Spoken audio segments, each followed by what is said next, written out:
Welcome to the Hawks Nest live stream show. It is Monday Night Football. I shouldn't have to tell you, but let's get this turned up. I shouldn't have to tell you with Russell returning to town, but let's turn this up. I shouldn't have to tell you with it being the first game of the season, but let's turn this up. Are you guys ready? You guys hyped? Hope you are. I've been all week just waiting on this, pins and needles. I couldn't even enjoy yesterday's Sunday football because I was so ready for this game. And oh, what a game it is. Unlike anything we have maybe had here in Seahawks history ever, anything close to this, with a guy of Russell Wilson's stature returning to town with the Denver Broncos, Monday Night Football. All eyes of the nation on this game, not merely for the intrigue of Carroll versus Wilson and Wilson returning back, but because it is the first Monday night game of the year as well. So everybody's going to be watching tonight across the country, where normally maybe a Seattle game, they go, I can miss this Monday night one. I'm good over here out in Philadelphia. I think they're going to be watching tonight. And there is a lot of buildup. I don't have to tell you folks, but there has been a tremendous amount of buildup leading up to this game. I'm hyped through the moon right now. I don't know what to expect. Everyone's got their hardened opinion on this, that, it's certain that we're going to lose, or, hey, we might be competitive here. We're going to beat them off. We beat the brakes off the Broncos. I have no idea. I've made a prediction on this game. I've thought long and hard about it. I can bring out all the schematic stuff and all of that, but you do wonder if on some of that just ends up getting thrown a little bit out the window when it comes to arriving at this game. And you go, okay, well, it's really going to be more of the emotions in this thing more than anything else beyond that. But I like our Seahawks' chances in this game. I think that our general way that we go about our business on offense and defense is going to be a bit of a counterbalance to what Denver wants you as an offense to attack. Denver has built that defense for the Mahomes and Herberts in those divisions, not necessarily for a run-centric team that is going to try to really work the ball and work it often. As well as the flip side of that, of course, at least traditionally speaking, Seattle has been more locked in at times on the two things that I think the Broncos are going to try to do with Russell there, which is run the ball and then let Russell take some deep shots within that. I think a lot of what's going to dictate this game on both sides is if Russell is able to consistently hit the short and intermediate game. It might be a long game for our Seahawks out there. And if the Seahawks can keep him boxed in, as we've seen teams do in recent years with us, in the respect of, if we're going to take away your deep stuff, we're not going to let you scramble around. Now what do you got? And then we know we're going to try to stop the run as well. Broncos have a good couple of running backs. It's going to be a fun game. Should be a competitive game.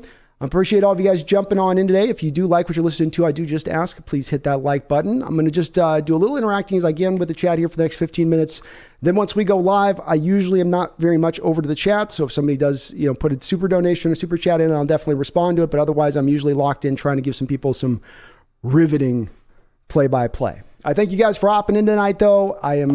Football season is truly upon us. It's a beautiful thing. I hope yesterday gave you guys some hope as well. Hope you got a little bit of hopium coming out of yesterday. Watching where certain teams are placed, where people were telling you, they're this good, there's no way they can beat something down this place. Everybody with their certainties in the offseason about what's to come for the upcoming NFL season. But as we all know, this can be a very volatile sport. Injuries, underperformance, guys just getting old. It has a wide range of up and down through, and so it's not as easy to predict everything down the line, and there can be quite a few surprises come NFL game day when it all is shaken out. Come the NFL season when it's all shaken out. All right, so we got just checking my stream here, make sure we're all good on that.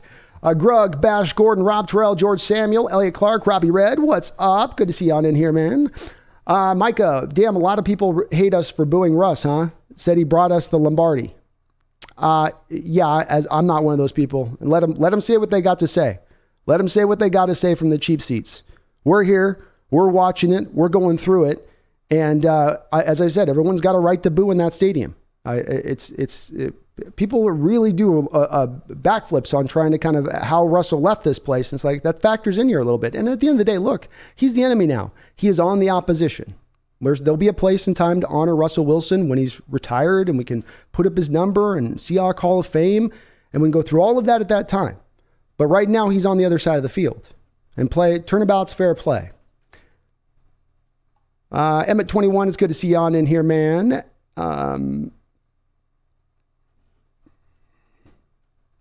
Rob Terrell, what's up? Phil Haynes in for Lewis, run the ball down their throat. We are indeed going to get a lot of Phil Haynes here as Damian Lewis was not able to go today. Also, Kenneth Walker is going to be held out today. So those were two notables for me as we were kind of going into this game a little bit. Megan is celebrating 12 months as a Hawks Nest Ring of Honor member. Thank you, Megan. I think you're down there now. Greetings, B and 12s in LA, but my heart and mind are very much in Seattle. Been waiting for too long for this. Time to crank this up to volume 12. Hey, well put, Megan. Well put. I hope those people in the stadium, we don't have to tell them. I hope that they are just inundating Russell's eardrums with noise and thunder.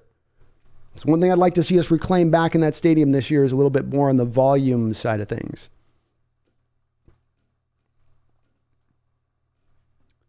Michael YT says, question for all, did Russ deserve the booze? I think there's a wide opinion on that, a wide opinion on that. I don't stand the point that I necessarily would boo, but I would make his life hard in the stadium and I'm not going to cheer for him. But it really comes down more than anything is that he's on the other side of the field. And again, I don't think he just left town like smooth and easy. Let's remember, we're paying him $26 million of his dead money is hitting our cap this year. He wanted to put 38 last year. So he had no predilection about leaving town and making things hard. But again, just he's on the other side of the field. That's what you do to the opposition. You should boo him. Fans have been doing that for old as time.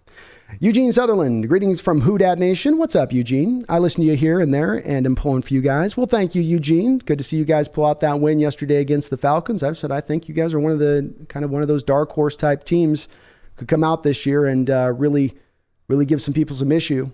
So Russell's coming out on the field now, and no doubt, all you guys at one orange side of the field there, where they've sold the fans those tickets. Everything else is blue. It's pretty funny. But Russ was already early on booed a bit when he was coming out pregame there. So if that was the question on that, the question's been answered. And we're almost time, barely 10 minutes away from game time here. Irish Hawk says defensive tackle with 2 sacks on Seahawks tonight. You like a little Shelby Harris 2-sack night? I'm with it. Snail says Rashad Penny's going to run wild, and he's channeling Hulk Nation. Oh, brother, let's ride. He took his vitamins. Rashad's ready to go. Come on, brother. It's a horrible Hulk. Sam the Great, I couldn't care less about booing Russ. Screw him. Hawks are getting this dub. That's right. All right. Micah, how about the Mariners? Looking good. Real good. Chase Stern with the $2 donation. Sorry, Chase, I'm a little bit behind on my donos here. Just a second, let me catch up here. Joshua Martin, thank you for subscribing. Elliot Clark with a $5 donation says, I'm here for it. That is all. Let's effing go. Hey, let's go, Elliot. I'm here for it too. God, I'm hyped up tonight. We're gonna roll tonight. I hope this is a good night. Please be a good night. Please be competitive. Roxanne Roll has been a member for 15 months. Thank you, Roxanne. I really appreciate it. One of my OGs here on the channel says, it is finally here. Go Hawks. Hey, go Hawks, Roxanne. I can tell you're hyped too. Yeah, let's go. Ooh, what's going to happen? We're going to be able to contain Ross? We're going to shut him down? You've been hearing all week about the like Sherman giving pointers to Reek, and you got to figure they're telling him little things about how to play Russ in this game. 283128 has super chatted $2. Thank you. I appreciate you. He says, let's get this dub. Let's get it, 283. Let's go. Let's go. God, I can't even think right now. Part of it's that we're inundated with smoke here on the eastern side of the state. So it's literally like if I opened my window, you'd see billowing smoke coming in. But part of it is this game is just, I can't believe this is the first game of the season. Like, talk about starting from 0 to 100. Well, let's get this W, 283. Let's go. Chase Stern, super chatted $2. How do you feel about Russ being booed? I'm pretty ambivalent to it. There's a part of me that's a little bit catty about it and is like, you have it coming. You know what you did. But part of me is also just at the end of the day, when it's all said and done, I just don't care. He's off my team. He's no longer a part of it. Frankly, the Russ talk, part of it's I had to talk about it for a year and a half too. So I got tired and wore out of the Russ stuff. Just all the time we had to speak about it. He's one position on a team of 53 players. And I know the quarterback position matters, but at the end of the day, it got tiresome. So, hey, fans also got a little tired of it and they want to boo. I say let them boo. They paid for their tickets. They've earned that chance. I don't think it's some black mark. A lot of people clutching their pearls about this booing Russ stuff. You're going to boo him? Why? F that. He gets booed. He's a big boy. He can take it. It's not the first time in his life he's been booed. It's not going to be the last, I would say. Roxanne Rolls also beyond celebrating 13 months. Has just dropped a $10 donation. Thank you, Roxanne. So we will continue to have East Coast bias regardless of how well our Hawks play. It's true.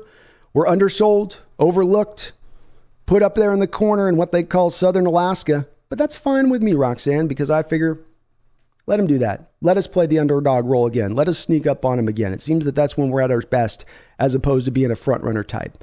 When we're grinding and fighting and moving. When Carroll's got that kind of environment in the building and the practice facility, feels like that's what he can really works his best to start grinding out, those players in the way in their development that we used to see that we're not exactly seeing as much now from, or at least in recent years. But the East Coast bias will always be there, Roxanne. I mean, one thing to Russell's point on this is that he's never had an MVP vote. If that doesn't show you, and that's not won an MVP, just had an MVP vote, like one guy go, yeah, I'll give him one. So that tells you right there that they don't, as I say, I think they just go to sleep a little early. They get real tired, them old writers on the East Coast, a little sleepy, eyes get a little baggy. Like, I want to watch the game, but I just want to sleep. And they're like, did he play last night? I'll watch the highlights. Cardini, thank you for the $2 donation. Says, I'm wrestling. Carl with the $2 donation says, like wrestling, I'll boo. I want even if you good. I'll boo who I want, even if sorry, let me reread that, Carl. I can't read tonight. Again, the smoke out of here is killing my brain. Like wrestling, I'll boo who I want, even if you're good. Well, that's it. You got a right to boo in that stadium. And if they feel that way, let them boo. As I said, Russ ain't a 5-year-old out there. It's not like he's a little toddler going out there going, oh, you're booing at me. Oh. He's a big boy. He's an adult. He can handle a couple of boos. And if it happens to slide into the back of his brain there a little bit and affect a little bit of his gameplay, all the better. Robbie Red, let's effing go. Week 1 football is legit. Run the ball, Pete. Oh, you put it up well. You place it well with that, Robbie. Run the ball today. Commit to running the ball, even if at times it looks a little bit ugly. I'm fully in favor in this game coming into this saying let's commit to trying to get 35 plus attempts in this football game. Let's get some fly sweeps with Eskridge as well. I'd love to see them work him in there. I think he's healthy at the moment. So while he is healthy, let's try to use him a little bit. Let's see if they're prepared for those type of plays. It's going to be fun. It's going to be a good game here. We're 4 minutes away. A mere 4 minutes away. Yui, what Russ deserves is a standing ovation. Seahawks fans are some seriously ungrateful SOBs.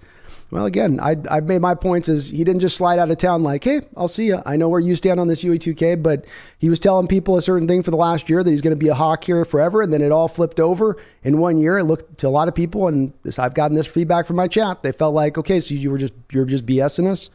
And again, understanding UE2K that we are in a city that has seen so many superstars leave, and sometimes for stupid reasons, sometimes for silly stuff. So I don't bemoan him. Mike YT, I don't care. Jack, man, it's going to be hard to keep up on the chat here tonight, folks, until we're at post game.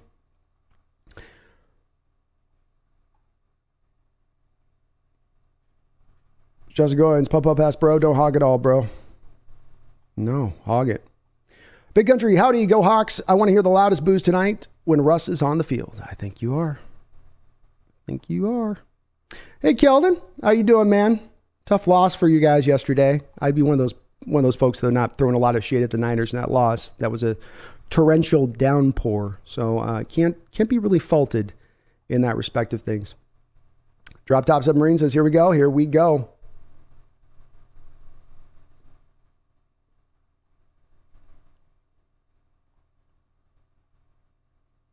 Roland Connor says, this may be the last time in Seattle for his career, the way they schedule things.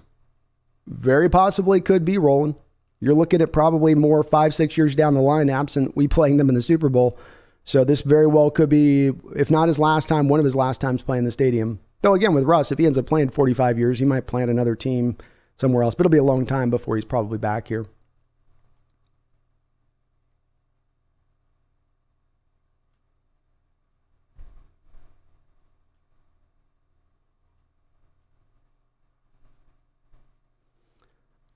Magic Vlog says, I need Russ not to use the tight end tonight for fantasy purposes.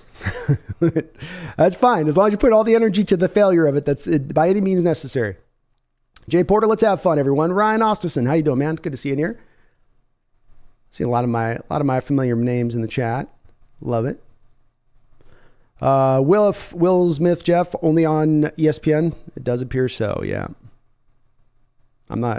Chat could probably help you out on that. Heb Sports Live, what's your contact for business opportunity? It's heyhawksnest@gmail.com. You can find it. It's also in listed my profile there, Heb. But it's heyhawksnest@gmail.com. Jay Porter, Sherm's on the sideline. Ooh, it's getting spicy. It's getting a little spicy. ABC has the game as well, says Mr. Summer Obi. So it sounds like maybe ABC too. Thomas Cox says, I love the national fans call Seattle ungrateful. Yeah, I don't know he's an opponent tonight. What do we expect us to come down from the stadium and all kiss his toe one by one? What is the proper reaction? We got to stand up and cheer. What is this, North Korea? I get some real North Korea type vibes from that sentiment. I got to say, I do. I don't care whatever way you fall. I'm emotionally detached from this situation pretty much completely. Just glad I don't have to talk about it anymore, but come on. We loved him up while he was here. He could do no wrong while he's here. He was hardly ever faced any sort of criticism whatsoever. I certainly know whenever I did, when over this last year and a half, I got flamed out the wazoo. So, yeah, we're very grateful here. We just might be a little touchy to people leaving. 283 with a $2 donation. Thank you, 283. Says, I'll be back at halftime. Got to lock in. I know, man. I know how it is. It's that narrow tunnel vision, man. Eye paint under each eye, taping the fingers. I'm with you. All right, so it does look like our Seahawks are going to return the opening kickoff here. And if you'd like to follow along with me right up, I've been told about 12 to 13 seconds is about the delay time between my live stream to you watching on your television. So if you can pause it for 13 seconds, you'll be right in there about at the same time as me and my play-by-play. DJ Dallas will take this out from 1 yard deep. Gets a nice little return out past the 30-yard line. Nice return by him there. And Geno Smith will take the field. I will be a little bit tough getting over again to the chat with you guys here. I'll try as I can, but again, we'll probably be saving most of the chat interaction for post-game here and kind of commercial breaks and stuff as I can kind of look over at you guys on the chat box. All right, 1st and 10 here. Ooh, I'm nervous. Whew. First game of the season, always a little nervous. Here we go. 14:54 on the clock. Geno's trying to get the fans settled down, to be a little boisterous here. Will Disley goes in motion, 2 tight end set right out the gate. A pitch play out to Rashad Penny wide. Love the play call. He's only able to go for about a yard, but right out the gate, Seattle attacks a little bit out in space. As we've talked about a lot of times they love to just get into that A gap right over the center, attack up over that edge over and over again, and really would like to see them try to press just like that. Even though they didn't get the returns on it, still like seeing it. 2nd down. Shotgun now. Seahawks in a 3 wide look. Rashad Penny goes in motion. Geno scanning his options. Finds DK Metcalf on a short little 6-yard gain there. That will bring up 3rd down. 5-yard gain. I like this out the gate here. That'll bring up 3rd and 3. 13:59 to go on the clock.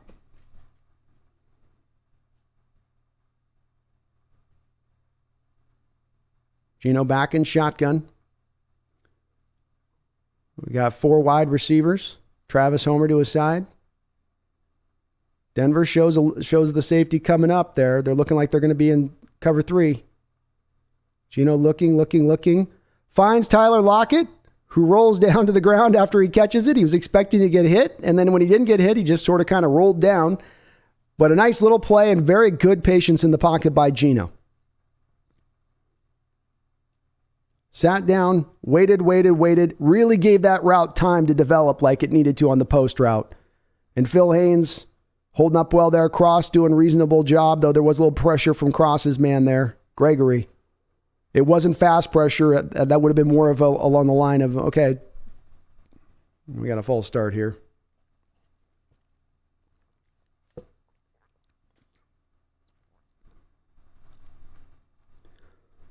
If I can read lips right, he said 60. Yeah. So Phil Haynes with a false start there. 1st and 15. Really nice job there by Gino in the pocket, though. Just hung well. Hung well in the pocket. I got to complete that sentence. All right, Gino's in an interesting look here. 2 tight ends to each side. Penny behind him. 1st and 15. Woo! DK Metcalf leaps for what looked like an off, poorly thrown ball a little bit to his side. Shows off all of his frame and some leaping ability to get to that ball. Making the catch, about an 8-yard gain. Gino threw that out away from him, and Metcalf had to go airborne and catch that ball out away from his body. Nice grab there by DK. A little bit of a dangerous throw there. 2nd and 6. The give is up to Rashad Penny up the middle. He bangs his way up for about 3 or 4. 12:08 to go on the clock. I'm sure I'm liking this offensive styling so far by the Hawks. Obviously, these are the scripted plays through the week that you've been working on, but everything looks a little different play to play. We're seeing pre-snap motion. Featuring DK here early on this drive, getting him some catches. So we got 3rd and 2 now. Travis Homer in the backfield and shotgun with Gino. Broncos show a blitz early. Gino checks out of it. Blitz does come. Gino gets out of the blitz. Throws it up over the top. He's got Will Disley heading down the football field for a touchdown. Let's go, Seahawks. Let's go. It looked like that was wrought with tons of trouble. He was holding onto the ball. You're saying in the back of your mind, get rid of it, Gino. Then somehow he's able to just kind of duck and dodge, weave around a little bit of pass rush, steps up into the pocket. Then it looks like he's going to go run for the first down. Then right before he's about to cross the marker to where he can't throw a forward pass, he just lets a little flutter fly up over to Will Disley, who manages to use all of his frame to go up and get it along with his 12.5-inch vert, but that's a mighty 12.5-inch vert. Takes it, spins, turns right down for a touchdown. Woo! Let's go. Extra point is through. 7-0 Seahawks. How about Gino? With a little moxie there? Just what he needs. Give him a little bit of confidence. You can feel it with him. He's got the energy out there. He's jumping up and down. You can see it on his face. The man just needs some of that confidence going here in this game. And what a great opening drive by your Seahawks.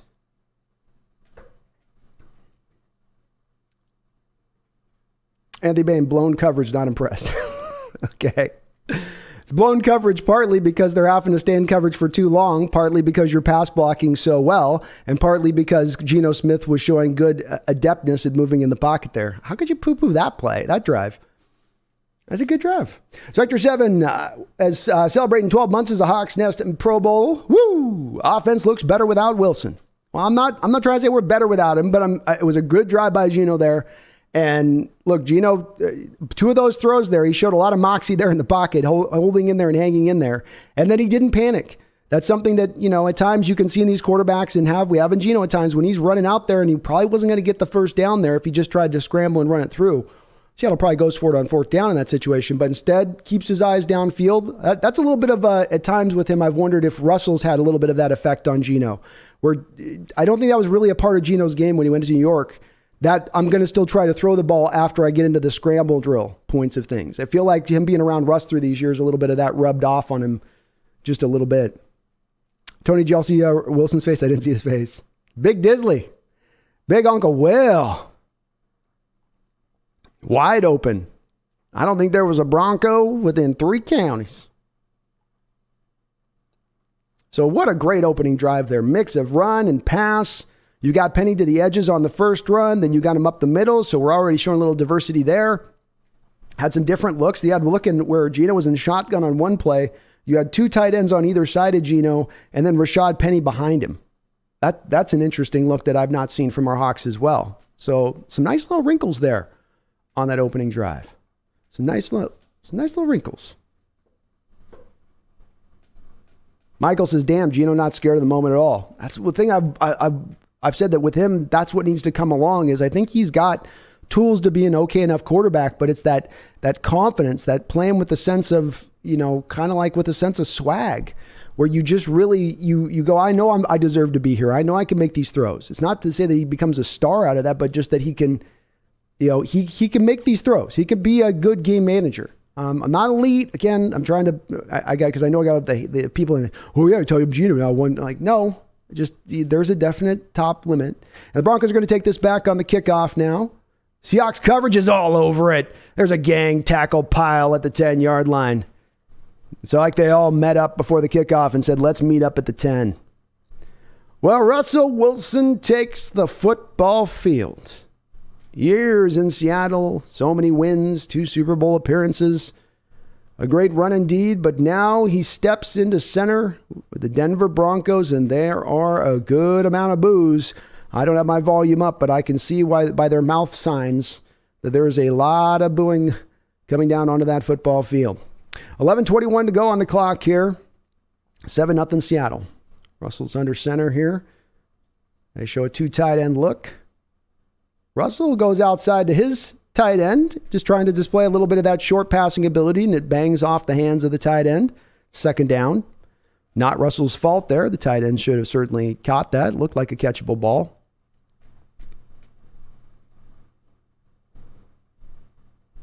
As I said, that's the key here for Russell today, though, is that if he can work the short and intermediate passing game, he will have, I think he can have his way a little bit with this defense if that's what he can consistently pull. 2nd and 10 now. Russell checks out of his play at the line of scrimmage. Rolling out to his left. Hits his tight end out in space, and he's got room to work. He's getting up the field there for a good 20-yard gain there. So play action boot to the other side of the field. Tight end was wide open. Both teams struggling to figure out that they need to cover the tight end here. And that looked like... Yeah, so that's Darrell Taylor, I think, who's got to have that flat route covered up there. Darrell Taylor's bites on the run fake fully to the point where he loses contain with his man, and I think that's his man. That's his man that he's got to stay with then in coverage. You don't ask those guys on the outside to do it often, but you do usually ask it to the flat routes like that, and that's right where the tight end went. So that's 1st and 10 now up at the 36-yard line of the Denver Broncos. Again, they are displaying a lot of two tight end sets here also out the gate. Flip, pitch play out to Javonte Williams. He's got some room to work there. Gets up the football field for a nice 9-yard gain.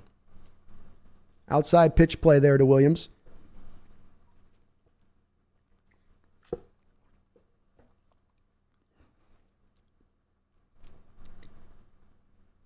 And they're going right after Darrell Taylor's side. This is one of my worries with Darrell when he's playing early downs out here, is that he was a negative run defender last year. Again here, no spatial awareness to understand that that block's coming down from Cortland. He's got his eyes and he's kind of just locked in on one approach, right? So he's just got his gear locked in. I'm going to do this pre-snap, as opposed to being aware a little bit more in space of what's happening around you.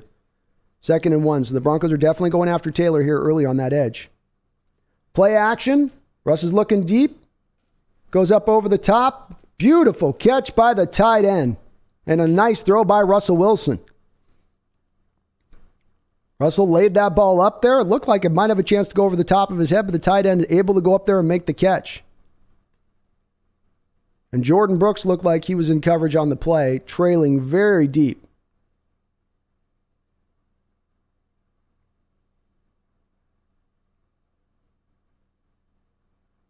First and 10 now. Andrew Beck, of all people for the tight end for the Broncos, has really worked in well here. They're now into Seattle side of the field at the 28-yard line. 9:05 to go on the clock. Gives up to Javonte Williams. Again with some space to work. And Jamal Adams is able to tackle him, though tackle him pretty far down the line. So Seattle's getting blocked up here in the running game here. You had Puna playing down. I don't know if they're like off their keys, but the defensive linemen are sliding the wrong way off the run game. Like they're keying into something else, and the Broncos are hitting them a different way with it. 1st and 10 now, 19-yard line. Russell, play action pass. He's looking, getting around, moving around. Ball is knocked free by Jamal Adams on coverage with Williams, and Adams almost had himself an interception. Russell threw that ball back across his body in the middle of the field there, usually a no-no on quarterbacks, and just about got dinged for that one. If Jamal Adams had even an ability to catch slightly, that's an interception. It went off his helmet. Again, don't do this symbol. Don't do this symbol when it runs off the top of your helmet, my guy. You do the slap thing and you go, I should have caught that. That's the proper turn on that one. All right, we got false start here by the offense. Look like. Rondo, thank you for subscribing. Appreciate you. Spectre 7's been a member for 12 months. Woo! Oh, sorry, I read that already. One. Random McDaniel, super chat at $2, says 961 yards to go for Disley. Brendan's got that bet, doesn't he? He's got that bet looming with you. Thank you for the donation. Deanna Pennington with a $10 donation. My mother in the house. Hey, moms. Thank you for the dono. Appreciate you. She says, go Hawks. Awesome job, Brandon. Thank you, Mom. Appreciate you. 2nd and 15. 8:25 to go here on the clock. Broncos at about the 23-yard line here of your Hawks. 3 wide. Gives up the middle here to Melvin Gorman. He spins around, gets himself about 5. We'll bring up a 3rd and long.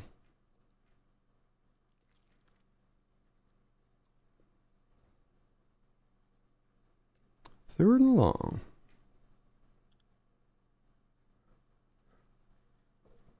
This drive's consumed 7 plays, 71 yards, taking up 3 minutes, 30 seconds on the clock. Much like the Hawks offense, Denver's doing a good job here of mixing things up. Russell's in shotgun now, empty. 3rd and 10.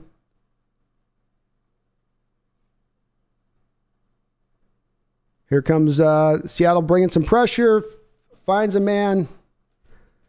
And Melvin Gorman makes the catch for a 4 or 5 yard gain, but he is a little bit short. 4th down now. Let's see if the Broncos are going to choose to go for it here early on. This is an odd early down go for it call. You're still a good 4 yards away from that 1st down. Yeah, there we go. Broncos are coming out with the field goal unit. Looked like they thought about it there for a moment, but that's not an easy pickup with the 4 yards. That's not a 4th and 1 or 2 where you're in more of a run situation. 30-yard field goal here for McManus. Kick is up, and it is good. So a very good opening drive by the Broncos. The Seahawks defense bends but doesn't quite break. And they are able to keep them at bay there and keep it to a 7-3 game. But certainly a good start by this Bronco offense. Looking good both in the run game and the pass game. Robert Pennington, my brother, says go Hawks, go Brando. Thank you, Rob.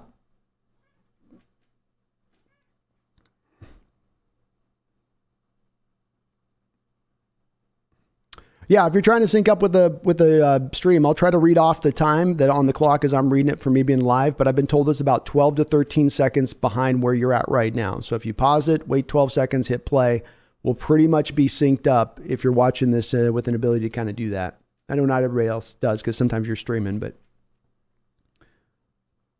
Tyler Muir says, get Russ to scramble and look what happens. Good thing so far. He's done his damage in this game off of the initial look, right? Off the read option or just making that throw. So that's, yeah, if you can get him to those situations, that would be good. Seattle was a little soft there defensively to begin things. That was watching some of those coverages. And with Darrell Taylor, it's the thing we're going to have to keep an eye on with him is that what he does, instinctually wise out there on the field at times. Because as an outside linebacker, it's different from a defensive end. You're not just crashing down all the time.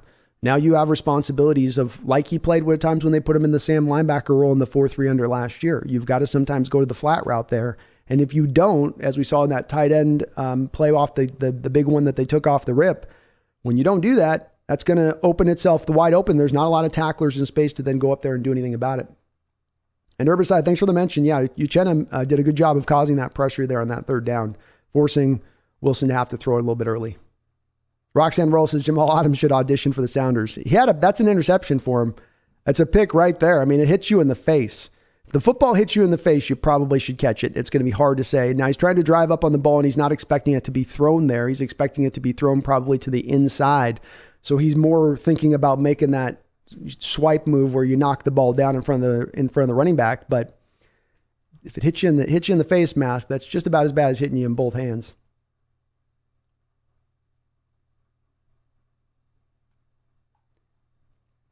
George Samuel, who's starting at quarterback? Sidney Jones and Tariq Woolen. Or Mike Jackson's starting out there. Is he? Wow, I didn't see. They had Jackson starting. Interesting. All right, 6:55 to go here in the first quarter. The Seahawks up 7-3. Both teams off the rip here have gotten themselves a nice initial drive. Hey.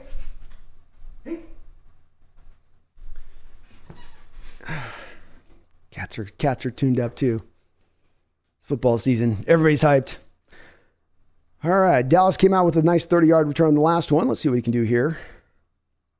Dallas that was a tough kick to receive there. He picks it up, takes it back up the field, trying to grind his way up there to get up for about 21-yard line or so.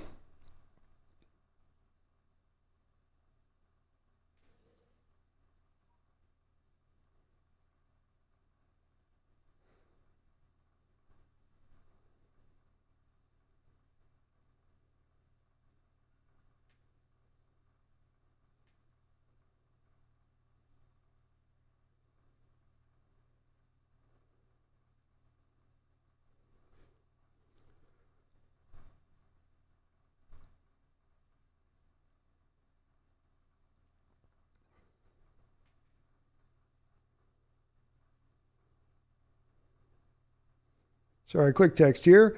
1st and 10 now. Gino.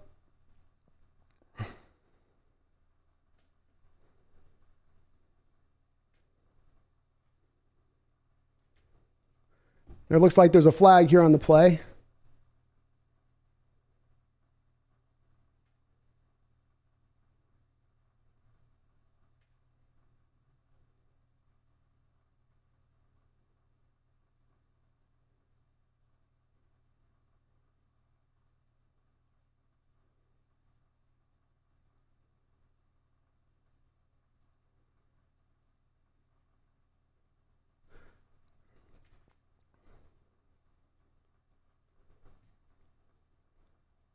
All right, so we do have a flag there. This will be 1st and 10 from the 42.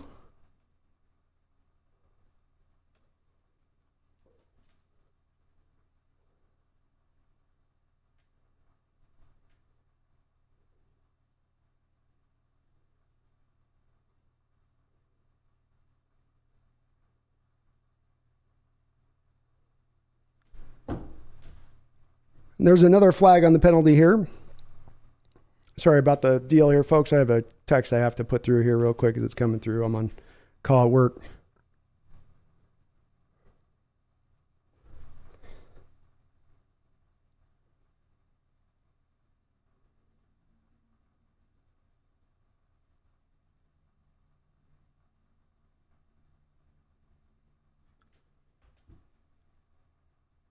Oh, they got the helmet-to-helmet on George Fant after he made the catch.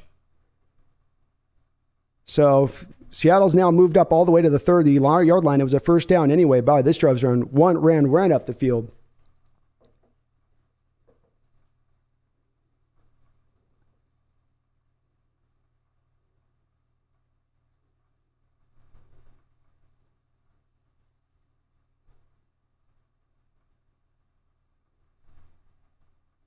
So we got 2nd and 9 on the running. That was a run to Travis Homer for 1.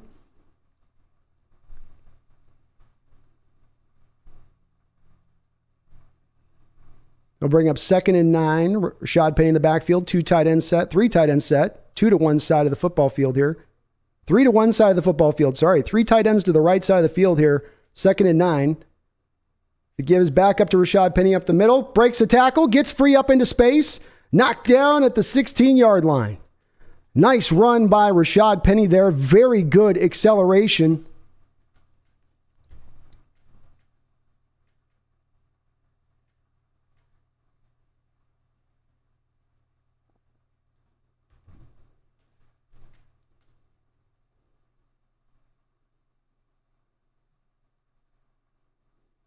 Everything looked hemmed up there. Good job by the Bronco player of getting some penetration there in the backfield. Looked like Penny would be stopped, but he broke through the arm tackle and was able to really show off that burst there and get right up the football field. 1st and 10 now from the 16. Again, the run into Rashad. Bounces around a little bit. Falls forward for about 3.5.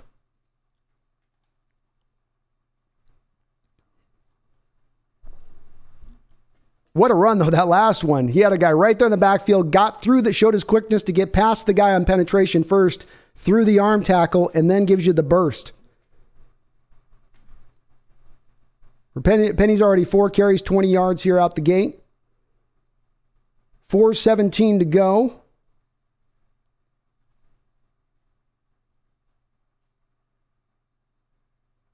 Geno in shotgun. Looking. Throws it over to Penny in space. Penny breaks the first tackle, keeps moving around side, manages to push forward, make kind of something out of not a lot there, and got himself a good another 4 or 5 yards. A little winded after that one. A lot of sideways in that run, in that catch after the run. Nice job by Geno there. Patiently went through his reads, then found Penny over on the outside. Geno starting this game out 6 of 6 for 88 yards. This will bring up a 3rd and 2. 3:35 to go on the clock. Fant goes in motion. Again, 3 tight end look here for your Seahawks. Play action. It's got Fant in space. Fant hit right at the first down marker. This is going to be close depending on where they spot. They're looking like they're giving it to him based on the initial spot. Watch where he marks it, folks. Don't you mess with this, ref. There we go. That's a first down. They're gonna measure it, but based on where he marked the spot, that looks like it's a first. We'll see how accurate that thing is. Got right into Fant. Boy, I don't think Denver can even challenge that. It's a close play. If this is a first down and they're trying to get it back a couple inches, it looks like the spot's legit because after Fant catches it, he does get a little bit of momentum into that other direction where he hits up into it. And we're short. Short by about 3 inches, 3 or 4 inches. So what does Carroll go with here? He says, let's go for it. Big balls, Pete, back in the building. Don't let those brass suckers hit you on your way out. Come on, here we go now. 4th and 1. Seahawks down on their end. I wonder if they're not going to maybe call a timeout here and think this one through.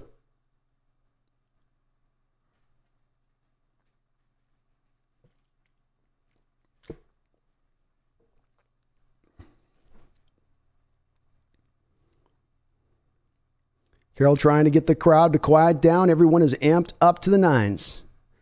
Does Seattle just try a little quarterback sneak here? The Broncos certainly think they're going to try. They've got both defensive tackles angled in very tight in their split. See what Seattle does.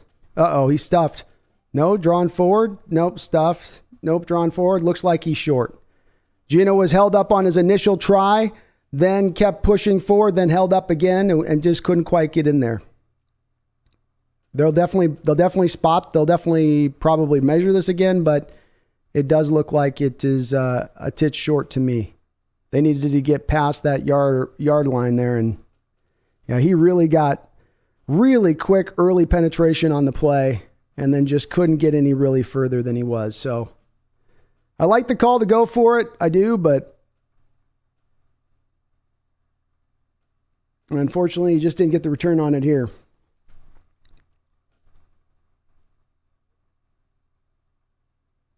Yeah, you're short. So the Broncos defense holds up. Seahawks offense couldn't quite make it go.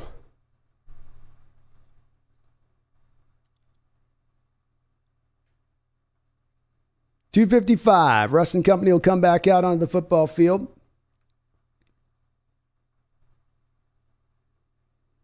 But tough. Another good drive there. Another just mixing in the run and the pass. Geno looking good. I don't mind him going for it there. I don't.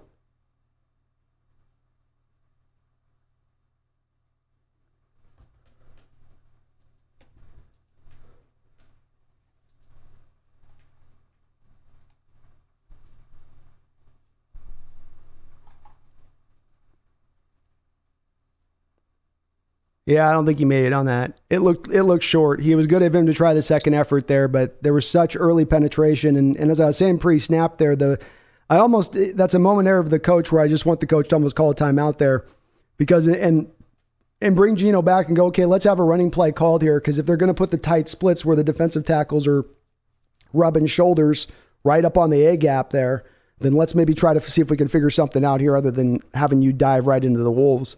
Into the mouth of the wolves, so to speak.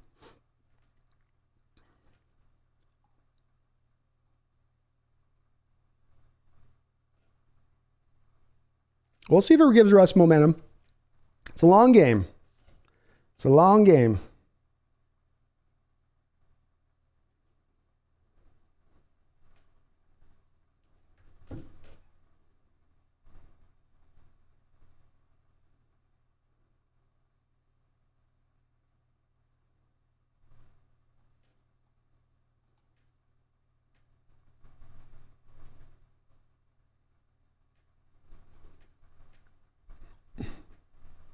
As Gordon, I personally can't stand the quarterback's meeting. I feel you should be able to line up and run a play. We had Rashad Penny back there. Let's just do it again, guys. Let's not give it to the big boy.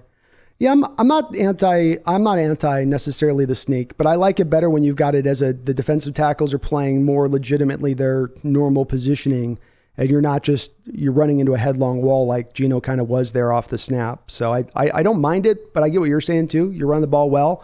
You got Rashad back there. He's a big back. Let him roll. Let him go. All right, Russell comes back out onto the football field. A little bit of an I formation look here from your Bronco unit.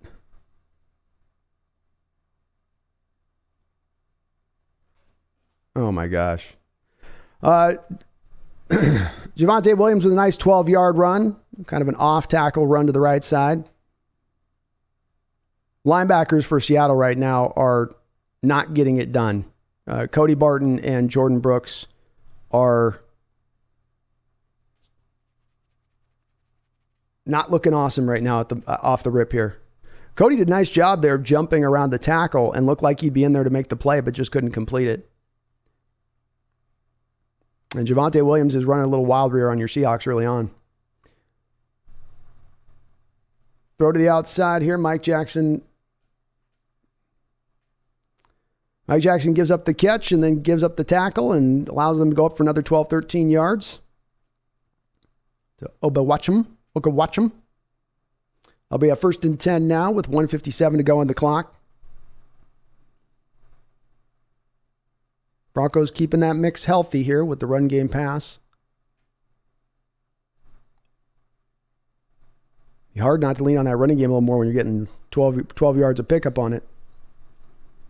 1st and 10. 2 tight ends. Play action. Another completion into the tight end for another 7 or 8 yards there. Everything's off the play pass right now, or off the run pass. And what you're getting is you're getting guys like Jordan Brooks to bite up, and that's a smart thing to do. That's one of Jordan's biggest issues is that he wants to be a run defender first and foremost. He doesn't really want to play in pass coverage, especially doesn't want to play in pass coverage when it comes to zone. So if you do a heavy amount of, especially where they're having a hard time right now in stopping the run, you're going to get him to bite. And they're preying on that a little bit right now. 2nd and 3 here, 55 seconds to go. A give up to Melvin Gordon, who's got some space to work. It manages to get about 5 or 6 there. That will be another 1st down. So the Seahawks are not able to do a lot here in the running game to stop things. They're running again a little bit of that 2-man front stuff. They're really, we're not seeing a 3-4 defense right now at this time, really. You're seeing a 4-man front defense is what you're seeing. And it's not hard to see why the Broncos are having an ease of run against this. It's a very tough front to be running on the defensive linemen to be able to keep their gaps. There's so much gap to keep clean at that point because you can see what they've done is stack their two defensive tackles in really close. And if you're bringing pressure looks, that's one thing. But if you're staying soft, it's going to make it hard to make that hold up. We got a penalty marker on the play. Looks like a false start. Seattle was able to stop the run on the false start by the Broncos. So we'll see if Carroll takes this flag or takes the 1 yard loss. I'd imagine he would think about declining this. Nope. Give him another first down there. 6 seconds to go in the first quarter. And it looks like that will be the last play of the first quarter there. So Broncos again driving here on their second drive. It's been a fast first quarter going through here as both teams are able to move the ball. Broncos utilizing a mix of run and pass. A lot of two tight end heavy looks on their side of things. And the Seahawks just held up on that fourth and inches play. And yeah, the Donkeys are running the ball well. Searching for Tariq Woolen was going to kill Russell. Yeah, if Russell held onto that ball and that give, and it was a play action instead, he was going to get mudded.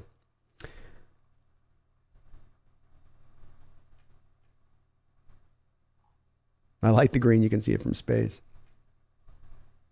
Anthony Benedo Johnson. Gino needs to see the field better. Open people open. I mean, he's doing pretty good right now, from my mind. He's hitting his targets. He's 8 of 8. So I don't know. Offense is doing fine. They just got held up on that fourth down play, but they've got 2 good drives right out the gate. And Big Country's the defensive tackles are getting wrecked. Well, again, they're getting wrecked because what Seattle's doing is there should be in a 3-4 defense, you'd have an extra defensive lineman down there. And instead of that, they're going with 2 defensive linemen, and then they've got the outside linebackers standing up. So it's like they're trying to literally hybridize the 4-3-3-4 defense here in the look that you're getting defensively. It's not the 3-4 looks that we were promised. So that means that we're going one man light now in the box and hoping that those defensive tackles can kind of overcome that. And I think that that's a little bit of a fool's errand to ask of them. And if I don't, again, it feels a little bit like we're in the lab here, and they're trying to kind of work something together, because I don't recognize this look that often. Rams will run it maybe every once in a while. I saw them run a little bit in the game the other night to open the season, but they don't run it like I'm seeing it being run predominantly out of that 4-man front. Gene says, why the quarterback sneak? Just give it to Penny. It's not it's a valid point. It's a valid point that maybe it's a better thing. I don't hate the call, but I hate the call when the quarterback comes up and sees the defensive tackles kissing helmets over the A gap.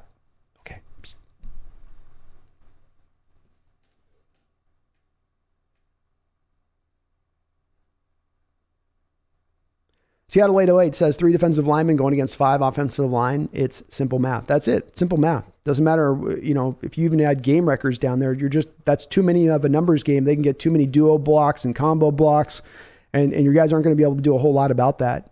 It's an odd, it's a little bit of an odd look to me. Because then you've got your outside linebackers in a wide 9, so they're already aligned a little bit wider than your defensive ends would normally be. And so now, yeah, they might be able to set the edge, but there's going to be this huge gap in between where they're setting the edge to where the running play might go, like we saw in that tackle run. Russell in shotgun here on 1st and 15 with an empty look. He's got 5 wide, out wide.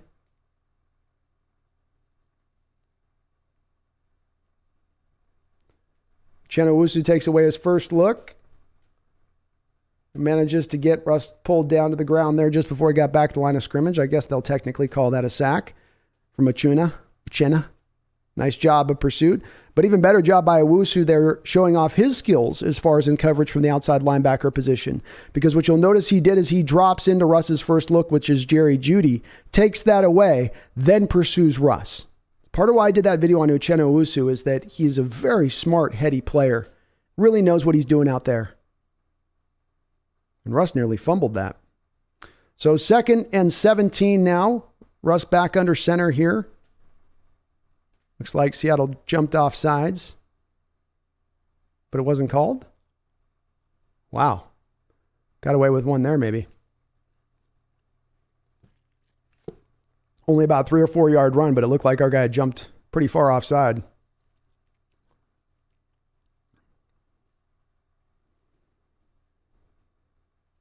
Third and 12.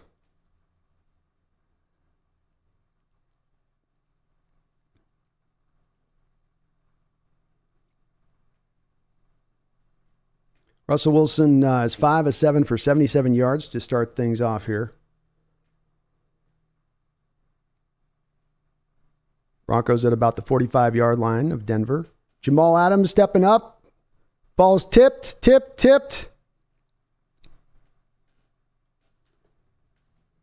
And we got flags on the play.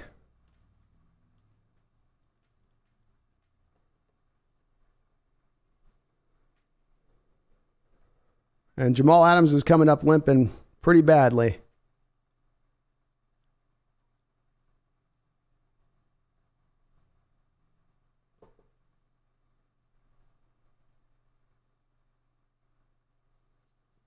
Jamal Adams goes to the sideline here. He's limping on his leg pretty tough there. He had Russell dead to rights in the backfield there coming in on a A-gap blitz.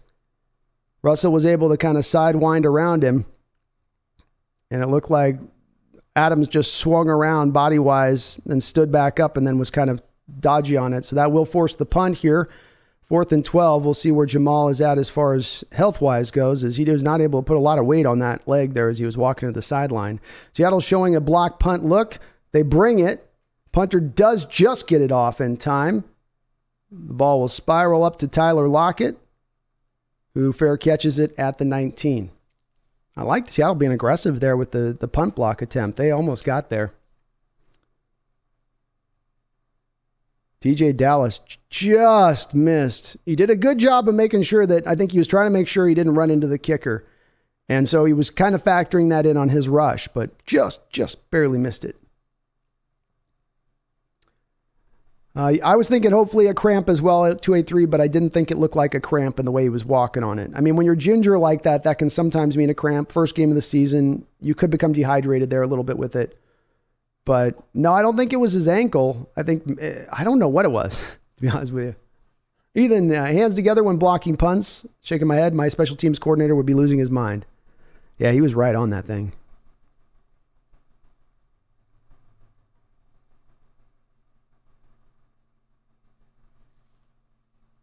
Paul Thursday, the Broncos are going to start blaming their O-line for losses soon when we heard that before.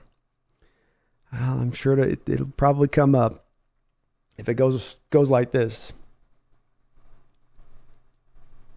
So far, too, they've had their passing successes coming out of the back of play action. It'll be interesting to see if Seattle can find a way here to force Denver and Russ, because when they get Denver into that empty look, or you get them into knowing passing situations, it feels like they've got that in their that's to their benefit in this game, as opposed to giving them those early downs where they can go and they can kind of pull anything out of the playbook that they want at that point. Dom H, thank you for coming to Hawks Nest Pro Bowl member. I really do appreciate it. You can become a Hawks Nest Pro Bowl or Ring of Honor member as well. Do bi-weekly articles, weekly articles on the channel for that. Try to do some special content as I can.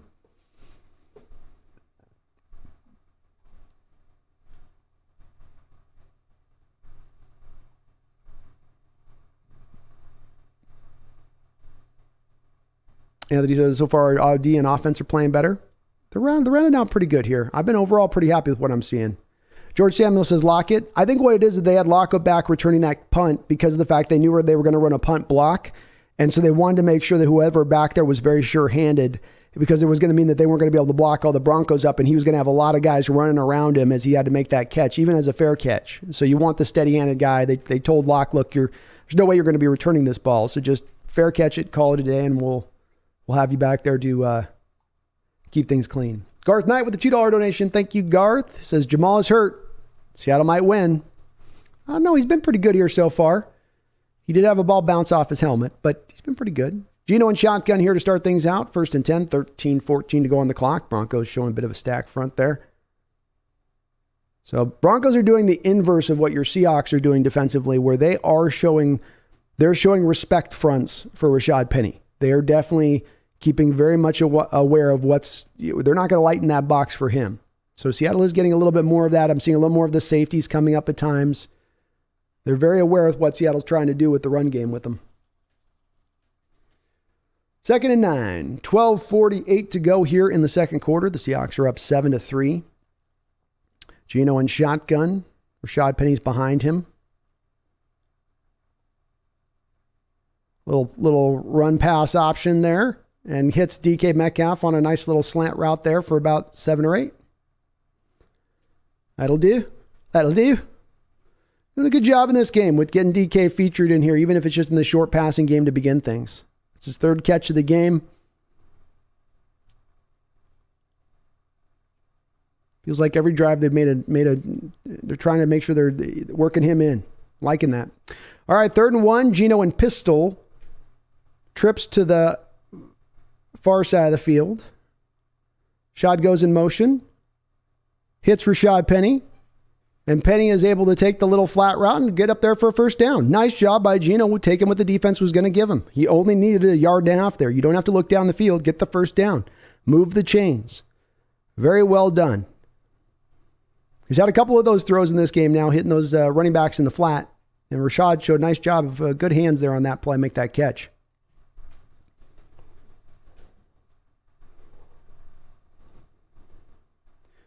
So the Seahawks at the 31 in their own fake to Dwayne Eskridge on a fly sweep. Throw it back to Dwayne Eskridge. He's not going anywhere as the linebackers have him completely corralled up for a Well, the linebacker got a little bit too excited, if you know what I mean. Got a little bit too, if you know what I'm saying. Mr. Cooper got a little bit happy, and that caused a taunting foul by the officials. Again, I don't like these penalties. I like the guys showing emotion and exuberance. Maybe he told them something, like, suck on my, whatever, suck on my, or said something like that. But I don't think so. He was just hyped up, made a great open field tackle on the kid.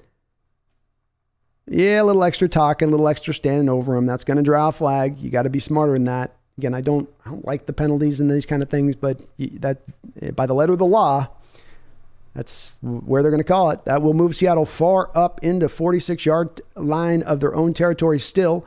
Shot in the backfield. 3 tight end look again. Gives to Penny. Penny's got a little bit of room to work. He's up in the open field. And still going. He's down 30, 25. Down to the 20. Fumble. Offensive lineman jumps on it. Whew, good job by the offensive line to show hustle there. Austin Blythe running behind his tailback, not just watching, but keeping going. Rashad Penny he was half an inch away from just getting fully free that whole play. Nice job here of breaking the tackle in space. The one tackle you got to break to get in the open, he does, then shows off that burst. Great job by the Bronco player to come back around there and rip that ball free, but the ball bounced nicely right back into Blythe's hands. Whew. 1st and 10. Seattle now at the 26-yard line of the Denver Broncos. Big play by Penny. Geno stops back to throw. Looking. Comes back around to Travis Homer. Makes the catch. And there is a penalty flag. Homer with a little 6-7 yard reception there. And the flag did seem to come in a little bit late.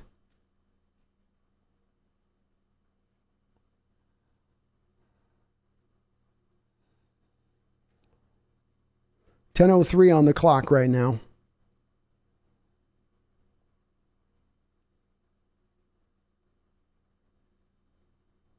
Looks like it's going to be on Denver. Carroll's being asked about what he wants to do. Take the penalty, Carroll. Just take the penalty and first down.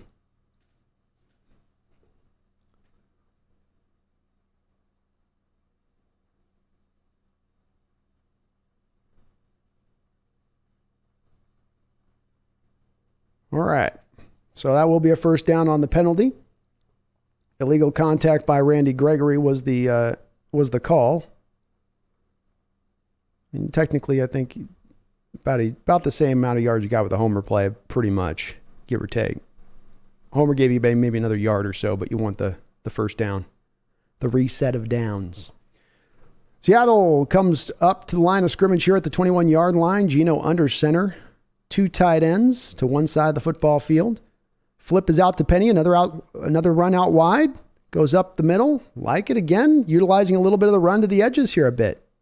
Only gets him about 3 yards, but like to see it. And Jamal Adams is indeed being carted back to the... He's indeed being carted back to the locker room as his day does look like it's done. So that will bring up 2nd and 8.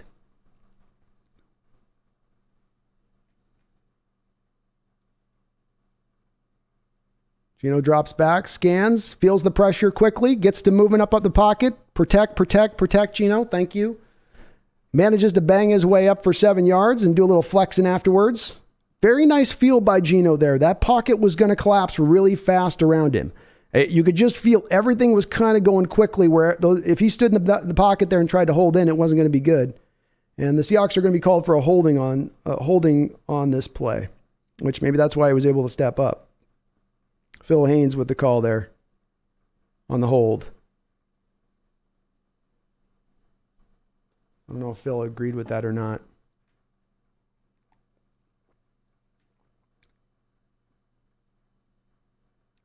That's sort of ticky-tack, isn't it?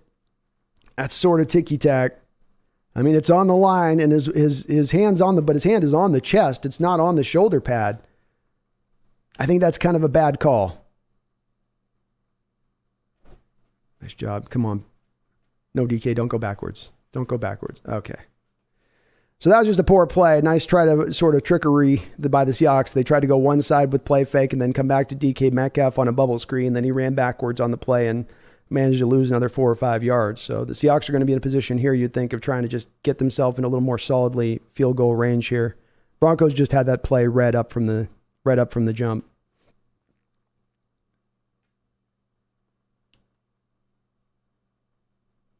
Third and 26 now. 8:08 to go.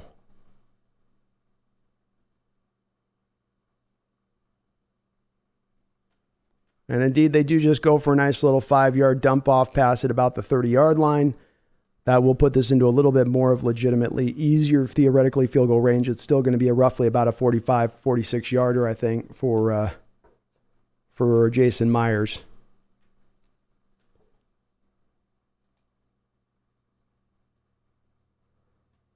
283 says, 128 says, slow and steady wins the race. That's right, 283. Just keep chipping away, you know what I mean? Keep chipping away. It's right down the middle here for Myers. They put it dead center in the field, and that ball's spinning, twisting, turning, and it is through. 49-yard field goal attempt by Myers does succeed, and that puts your Seattle Seahawks up 10-3. Carl Nerney says Jamal Adams carded off. And indeed, you feel so bad for the guy. I mean, he's actually was making some plays in this game, and just his foot seemed to click or something there with Russ as it was going back there.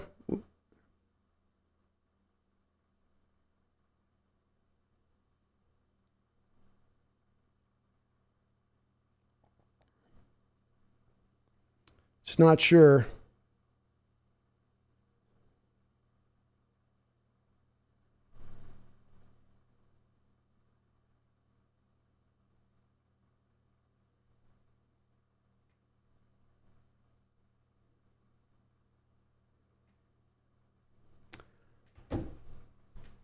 Gino looking great, says Duran. Gino's looking good. I'm very happy with what I'm seeing out of Gino here, man. He's looked gutsy. He's looked confident. He's just gone through his progressions. He's stayed in the pocket when he needs to stay in the pocket. He's leaving the pocket when he needs to leave the pocket.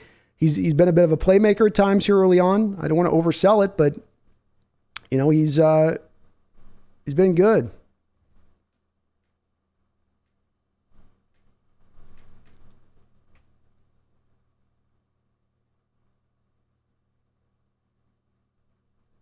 Half Daddy says Jamal's shoulder, fingers, now knee. We've lost that trade for sure. Yeah, I mean, if he's got a knee that's going to take him down the rest of this year, that's you've definitely looked at it like, well, it's already in a bad state, but and maybe you're right, Bagan. Maybe we just need to wrap him in bubble wrap and cotton wool and call it a day.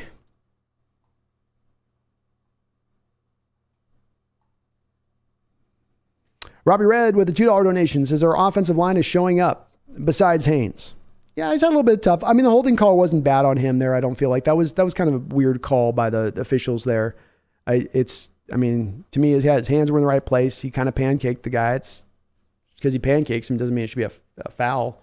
But O-line's looking good. They're looking steady. They've given Gino some time. They've let him set up in that pocket, and he's had a chance to go through his reads and progressions. On one of those running back swing routes, he was 1, 2, and got all the way over to the running back on that third read, which was impressive.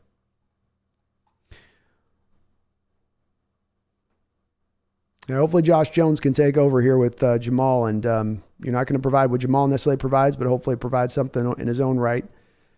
Boy, it's another one of those issues, too, where you look at the Marquise player situation and you're just like, man, did you guys have to really let that guy go? Was that really the smart choice?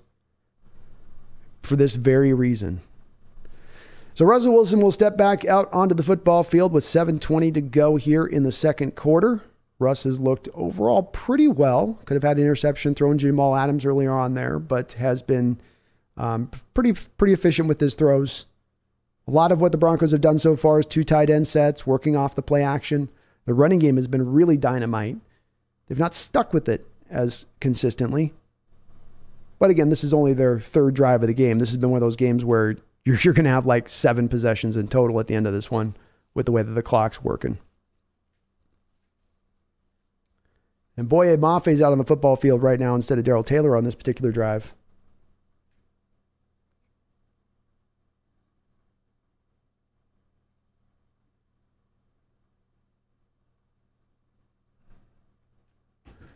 And Seattle will come out now with more of their 4-3 under look here. Obviously adjusting a little bit here. Nice job. There you go. Mike Jackson Jr. coming on in there to make a play in the run game from his corner position. And why is he starting? Probably for a lot of that reason right there. A willing tackler in the run game. That play looked like a little bit of trouble there. The Broncos had a good couple cut blocks there. Seahawks defenders were down on the turf. And then he was able to just kind of spring on through.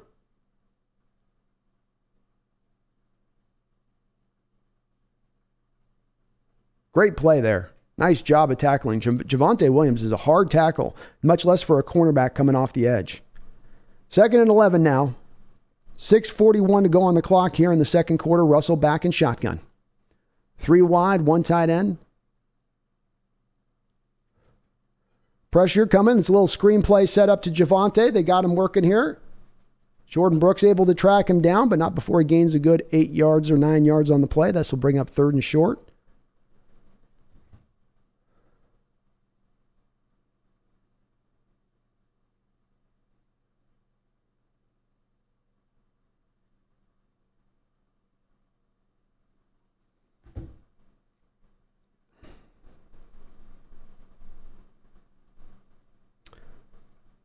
Russell Wilson has yet to hit a wide receiver in this game. All of his targets have been to either running backs or tight ends so far.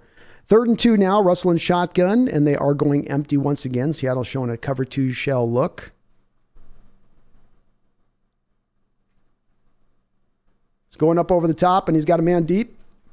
And Kobe Bryant gets beat badly on that play by Jerry Jeudy. That's going to be a touchdown.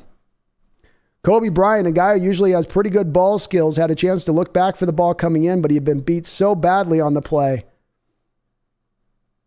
Jerry Jeudy hits him with a 67-yard touchdown reception there.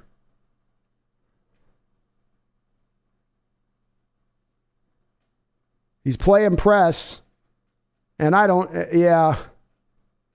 we saw this in the preseason with Kobe, and that's that, he's struggles at times to stay on top, and it's an odd thing to see in him because he comes from that Bearcat scheme, which asks you to play cover 3, which asks you to play that high roll. But he got beat by George Pickens in the preseason, and again, they're just badly beat off the line of scrimmage. He was 4 or 5 steps. It wasn't like Jeudy dropped him with a really nice release there. He just got off the line quicker than him, and then he just couldn't stay with him step for step.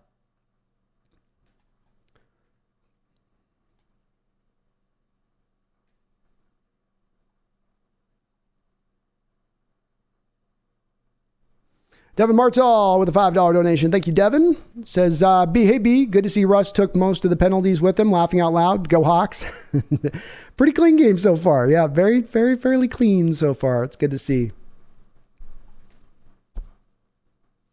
And yeah, Geno started out this game 12 of 12 so far.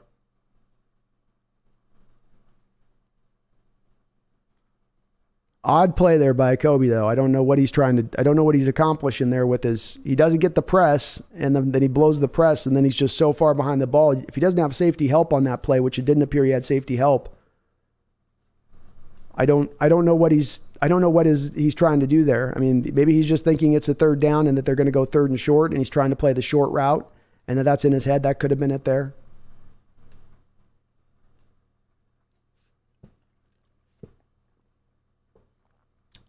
Team Bomber says Woolen hasn't had a single ball thrown to him. No, Russ has basically been featuring the tight ends and the running backs.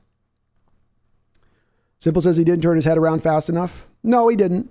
But it's really the bad part of the play is not the turning the head around. That part is a part you'd like to see better, but it's really the getting lost to the line of scrimmage like he did. He's got to be, I know he's situationally trying to be aware to the 3rd and short, so you're going to play the stick routes, but you got no safety help. You can't play to the stick route first and foremost. You got to play to the deep coverage or keeping yourself clean on top.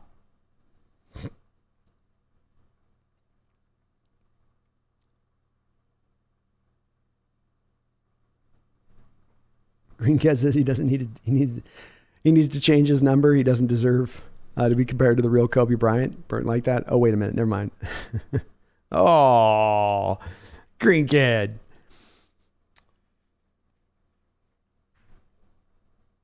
Offense is looking good, but the defense needs to step up. Now they've had a lot of big plays in this game. They're not necessarily all the time making Denver earn it up the field.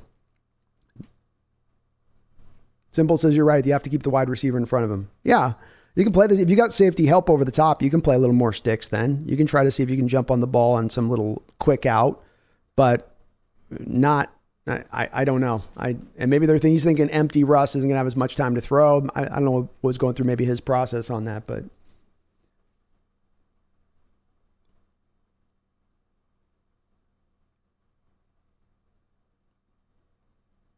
All right, DJ Dallas back to receive the kick. 5:34 to go here in the second quarter. Seahawks offense has moved the ball pretty well here early on. DJ is going to go ahead and take this and down it. So this will take us out to the 25.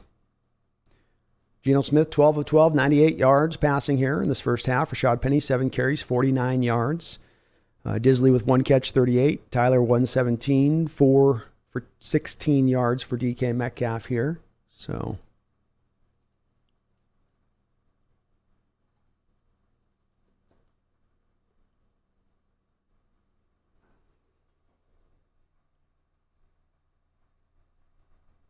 Boney in Seattle has no wonder their dealer so morbid. All right, Geno drops back to throw here. First down. Flips it out to Will Disley. Disley, nice little move in space to get up free for extra couple of yards there. That'll take it down as about 3.5 yards. So second and a short 7.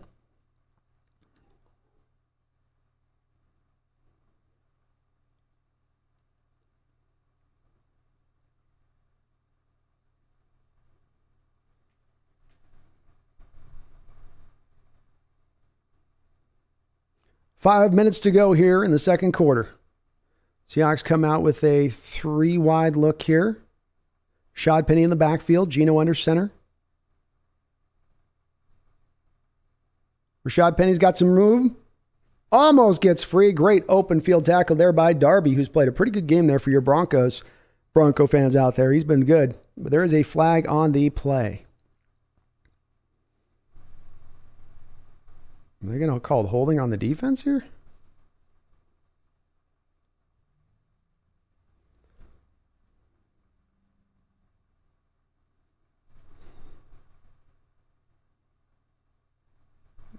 So they got the defense for holding. That's not an often called penalty that you see, but sometimes defensive linemen, for when you got an offense that's trying to be mobile and move, they'll try to keep guys locked in and not let them get pulling out in space. We'll reset the downs there. 1st and 10 now. 4:32 to go on the clock. You'd certainly love to be able to work this drive and finish out this half with this drive. Geno back under center, changing the play at the line of scrimmage. Seahawks only have DK Metcalf in at the wide receiver position. Play action pass. Geno looking. Throws way too high over the top of Rashad Penny there. It might have been for the best. There wasn't really a whole lot to be garnered, and there was a couple defenders closing on in. First incompletion of the game for Geno.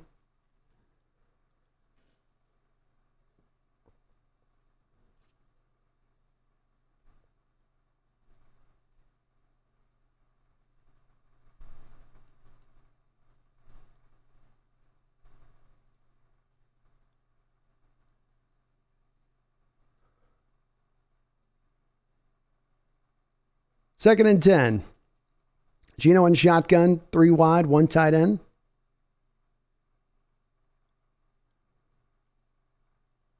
Ooh, nice job by Geno to escape pressure. Finds Goodwin over on the sideline, run a little crosser route. Looks like Goodwin got his feet just barely down there.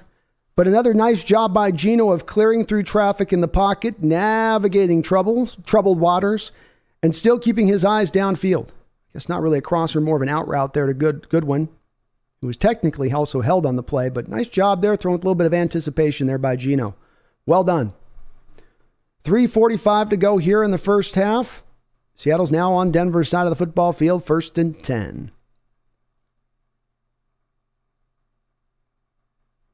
Play action.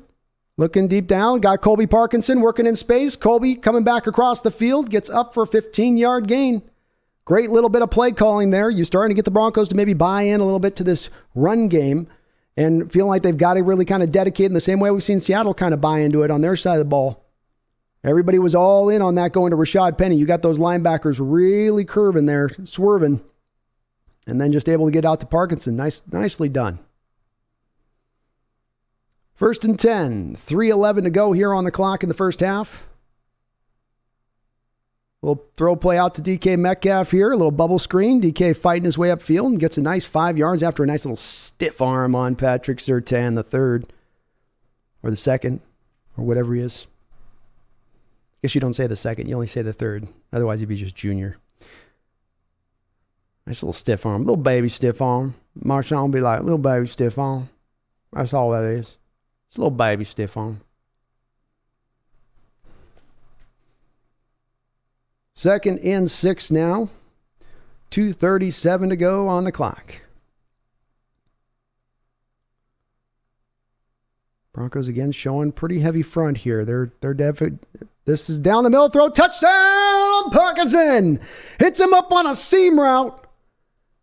And that's a touchdown. Seahawks. How about that? How about that? I was just noting you're feeling the Broncos coming up, creeping up in the running game. You can feel their presence going, okay, let's dedicate some resources to stopping this. And everything, they're showing a great overhead shot of this where you've got 1, 2, 3, 4, 5, 6, 7, 8, 9 guys down near the line of scrimmage at that snap. And then Seattle just goes with a seam route, and the Broncos don't have enough guys in space. There's not a safety back there. They're running a single high look from that standpoint of things. And Seattle just attacks it. Smart play calling by Seattle to recognize Denver starting to creep up there, starting to come up there a little bit. And how about Geno Smith? How about that, Geno Smith? Woo! Woo! That was a nice play. And it's not as really you caught the Broncos like you outplayed them there. You out-schemed them there. That's an out-schemer. That's you've got a 5-man front. They're running like a Sam linebacker there on the line of scrimmage with their 4-man front, and then bringing all those guys up that line of scrimmage. That leaves a lot of open space there on the back end. What they're playing to is they notice that Geno's not really pushing the ball up the field much, right? Early on in this game. I mean, take DK Metcalf. He's got 5 catches for 20 yards. He's averaging 4 yards a catch right now. They're working the short passing game. So Denver goes, okay, we're going to bring up, this is that where we've so not been chess in recent history and we've been checkers. This is the chess match at play here. This is the back and forth. Rashad Penny's causing them problems. That's an issue. Geno's being pretty accurate and pretty on point with the short passing game. So the Broncos, okay, let's bring up resources then to stop that. Then you go and you hit them then on the back end. Broncos have countered us in that as well. They've noticed us. We're early on getting gashed in the running game. It's very apparent. Now they work a lot of stuff off of Russell with that read play action pass, and he's able to really gouge us on it because our linebackers are taking those false steps forward to the line of scrimmage off of the play action look. Very, very, very interesting on both sides of the ball, the way both these defenses are kind of trying to counter a bit. But how about Geno? First half, 17 of 18, 164 yards, 2 touchdowns, no interceptions, 141 rating. And Russell on the other side, 7 of 10, 153 yards, 145 rating. So both quarterbacks are definitely doing a real nice job in this game. Playing well.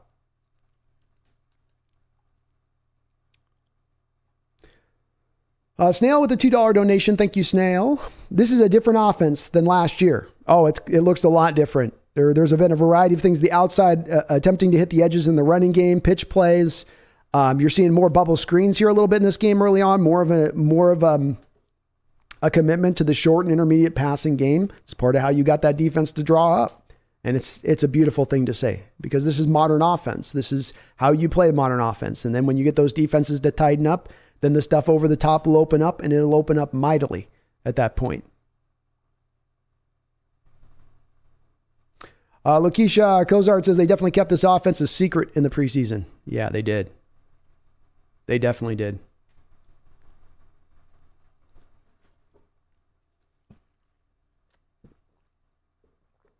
All right, here's the kickoff by Myers.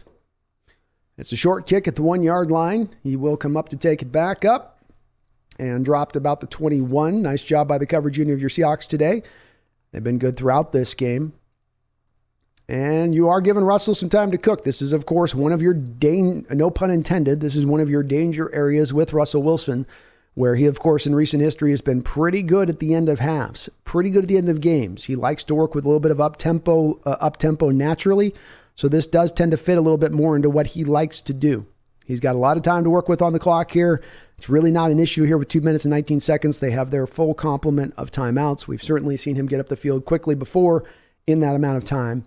If anything, maybe this opens up the Hawks to being able to not have to lock in as much on the run game. Though we'll see. And that is a run right up the middle. And it's wide open there. Michael Jackson makes another nice tackle of Williams in space there to keep it to a 9-yard run. Interesting call there by the Broncos. They must feel like they can get another call off here before the 2-minute warning. Or they were just going to take it down to the 2-minute warning maybe. And that's what they're going to do. So, 2 minutes to go here for the Broncos on this. Again, all of their timeouts at play. And Snail, I think this offense has looked different, man. It's the how they're working the passing, the running game, all of it. It's the different types of formations, the different looks. Hell, we had 3 tight end sets we've run multiple times in this game. Mr. Alo says Jackson's willing to hit for a defensive back. He's a very willing tackler.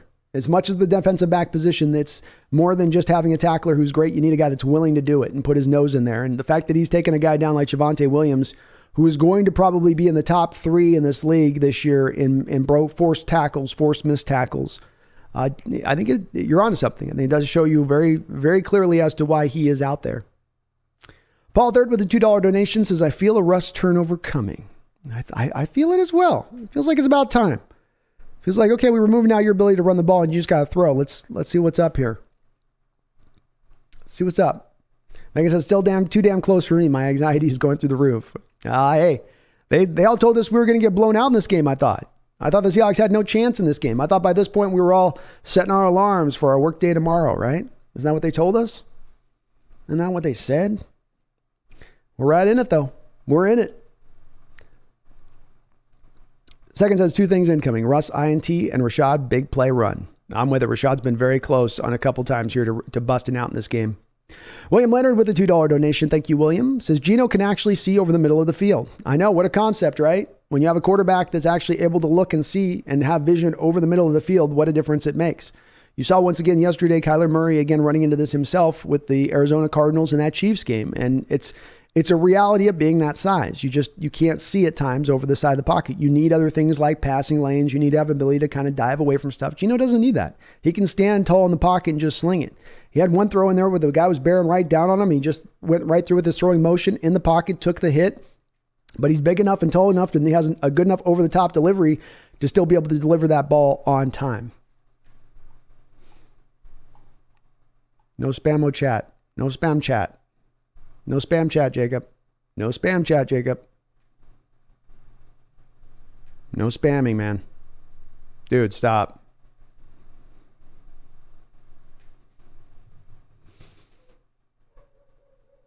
Jacob, we're watching football, man. You're looking for a different stream. 17-10. 2 minutes to go here. Russell back in shotgun. Dude, am I really going to have to boot you? Okay. God, dude. What does that accomplish, man? All right, it's a little screenplay out here to Javonte Williams. He'll take this up for another first down. Clock does continue to run. I'll get the guy kicked out, Jacob, since he can't obviously listen or use his ears very well. You accomplish nothing in what you're doing with that, my guy. Nada. Guess we got no mods in here, huh? Thank you for getting him out.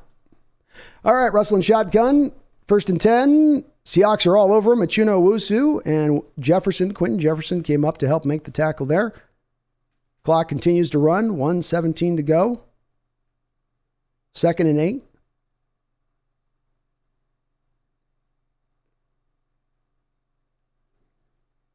Russell taking his time to get everybody in the right set here. It's kind of a semi-hurry up.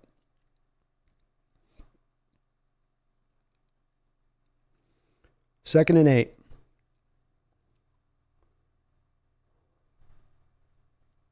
Russell looking, and thrown just out of bounds. Tried to hit Hamler there, and it was just thrown a little bit too far out of bounds for him to have a shot at it.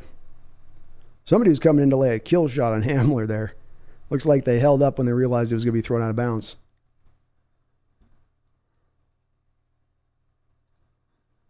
Third down and 8. 48 seconds to go. Interesting here is Seattle can get a stop. They still do have 3 timeouts on their end of things here, if they can get the ball back. Uchenna Owusu flapping his arms, begging on the 12th man to get louder.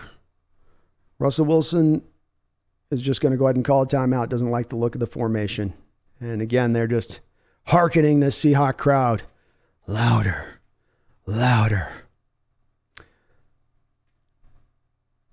Snail with the $2 donation says, we have our answer as to who sucks at screens. I think very well we do. John Hodgins, thank you for subscribing. I appreciate you, John. Very kind of you. And thank you, Snail, for all your donos, man. I appreciate you. Megan, no worries. I know. We've been good today. I've been pretty clear, and I thought I could just get him to chill out, but some men you just can't reason with. 3rd and 8. 48 seconds to go now. Broncos with 2 timeouts. Both the Seahawks and the Broncos sitting at squarely 164 yards passing apiece. Decibel levels getting up to about 97 at their heights here. They're showing us a little bit of that on the cam. Russ back in shotgun, and it is loud. Seahawks looking like they're going to show a blitz. Pull out of it. 3rd and 8. Russell looking. He's trying to scramble back around. Looking again. Has a man. This will be a first down. A little bit more. So Russell just had a very long period of time there to sit back and assess. Coverage was good initially, but he had all day long to throw the football. Seattle was just not able to get any kind of pressure. And they did a good job of staying there with the defender, but he's able to just find some freedom there after enough time. 38 seconds to go. 1st and 10. Broncos at the 24-yard line of the Seahawks. Russell's going to go for it here. And again, Quandre Diggs has an opportunity to intercept a ball like Jamal did earlier, and the ball goes right through his hands. Russ tried to hit the deep shot. Quandre was on it, and Quandre just had it. Russ has definitely benefited in this half. He's had 2 balls that should have been intercepted here in this first half. That's right through the hands of Diggs, man. You got to make that pick, man. I mean, that's... Oh, Lordy.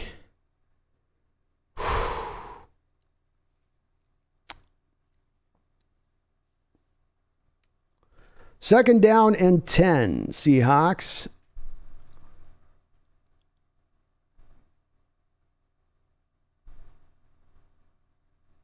Kobe, there we go. Barton on a blitz, gets into Russell in the backfield and brings him down. 3rd down. Nice job by Cody Barton there on the blitz.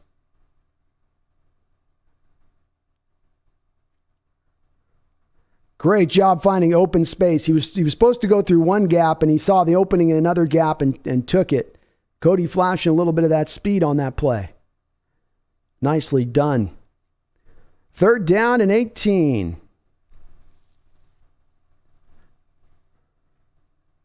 26 seconds to go here.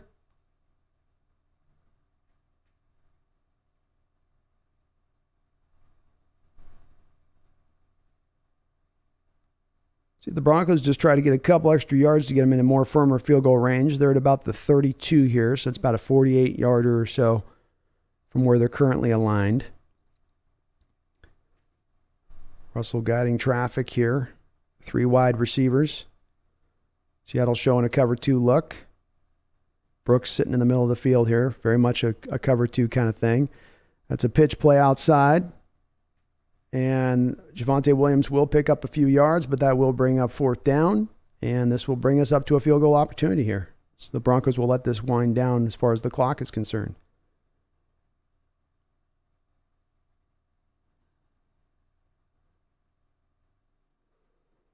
So Seattle up 17-10. Another nice drive here by Russell Wilson and company to get up the football field.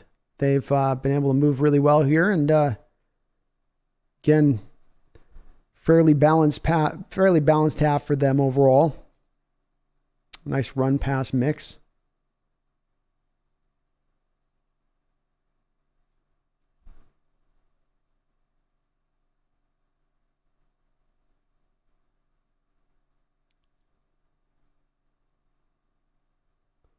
Fourth and 8, 4 seconds to go. Brandon McManus back out onto the football field, having already hit 1 field goal today. Broncos did make this a little easier on him. Now it's only a 40-yard attempt.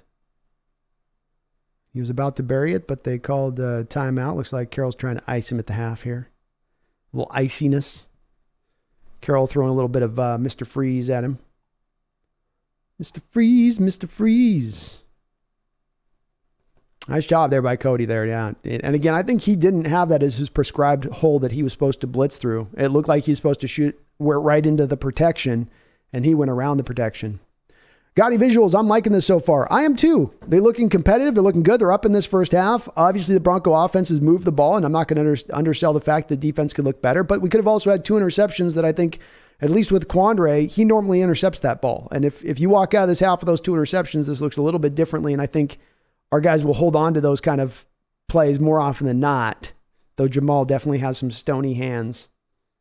Stone hands. And that field goal will go up through the uprights.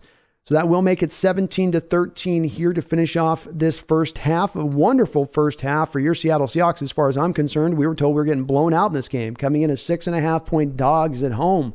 Nonetheless, the offense has moved the ball. Nonetheless, Geno Smith at 17 of 18, 164 yards, 2 touchdowns. No turnover-worthy plays as well. I talked about Russ having 2 turnover-worthy interceptions in that half that he got the benefit of the doubt on. Geno did not. He was protective of the ball. No really even close calls truly in that first half with some of his throws. Accurate, on target, very decisive, and playing with that sense of confidence that I hoped we could see from him. Rashad Penny, love what I saw of him in the first half. 8 carries, 53 yards. That's a 6.6 yard per average carry. Seattle's not just utilized him up the middle in the A gap. They've also worked the edges with him as well. There's been a couple of pitch plays. There's been a couple of outside zone runs. Loving what I'm seeing from the running game in that respect of it. Obviously, you didn't run as much as you almost had you look at it, you're just about close to nearly a 3-to-1 pass to run rate in that first half. They definitely threw a lot of the football there. But that's also why I think you're having some of the success is that you're getting to Denver when they're thinking on early downs, you're running the ball, and instead you're choosing to throw on a first and second down, which, historically you've been more of a run-based team on those downs. So you're playing against your type a little bit in that respect of things. Denver's offense has moved the ball really well on the other side of it. They've got 9 carries for 61 yards in total. And definitely Melvin, and I think that'd be even better if you took out Russell's carry. It would look even better, I think, as far as their yard per carry average goes. But they just haven't tried to run as much. They didn't have as many plays in that first half, a very quickly played first half. But encouraging to see. And it does look like maybe Jamal Adams went down with a real major injury if you're just popping in here, which is unfortunate to see. But he is definitely at this point out in this game, it looks like. Basha's boys looking good. Got to feed Penny more, but Geno killing it. Hey, it's hard when you got Penny. If I got Geno 17 of 18 on the other side of that, at that point, I'm not gonna harp on needing to run the ball more at that point. They're doing a good job, I think, with the mix. And what I really like about it is they're hitting the pass plays on early downs, where we have historically been a very conservative team when it comes to the early downs, as far as being very predictable in our willingness to run on those downs. Colby Parkinson is looking good. Well said. Definitely is. Sickerman says, my grandma turned into a Geno Smith fan after a Geno Smith. Hell yeah. Broyle, I think we're feeling good. People are feeling encouraged by what we're seeing. Roll and just keep it up is what I would say to this. Just keep this moving, keep this rolling. Don't do anything really different from what you've done this first half. If Denver adjusts, if they start dropping back down to more of the cover 2 looks, if they start moving some assets away from the running game to try to dare I say, hold up Geno a little bit better, then go back more to the running game. But I think what they're doing is that you're going to go here and put all your strength here. We'll attack your weakness. And you take your strength there and move it over to your weakness. Then we'll go back and attack your weakness over here.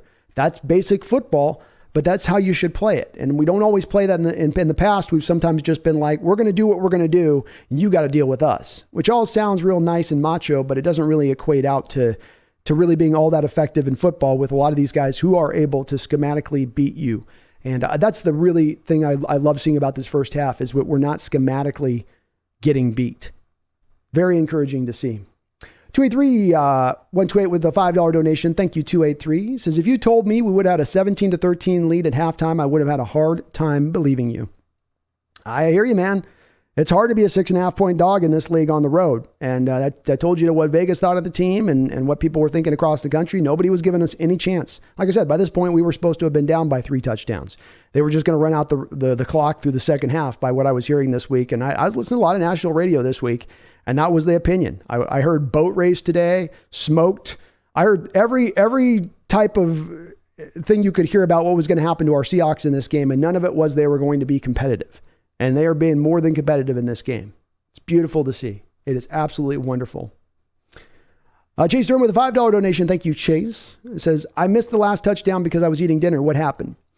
Seattle was able to get the Denver defense to start to creep more to the line of scrimmage and devote more assets up near the box. I counted somewhere in the neighborhood of right around 9 guys up near the box as Seattle was running those 2 tight end sets to one side of the field. And then you just ran your tight end with a seam route right up the field, and there's only a single high safety who's got to cover both sides of the field at that point. He chose the other side towards the receiver side.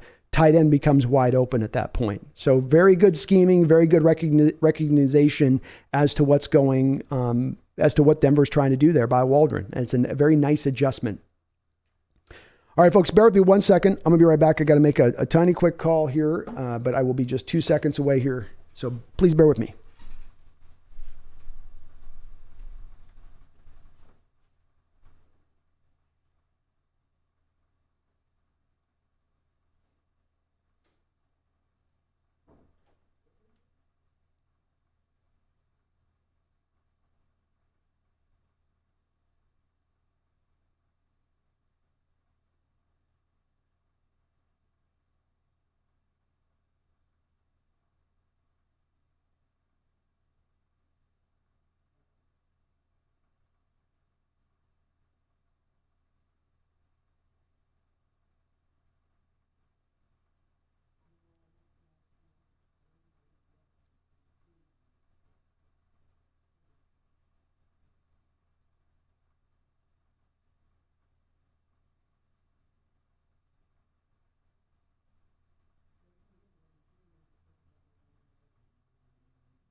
All right.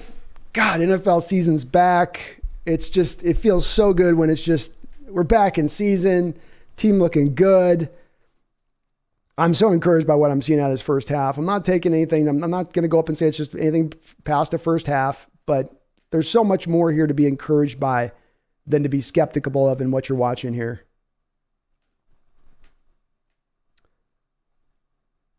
Merksaw says, who's behind the controller for Geno tonight? God. He invoked God before the game, and that's just a power that you can't do anything about. Poop Dog, how does Jamal Adams injure himself on a simple untouched sack? Well, unfortunately, as we've learned with Russell Wilson, who literally once made a man by the name of Chris Borland retire because he hit him so hard, he's caused a man by the name of Clay Matthews to have his jaw shattered upon contact, and that's just kind of Russ, man. He's kind of a heavy-built dude, and you run into him, and you can kind of easily get kind of broken. And so he looked like it looked like his foot caught or hit weird off the turf and twisted. It looked Liz Franke.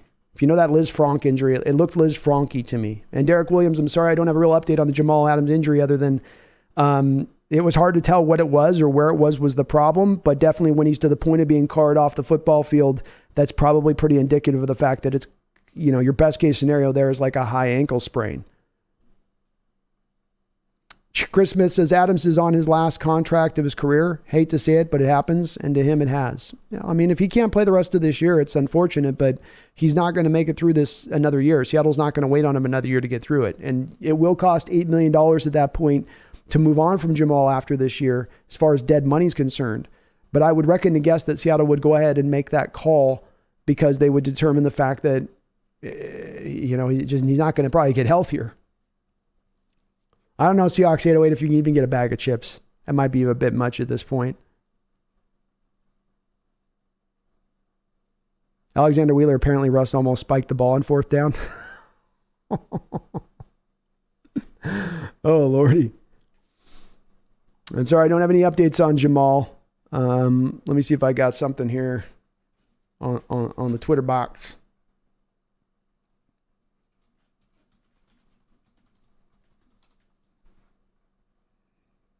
He's carted off with a knee injury. So, and the look on his face says, my knee is jacked up. So I'm guessing we're looking at that. If it's knee, then your best case scenario is really like an MCL.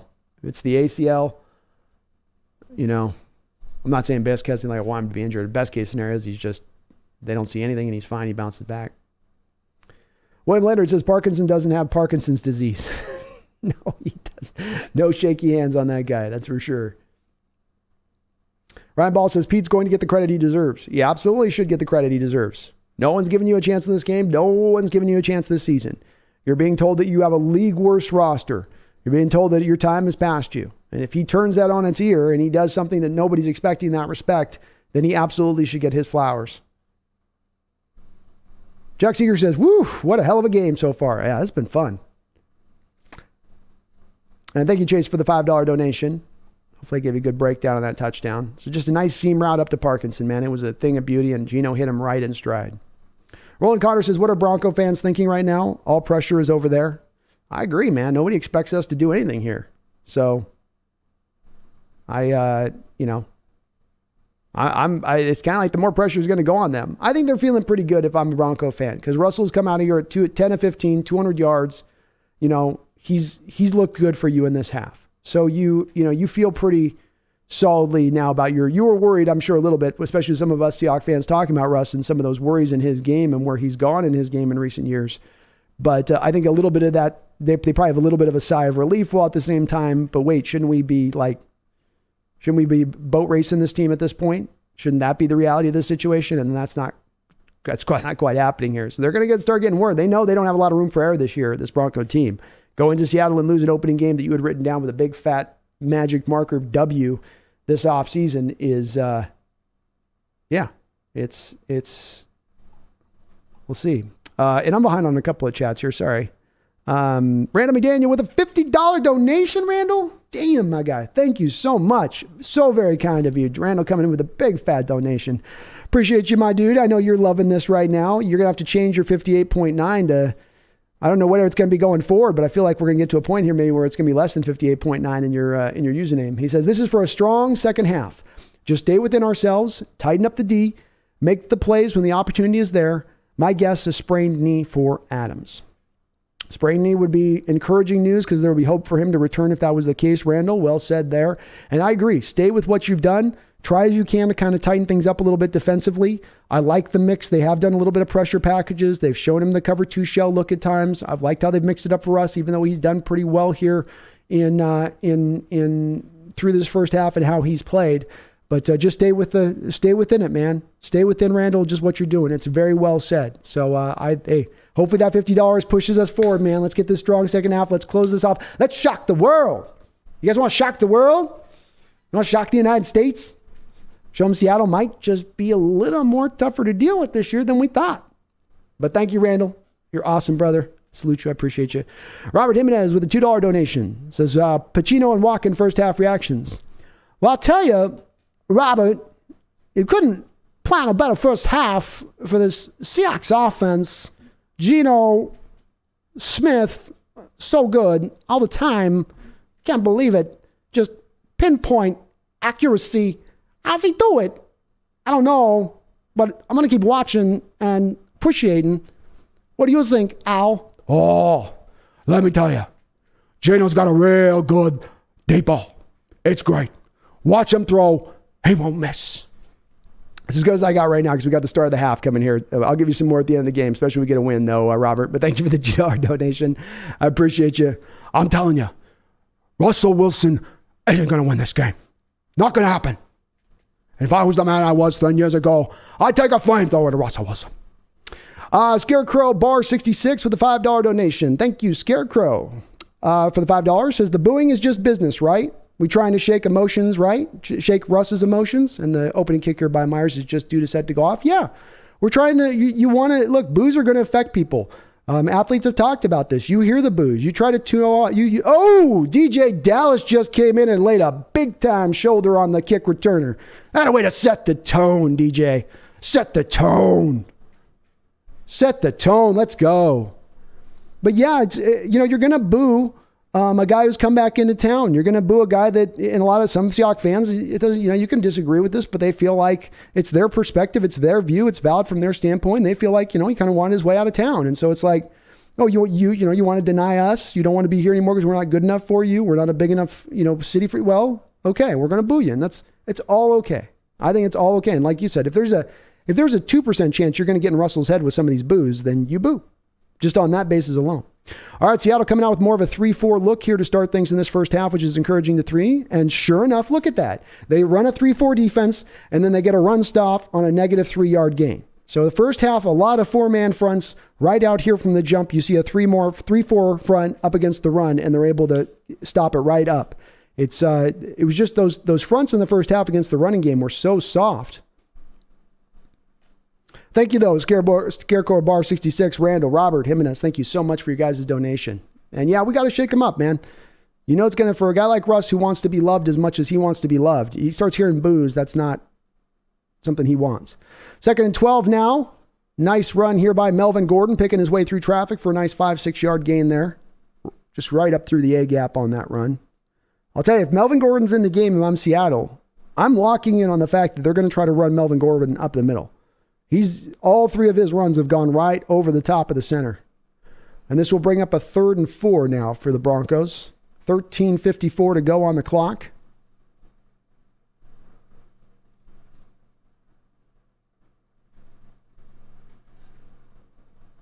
Russell under center here. 2 tight ends. Seattle running that 4-man front once again here on this. Play action pass. Russ had a man to his right, didn't see him, looking back to his left, coming back to his left. Boy, I don't know what the defenders are thinking there. Russ just stared that down to one side of the field for about 15 minutes, and nobody went over to that side of the field. He completely half ignored the whole right side of the field there off that snap. Looked like Coleman got buzzed there. Coleman caught back looking like, Coleman looks...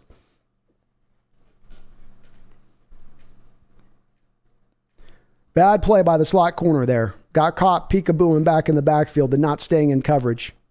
Looks like he's playing man there and just got completely turned. Just stopped looking at him. 1st and 10 now. 13:01 to go. Russ back in shotgun. Quick little throw out to the side. Nice hit by Michael Jackson Jr., but a catch for a 7-8 yard gain there.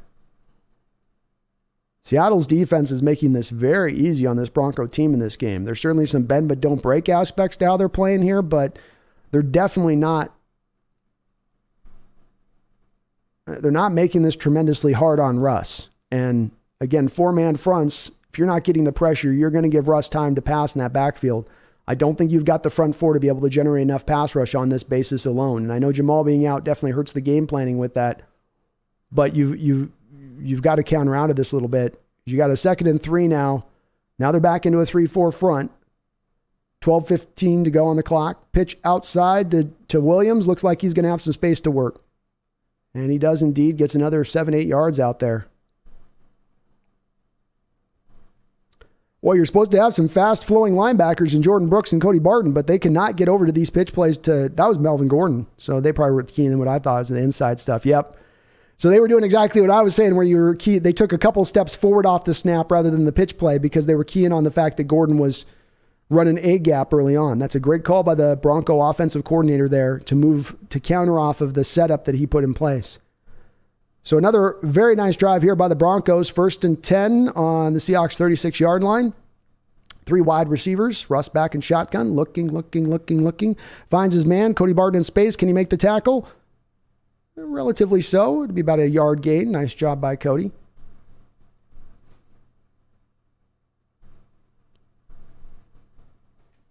And how about Russ hitting his back after going through his reads? Good job by Russ.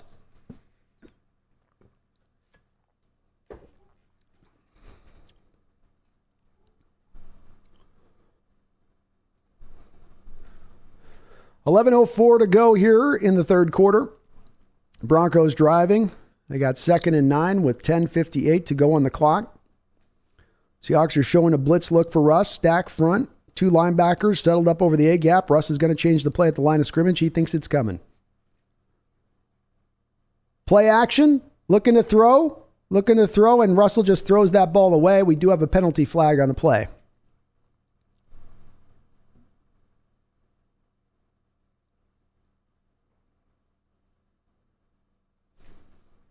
That looks like a delay of game on Russ there. So Russ caught the blitz, tried to adjust out of the blitz, took a little bit too much time off the play clock, and it expired. 2nd and 14. Penalties in this game. The Broncos are 8 for 76, while your Seahawks are 2 penalties for 15 yards.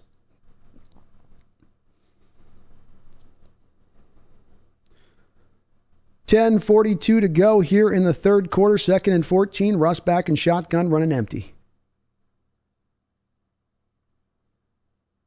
Russ is making an audible there, feeling a little bit like Seattle's going to bring a pressure look here, I think. Seattle does not. Russ is going deep on Woolen.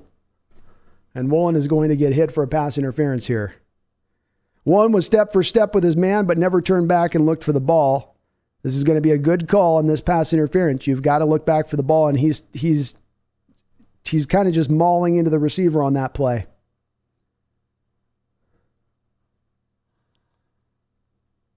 I'm worried about that matchup prior to the game, them setting up and Sutton on Woolen.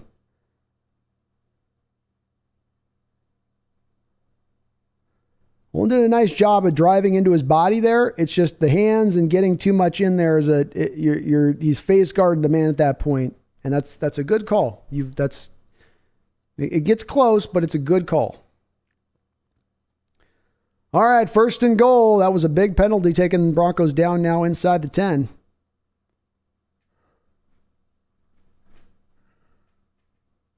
And Russell will complete this pass out for a little 2-yard gain to Jerry Jeudy. 2nd down and goal. Russell Wilson continues to do really well here. He's 235 yards now in this game.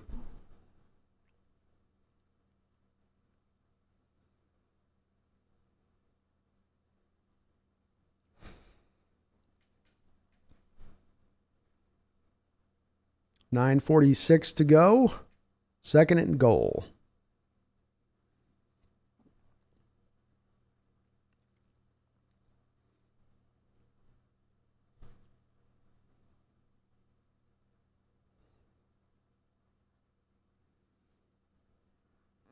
Oh, nice play there. We got a flag on the play, but good job by Uchenna Owusu to break. And boy, he's played a really nice game today. Just penetrated that play very quickly. Another delay of game penalty, though, on the Denver Broncos.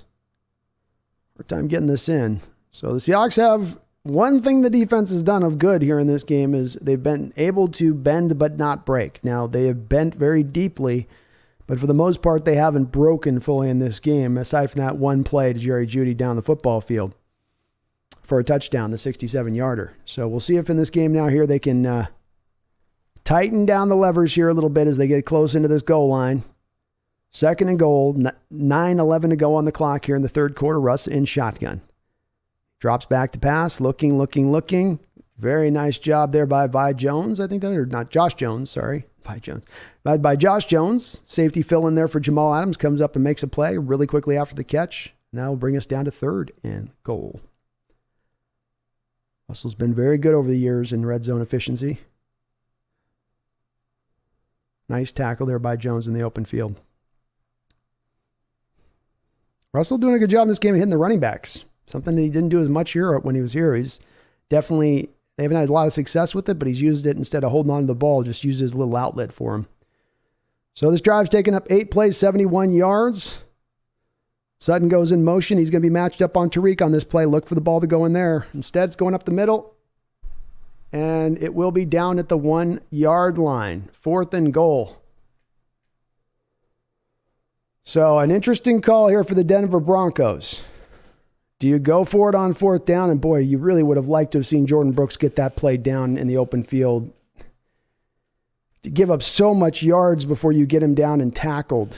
And it's just, man, they let so much of that. Jordan Brooks continues to have issues in coverage, folks. So that's got to be a narrative we're not going to take out of from this game. The issues can tend to be there still. 4th and goal, they're going to go for it here, run up the middle, and he's going to be stopped, knocked down, fumble, pick back up. I don't know if he was going to be considered down. There's a Seahawks defender writhing on the ground.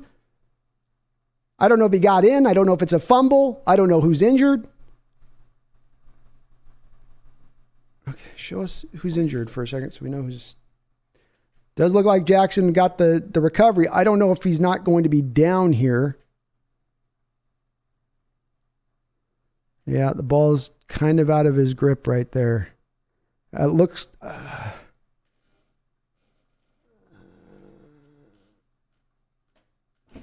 Yeah, the ball's out. I don't think there's something conclusive there. And Quandre Diggs came up and made the initial... The ball starts to fumble with Diggs, his initial hit, and then as Gordon's trying to regain control, he's also trying to extend the ball over the goal line to get the touchdown. And so he didn't take the second to just control the ball. He's trying to get it out at the same time. 2 things at once caused it to finally be a fumble. I don't know if one of you guys got a chance to see who was down on the play, but it did look like there was a Seahawks defender down. Seahawks 808 says Brooks is not Bobby. No. I've been unimpressed by Jordan Brooks in this game, and this is me coming from me, a guy who was saying, I thought this guy could be a second-team All-Pro type player this year. And, that's not what we're seeing in this game right now. He's still having a really hard time of diagnosing pre-play what's run pass, and he still wants to take that cheese too often in the play-action game side of things. Great play, though, by our Hawks defense. Nice job of holding up there, huh? Diggs coming up, filling the lane from the safety position. And if that fumble, that will be big because instead of having the ball at the 1-yard line, now you get it more out around the 7-8 yard line versus just having a stop there at the half-yard line, which puts you into a little bit of a trepidatious spot offensively to begin a drive. Michael Bell says, now Russ can throw up the middle. Yeah, right. He hits a little scat back pattern there, right, Michael, to Melvin Gordon on that inside route short. Yeah, I've been saying that a little bit in this game, that he's had at least 4 throws to the backs on swing routes, something that he absolutely almost refused to do at times when he was here in Seattle.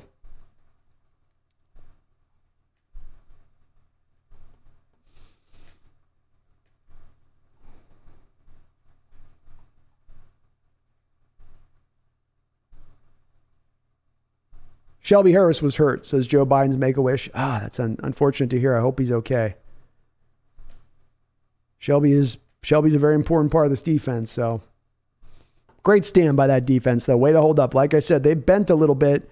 They bent a little bit more than we probably would have liked to see in this game, but they have not broken.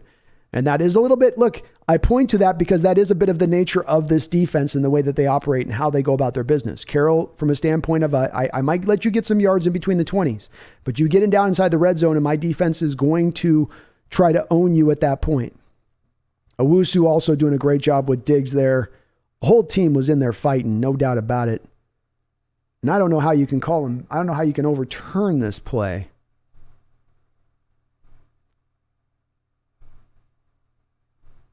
Looks like it's going to stay as called if I can read lips halfway decently there from the official. Michael Jackson Jr. coming up and picking up the play. Michael's played a pretty good game here. So 1st and 10. Definitely some tough field position to work with here for Geno and company here out of the gate here. Third quarter. They will be from about the 10-yard line. 7:33 to go. Geno in a little bit of a pistol look here. 2 tight ends. Got to figure you're going to see and feel a little bit more of Penny featured here in this half. And that give is up to Penny up the middle here to begin things. Not much happening there. It was pretty much hemmed up from the start on that run. Maybe got about a half a yard. 2nd down. Seahawks have had 4 drives. It's been touchdown, a 7-play drive, 72 yards that turned over in downs. And Geno comes out of shotgun here running a little bit of a hurry up. Okay, Geno, just throw it away. Nice job by Geno there to just throw the ball away. The play wasn't there. Don't panic. Just get rid of it at that point, which is what he did. Pressure was starting to mount down on him. Nice job by Geno there. 3rd and 9. Like to see a little more from Seattle here in the second half of just still leaning into the running game a little bit, especially when you're from your own end here. It's not a big deal, but just keep testing that Denver Bronco front. 3rd and 9. Broncos showing a bit of a blitz here, and they're bringing it. Oof. And we got a penalty flag on the play. Ball went through the hands of DK Metcalf. Looked like initially early on Surtain's going to get called for a penalty flag here, though.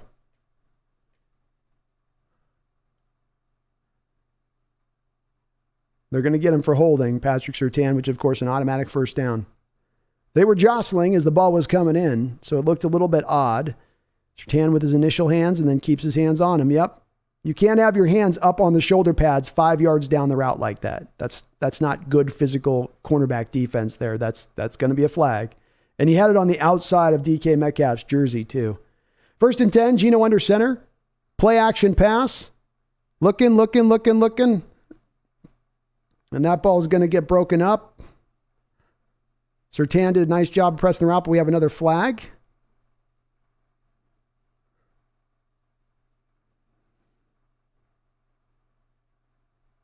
What the hell was that? Roughing the passer, I guess. Okay. Bradley Chubb gets called for roughing the passer on Geno Smith. Yep. Can't do that. Can't do that. He knew what he was doing, too. He went for his neck. Look at his forearm going to his neck. Look at his forearm going to his neck. Yeah. Yeah, that's a penalty flag. I don't want to see any. I got Bronco fans in here bitching about that. I better not. That's a flag. 1st and 10. Geno back in shotgun. Handoff give is up to Penny. Penny quickly swallowed up there in the middle of the defense. There has been no room up the middle here. DJ Jones all over that play. 2nd and 10. That was definitely a flag on that defender there.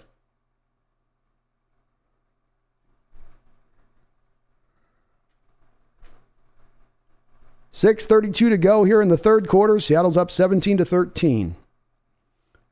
Geno Smith in shotgun. 3 wide with a tight end on the far outside, so 4 wide technically speaking. Geno drops back to throw. Looking all day to pass. Can't quite get the throw in there to Tyler Lockett. Felt the defender closing in on him and tried to throw the ball a little low, and it bounced in front of Tyler Lockett for a 3rd and 10.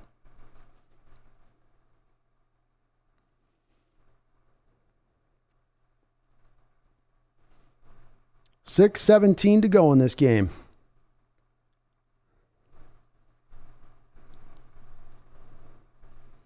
I think both Cross and Lucas have acquitted themselves pretty nicely in this first game of their professional career. Broncos showing blitz here.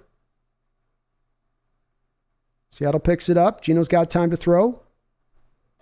Great catch by DK Metcalf. Third down when you need it. A crossing route. Geno puts it right out away from him. He's got Surtain hanging off of him like that little brother that just nagging on. Just get off of me. Puts his hands out, catches it out away from his body. Best catch of the day for DK Metcalf. Nice little route.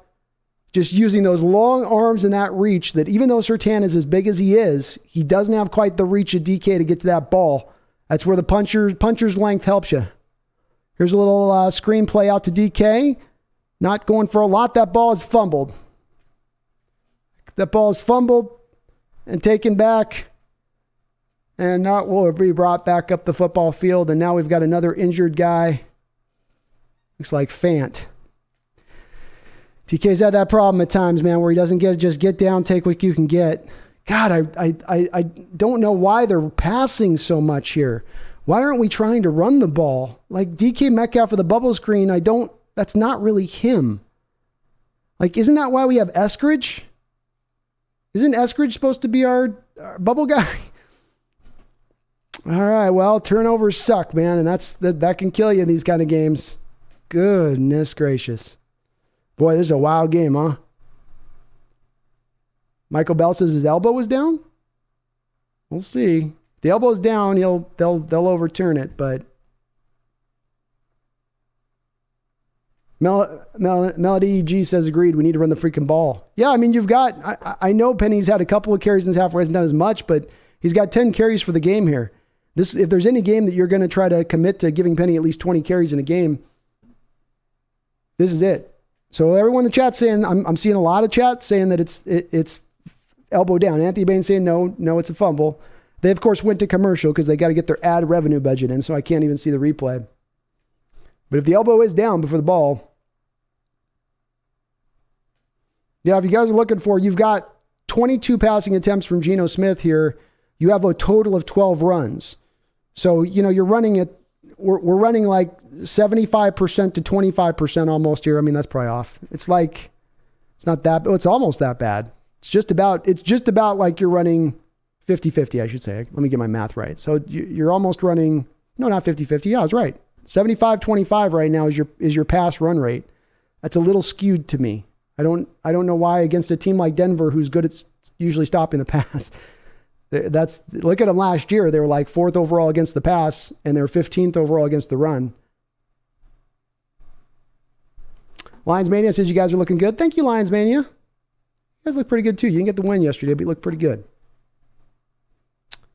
Yeah, Lions Mania, DK's just fighting there, but again, he's had an issue with this in the past at times where it's just you got to get what you can get and then get down. He's had a couple of fumbles in his career. Where it's just him trying to do a little too much where the play's done. Your extra yard or two that you're going to get isn't going to accomplish a whole hell of a lot there, especially on that first down play.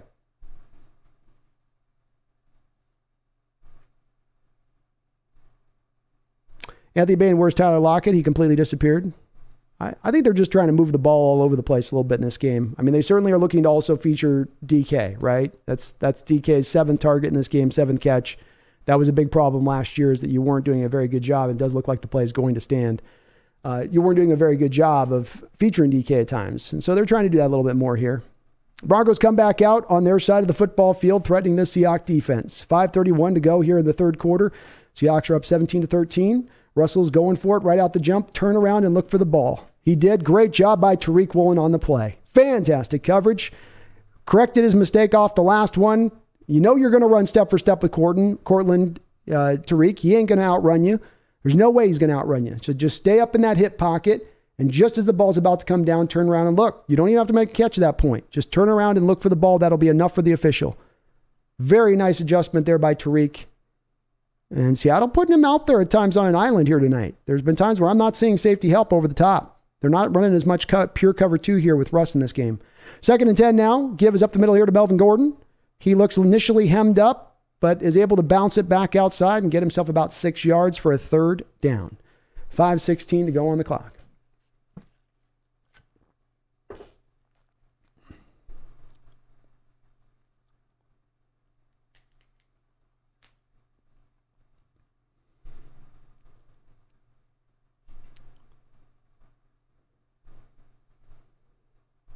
3rd down and 3. Important play here. Why is he jumping up and down? Okay. 3rd and 3, Russ in shotgun. Gets out of pressure. Looking. Tariq Woolen's going to get hit for a holding call here. Probably didn't have to do the holding call. I don't know if that ball looks like it's overthrown if he doesn't hold him.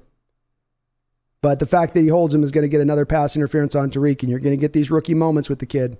He's just got to learn not to panic. But he was beat there. I don't know why the Seahawks cornerbacks have been just sitting on short routes today.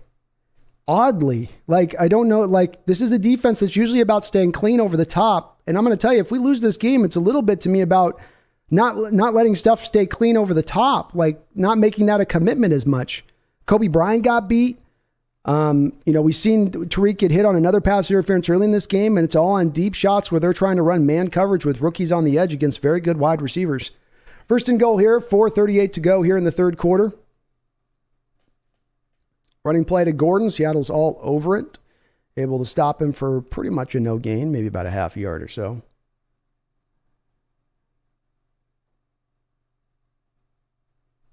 Brian Smith, Woolen is raw. He is raw. I'll tell you though, I thought Kobe was going to be ready to start at this point. I don't know as much with watching Kobe in there if he's as ready either. So they're probably just going for maybe they're like, well, they're both raw. We'll go for the guy with the more upside and let him run it out there. 2nd down and goal. 4:04 to go here in the 3rd quarter. Very entertaining first game of the year here on Monday Night Football. Russell under center. 2 wide, 3 wide receivers. Play action. The ball is caught, but looks like it will be down at the 1 yard line. 3rd down and goal. Darrell Taylor was able to get some pressure there, but Russ did a good job of getting the ball out of his hands. And look at Russ hitting running backs and tight ends in this game. Where has that been for 4 years?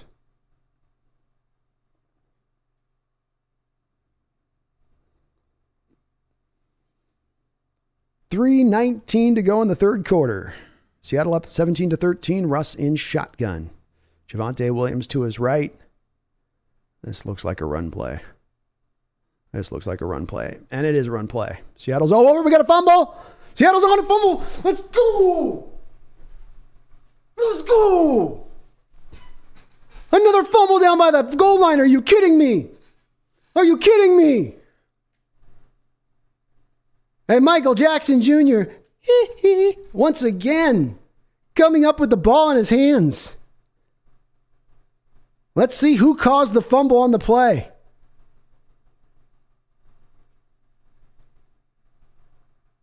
Who did it? Who was it? Uchenna Nwosu came flying back into the backfield. He had the hammer lock on with his arm, and he just wrenched that thing out from the side as he flew past. Fantastic play by Uchenna. The ball bounces forward into the end zone, and your Seahawks get the ball back. Woo! Do you believe? Broncos fans were saying it's rigged? Like the guy purposely fumbled? That was a great play by Uchenna. He wasn't expecting him to come in there and go at the ball like that. The guy wasn't holding on to it with 2 hands. You're down near the goal line out that's a lot more guys congested down in there. As a running back, you're told, get 2 hands on that ball down there because it's coming. You got guys coming at you from each side that you can't always see where they're coming from. But Uchenna Nwosu has played a whale of a game from the outside linebacker position. You look at his stats, and maybe it's not going to be all amazing in the stat column. Even still, 6 tackles from an outside linebacker position is pretty impressive. He's got a sack, a tackle for loss, a pass defense, another quarterback hit, and now a forced fumble. That's actually a really good stat column outside of what he's showing you too on just what he's showing you on the field. So let's go. Michael Bell with a $20 donation. Thank you, Michael Bell. He says, Seahawks country, let's fly. Let's fly, Michael. Let's go. Megan Gockroger with a $100 donation. Thank you, Megan. Let's go. For those doubting Pete Carroll's coaching ability, I would suggest having a close look at this game. For a man who is 71 in a few days, his coaching has been nothing short of brilliant. And I'm looking forward to seeing what else happens this season. Well, there is no doubt about this, Megan. No matter what kind of goes through the rest of this game, this should be an encouraging step forward to your point. This should be, as far as from us Seahawks fans and how we're looking at this team, this is a good step forward in what we're seeing across the board. It's not all going to arrive there overnight, but you're seeing a lot more encouraging signs, a lot more signs of hope, a lot more of, hey, maybe Coach Carroll and this front office have an ability to turn this thing back around again, versus maybe some of you out there that might have had the thought coming into this game of a little more of a question mark in that regard. Can they still do it? Can they tap back into that old-timey magic? Well, indeed, this has got a lot of those hallmarks here that we're seeing a little bit in this game. 1st and 10 here to Gino under center. Megan, you're amazing. What, did he get the catch? A little throw out there to Tyler Lockett. Somebody was mentioning, where is he there? He sort of dropped it at first and then regathered it. But Megan, you're awesome. Michael Bell, awesome. Randy McDaniel, thank you. Chase Stearns, Scarecrow Bar, all of you guys. Paul Third, Snail with multiple donos. So nice of you guys. You're so kind here on the channel. I really do appreciate it. Woo! Scarecrow with the $2 donation says, holy crap, Megan. Megan coming strong. I know Megan's feeling good after this one, because she's been a big backer of Carroll on this. She's been a person that said, hey, I think he can still do this again. 2nd and 8 now. Again, Gino back trying to throw the ball down at the feet of Eskridge. Very odd play calling by the Seahawks in this game for how much they're throwing the ball. I don't know if they've just had no faith in their ability to run, but you've only seen 2 rushing attempts in this third quarter so far to Rashad Penny. You found yourself in a couple different times now in 3rd and longs throughout this second half, a few different moments. I don't know why they're leaning away so hard from running the football. This is a Denver front that you can go after in the running game. I know they were committing to it earlier on there, but I don't know if I want Gino throwing 40 times in this football game. 3rd and 8, Gino back in shotgun, 3 wide, 1 tight end. Got him spread out. Gino comes back to Tyler Lockett on a nice out route and a very nice play. Beautifully run route there by Tyler. 1st down. This is the kind of route that Tyler excels as, those out routes from the slot. It's so difficult for a slot corner who's got to keep his inside leverage there to not give up a yard or 2 of separation coming out of that route, because you do not want to get beat inside. And Charles Cross did a great job there of getting Bradley Chubb pushed a little bit out the backside of the pocket. Chubb tried to give him a little bit of that Euro step move off the edge. 1st and 10 now, Seattle at the 31-yard line. The give is into Travis Homer here, or Rashad Penny, who's able to fight his way up for about a 4 or 5 yard gain. A little bit of an off tackle kind of run there. 1:41 to go on the clock here in the third quarter. And Rashad says, I was just an inch away. Just an inch away. And I'll bring up 2nd and 6.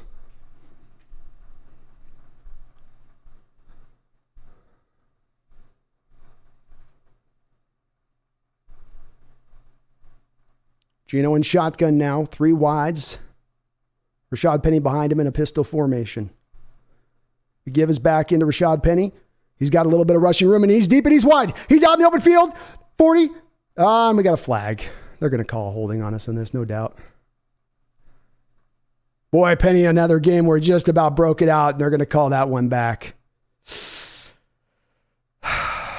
Definitely the flags have come out a little bit more here as we've gone on in this game. I'd like to see this hold. It didn't look obvious at first blush. Hands inside the jersey. What? Get out of here.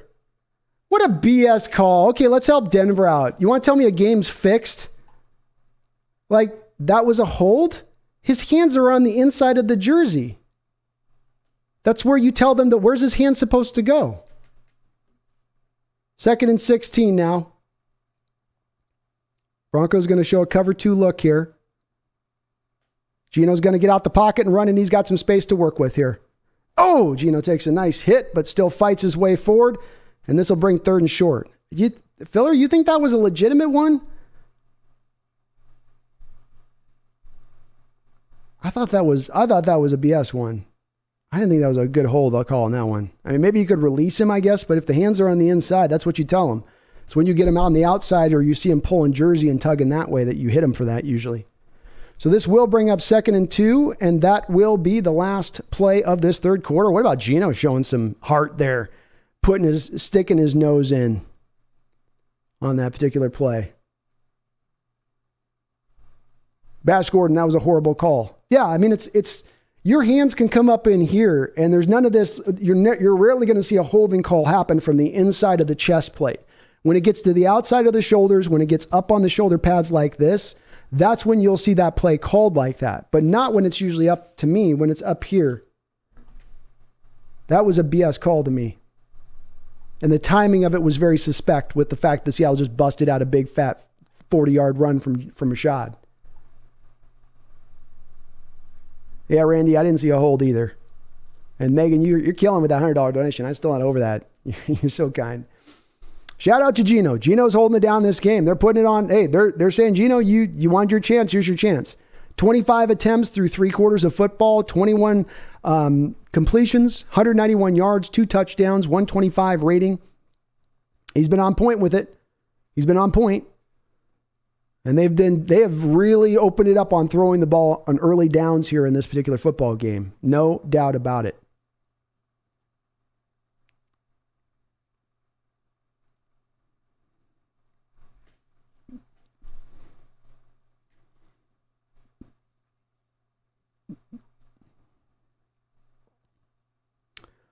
Emma Kitterman says, I think Lucas is moving his guy so much the refs are assuming he's holding. Yeah, that's at least would be an explanation for it, because that's what you teach linemen to do every single play, you know.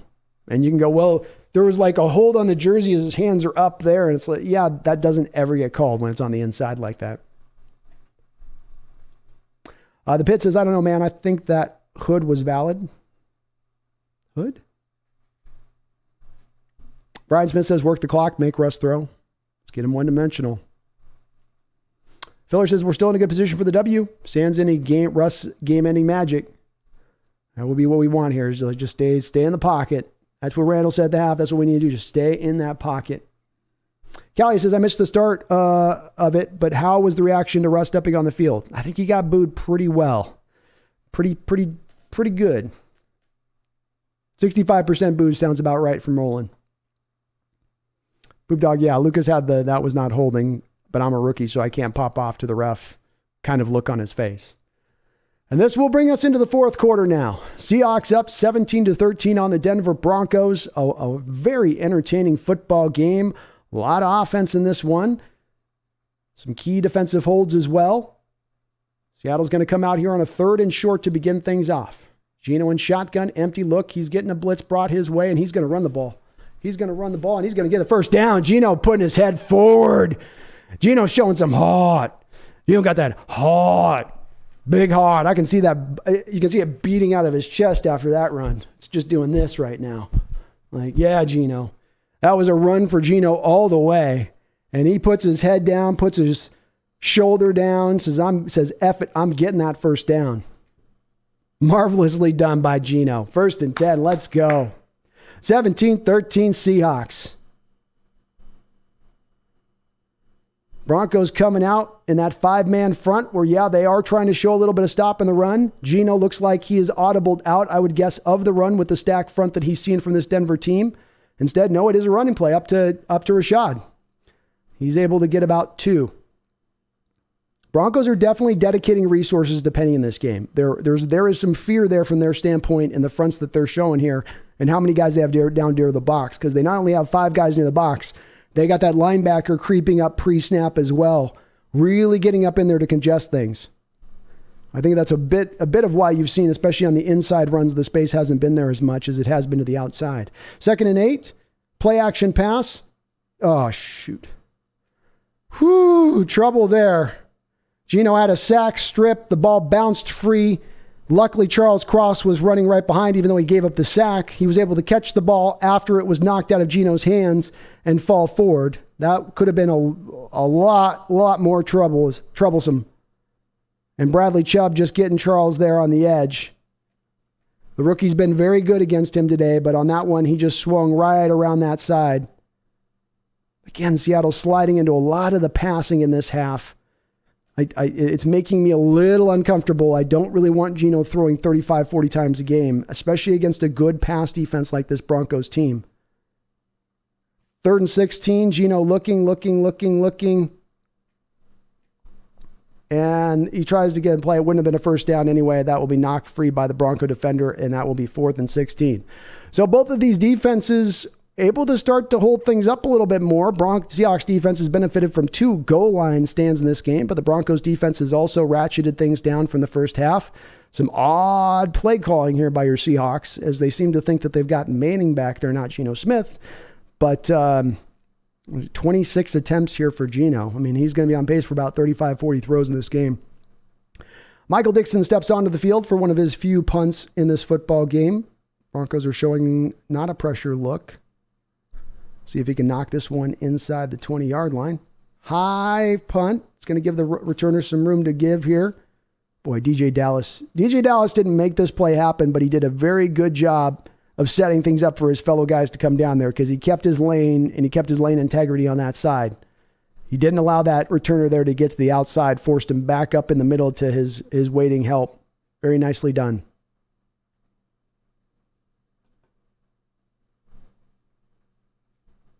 Very nice special play there. Good special teams play, I should say.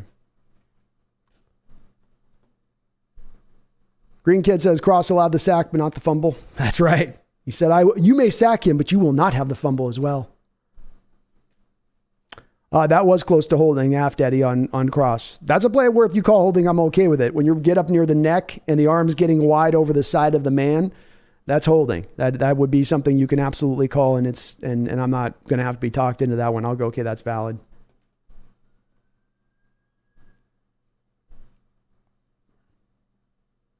Merksaw says this is the Super Bowl for Geno. Maybe so. Maybe so. Emma Kitterman says Wilson will go down as an all-time Seahawk great, but not right now. Give him hell while he's on our field. We can be sentimental later. Exactly. There will be the day to celebrate him, just not this day. And yeah, Chuck Seeger, Travis Homer is killing it. He's been good in the return game. That's one of those ones where you don't get a lot of credit for the guy. You're doing kind of the dirty work on that play, but if he loses integrity there, and with the room that punt returner had to work there, he potentially gets wide, that's going to be trouble. But very nicely done on his part to understand what he was supposed to be doing. That's a veteran kind of play there by him. Simple 1970 says fourth quarter, and that was Seattle's first punt. Indeed it was.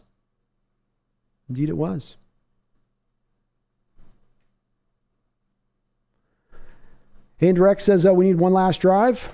I agree. We kind of need one. We need one good stop here again, and then one more drive for a touchdown. I think you've got this game.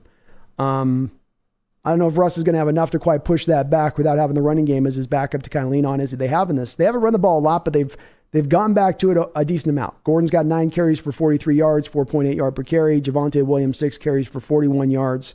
You know, those guys are doing a good job between the combination of the two of them running the ball.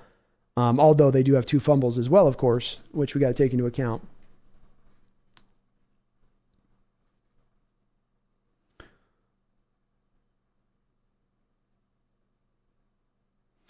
All right, Russell Wilson comes back out onto the field here. 1st and 10, 12:50 to go here in the fourth quarter. Seahawks up 17-13. Seattle shows a 4-man front here initially. Broncos counter that with a heavy formation. They're going to go play action, though. Barton is on it. And manages to push Javonte Williams out of bounds for just a couple yard gain. And again, Russell Wilson hitting his running backs. I think Russell Wilson's thrown more to his running backs in this game than he has in like the last 3 seasons combined. Or like all of last season's running back attempts. He's basically worked it in this game alone. What is he throwing? He's throwing 5 catches to Javonte Williams. Melvin Gordon's got another 2. So he's hit his running back 7 times in this game. 2nd and 6, Russell under center. Pitch play out to Javonte Williams wide. They've had some luck with this. Woolen steps up and does a good job of setting the edge.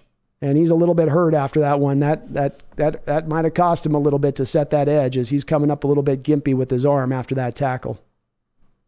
He will move over to the sideline.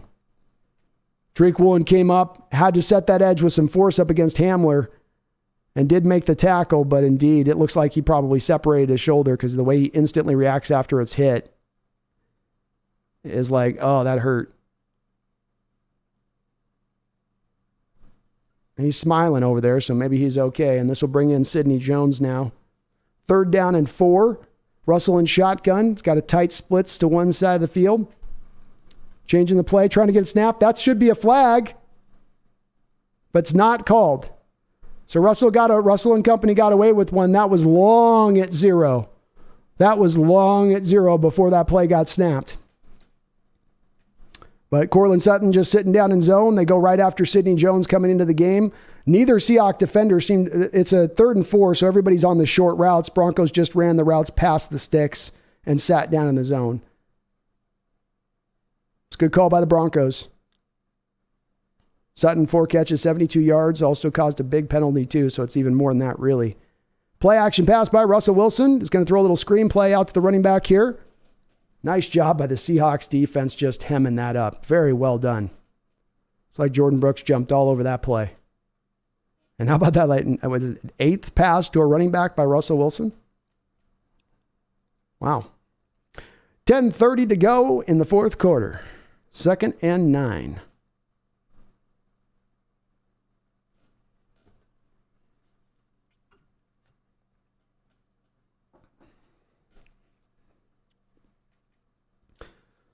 (17-13) Seahawks. Ball on the 44-yard line of the Broncos. Russell drops back to throw. Judy open, short. Seattle with some very, very soft zones here in this game, defensively speaking. Very cushiony, and we're not seeing any of the blitz packages against Russ. I would think you'd want to run a little bit more up against him. They're trusting their front 4 to get pressure, and that's a quick drop, so they're not going to get pressure on that. But that looked a little bit like old Seahawks defense kind of play there, where just everything's nice and soft and easy for the quarterback on the read. 1st and 10. Broncos now in Seahawks territory. 9:27 to go here in the 4th quarter. Again, just that 4-man front by the Seahawks here. It's going to be a run play. It's very hard. This loose 4-man front's very hard to stop the run. Gordon able to work his way there for about 8 or 9 yards. 8 yards. Drive looking pretty easy for this Bronco team right now.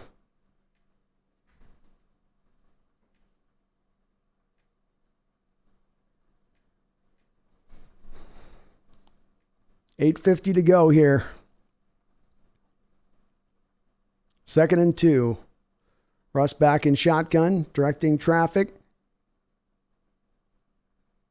Whoa! How is that not? There's 2 guys moving at the oh my God, the officials are going to annoy me in this game. 2nd and 2, they get it off. Russell's got some pressure, just throws it up. And takes a hit on the play. 2nd and 3rd and 2. Boy, Broncos had 2 men moving on the line of scrimmage at the same time, which is supposed to be a no-no. Again, no call by the officials. Great job by Uchenna Owusu to get the pressure there on a stunt. 3rd and 2 now. Uchenna has played his ass off this game. That was a good quarterback hit.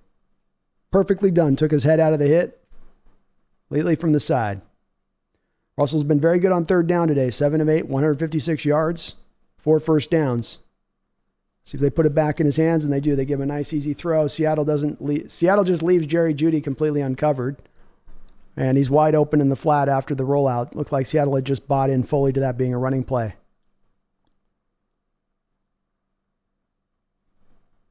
Yeah, linebackers. If there's one thing defensively that stood out above anything else is the linebackers are buying in inside on these run plays, and it's easy money for Russ then the second he gets out to the edges on a bootleg, because the linebackers have completely cleared themselves off the bad steps that they're taking towards the line of scrimmage when it's not a run. Whew, Michael Jackson On a play deep down the end zone, Russell almost got the tight end down there, and Michael Jackson able to get his hand in and make a play at the last second. But he was beat for a couple yards there. Michael showing that competitiveness to get back into the play. Russell rolling back out across his body. Nice throw by Russ there. Just a very good job by... He didn't get his hand on the ball, but he made it hard for Schubert there. Or not Schubert, but Ubert. 2nd and 10.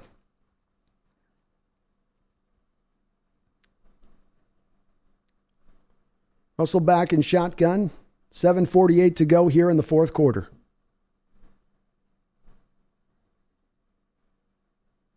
Jeez. What are you doing, Cody? Cody gives up a 6-yard gain. Just let the running back run wide open out there. Like, pick the man up. The problem with Seattle zone sometimes, they don't pick men up. They drop into a spot, into a space, but they don't ever grab anybody. Like, you're in a spot, but you want to cover somebody at some point. And there was nobody else flooded to that side. Cody just kind of dropped back and casually just let him break in the out route, and it was wide open there for Russ. Linebackers for your Seahawks are being really targeted in this game. This will bring up 3rd and 3. Big play. The crowd is getting loud. Russ signaling to the offense. 7:11 to go here in this game.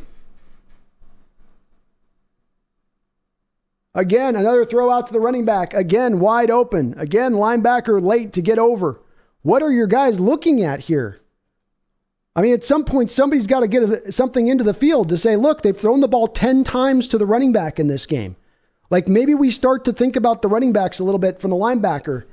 And Seattle brings an odd blitz there. What a strange call by Clint Hurt. That is the worst call of the game for him on that one. He brings a blitz on 3rd and 3, opening Russ up to then just going after his hot route.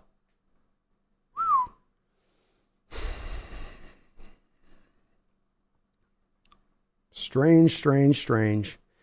1st and goal. Broncos on the 3-yard line here. Play action pass. Again, looking to go back. Russell's going to run this one. No, he's not. Touchdown. Is that a touchdown?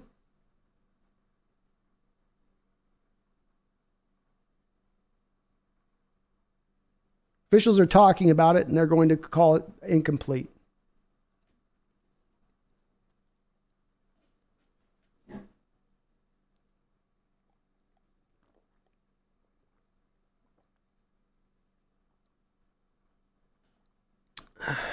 Doesn't look like his toe is right there on the white. It's very close. But indeed, that does look to be like he is touching the white there just a little bit.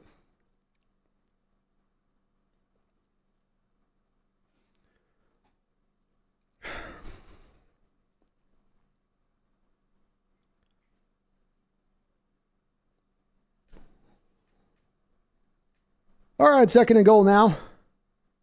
Wilson looking to flip this play inside, and he's going to have a touchdown. We do have a flag on the play, though. Looks like there's going to be potentially holding here against the Broncos.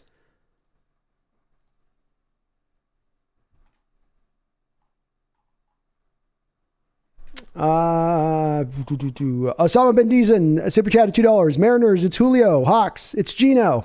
That's right. Megan, $2 donation. Need some Cosell B too. I'll work some in here. I'll give you right now here. 2nd down. Now here at the 3rd-yard line of your Seattle Seahawks. Oh, I'm sorry, folks. I misspoke. That's what happens when you're Howard Cosell and you like yourself some cigars. We now find the Denver Bronco team at the 11-yard line. Russ is scrambling, gyrating to get the team set. 2nd and goal. Seattle getting pressure. They allow him to break the pocket. He's got a man open up through the back of the end zone. Incomplete, folks. The Seahawk defense once again showing its ability to stay rigid, obstructionist, wall-like as it comes down to the red zone play. 3rd down and goal. Seahawks up 17-13. 6:21 to go on the clock. And Megan, I'll give you some more Howard in post-game. Got to get my voice right here. 6:21 to go on the clock here in the fourth quarter. Seahawks fans up on their feet. The whole stadium up on their feet, banging on the walls, stomping their feet, doing everything they can to get loud. Broncos in the midst of a 13-play drive. 3rd and goal. Russ drops back to throw. Looking. out the back of the end zone, 4th down. Do the Broncos think about going for this here? Probably not. You think they probably take the points, having already gone for a bunch of 4th downs here in this game. And this gets you at least within a field goal as opposed to a touchdown, which you currently need. So Seahawks defense, look, I'm going to have some issues in this game with some of the things that they've done, but there is no doubting that they have stiffened up down near the goal line. And I got to say that this is not by happenstance. This has also been what we've seen from Coach Carroll's teams now the last couple of years. They may give up a lot of yards, but they usually get pretty tight down near the end zone. Here's the kick up by McManus. It is up. It is through, his 3rd one of the game. Seahawks will hold on to their lead 17-16 with 6:13 to go. That drive took off a lot of time on the clock. But defense is doing a great job, and doing a great job. I will tell you, there has not been a defense that bleeds but does not yet fully get cut I have seen in all my years of watching football. It is amazing how a team can bleed between the 20s, only to turn into the steel curtain at the 5-yard line. Anthony Bain, oh God, it's all on Geno. That's all, man. That's all. You know, it's fine. You know, it's fine. And Osama Bin Diesel, thank you for the $2 donation. And Julio is awesome. It's going to be fun watching him play here for many years to come. Oh, this is the drive. This is the drive. If you can get out here and move this ball up the field, I keep coming back into my mind. You sure haven't run the ball very much here. Geno's got 26 attempts.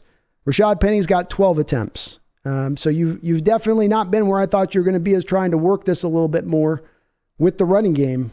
Bit of an oddity in this one, not one that any of us were really thinking, but I will say this. I think Seattle's countering a little bit of Denver, running a little bit of those heavy fronts in order to deal with that run. But of course, Rashad Penny's been very close tonight on a couple of different occasions. Very, very close. And if you do like what you're listening to, do me a favor right now, if you could, for me, please. We got well over 227 people here in the chat. Hit that like button for me if you could. Just a small, quick thing that you could do helps this channel out, helps me grow. All that other stuff helps me show on Seahawks channels. I really do appreciate it. If you're not subscribed, also do please get subscribed. We're on the road here to 10,000 subs here on the channel, so you would be helping us get to that mark. Adrian XA with a $2 donation. Thank you, Adrian X. Says, are we losing it at the end? No, I'm not going to make that prediction necessarily. We just need to get some consistent drives going. We've been very close this half. We've had a couple of untimely penalties at bad moments. The play calling's been a little bit weird, but there's certainly now, you only need really like 3 first downs in this theoretically if you work the clock enough here. So you don't even need to go down and score here. You just need to really, as much as anything, work the clock if you can and get some first downs churned out. So it's been a wild game. It's been a hard to predict game going back and forth. So we'll see how it plays out, Adrian X. I'm going to have faith. Let's keep the faith. We'll say yes so far. Let's go yeah. Paul Third with a $2 donation. Thank you, Paul. Says, this could be Russ's 105th win for the Hawks. Laughing out loud. Well, if they're going to count QB victories, then you got to count them in every way, right, Paul? You know, if they get all the credit for the wins, which I hate that they've treated it like pitchers in baseball now, where quarterbacks get like all the credit for these wins and stuff. Like, come on. Yes, they're a big factor into it, but let's not give them that much credit with it. All right. So your DJ Dallas is down deep to receive this kickoff from McManus. It's a little bit of a short kick. Homer's going to try to return this. He comes out up at the 20. Got some space to work up the 25. Gets up to the 31-yard line. Nice little return by Travis. Or by DJ Dallas, sorry. I don't want to call Travis Homer. DJ Dallas, sorry. I think I misspoke on that one. Well, Geno Smith steps out onto the football field here. Played a pretty good game, 21-26, 191 yards. He's run 3 times for 17 yards as well. Does have the fumble on the sack, but I think we've overall been very encouraged by what we've seen out of Geno here tonight. 1st and 10. Seahawks are going to come out with that 3 tight end look to one side of the football field that they've shown pretty often tonight here. Give us back to play action pass. Going inside to Disley. He's going to gain about 2 or 3 there. Just a chance to maybe give Geno a little bit of a short completion there in space. Let him start to get rolling back here again. Clock will wind at 5:52 on the clock.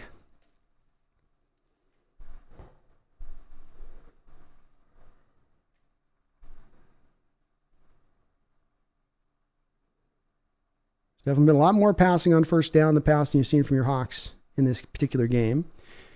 And so we got 2nd and 8. Broncos showing the 2 cover high shells. Seattle's going to go empty here.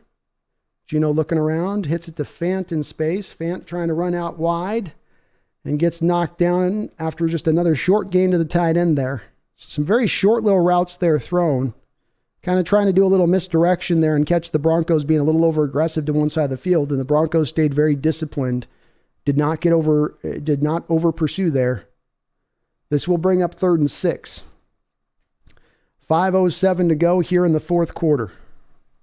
Broncos defense has definitely tightened things down here in this second half. Made it a lot harder on the Seahawks team. See if he looks to lock it here on 3rd and 6. Geno drops back.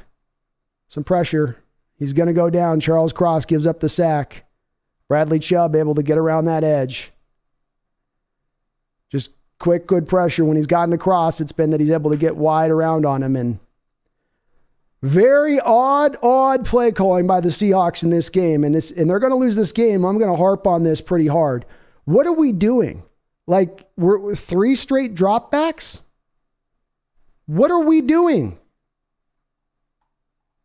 Don't we have Rashad Penny? Didn't we spend $5.75 million on Rashad Penny? The same Rashad Penny who in this game has carried 12 times 60 yards, 5 yards a carry?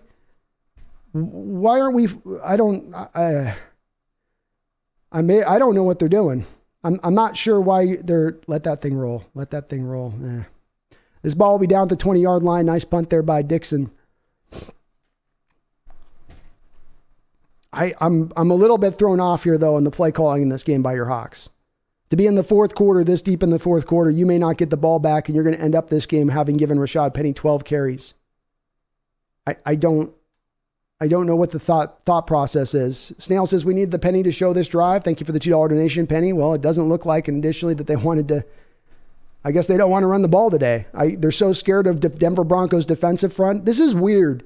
It's outside of now them just trying to lean away from what Denver's doing. This is really weird. Denver was top 5 in the league against the pass last year. As good as Geno's been in this game, you've got 195 yards throwing the ball. You've not even cracked 200 yards passing. Why you've bailed from the running game here, why you've decided to not try to consistently run it, this is really wild to watch.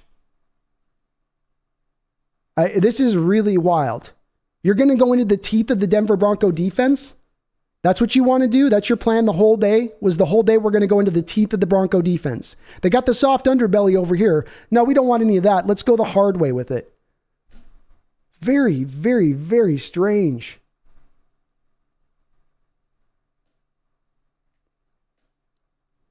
Yeah, Sir Cheeseburger says this was good play calling in the 1st and 2nd. Not with the lead and 6 minutes left. Waldron seems to be in go mode. Yeah, I don't know what he's... again, Geno's not a high-volume passer. You don't want to end up the game with Geno throwing 35, 40 times a game. And I know he's only got 28, but then again, shot on the other side of it with 12 attempts. And the Broncos, with the way that they're moving this ball, you're not going to get a lot of opportunities to work Rashad in here other than this. I mean, he's had a couple times he's been close to breaking it open and getting up the football field and getting a touchdown. I don't mean to harp on it, folks, but this was not what I was expecting from the standpoint of their approach in this game. And it's not like the Broncos are bringing 8-man fronts up into the box. They're showing cover 2 shells. So at the most, you have a 7-man box, and there's a time Seattle's running 3 tight ends. A 7-man box with 3 tight ends on the line of scrimmage should be something you're leaning towards running the ball. But I think they're thinking Denver's going to go so hard on stopping the run then on those plays that everything will be wide open then on the backside. And Denver's not playing it that way. They're not going to buy into you running the ball if you don't consistently go to it. They're going to go, look, they're just doing this to show. They're trying to throw against us here today. They'll make that adjustment. In fact, they probably made that adjustment at halftime. You got to keep playing chess, not just have one move and just keep trying the one move. Like, don't we have a second, third thing that we can go do? This is Scaryville. You got 4 minutes to go. Denver, who has basically moved the ball at will throughout the course of this game. Russell's over 300 yards passing now. They're almost over 100 yards rushing the ball. And now you're going to put this defense back out there, which is starting to, I'm guessing, get a little bit tired here in the second half as they've been on this football field for the predominant amount of this second half. First down, Gibbs going to be up the middle here to Melvin Gordon. Al Woods is there to make the play, but he's able to get about 3 yards. 3:53 left to go in this game. Sure do hate seeing teams overthink stuff.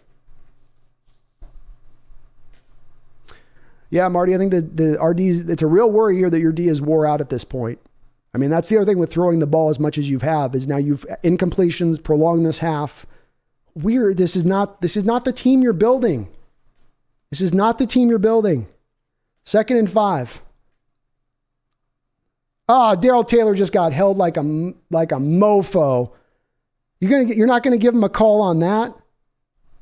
Darrell Taylor just got, just completely like cattle wound to the ground there. That was miserable, man. That was, wow. Now, the officials have not been awesome this half either. I'm going to say that too. It's that this has not been a great with so that's not holding, but Abraham Lucas's play is. Am I to understand that right? They can hog tie him to the ground, but Lucas is blocking on the inside with his hands. 3rd and 5, 3:20 to go here. 4th quarter.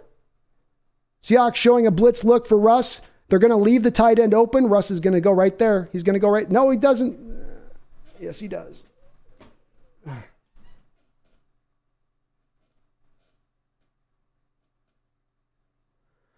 Seattle just left the tight end on that play wide open. They were bringing the blitz look and just trusting that Russ wasn't going to look there for the tight end to that side of the field. Russ eventually looked over there. If he looked earlier, he would have had a first down. And Ogawachu made the catch, the tight end. He's going to be very close here to getting a first down, depending on the spot is right on it here. Quandary Diggs doing a good job being a much smaller man there of holding that play up and fighting on that tackle to keep him kind of as close as he could. It looks from one angle like it's a little short, but they're going to definitely have to measure this and see. And they are indeed short.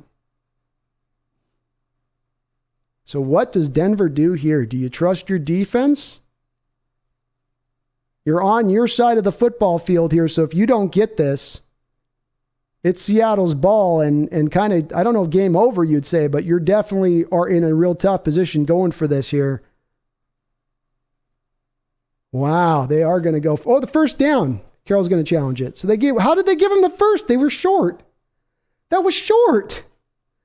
How did they give him?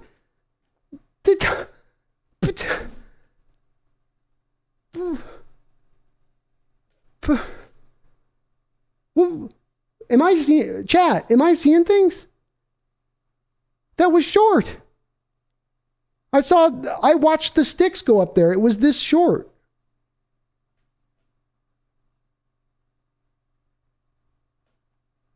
Eric99 says, I think this is the time when the NFL decides the star has to win now. Remember the Rams game last year, same thing. I'll tell you, man, the calls in the second half have been ass. They've been ass across the board. And I just watched that with my own eyes. That was short. That was short. Like, you're going to literally see a meme after this game of people on Twitter showing a shot from the field vision, and the field's going to show it this short. And they just gave him the first down on that. I've never seen that in my life in football. I have never seen that in my life.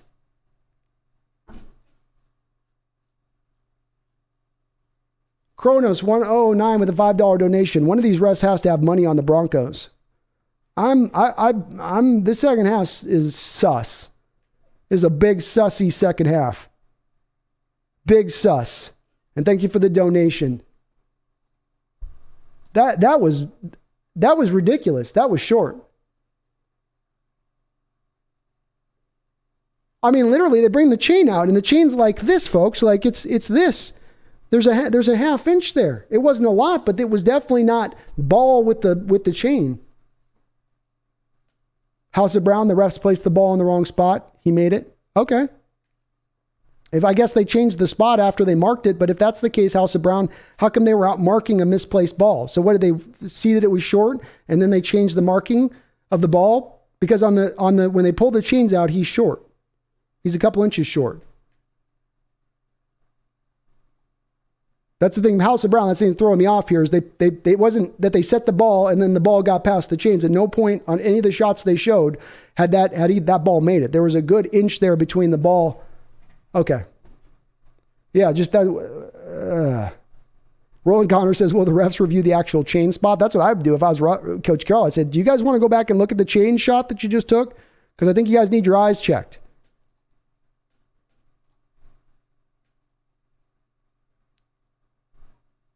Lauren Johnson, are the refs worried about the point spread? I don't know.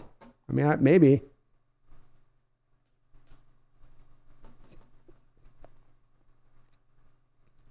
Gene G says chain gate. That's right. So I guess they're going to give him the first down. And of course, the telecast isn't going to show that shot of that chain, right? Got to protect the shield. Can't show them it missed it. But you guys are going to see that on Twitter after this game. 1st and 10 for Russ. Easy completion to the tight end for 5 or 6 yards. 2nd down. 2:49 to go on the clock. Wow.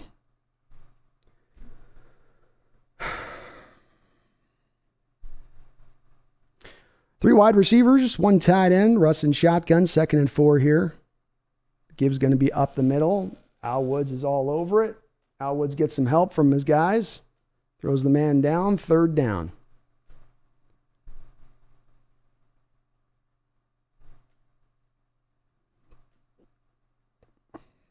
Al Woods has played a pretty good game here today. He's been solid in the inside. Playing from the 0 tech there. Good job. Just dispensed his blocker and got right on the man there. That doesn't do that. That play goes for a little bit more yards there with that running play. Very good job by Al Woods. 3rd down and 2, 17-16 Seahawks, and that will take us down to the 2-minute warning.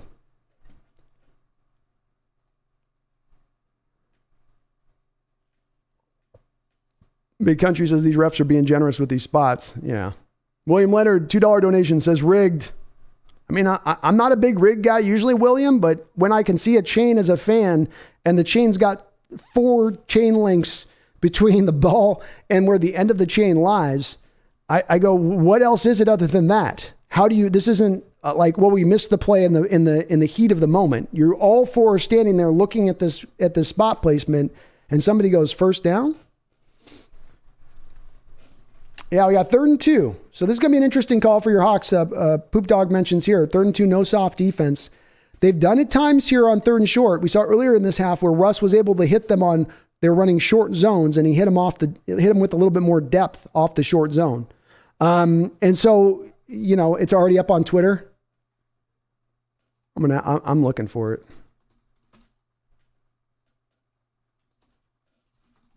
There it is. Oh yeah. I love the internet. It is undefeated. Wait till I show you this, guys. Wait till I show you this. Oh, I'm showing it too. You better believe it. You better believe it. Where is it? All right, folks. You telling me that's not short? And they're leaning that in. That's look at that on my screenshot, folks. That's short. That's short all day long.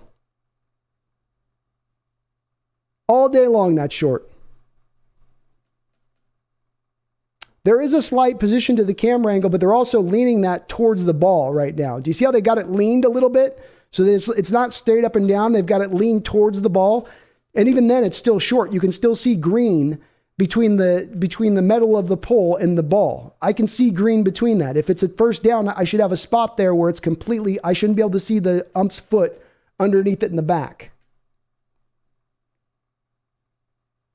I'm going to be showing this picture all night long. Let's go close.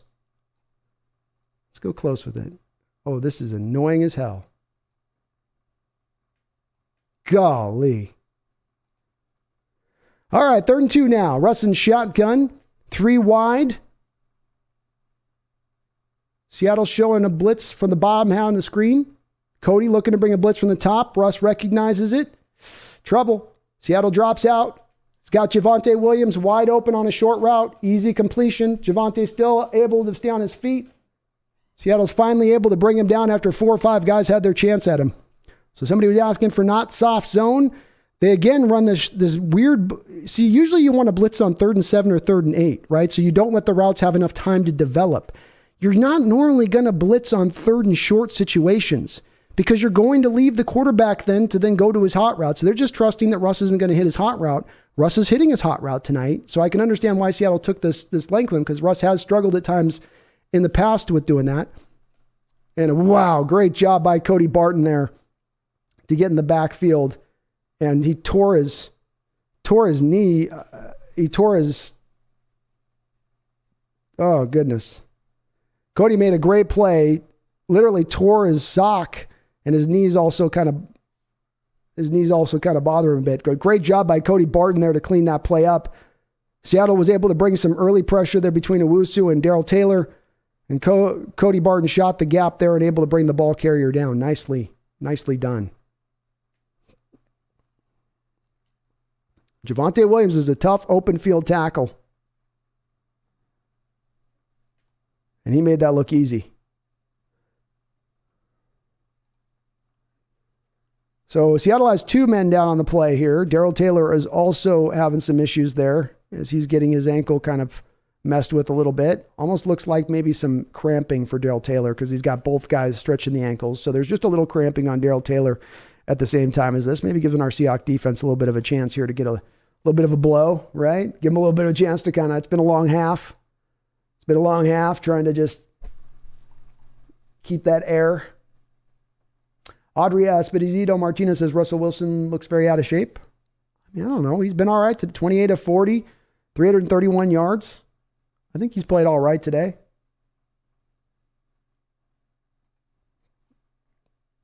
Stats could be even bigger for him if there weren't 2 pass interference calls too that were pretty blatant pass interference calls by our Hawks. Second down and 14 after that hit in the backfield by Cody Barton. Broncos going 4 wide, 1:13 to go here in the fourth quarter on the 45-yard line of Denver. Russell looked like he was going to throw, pulls it down. Jordan Brooks is able to track him down and get the stop. Jordan's a little slow to come back up. Boy, just tackling Russ seems to always get you injured, I guess. These guys always have a hard time after they tackle him. They're coming up like they're hurt. Do we have a flag on the play? So the officials had a flag that... Why does it say 3rd and 14?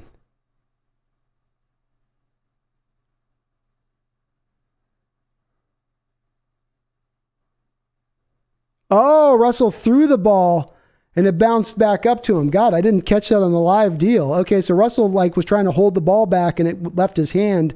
So it was an incompletion at the line of scrimmage. Weird. 3rd and 14 now. This will no doubt be 2-down territory for the Denver Broncos. Russell knows it and goes out to Williams. Breaks a tackle. Justin Coleman is cooked, dude. We need to find a better answer at slot than Justin Coleman. And that will bring us down to 4th down with 55 seconds to go. It comes down to this. 4th down and 5. Does Seattle stay back in the soft zone? Do they try to bring the blitz again, which Russell has attacked and been able to beat this half so far? Do they have an answer? Clock is starting to wind down here. I wonder if Seattle won't maybe call a timeout here once they see how things are set up to get the guys a little extra second here and see where things are. Russell comes out, getting everybody aligned. 4th down and 5. Seahawks coming up to the line of scrimmage, and Russell's going to go ahead and call timeout as that was about to, boy, the Broncos took a lot of time there. With 3 timeouts, it's kind of odd on their part that they didn't just go to a timeout. Half Daddy, what a terrible tackle. Yeah, Coleman's not looked good in this game. They haven't attacked him as much, but he just haven't gone at it as much. And yeah, if you're looking to follow along with me live here, 20 seconds to go. I'm about 12 to 13 seconds behind the live broadcast. So if you can pause it for 12 seconds, hit play, then you'll be perfectly aligned with me step for step. So we got 20 seconds to go. The Seahawks have tried a couple of times in this half in 3rd and short situations to bring kind of an exotic blitz at Russell Wilson and see if he can hit the hot read. Russell's hit the hot read in this game. He's gone to his running backs very often. What is the counter punch now at this point from Clint Hurt? And the Broncos are going to try for a very long field goal here. And that kick is going to miss. And the Seahawks called a timeout, so it's not going to be a miss. Coach Carroll just gave him another chance. He tried to ice the kicker. I get doing that. I hate icing the kicker. It's shown that it hasn't worked. It's the coaches just trying to find an effect on the game. Just You know, 4th and 5. This is a tremendously long kick, especially in this stadium. It's not a stadium that's really built well to be able to usually have the leg to make this kick. 64 yards. 64 yards. McManus is set for the kick at the 50. The kick is up. No good, baby! No good, baby! No good, baby! No good! Let's go! Let's go! Let's go! Let's go! Roger! Yes. Woo! Oh my God! Oh! Let's go! Let's go! Woo! Woo! Oh! Oh! Oh! Ooh! Ooh! I need a second. Oh! Oh! Oh! Let's go! Let's go! Let's go 12s! Come on now! Let's go! Let's go! Oh my God! Oh my God! Oh! Yeah! Suck it, Denver! Suck it! Roll over us, boat race us, smoke us. This is the 12th man. This is Seattle. Football didn't begin when Russell Wilson arrived here. We've been here. We've been right here the whole time. And we ain't going nowhere. So all you that put that big fat W on your schedule for the Seahawks you're going to face this year, why don't you go ahead and get that eraser and flip that sucker around. Prep it up to that board. Maybe take that W off or make it a little bit softer. A little bit softer on your calendar. A little bit of a softer W. A little bit more faded. Your Seahawks today brought it. And what a wild decision by the Denver Broncos there. We are going to be talking about this one through the night, no doubt about it. Absolutely awed by them with what they did there to not go for it. That's a decision for a first-time coach. 64-yard field goal? 64-yard field goal? Yeah, I'm not going to be classy. I don't care today. I'll show my ass today. We may not get to celebrate a lot this year. I'm going to celebrate right now. Right now. Woo! Oh, I couldn't believe it when I saw the kicker come out. I said they're going to kick it rather than go for it on 4th down, and you saw him take all that time off the clock. They must have let 25 seconds go as Russell was trying to set everybody up. They had 3 timeouts. 3 timeouts.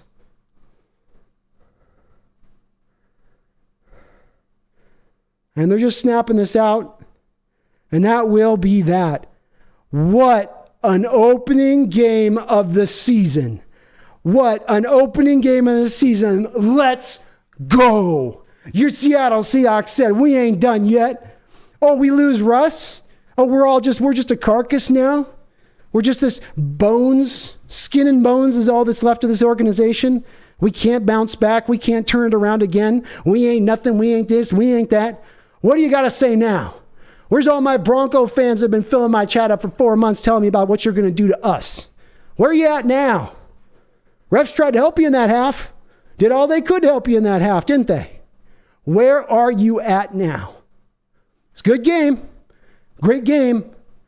Geno Smith just beat Russell Wilson, essentially. Now, look, Russell Wilson outplayed Geno in this game. And I'm not going to be a guy, as much as I would like to here, and as much as I'd have a predilection to throwing a lot of shade at Russ in this situation, there's no doubting that Russ played a really, really great game. His stats could be even further and higher than they were at 340 yards, being that he had 2 big pass interference penalties down the football field. He also had 2 interceptable passes that went right through the Seahawks defenders' hands. But nonetheless, he played a really good game on his side of things here, coming in with a new team, new coach, new scheme, new players around him, and he didn't seem like he missed a beat on that one. Snail with the $2 donation says, we need the penny show this drive. Sorry, I'm a little behind on that. Adrian X with a $2 donation says, like I said, it's over at the end. It is indeed, and it's so sweet. Adrian X, thank you for the donation. Kronos with the $5 says, one of these refs has to have money on the Broncos. That was weird. William Lander says, rigged. I think I'm rereading. Sorry, I'm so excited I can't even remember the chats I read. Scarecrow Bar 66 with another $2 donation. Thank you, Scarecrow. Says, I have an announcement. Ding, ding, ding. Laughing out loud. Gardner E with a $2 donation says, number one in the NFC, boss. Let's effing go. That's right. Huh. Are our Seattle Seahawks in first place after week 1? Are we?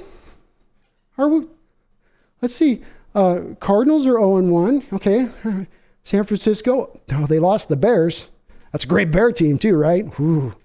And then we got the Rams. Oh, definitely the Rams. No, the Rams lost too. So that indeed would make us number one in the NFC West after 1 week. And it feels so very sweet. Oh my God.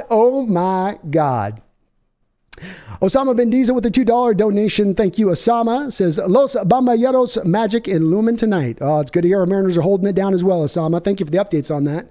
That's awesome to hear. Our Mariners are on their way, stomping their way towards a playoff berth. And man, how about a World Series in the Super Bowl in the same year? Can I be greedy? Am I allowed to be greedy? I want to be greedy. I feel greedy. Barry Satoro is celebrating 14 months as a Hawks Nest member. Thank you, Barry, for that long continued support of the channel. Says, first step to 11-6, minimum. Hey, you took a mighty step forward, and this game loomed as a large game, Barry, to your point on this coming up into the season. On the back heels of this game, if you got browbeat, if you got boat raced, if Russell just ran up and down the field and then offensively you could do nothing, then you were going to look at what was going to be probably an impending very long season, a season of a lot of pain and misery and suffering.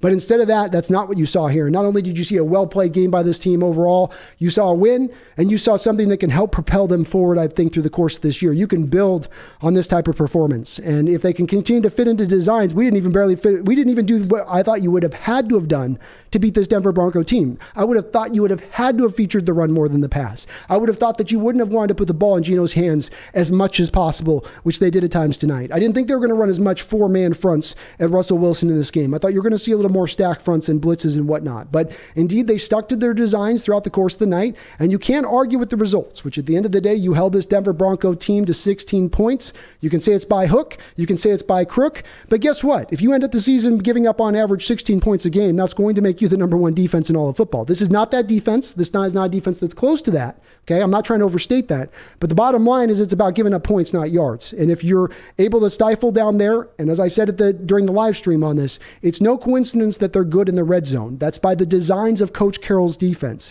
He will allow yards in between the 20s, and he will ratchet things down when you get closer down there into the goal line and things tighten up. That's just the nature of this defense. Always has been, always will be.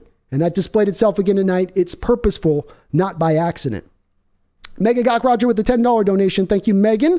Says the game we were never meant to win. Oh my God, we did it 12s. We did it, Megan. And hey, the power of the Largent jersey remains undefeated. I only bring this bad boy out on special situations when I really need one, right? I mean, this is like that old family heirloom that's always lucky. That's this right now. That's Largent. That's the power of Largent. And Steve came tonight and he said, I will help you. He came down from the clouds and said, ye 12th man, I shall help you tonight. I recognize the power of my Largent jersey both on you and in the background. You shall get your victory. Somewhere tonight, Steve's smiling just a little bit wider. Just a little wide. He's not sure why. He's like, well, we won, but I feel even extra happy because you helped us bring it, Steve. You helped us bring it. Scarecrow 66 with a $2 donation says, Geno just beat Russ. Dude, I wonder what the national pundits are going to say tomorrow. Oh, it's going to be juicy, isn't it? Clicking through YouTube, just listening to all of them, just chomping at the crow. Shannon Sharp, what's Shannon Homer Sharp got to say? Huh? Oh, what's he going to do? Guess not. Oh, it's going to be delicious all day tomorrow. I'm just going to be just smile on my face, listening to all the national pundits like, who could have seen this coming? How does this even happen? Oh my goodness, what is going on? How did Carroll's done that? What's happening in Seattle? Snail with a $12 donation. Thank you, Snail, for all your donations. It says, let's ride. Curse is real. Curse is real. He brought it upon himself. Don't play with voodoo dolls. Don't play with matches. You don't want to get burned. The curse is real. We got him. We got him. Paul Allen came with his spirit, with large spirit into that stadium. They said, no, not today. Scarecrow66 with another $2 donation says 12 is better than 3 Bronco Bishes. Well, maybe a little bit better. Hey, there you go. I wonder if the 12s impacted a little bit of the game tonight. They looked like they were ruckus on their feet. They were being loud. I couldn't hear through the deal, but it'll be interesting to hear what people were saying in the stadium. They showed the sound meter a couple times where they can check the decibels, and we got up to a good 98, 99 at one point. So they definitely had it turned up in that stadium, which was good to see, Scarecrow. And hey, the 12s, we've been here for all these years. We didn't something that just developed 10 years ago. To my younger fans out there that have come along and you've basically been indoctrinated as a Hawk fan right about the Legion of Boom time and Russell Wilson alive. This is a fan base that goes back 3 decades. This is a fan base that is vibrant. This is not a fan base that was ever bandwagon based. Go look at pictures of the Kingdom. If we were bandwagon based, how did we fill up 66,000 week after week in that stadium? As I said, we've been here all these years and we are the creator of the wave. We are a fan base so vibrant that they at one point had to call penalties on us just to quiet us down. We are a fan base, the only fan base in the NFL with a jersey retired to us. You can't forget that when you come into the stadium, because it is a part, and it's the first time Russell has ever had to deal with that on the other end of this in his entire career. Thank you, Scarecrow, though. Very well said. Jason Tudor with a $5 donation says, how POs have got to, how peed off does Russell got to be? Pulled for a 64-yard field goal. Well, thank you, Jason Tudor. I appreciate the $5 donation. And if Russ was angry at that, he has a valid reason to be, a real valid reason to be in that situation. You as a coach, you guys have given up 2 first-round picks, 2 second-round picks, a bunch of players to bring this guy in. He's balled out for you over the course of this game for you. He's in a position to take the team down. He's been one of the best quarterbacks in the fourth quarter in the last 10 years in all of football. He's got you in the midst of a drive. Yes, you're on a 4th down, but rather than giving him an opportunity to get you that first down a little bit closer, as we saw with that field goal's missed. But if it's another 7, 8, 10 yards closer, McManus probably hits that field goal. He hit all of his other 3 field goals on the night. To think that with the marine layer that you get, especially at night in that stadium, I know it's still summer, but it's going to get cool there on the water as we get to deeper in the night, like it's 8 o'clock right now. That ball's not going to carry as far. Maybe if you're back in Denver, maybe they thought they were up in Mile High still in the thin air, but you're not. You're in the opposite of the thin air. You're at sea level and you've got a marine layer that you've got to kick through there. Why wouldn't you give Russell Wilson that chance? I think a lot of Denver Bronco fans are going to be asking that question, and I think it's a valid one to ask. If you're going to put all these assets on this guy, if you're going to put the game on him, if you're going to let him throw like you let him throw in this game, let him then go win the football game. They did us a favor. They made it a little easier on us at the end with that stupid field goal. And he missed it twice. He missed it prior to Carroll's timeout and then after Carroll's timeout. Both to the same place. Thank you for the donation, though. Randall McDaniel, another $50 donation. This is the second one for Randall in this stream, man. I appreciate you, brother. I know you're over there smiling and happy as hell. I can't believe it, man. I'm just like, I thought they could win this game. I think I predicted 23-20, and we ended up at 17-16. So I wasn't too far off, but man, feels good, doesn't it, Randall? Feels good. And Randall says, Randy told you all last week, we're going to win. No preseason, first-time coach, both played out. Let's effing go. Go Hawks. Can't wait to hear the presser. Randall was on it. Both me and Randall were on it. And as far as we had some optimism for this team. I've had some secret optimism for this team as we've been moving forward. And it's not been, sometimes I get other teams fans. I had Denver Bronco fans coming into my chat this last week, and they comment in my videos.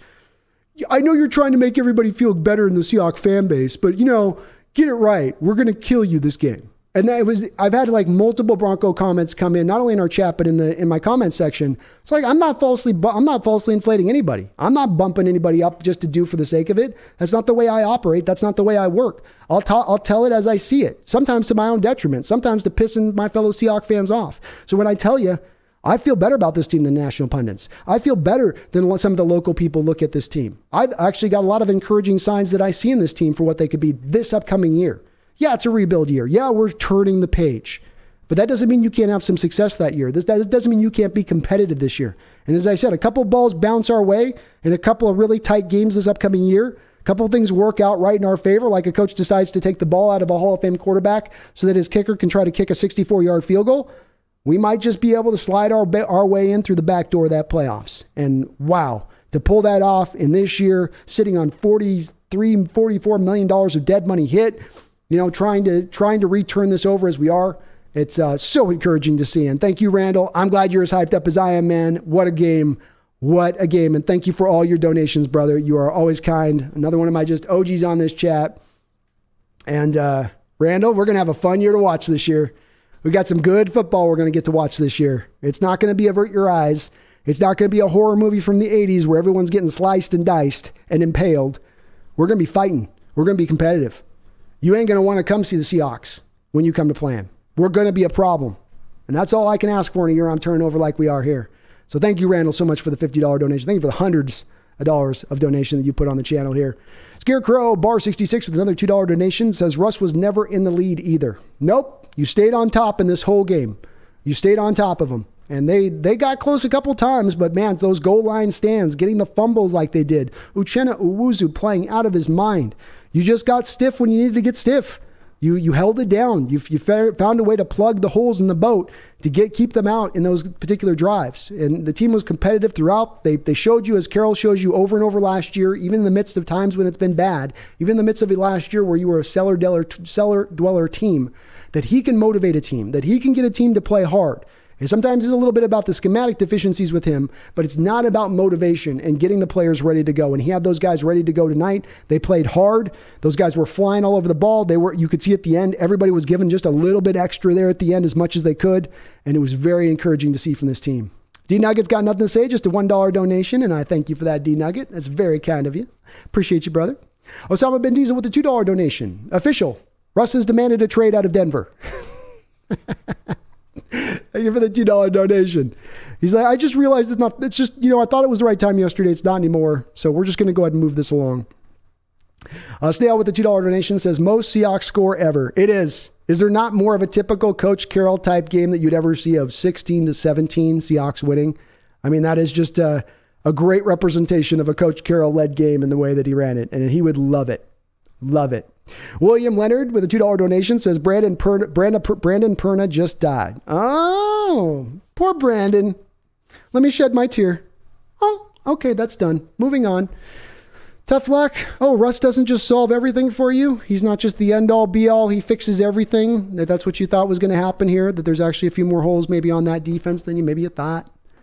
And quite frankly, I think the Broncos could have gotten gouged a little bit more. If Seattle had stayed with that running game, I think they would have really shown some holes on that Bronco defense. So the Denver Broncos have got to be looking at this upcoming year a little bit more closely and going, okay, we got San Diego just won the opening week. Oakland was right there with them. Kansas City blew the doors off of the Arizona Cardinals.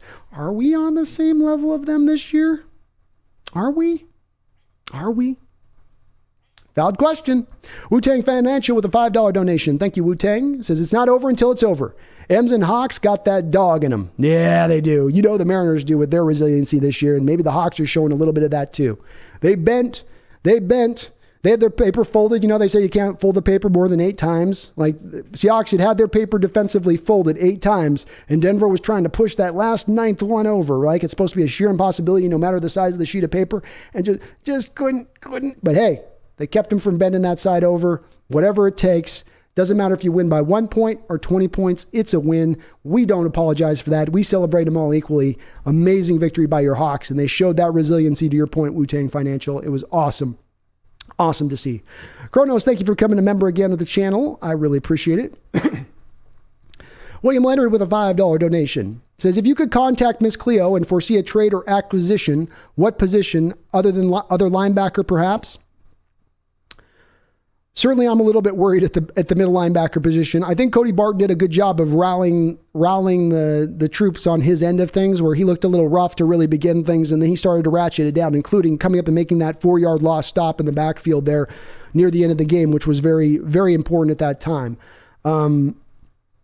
I think you've got to look at honestly, I think you got to see where Jamal is. If Jamal's out this season, do you really feel comfortable moving forward with Josh Jones at the strong safety position? Safety is one, as we saw with Quandre Diggs, that you can sometimes pick up midseason from other areas. And so if I'm looking at a position, I'm going to look at saying, well, what do I have a safety out there maybe on a 1-year deal or going in the last year of his deal? Team doesn't want to pay him or whatnot.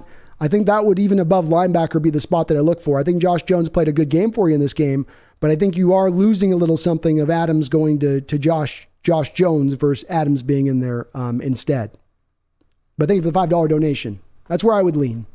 283128 with a $2 dono. Thank you. Says, everyone doubted this team, even our own fans. 283, I've been trying to walk people back, man. I made it the bedrock of my offseason to try to convince this fan base, to try to go live stream by live stream, 5 hours at a time, brick by brick, to build the case and to build the cause that this team is not as bad as people said. And if a couple of things twist in the right direction, if a few developments come through, if young guys can come along a little bit faster than everyone is prognosticating, then this team can get to the playoffs even this year.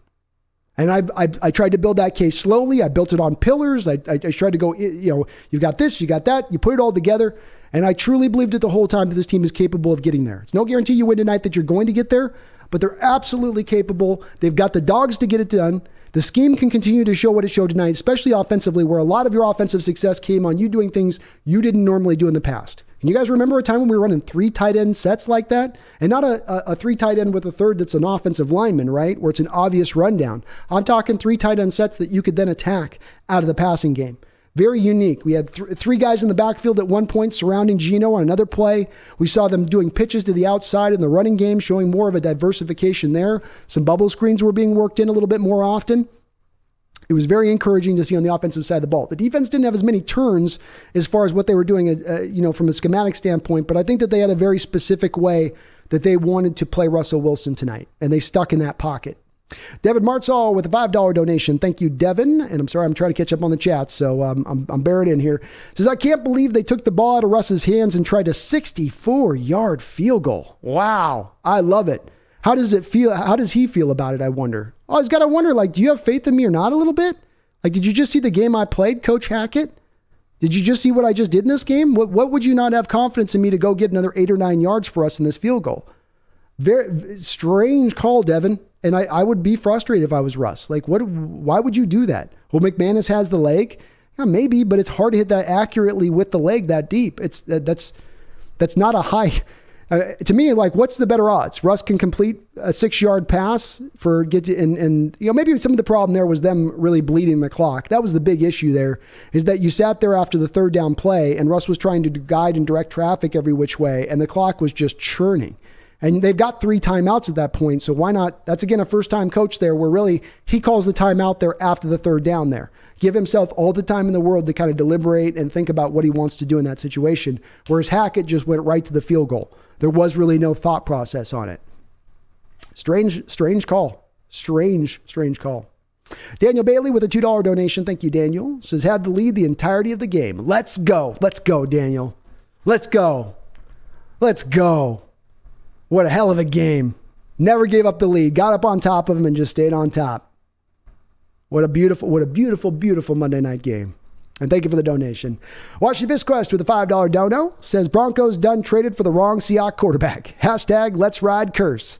Go Hawks. That's right. You tried to build your let's ride off the back of Go Hawks.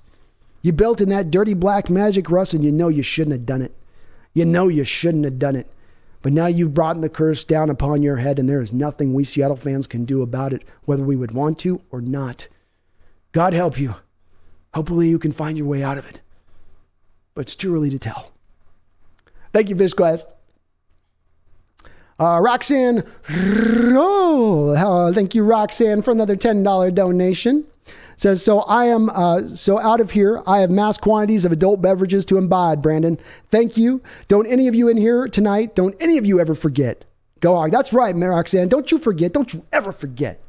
It's Go Hawks. It ain't Go Hawks when times are good. It ain't Go Hawks when the sun is a-shining.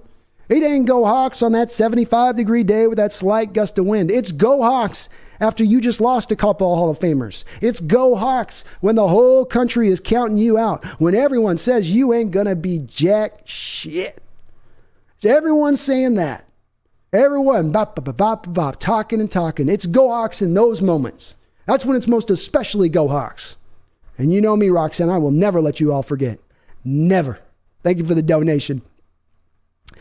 Grilling and Chilling with Mojo with a $2 donation says, here in the 12s all the way from Bonnie Lake. I bet the city erupted when that kick went through mist. I bet that whole, I would have loved to have had my windows open and just be able to hear that beautiful sound of shouts and screams coming throughout the whole course of a neighborhood. It would be simply amazing to be able to hear that. And I bet you're in your car and they won, hit that horn, celebrate. This is a big win. It's a big win for just being one game, opening game of a season. This is as big a win as that can be in perspective of things in a 17-game schedule with where this team is at. It's that big. Wash Visquest has been a member for 11 months, and he says, is this heaven? Well, if this isn't heaven, I don't know if I want to go. I think I might stay right here. It's feeling pretty cloud-like where I'm sitting. I feel like I just lean back and just float on through. You know what I mean? Just float on through. Tuna Cat with a $2 donation. Thank you, Tuna Cat. It says sports media is going to eat the end of this game alive. Oh, that's the way that you're right. That's the way that they'll hedge this rather than admit to the fact that they were wrong in the way that the Seahawks team is built and put together and that Coach Carroll still has a pretty good ability to coach up a football team rather than them owning that. Because these were the guys that it wasn't supposed to come down. The thing with that Tuna Cat is none of these pundits said it was supposed to come down to the last play of a game or the last drive for Russell Wilson. They were supposed to be up 2-3 touchdowns after the half. But there will be a lot of rejiggering of the of what their real opinion had been about the game. You know, there'll be some real. No, I didn't mean that they were going to do them. Now I was just overstating it. I didn't really mean that they were going to do that. I thought it was going to be a close game. It's Seattle. It's the 12s. I mean, it's going to be a close game. It's going to be. Watch them just backtrack. They're going to look like Michael Jackson moonwalking in how fast they backtrack on this team tomorrow and just eat up every bit of it. They throw so much shade at us for being in southern Alaska because they don't have the ability to concentrate on anything outside of their precious little East Coast. Fine. As I said, count us out. Keep us the underdog. We like it here. Keep talking your stuff. Let's see what happens. We're playing with house money this year. Nobody expects us to do jack. So we don't play with any tightness. There ain't going to be no tension on this team. We're just going to run it wild and see what happens. It's going to be beautiful to see. Robert, my brother Pennington, has been a member for 15 months, says, hit that like button for the best live caster. Well, thank you for reminding me of that, Rob. Please do hit that like button if you do like what you're listening to. We got 417 people in the chat tonight. I think as much as we've ever had in here. So please do hit that like button if you could for me. Please, I would appreciate it. Jason McEwer, thank you for becoming a member. You are awesome. The Snail with the $2 donation says, Denver fans right now, awful quiet, I bet, Snail. I'm going to be going over and seeing some of their streams to see how they react to this. It's going to be it's going to be very delicious. And most of the Bronco fans who came in here were pretty respectful. So I'm not going to paint the whole fan base with a broad brush, but you Denver fans might be listening in. I got a whole lot of grief through this summer about what you were going to do to us. And I didn't do a whole lot of shit talking back the other way. I said, I don't know what this team is. I got a lot of confidence. I think we're going to play them pretty solid. But boy, did I hear it backwards and forwards from the Denver fans. You thought Russell was going to be the end-all be-all and just him alone solve all your troubles. Well, don't forget, Denver fans, you were also in the cellar last year. You were also. And just Russell alone is not going to take you from zero to hero, not in that division, which is probably the toughest division in football.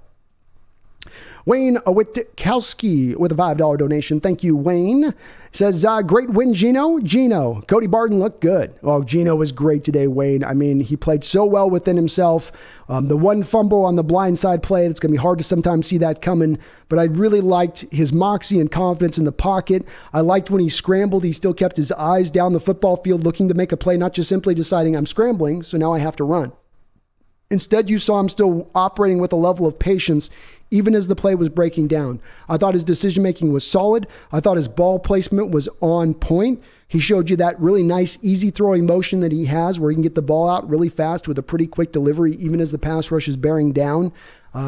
Would be very hard to pick much of any Geno Smith's game apart in this game or the way he played. I thought he was very, very, very good. I think that you could maybe make the argument that he was better in this game than he was in the Jacksonville Jaguar game of a year ago. Even though he didn't statistically put up the same points and the same yardage and all that other stuff, still just, I thought he was very on it all day long. My only issue with him is really not just how much they threw the ball. Would have liked to have maybe seen a little more running. Cryptech, thank you for subscribing, Cryptech. We are on the road to 10,000 subscribers here. So if you're not subscribed, please do get subscribed because I'm trying to make that spot here by the end of the year if I can pull it off. Jeffrey A. Thistle with the $5 donation, and thank you to all of you for all your donations. You guys are being very kind there in the chat. Says the pass protection in this game, my God. Geno had days to throw. He did. He did. Those guys, those tackles on the edge. Cross gave up a pressure and a sack, but aside from that, he was solid all the way through. And we didn't hear a single lick of anything from Abraham Lucas's guy. Do we hear anything from Randy Gregory? I didn't see much from him. I didn't even know. Did he play? I mean, I know Chubb played. Chubb was given cross a little bit of problem here and there, but both of them solid and no pressure up the middle. DJ Jones, who once bent wee little Joey Hunt in half, getting himself an easy sack of Russell Wilson a couple of years ago, was not able to generate any pressure from the middle. And the pocket was especially clean right there up front. So everything was going to have to come around the edges with those guys. And Geno had that time to really go through his reads. And you just saw him patiently go through it. He looked really comfortable back there in the pocket. And Wayne, Cody looked good as well. As the game went on, it was a little bit rough to start things, especially in the run game with Cody. He had one play where he got around the tackle, made a nice move to get around the tackle, and then just completely lost his feet, causing it to be a good 13, 14-yard run by Williams. But he really came along as the game went along, and boy, he had a really big stop there at the end. Spencer Smith, let me stay on top of this here. Joseph Faisalban with the $2 donation says, we did it. We did it, Joseph.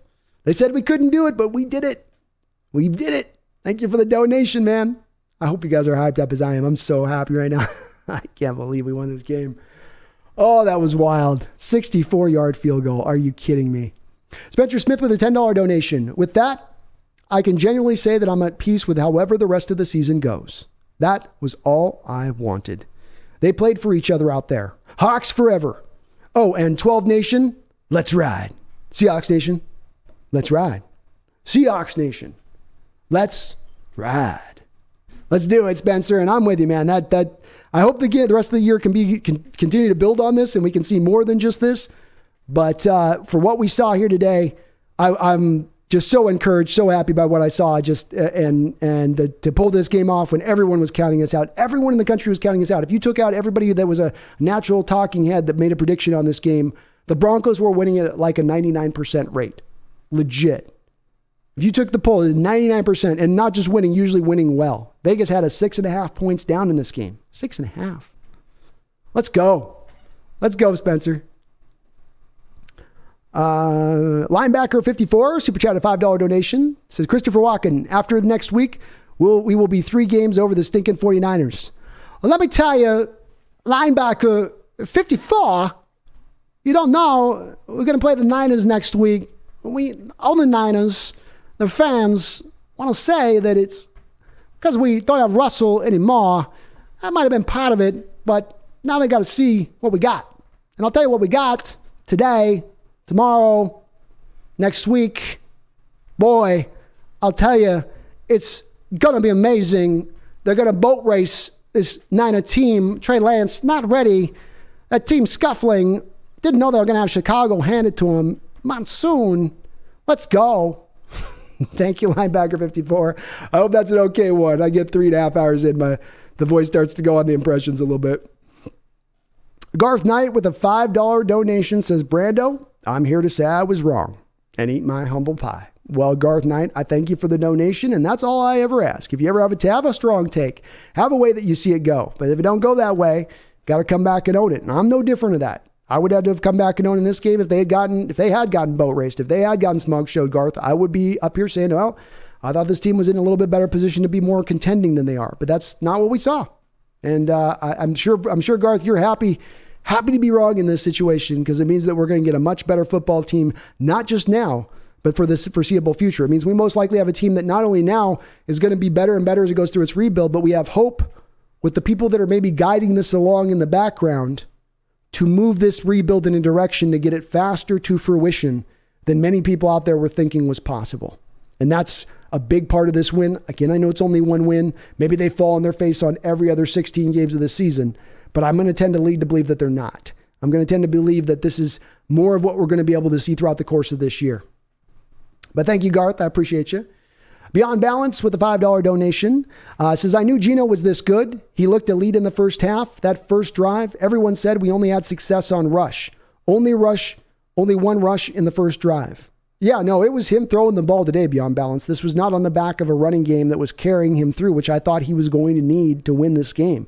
Geno surpassed my expectations in that respect because I thought, okay, you're going to have to run the ball more than you're going to pass. Geno throws about 20, 25 times in this game. Just keep him kind of limited there. But he was slinging it. And what did he start out with? 13 of 13, something like that to begin the game. And he was great. Accurate, on point with his passes. I like that they mixed in some of the short stuff early on to get him a little bit into that rhythm, as opposed to needing to make these press throws down the football field where he's just hitting those shot plays.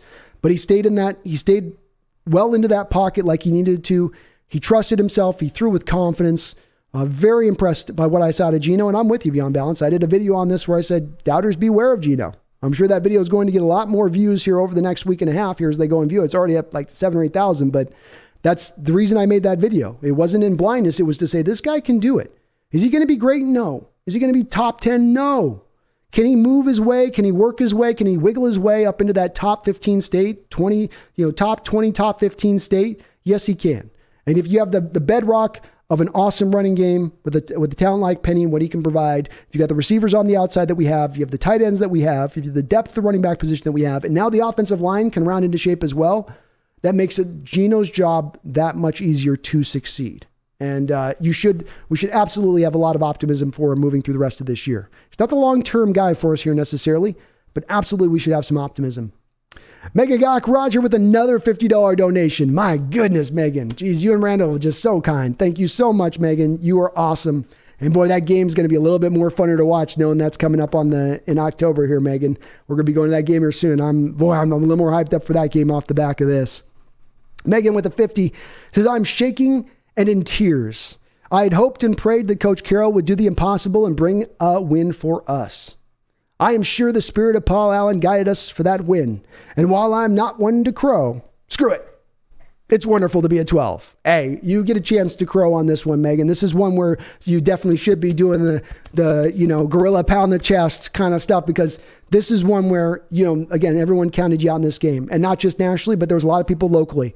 I've seen plenty of them in my chat that were just completely on this team, not thinking there was a chance there. You had the faith, Megan, to give you the credit. You had the faith in Coach Carroll on this. You saw this as well. And there's a few people I got to give credit on this, and I'm going to give credit right now. People like Megan and Randall who have had that faith in this coaching. You have to say, okay, they've made some of the right choices. I'm encouraged by what I'm seeing. Now, you can get mad at Coach Carroll in recent history for being so stagnant and stubborn in his willingness to change, but he is indeed now changed. That offense that you saw out there today is not your daddy's Coach Carroll offense. That is a modernized NFL offense that you got to see out there today. And defensively, they showed some wrinkles. It was a little bit of that four-man front. They're doing some odd science experiments with their fronts right now, which I don't really know what to make of. But nonetheless, Megan, he had that team ready to play hard. He had those young guys out there competing. Tariq had rough moments, but had good moments. And Michael Jackson continues every time you put that guy out there. He just does his job. He just gets it done. Anytime you got to put him out there. I was surprised to hear he was going to be starting over Sidney Jones.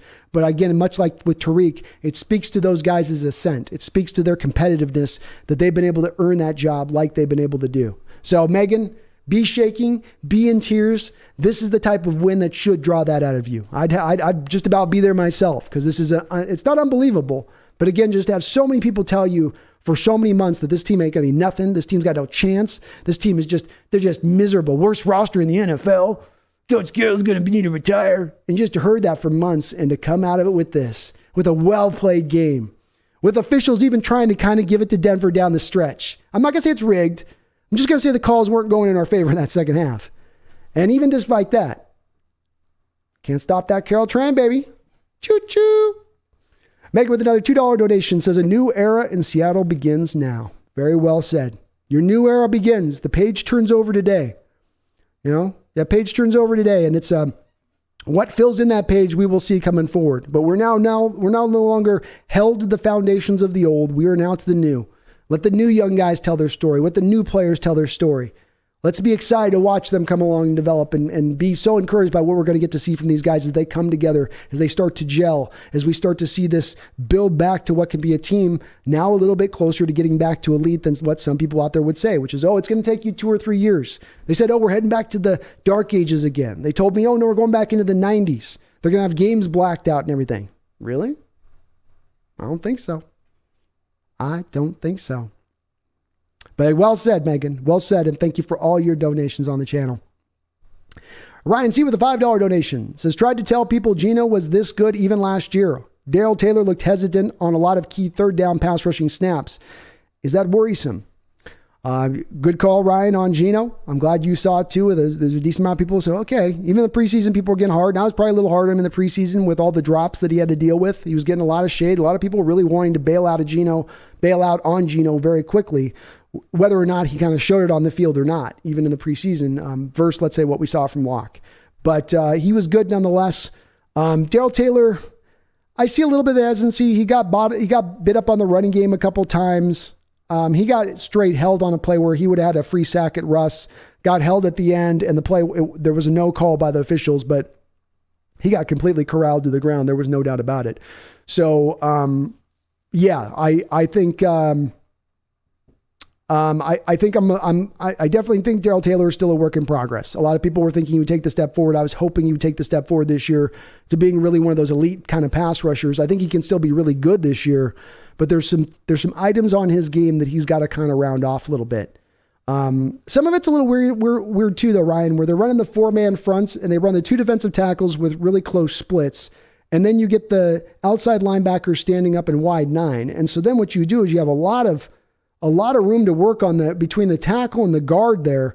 There's a lot for them to be able to operate on, where even when Taylor's then setting the edges he's supposed to do as an outside linebacker, he's still kind of so cleared out from a depth standpoint where he's not tight, where there's just a natural hole there. And it's not really Taylor's fault. It's more of the scheme kind of putting it in a position there to not be able to succeed.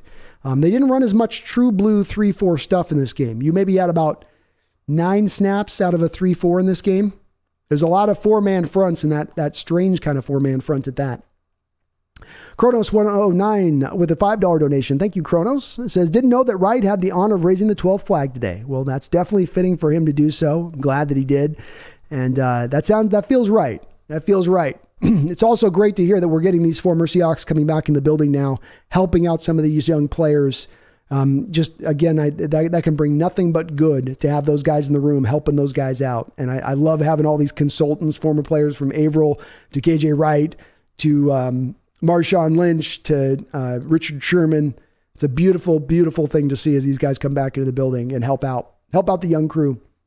YDY with a $5 donation, and thank you, Kronos, for the $5. Appreciate you as well. YDY says, I will pay you money to toot my own horn. Who told you all Geno was a good quarterback? The why. That's who. Feels good, don't it, Brando? Oh, it feels so good. Because you have instincts about certain things, and you're not always right and you're not always wrong in football. It doesn't matter whether you're a casual fan or you're watching every little idiosyncrasy. But you do get certain feelings about stuff as you start to hear narratives take hold.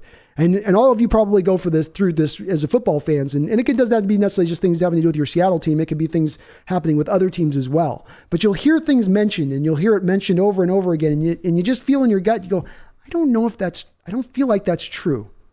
I don't feel like that's quite right. I feel like that's a little bit of a simplistic view of the situation, in which most of the time when you hear a narrative get repeat over and over again and it's not right and it is really off, it usually the beginnings of that are housed sort of in the person looking at it from a surface standpoint. And when you look at a lot of the pundits and a lot of the experts and how they view the Seahawks team, it was through a more of a surfacey level area. They weren't looking at the depths of this team or the signings or the draft we had or how we've changed ourselves schematically over the last couple of years. They were still fit in their mind to what we've been over the last 3 years and how we've ran things. So Crow away, why, Randall, Megan, all of you guys were on the Geno Smith train early on in this process. And again, on it when so many said, why are you even hyping this? This guy ain't nothing. What are you talking about? We know, what did they say about Geno? We know what he is. That's what I heard over. We know what Geno is. We do? Yeah, well, we know what he is. How do we know what he is? Because he's never started since he left the Jets. So we know what he is. Yeah, but he has not gotten the opportunity to start. He's never earned the chance to start. Well, wait, hold on. Not all the time is you're going to get a second opportunity at places. Sometimes you'll go from New York Jets to the New York Giants, and you're stuck behind an Eli Manning who's, basically not going to be unseated unless something atrocious happens to give you that opportunity to start at that point. So everybody made their assessment really on Geno from that first 2 years with the New York Jets. That's where a lot of these opinions have been fermented from. And as I did in my video of Doubters Beware in regards to Geno, look at that time of the Jets. He's got a defensive-minded coach in Rex Ryan, who's wild to say the least. He's got no playmakers out on the outside. He doesn't have the very good offensive line to deal with, and his scheme is not all that great. I think he had Schottenheimer at that time, which I know none of us were big Schottenheimer guys.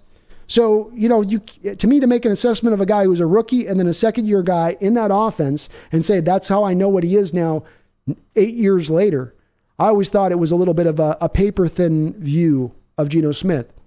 And I know you were on it too, man. Thank you so much. Pretentious Cameron with a $5 donation. I know I'm behind on the donos. I'm trying to catch up, I promise you guys. So if I haven't mentioned your dono yet, I will get to it. We got a lot of donos in the chat tonight. That's awesome. I appreciate it.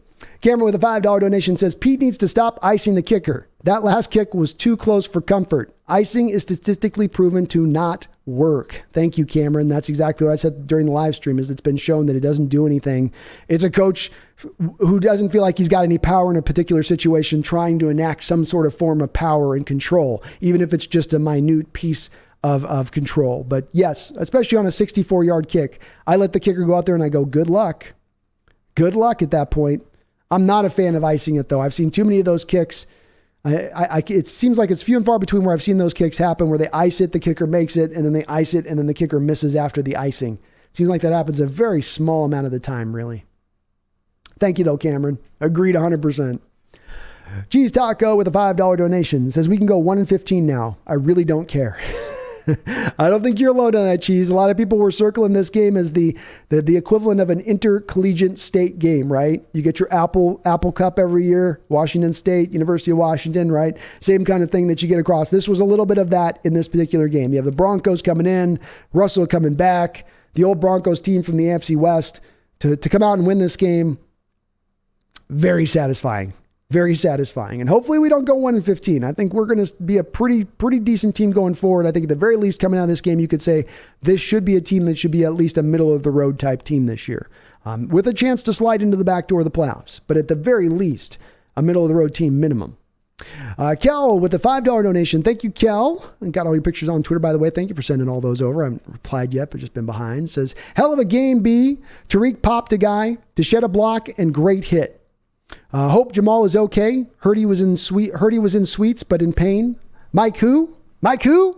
Mike what? Mike who?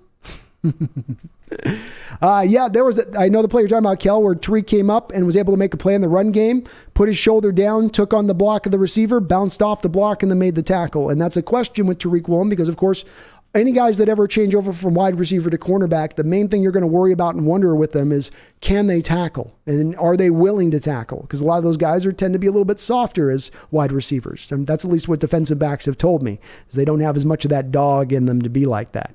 But he showed that off tonight. Thought he looked good all the way around. Had a couple of pass interference penalties, much like what we saw with Charles Cross. There is going to be growing pains with these rookies, but for some of the downs, you're also going to get the ups.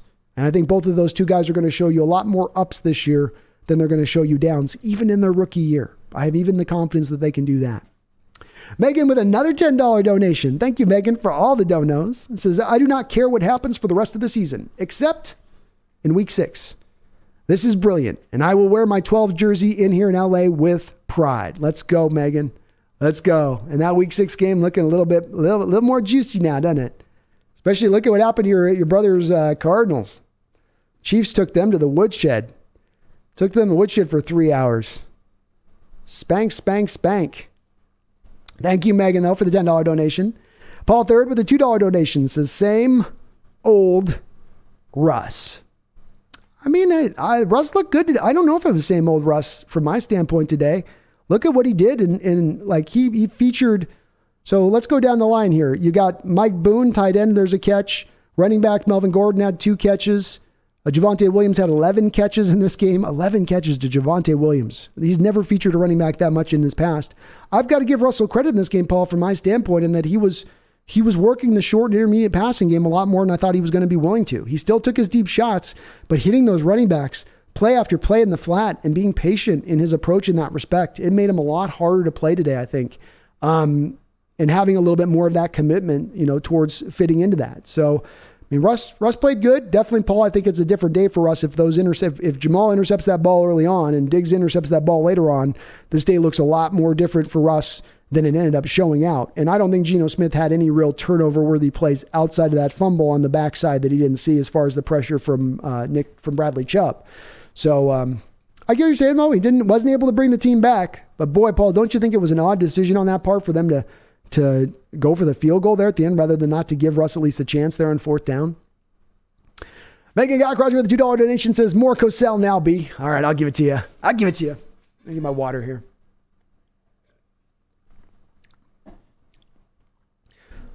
One can only congratulate the 12s of the Pacific Northwest. The rolling evergreen hills are alive tonight with a passion and fiery emotion that one could only describe as perfect undulation as a fan. I've never seen a team counted this far out in my 50 years of broadcasting who's come back in such a tantalizing fashion in order to besmirch, begrudge, overcome the listlessness of a Colorado region that has decided one man is the solution to all of their ills. One could have maybe seen this game coming far in advance when you noticed last year the Bronco team was in the bottom of the division. A slightly diminished Russell Wilson is not enough, it would seem, to overcome their deficiencies from a roster standpoint. Now your Seattle Seahawks move forward this NFL season, Megan, towards nobody knowing what the hell they're going to do next. And that's just the position Coach Carroll wants to be. Cal with the $2 donation says Russell Wilson didn't run. We were looking at his leg after they were looking at his leg after the JA hit. Ooh, were they, Cal? Well, that was he did that twist move that he does, which can get your ankle planted and turned a little bit. But you're indeed right. I didn't think about that before this, but Russell had 1 carry for 2 yards in this game. Seattle certainly had at times it looked like a little bit of a spy on him, which was going to keep him under wraps a bit. But that's a great point, Kel, and that I'd kind of not been thinking about that very much, and that Russ really didn't run at all. You didn't see him use his legs much. He scrambled around a little bit, but he really mostly stayed kind of in the pocket and outside of the rollouts. He wasn't doing a whole lot of moving around necessarily, it would seem. Interesting to see where his leg's at, though, if there's a problem there. David Pugh with a $5 donation. Any word on Jamal or Woolen? Hey, 12s, by the way, let's have it go. I love the fire emojis, David. Yes, bring that passion in this chat, folks. Pound your chest tonight. Be a happy Seahawks fan just a little bit. This ain't our Super Bowl. There's more of a year to come. But this team's going to be a whole hell of a lot better than everybody thought. And that should get you guys so hyped. We're going to have some fun watching this team this year grow and develop and maybe even start to stack up some wins along the way here. David, no word yet that I've heard of on Jamal Adams, so I can't speak to anything as far as that goes with that. They did have Tariq Woolen back out on the field after the shoulder thing that you're probably worried about. So he came back onto the field after the shoulder.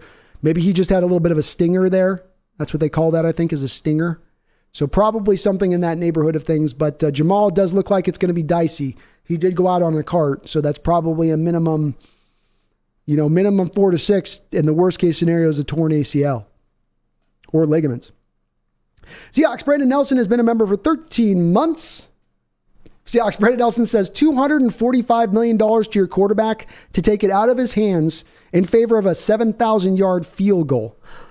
Brandon, I was live streaming at the time. I literally went silent on the game-changing play. Luckily, Carroll called the timeout because I was dumbstruck.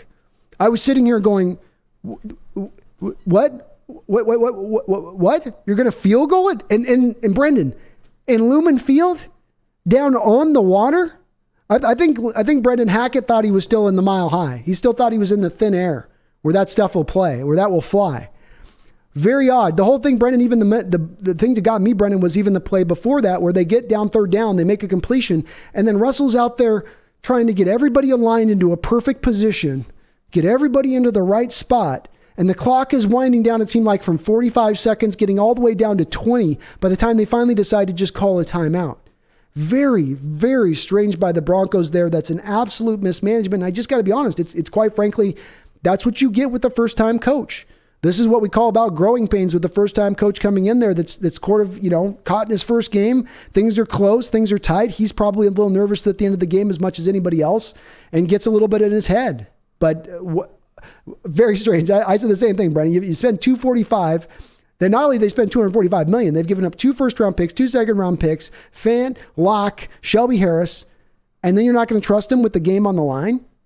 After you've had him kind of throw all over the football field all day, after he's done a good job of throwing the ball all over the football field on the day.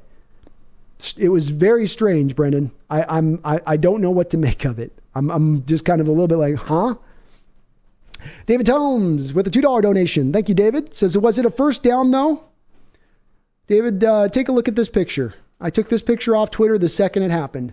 I will have you folks take a look at this. This is why I said at the end of the game, the officials were kind of helping out the Broncos just a little bit. You understand what I'm saying? Just a little bit. Look at this thing. As I said, there's no way you can convince me. Look how close I'm up. If this is a first down, if this is merely a camera angle thing, I don't buy the camera angle thing, by the way. That camera angle is coming from the right side. No. There's space between the ball and the flag. You can see it on that shot. It's maybe only about an inch, but there is a link of chain there. That wasn't a first down, and thank God we don't have to talk about that play ad nauseum here through the course of this game. But that was definitely no. The answer on that one is no. That wasn't a first down, David. That was weird, David. I've never seen in my life the officials bring out a spot and they set down the flag. I think one other time and on some other game I've seen it, but where they set it and it's obviously short, and then they call it a first down. That was wild. Daniel Bailey with the $2 donation says, Seahawks Nation, let's fly. Go Hawks. Hey, go Hawks, Daniel. Get hyped. Get hyped. No one saw this thing coming. No one did. No one. Well, maybe a few people did. But John Acevedo with a $10 donation. Thank you guys. All the donations on the channel tonight. Thank you so much. I appreciate you guys. You're so kind in that respect. John with the $10 donation says, Uchenna Nwosu was amazing this game. The thing I love the most is that Russ wanted a new team. Throw the ball 40 plus times. Just to amount to one underthrown touchdown. Laughing out loud. As a thing, that's always this is a little bit of, John, you mentioned, this is a little bit of the differing of philosophies at play. And there's going to be maybe a person right and maybe a person wrong. Maybe both are ending up being right in this situation. And what I mean by that is Wilson says, I've got the talent to be able to throw 40 plus times a game. You should trust me with that. You should put the game on my back, build the offense around me being able to do this and accomplish this. Coach Carroll says, no, I want to run the ball. I want to trust my defense. I want to play great special teams. Now, I think both ways can win for you. It's not just an either or other type situation, but we could come to find out that Russ throwing 40 plus times a game, while he will put up a lot of yards, while he might even put up more touchdowns, he'll probably put up more touchdowns thrown than he had today. That still might not equate out to more victories for him. And I think that if you were to press Coach Carroll, that would be the one thing he would say when you really distill everything down between the Russell Wilson, Coach Carroll dynamic and it falling apart a little bit. Is Coach Carroll saying, Russ lost faith in me knowing what was best for him with my wisdom. He's determined in where he stood that the game had passed me down in order to properly assess where and when he is at his best, how many passing attempts he is at his best. And that's where the schism breaks. And we may come to find out that Carroll was wholly right on that and Russell was wholly wrong. Or we may come to find out that both of them were right on that. I think that's going to be an interesting to see how that plays out. Free did a great job on that particular play of doing so. He was all over the football field. He was flying around. He was playing with a high effort, high motor. He was causing pressure from a front four situation where you didn't have a lot of other guys causing pressure necessarily. He had one awesome play where he's playing outside linebacker, right? And he's got to drop first into space, take away first Russell Wilson's primary read. Then when Russell's primary read's gone, Russell's going to try to scramble, and he just barrels down on him and gets that sack. That was such a smart, heady play by Uchenna. And you guys, if you haven't had a chance, check out my film study that I did on him in the preseason of Uchenna and that little bit that he played in that Bears game, and that he showed very much the same kind of skills. He's got a variety of different pass rushing moves. He's got a good, quick first step. He plays with a lot of energy. He's both good in the run and against the pass as a pass rusher. But thank you for mentioning that, John. It's absolutely well said. Uchenna was awesome for you today. That was a great signing by Schneider and looking better and better and better. He was all over the football field. Adrian X with a $2 donation. I trust Pete. Do you? Adrian X, I'm getting closer and closer to the point of trusting. I think Pete had done a lot over recent years to pull that trust away and to erode it. His inability to evolve and adapt as his schemes on both sides of the ball had been completely solved was frustrating. And it seemed to indicate a guy that wasn't willing to change his ways, that was sort of that old dog that can't learn new tricks. But indeed, he's learned new tricks. He has adjusted. He seemingly has taken in the counsel of those around him and known that I've got to do something different. It may not work, but I can't just keep doing the same old thing, hoping it suddenly fixes itself when it's breaking so much along the way. So I have much more trust in Pete with making those decisions, bringing in a Sean Desai, moving out Ken Norton as the defensive coordinator for Hurt, and adopting the schemes that he's adopted here with the cover 2 shell defensively, and then Waldron's running game, which does a better job of taking advantage of that outside zone stuff in the pitch plays. They didn't have as much luck on the pitch plays, but it seemed like Penny was really money today on the outside zone stuff that was going over the top of the tackles. And that's been a place they've not really hammered very much. It's been more often than not that they get stuck going up the middle over that A gap, right over the center's behind. So I'm getting more and more trust for him, Adrian X. I am. And he's taking a step in the right direction here and what he's doing with this team and showing that he's capable. So I love the moves. They had a great draft on top of it this past offseason. I've had a hard time of really nitpicking many of the other moves that they've made up until this point. It's been encouraging to see, and he's getting closer and closer again. I don't know if I'm fully all the way there yet, Adrian X, but I'm getting steps and steps closer there with every increasing game, every increasing move they make that I can see the intelligence behind. Randy McDaniel with a $5 donation says Hackett is 2 losses away from being a greeter at Wally World.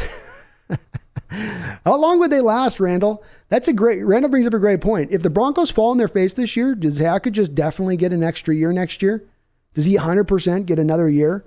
Or do they try to go find more of the established coach at that point if this experiment completely fails? Because time is going to be of the essence now. You've signed Russell Wilson to the new contract. They're not going to have as much cap flexibility moving into the future. They're about a year away from paying Patrick Surtain a lot of money. Chubb is in a contract year as well. Going to be interesting to see how much patience they have for Hackett, as I'm thinking it's going to be a little bit of a rough road for this Bronco team out the gate. Not that they're bad. They're still a solid team, but make no mistake about it. You play in the toughest division in football, then you've got to play 4 games, including us Hawks that you just lost to, in maybe the second toughest division in football. And that's not going to be it's not going to be a light schedule for them that they're going to go through. It's going to be a tough one. So it's a good point on your part, Randall. They start out 0-3. I think you're going to have a lot of Bronco fans on the edge of ledges. They thought this thing was going to be no doubter a Super Bowl run here, or no doubter we're going to be back to being an elite team. Just like when we had an elder John Elway and we had an elder Peyton Manning. But as I've been saying, this is a little bit of a horse of another color than those two situations. Thank you, Randall, though, for all your donations, man. I really appreciate it. Fat Daddy Stacks with a $10 dono says, just checking in after the game, but man, Gino played a pretty flawless game. Well, thank you, Fat Daddy, for the $10 dono. And absolutely, Gino played a super clean game, especially considering the fact that you asked him to throw as much as you did. It is only 28 attempts, but you only ran the ball 19 times, right? So let's see here. So we got so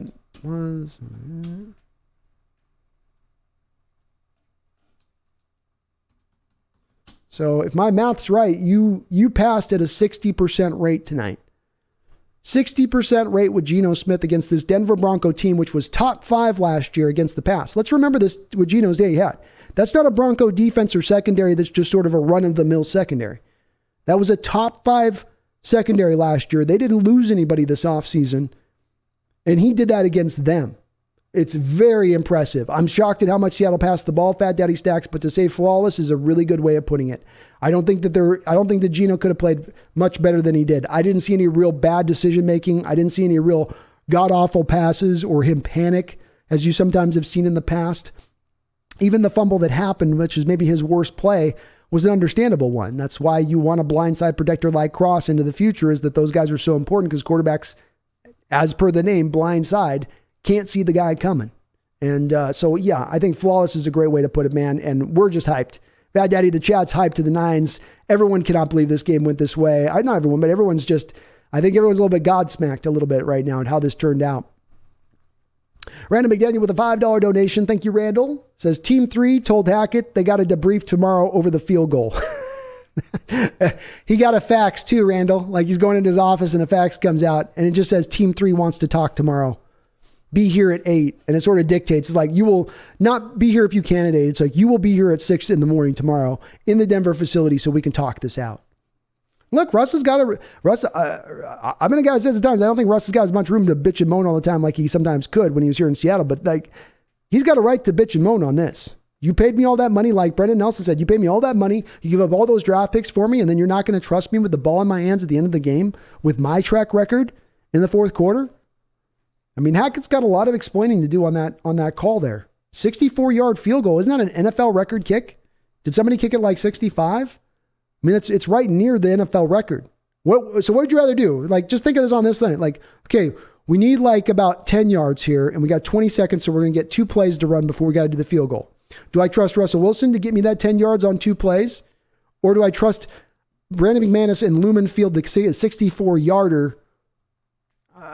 Lumen Field is the wrong stadium to set a field goal record kick for a kicker. I don't care how strong his leg is.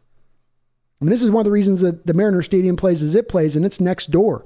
That marine layer is a real thing. And it's why balls get knocked down in that Major League Park where you'll see balls hit by guys. You're like, that's a no doubt home run. And then the ball just sort of just falls down at the warning track. So odd call all the way around on that one, Randall. And he's going to take some heat for that. It's a tough opening loss for a first-time coach to suffer in that way because people are going to be just, why would you do that? Why would you take that out of his hands? Paul Third with another $5 donation. Thank you, Paul. Says, Hawks were definitely ready for this Russell Wilson revenge game, and the crowd brought the noise. Hopefully they can motivate like they're playing Russell Wilson every week. Hey, I hope so too, Paul. It's something I've lamented. There's been some times I've gone in that stadium in recent years, and unfortunately, it's just not been as loud as it's been in the past. I think the fans have gotten a little bit, used to winning and used to just being up, and there's a little bit of that wine and cheese crowd that's found their way into the stadium at times. And, they don't want to be as loud. And tonight, I think you brought that energy and noise. To see the decibels got up to, I think, 98, which is pretty high versus, I think, where we've been of recent note. Very encouraged by seeing the fans as into this game as they were. I was hoping they would be, Paul. It's a Monday night game. They've had all afternoon to get themselves liquored up, rowdy and ready. And I'm glad. I know some people are really upset about Russ getting booed. I'm not. I'm perfectly fine with it. And if it had a little bit of an effect on Russ, if it had 2% of an effect off Russ in the back of his mind, just a little bit, all for the better. All for the better, man. Thank you, Paul. Paul with another $5 donation. Thank you, Paul. You're awesome, brother. Says those people saying the Hawks weren't going to be as good as years past also think Russell was held back and ignored his flaws. Hawks ain't bad, and Russell Wilson ain't TB12. Very, very well put there by Paul. And thank you for the donation, but awesomely put. This is, it's been the toughest thing to go down as far as, I've gone round and round with a variety of different Hawk fans that are Russell Wilson believers, that are tried and true Wilsonites who, quite frankly, at times he's can do no wrong in the way that they look at his situation a bit. And they don't want to see any shade thrown at him. But there are limitations to Russell Wilson's game. He is still a very good quarterback. I think he's still a top 8 quarterback in this sport where he stands right now. And you saw that today, and he played a really great game here today. But if you're talking about me having Russell Wilson going through the rest of this year throwing 40 times a game, he had 2 interceptions that go through players' hands. I don't think that's going to happen every week. And if he's being asked to throw the ball 40 times a game over the course of the season, which I think he's going to try to do, which I think he's going to try to push for with Hackett, I really feel like, Paul, that's not the right offense to fit for him. He's not Tom Brady. I will say this, though, to your point on that, Paul, if he can find a way to utilize his running backs and his tight ends in the way that he did in this game. We got 3, 8, 10, 21 receptions to running backs and tight ends in this game from Russell Wilson. That is a record for him. I don't even have to look at the stats. He has never featured the running back and tight end in his career in one single game as much as he did in this game. It would seem to me that he is at least listening to then a little bit of the criticism that's been put upon him in the respect of not taking those check down throws when those opportunities presented themselves. So I will say, I don't tend to think that Russell can throw that 40 times plus a game, but I will also say that if he's able to adopt and take into more of a hold on playing within himself and taking what the defense gives him at time and taking that running back outlet pass when it presents itself and hitting the tight ends when it presents itself, Russell can maybe operate within more of that 40-40 mold. But he's never consistently done it, Paul. And this is the first game I've seen him really feature it in that fashion, which does tend to make me feel like, Paul, maybe he is doing it purposefully and he is truly trying to work that into his game. But that doesn't mean that's still going to be as natural a fit. At the end of the day, part of what makes Brady able to operate that offense and hit those short passes is a little bit of his height and his size and his ability to see over the pocket on some of those shorter throws, which Russell's not always going to be able to benefit from, especially I think that line got a bit of a pass tonight where we weren't blitzing as much. We weren't pushing as much pressure on him. What does that Bronco offense look like when you get teams in there who are getting a little bit more pressure than maybe what you saw today? But it's still a valid point. And Russell Wilson is not the equivalent of Tom Brady. Tom Brady is the GOAT. Tom Brady's in a special rarefied air, and Wilson's not in that spot. Ravaki with a $2 donation. Thank you, Ravaki. Says, how will the Jamal Adams injury affect the team? It hurts. I think he's a helpful player out there. He's better than Josh Jones and what you have out there right now, so it's a loss, and it is going to hurt. You want to do with these defensive adaptations this offseason, cover 2 shell, more of a blitz look. You wanted to be able to feature him more up at the line of scrimmage in more of an attacking role. Some of this is going to be removed now, and I would reckon to guess you're going to see a lot more of the cover 2 looks now with Jamal Adams out, a little bit more of the traditional stuff defensively speaking, as they don't have the guy that is adept at blitzing as Jamal is in that respect. So it definitely affects the team. It also makes me wonder a little bit why the team was so quick to move on from Marquise Blair. I know that you feel good about Josh Jones and the other kid Blunt, who made the team at the safety position, but that decision to do that is a little bit odder in retrospect because of that. So it will hurt, Ravaki. It's going to make it tougher on you defensively a little bit at least. It's hard to say how much though, because we haven't exactly been able to see Jamal at prime impact yet to make a determination on versus loss of what we're losing from the team and totality from that. David Phillips with a $2 donation. Thank you, David. Says, large in Jersey. Awesome. How about some Zorn love? I love me some Zorn too, man, David. I do. Zorn and Large, were the men back in the day. Those were the reason to watch those early Seahawks teams and those guys' connection. And it was a special one at that. But Largen is my all-time favorite Seahawk by far. We all got our guy that we love. I grew up on him. He was a doppelganger for my uncle. Those guys could have been twins. So I just had a natural, draw to Largen for that reason on top of him being just awesome. But got to give the lefty some love, man. I'm a lefty, David. And you ain't have to tell Megan above you there, David. Megan's one of the biggest Zorn Largen people out there. So I think she'd be with you on that one. But I love me some Jim Zorn. Yeah. I was also a former quarterbacks coach for us too. Megan with a $5 donation. Thank you, Megan. Says, I'm going to head out, be in the 12s.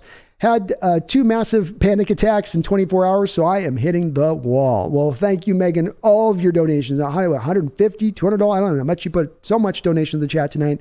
Thank you so much for that. You're so very kind. I am really, really looking forward to this game coming up here in another month that we're going to get to go check out this Cardinal team, and maybe our Seahawks team is really rolling by that point. You never know, but so very encouraging what we saw tonight from this football team, and hopefully those panic attacks subside now. Hopefully it's nothing but happiness, contentment, relaxation in your heart here as your team was able to hold it down this week.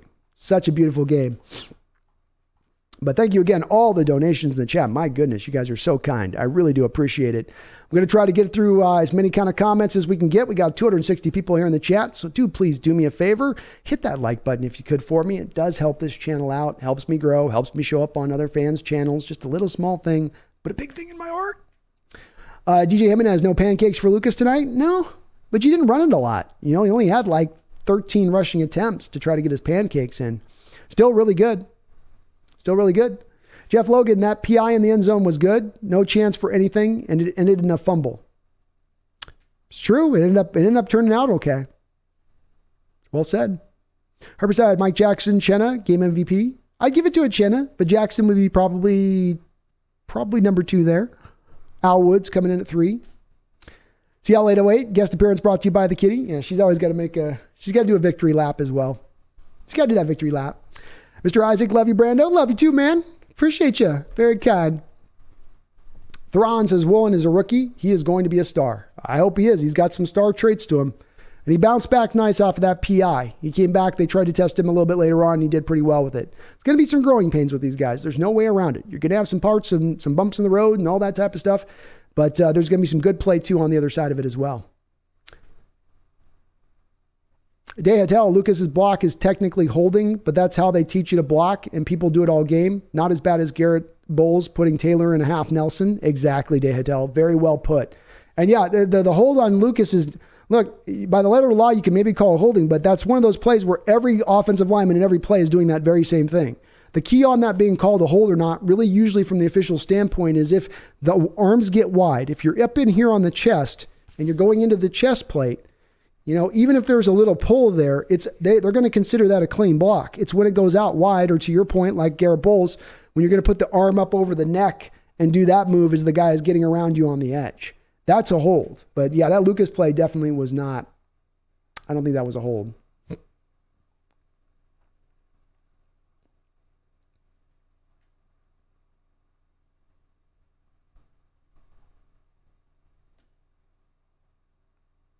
Dale says Sydney wasn't really solid. 2 out of his first 3 plays left his zone open. Looked a little rusty out there. He did indeed. He did look a little rusty. Theron says, can we put Adams in the lingerie league? Well, if he's out for the year at this point, that's going to be probably the last you're going to see Jamal Adams in a Seahawks uniform. Hopefully he can bounce back. But if he's out for the season, that's going to be it's key. SBZ says, just listen to Geno speak after the game. Way easier to listen to than disingenuous Russ Wilson. It's going to be the press conferences are going to be a lot funner. We're actually going to get some stuff hopefully spoken and said about here that'll be enjoyable. Seahawks 808 says, is Jerquise Tart available? I think he is still, I believe. Not positive on that, but I think he is. Michael Bell, Tariq's been awesome so far. He has been pretty good. Rob Terrell says, Taylor had 2 quarterback hits and no tackles. Sounds right. And Pete says it's Jamal Adams' quad. Adams probably out for a while. Put him on IR. Get Landon Collins. Landon Collins would be interesting if he's out there and open. I might jump on that. Richard Hughes, loved the heart in the fight. Oh, me too, Richard.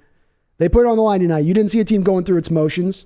You didn't see a team that was just simply trying somewhat hard. You saw a team laying it on the line out there. Goal line stands. You don't get goal line stands unless you got the whole of that defense pulling together. All it takes is one guy to slack. All it takes is one guy to kind of ease up just a little bit on that particular play. All they need is just this much yardage, really. They just got to get this little bit much. And those guys held tight. They held strong. Yeah, you got a couple of turnovers down there, but on both of those 2 plays as well, you had those guys stopped before they were going to get to the end zone. Great job. And ESPN is reporting it's a serious quad injury for Jamal Adams. So if that's the case, you're looking probably 8 to 12 weeks as far as how long he's going to be out. That's a guess, but I would imagine that that's about what it would be.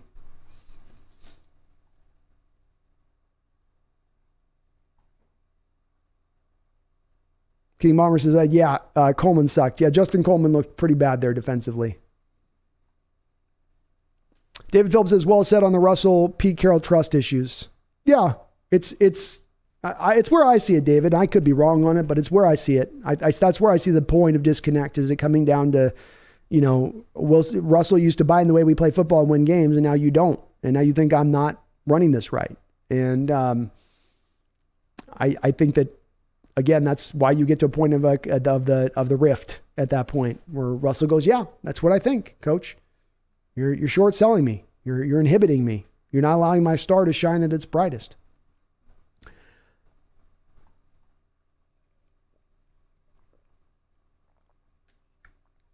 Matt Brown says, great win. Need to run the ball a bit more and do some tackling drills. Lastly, Coleman should not see the field unless of an injury. Can't believe they kept him over Ugo. A little bit odd. Yeah. I mean, I don't know what you saw in Coleman, what they've seen in Coleman's game to indicate that he is an upgrade over Ugo, even though Ugo didn't play all that well last year. Coleman's was bad in the preseason, and he was bad in this game. He doesn't look like he's really wanting to tackle anymore. He looks like he's reached that point of his career where he's going to kind of look like he's going to tackle, but he's just really holding out for some help. Dehatel says, McManus is a great kicker, but damn. Yeah, that was a strange decision. Strange decision. Herbicide Chenna was dope. Absolutely, he was dope. He was that sticky icky tonight, like Snoop Dogg used to tell you about. No stems, no sticks, no seeds. Some of that real sticky icky. That's what Chenna was. He was that sticky icky tonight. Jans Peters, I know Kobe Kobe got burnt on that big play, but God, I cannot watch another snap of Justin Coleman playing football. Yeah, Justin looked bad out there. He just looks lost. He doesn't look like his heart doesn't look into it when he's on the field. Maybe it is. Maybe I'm misselling him a little bit, but it does stand out versus the rest of the defense, which was trying to fly around with the ball. My mic's going a little bit crazy.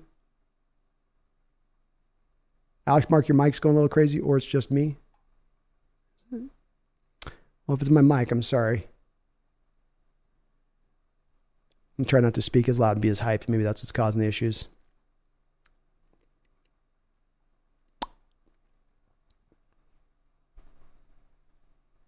A couple other donations. Sorry. A little late. Emmanuel Mendahane. What's up, Emmanuel? Good to see you in the chat.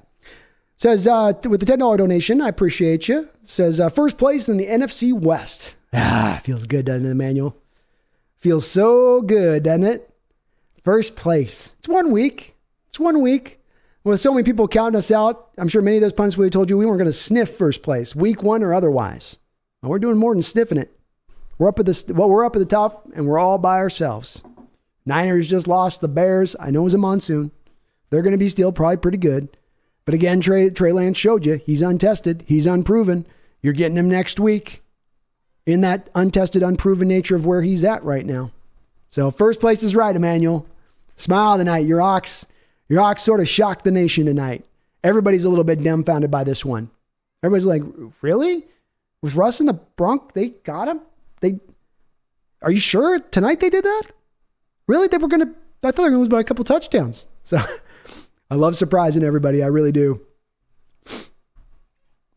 Fat Daddy Stacks with another $10 donation. Thank you, Fat Daddy. Says, bro, can we also mention that soft touch Gino was putting on the ball when he needed? Just proud of that guy, Gino. He was very good with his ball placement. You're talking a little bit about those layering throws. You definitely saw it on the Parkinson throw, where Parkinson's going up the seam route. Gino knows he's got him wide open. He doesn't have to put it there on a line. He can throw it up there a little bit because the safety's going to be late getting across the football field because the safety's already drifting naturally towards the receiver side of the field. And yeah, he absolutely had a couple of those throws where he just put a nice little bit of touch on the ball over the top to put it where he needed to put it. And his ball placement was great tonight. He didn't have a lot of deep down the field shot throws. We didn't expect him to really make a lot of those in this particular game. We thought it was going to be more of the short and intermediate stuff, but he was accurate. He was on point. He threw well when he was on the run. He showed off some scrambling abilities when he needed to move around the pocket a little bit. As I said, I think, Fat Daddy, this is a more impressive performance for me for Gino doing this against this Broncos secondary versus nearly perfect game that he had against the Jaguars last year against a piss poor defense. This is way more impressive to me. Thank you, though, for the $10 donation. Voodoo Magic with $5 donation. Thank you, Voodoo Magic. Says it's good to be a Pacific North sports fan right now. Seahawks first place in the division. Mariners in the top wild card spot. Huskies and Cougs both 2-0. Very well put. Feels pretty good to be a Pacific Northwest fan. And the Cougars going and beating Wisconsin. Huskies looking good with their new coach. Mariners, sky is the limit this year on that team and what they may be. I know we don't have always a lot of baseball fans in here, but you've got a baseball team in Seattle that has a chance this year, not in the future, this year, to go win a World Series, to go play in a World Series. They've got the talent. They've got the dogs to do it. They got the team to do it. We might be going through one of the better Seattle sports years that we've had here in recent history. And we've gone through a lot of dry spells here, so it feels real good. I love it. Thank you, Voodoo.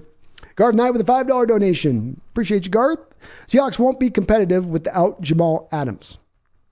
I don't know, man. I mean, you held up pretty well through the course of this game when he was out.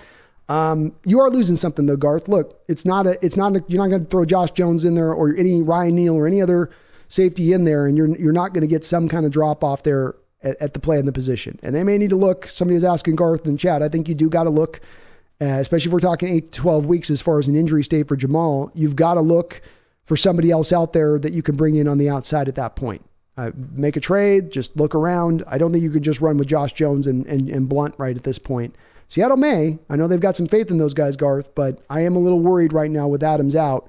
I know a lot of you weren't counting on anything from him to begin with, but he was good in this game when he was in there. He's good in the running game, almost had an interception. He still is a plus player to put out there despite some of the shade Seahawks fans throw at him, so I'm with you on that. I think they're going to try to address it, though, somehow or another, Garth. P. Kyle 146, thank you for subscribing, P. Kyle. I really do appreciate it. Very nice of you to do so. Michael Bell says the Nwosu hit on Russ was so good. Oh, it was. Got his head out of the body, but still was able to do that full force rock, right? Where sometimes they got to slow themselves up to get their head out of the tackle. Instead, he came right at Russ downhill. Right at Russ downhill. It was beautiful. Gene D says, Russ, let Sierra dress him, bow and all. Yeah, I think I knew it was going to be a loss for Russ when I saw that suit. It was like, he's trying a little too hard tonight. Just trying a little too hard. Big Country says, Russ is struggling at the press conference. This is what he wanted. This is the old saying as it goes. Be careful what you wish for. You just might get it. Careful what you wish for. You just might get it. Jay Up says $49 million per year and coach already trusts the kicker more, laughing out loud. It's true. Randy Wagner, 119.5 passer rating for Geno. I bet no mainstream sports media show predicted that. No. And Randy, I think we had 99% was against us. 99% is what it felt like was against us from a national perspective on who was calling whether we're going to win this game or lose this game. Gene D says that field goal was almost good, to be honest. It was kind of close. It was holding. It just kind of leaned away at the end. It's tough to hit those 64-yarders, though, man. That's a long way away. And Pooping Bear Marsh, yeah, how about Jason Myers? Kicked his field goals today, was on with his accuracy. We need him to be good this year. And if he misses one kick in this game, you lose this game. So you need your special teams to be on point like they were tonight. Not just in the respect of being good in the return game, not just in the respect of Dixon, but also with Myers is that extra component there as well. And they defended well, too. I think they had a kickoff. They stopped at the 10-yard line, 21-yard line. So they were good all the way around from a special team standpoint. Roland Connors says, will the NFL comment on the chain spot? I certainly would like to see it, Roland. One more look for you guys on this picture. Take a look at this picture of that spot where they gave them a first down here. Do you notice, and you can see on the picture I'm showing, that there is a shoe that you can see between where the ball is, where the metal point is, and in between that you see a shoe. If that's a first down, there should be some spot where we can see the nose of that ball basically merging with where you see the first down marker, and it's not. There's a space all the way through, and you can see it's that official's black shoe is very distinctive, so you can see where there's a difference there all the way through. No, it's not a first down. And I'm guessing they're not going to say anything about it. Robert Jimenez with the $2 donation says, Pacino and Walken post-game thoughts. Let's ride. I'll tell you, Robert Jimenez, hard to walk away from this game not feeling like Seattle could be a playoff team this year now, not next year. Everyone said we're rebuilding. We're not rebuilding. We're moving forward. We're hitting the NOS button. Push it hard. Now, let me see. Let's go. I don't know. I don't think we can win. Pete Carroll, the best coaches in the NFL, track record. Why don't they think he can win? Oh, let me tell you why they can't win. They said you couldn't win because they don't trust the Graybeards. They don't trust what Carroll can do anymore. They said he's too damn old. It's too damn hard. But Coach Carroll showed him wrong. He showed him different tonight. Coach Carroll rose up. And he looked at Russell Wilson. He said, if I'm the man I was 10 years ago, I'd take a flamethrower to this place. Oh, you ain't ready for this team. Hooah! I'm going to tell you right now. I'm telling you, it's a good team. Could be great. Rebuild fast. No time at all. We're going to be winning again. Keep the faith. 12's my man. 12th man. Now. You need to. Please. God will win. Let's go. Russell, tears, crying, all the time. All the time. That's what I got, Robert. That's what I got. Mark Harpicorn says, hell yes, first place is in the West. Go Hawks. Like and sub for this hard-working man.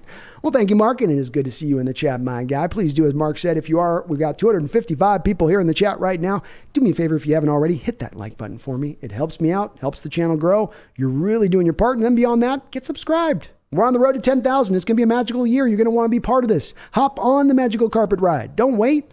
Don't be late. Don't be that last guy in the bar. Like, I didn't know if I wanted to go out. I'm not sure if I really want to go out. I mean, I kind of want to go out, but I don't know if I want to go out. Go out. Join up. Let's go. Appreciate you, Mark. Go Ox 05 was super behind. Let's effing go, 12s. Let's go. Sam the Great, what I wanted to see out of Geno tonight, game manage and make smart throws when necessary. Exactly. And he is capable of that. That's been my big pushback this whole season is I think people look at Geno and they go, oh, he's not good. He's not good because he's not top 10 or he's not elite or he's not going to tilt the field. But you're not asking the quarterback of this Seahawks team with Russell Wilson gone to tilt the field. It would be nice if we could have that from the position, but it's not a requirement by how they built this team. And they showed you that tonight. And the formula is there. The blueprint is now in place for how to win football games. I think they could run the ball a little bit more. Someone else mentioned above. I'd like to see a little bit more of Rashad Penny. But Geno is capable. He is not just an empty space back there. He is not just a revolving door back there. He's the 40th best quarterback in the NFL. Crap talk that was spoken is BS. And again, a simplistic view of looking at Geno Smith versus really giving him a little bit of a benefit of the doubt when you look through his career. Not everyone gets a second chance. Some people have to wait for that second chance. And Geno has had to wait a long period of time. And you can well, he should have beat out Russell Wilson in Seattle. Really? There was any chance that Geno, even if he outplayed him every day in practice, was going to overtake Russell Wilson over the last couple of years? Same thing true with Eli Manning. He's getting his first real true second chance where he's the man.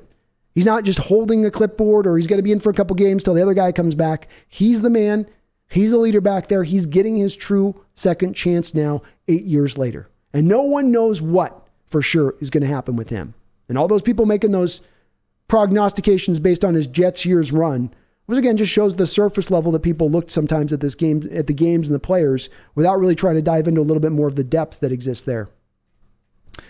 Jeffrey Thistle with a $2 donation. He says, let's run a poll. Jeffrey, that is a great suggestion. Let's run a poll, Jeff. I like it. I like where your head's at, Jeff. I like where your head's at. Let's roll a poll. It's a roll a poll. Who played better? Who played better? Russell Wilson or Geno Smith? I'm going to present the poll to the chat here. So hold on. Let's get in the chat here. Let's get a poll going. A little poll. Who played better?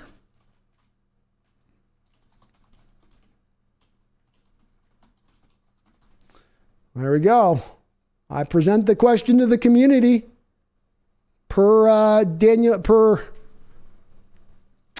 Jeffrey A. Thistle, and thank you for the $2 donation, Jeffrey. The poll is live. Who played better? Russell Wilson or Geno Smith? I think this is a good question. Daniel Bailey with the $2 donation. Thank you, Daniel. Eagles won the Super Bowl with Foles. We can win with Geno. You can. You can. You got to do it a certain way. I don't think like with Foles at the end where he was just so hot and in that zone and throwing it all over the football field. I don't know if there's ever a place I'm going to get to where I think Geno's capable of throwing for what did Foles throw for like 400 yards in the Super Bowl or some crazy amount of number that he tossed for, but Geno can play as a game manager within the context of this offense. He can. He can make enough throws over the course of a game. If you can run the ball, if you can play defense, and if you can play really good special teams, then he can fit well within that. And he can operate and have success within that and not be necessarily limited that you can't win with him just doing that. Because that's what people would say is, well, if you limit him on the throws, he only throws 28 times a game. He might give you good throws and be efficient and not turn the ball over, but he'll play just good enough to lose you the game. No, not necessarily. Again, that comes back in my mind, in my opinion, Daniel, that comes behind from really, it's an understandable mindset where the modern fan looks at the quarterback position as being so important and being so much of an indicator on how whether or not you're going to win a football game. But there's different ways to build a football team. And some teams are built to be built away from their quarterback position, where the requirement is not there for the guy to throw 35 to 40 times a game. And that is the offense that we indeed are now running. Well said. I like your example, though, Daniel. Paul Third says, that amazing Russ is given more money to throw checkdowns. Great investment, Denver. Well, at least they got him to embrace the checkdowns, I guess. Yeah, I wonder. I bet there's some conflicting feelings by the folks in Denver right now, where they stand on this, because you played well, but then you lost to Seattle. It's tough. Raj Ho, wonder if Adams' career is over. I don't think it's over, but he's definitely going to be released after the season if he doesn't get back on the field. And that even might be even more of a likelihood to happen now with this injury knocking him out. It would look like the majority of the season. It's unfortunate to say, but that's the truth of it. Michael Bell, Gino gave us a lot more confidence in his play. Good game, Gino. He looked a lot more confident today than even he had looked at times in the preseason where he had been tentative at moments. He just went out there, let it rip. How about him on some of those scrambles? Putting his head down, going for the yards, laying it on the line. Isn't that what you want to see from your quarterback? Doing everything he can to win the game? I loved it. Sam the Great says, what I wanted to see out of Gino, but he made a questionable throw in third quarter. Emmanuel, can't say I'm surprised with how the defense played Russ. He had empty calories in terms of yards. Primetime Gino outplayed Russ tonight. That's his new nickname. We're calling him Primetime Gino, Emmanuel. I'm stealing that one. Primetime Gino was on point. Primetime Smith was in the house this evening. Well said, Emmanuel. Well said. Gene D says, we don't want safe Gino. We need to play to win Gino. Yeah, we want him to play to win. That's for sure. Make those throws. Don't be tentative. Let it rip. Jay Go Crazy. See y'all next week. Sounds good, Jay Go Crazy. Yeoman Adventures. Diggs has to be kicking himself for missing that interception. Oh, he's going to be seeing that in his nightmares tonight. That's such an easy throw there. It is over your shoulder, so you're having to do a little bit of the Willie Mays catch, right? Which is a little bit hard to make first when you're facing the ball, but he had nobody around him to jostle him or knock him around a bit. All he had to do is just make that catch, get the feet down, and he was good to go. So, they say there's a reason why those defensive backs play on that side of the ball, and most of the time it comes down to ability to catch, as we saw both with Diggs and Adams tonight, both letting it slip right through their fingers. DJ Jimenez, props to and congrats to Carl Scott and Sean Desai also. Hey, great job for whatever they supplied in this defense and what they did in the back end. Very good. Their addition looked as it stands right now. Very encouraged by what those guys are bringing, and it's going to be fun watching over some of the tape in this game to see what they were playing on the back end as far as their coverages. Gene D says, why y'all hate Adams so much? I think people are just, it comes down to, again, Gene, I think I'm not in this camp. I really like Adams. But I think it does come down to just the draft capital you gave up for the guy, and as little as he's been able to play, as beat up as he's been. It's not all his fault, but I think people are just disappointed that we can't even get a modicum of return off of this investment. Like we can't even get like a little crumb. It's like you can't make it through one game here. So I get where people are frustrated in that respect.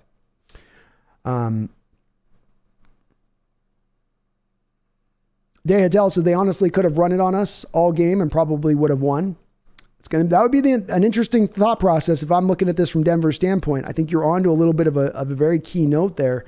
You look at how well Javonte Williams ran the ball; it was great, and they were mixing in even in Melvin Gordon, or he was good too. Melvin 12 carries, 58 yards, almost 5 yards a carry. Javonte Williams 7 carries for 43 yards, 6.1 yards per carry.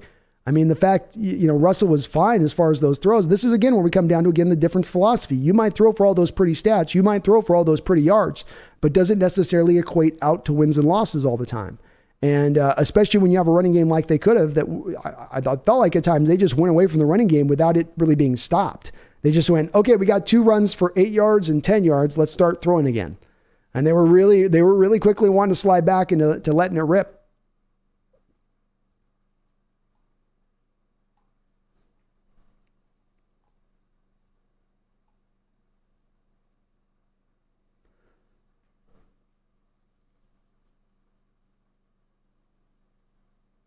Ray Brand says, sucks for the Jamal injury. Just seen the report about the serious quad injury. Does suck. If it's a torn quad, it's definitely a potential of keeping him out all the year.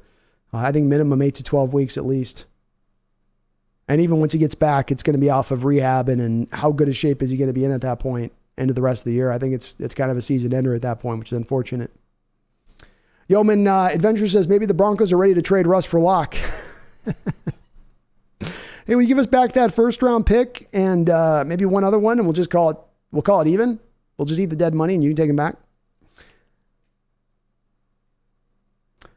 Will, I apologize to Gino for continuing to want Locke to start throughout the preseason. Ha ha ha. I take accountability. Well, that's all I ask. Will, I try to do the same thing when I'm off on mine. And look, it's understandable. I think where a lot of you folks that were pro Locke stood on this, where you said, I know what I have a little bit more closer feeling of I know what I have from Gino. He looked a little tentative at times in preseason, despite really the drops being the big problem for why his performance was held back.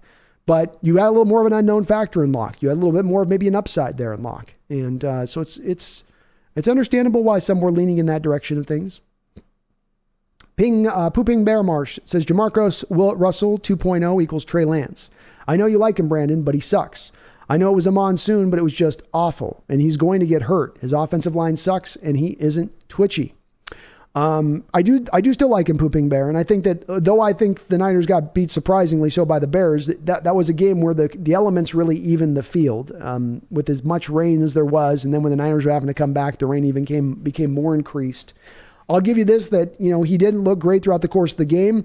Also, though, not his fault in regards to how many penalties they had in that particular game. I mean, those weren't really all on him. And I think you're right, though, in regards to the offensive line. There's some big concerns there. And as I harp over and over again, when you have a young quarterback and you don't give him an offensive line that can pass protect or has holes in a variety of different areas on that offensive line, you're going to get him to develop bad habits. You're going to get him leaving the pocket early. You're going to get him feeling pressure when the pressure is not there.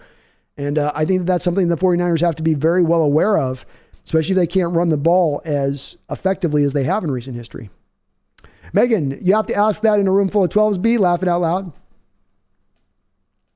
Love the pool. Which one did I miss on that? Alan Armitage, thank you for the $5 donation, Alan. I really do appreciate it. It says, yeah, buddy, great win. Geno came through. I knew he was nothing like what people tried to compare him to when he was with the Jets. No, you can't. I mean, guys need to develop. Nobody comes into this league as a finished product. Nobody in this league, in my opinion, is a finished product after 2 seasons. Doesn't matter whether it's the quarterback position or a defensive tackle. And when guys at the quarterback position, as some quarterbacks do, get the opportunity to have 10 years in this league, they continue to develop their skill set. They can continue to understand what they need to do. How good has Colt McCoy looked against your Seahawks over the last couple of years when he's played a team with not the greatest parts and pieces around him necessarily that he was operating with, but he was able to get the job done. He knew how to play within himself. He has continued to develop his skill set as he's gone along and been a long-time backup quarterback in this league. Guys develop. And Geno was going to develop past what he was with the Jets. We don't know we didn't know if there was going to be a wide jump, if he was going to be something way better, but he was going to be better than what he was with the Jets. And again, coming on the heels of last season, to your point on this, Alan, you could see this coming. Geno last year set career highs in the following: touchdown interception rate, passer rating, average yard per attempt, quarterback rating, QBR, all career bests in all of those marks. And those were far beyond the marks that he had put with the New York Jets, at least in the small sample size that we got last year. And I thought there was, and to your point, I thought there was enough of an encouragement there from that to take away to go, he's he's not 40th. He's not like one of the worst backup quarterbacks. When you're at 40, you're one of the worst backup quarterback, like a middle of the road backup quarterback at the best. No, he's a little bit better than that. He's a little bit better than that. I'm glad you had the faith though too, Alan.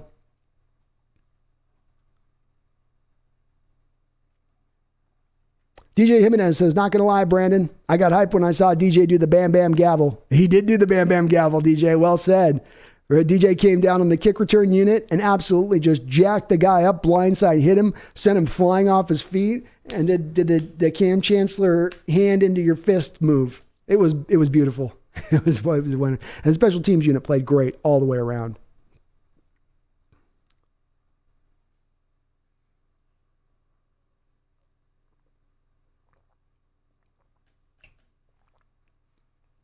Boom 12 says, Seahawks country, let's fly. Yeoman Adventures, for years I heard that Penny was too fragile and a bust too. How's he working out now? Looking pretty good in this game. He had one big run call back, or I think he would have been over 100 yards even with the slight number of carries that he had. But he looked every bit the same kind of monster that we saw at the end of last season in this game to my eyes.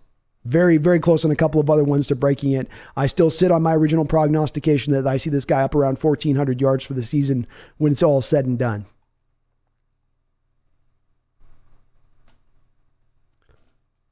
Deatel says Miles is seen as a 4-3 player is my guess.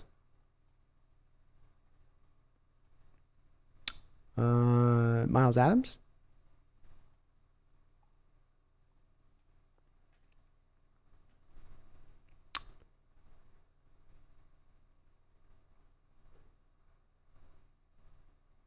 Sam the Great says, Geno was holding a clipboard for Eli Manning, Phillip Rivers, and Wilson. Winning rubbed off on him. Well, you'd hope that trio of guys that you sit behind, that you'd be able to glean some things off of all of them at one point or another. But there was never going to be a point that he was going to unseat any of those guys, even if he outplayed them, I think, on the practice field.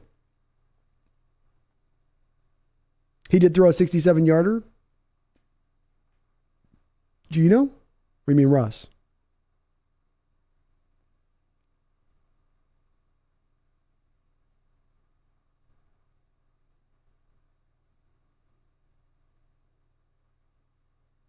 Jeffrey Thistle, I'll miss our 2 first-round picks more than I'll miss Adams.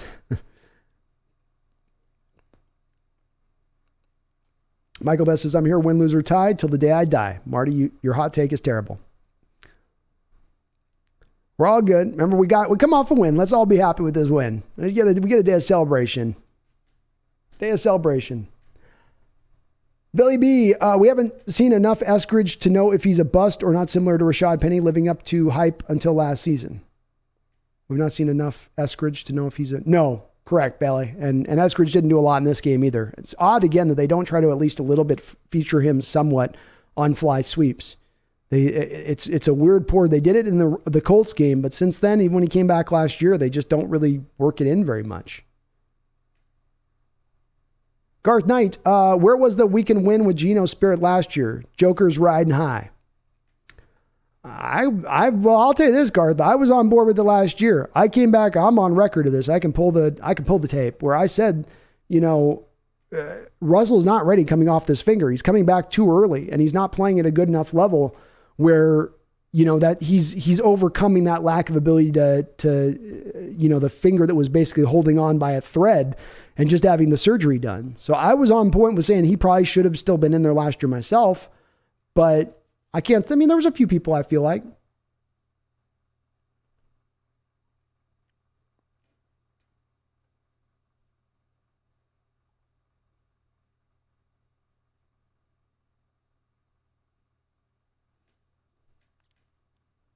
Billy B says, no, we shut down the run pretty well, I thought.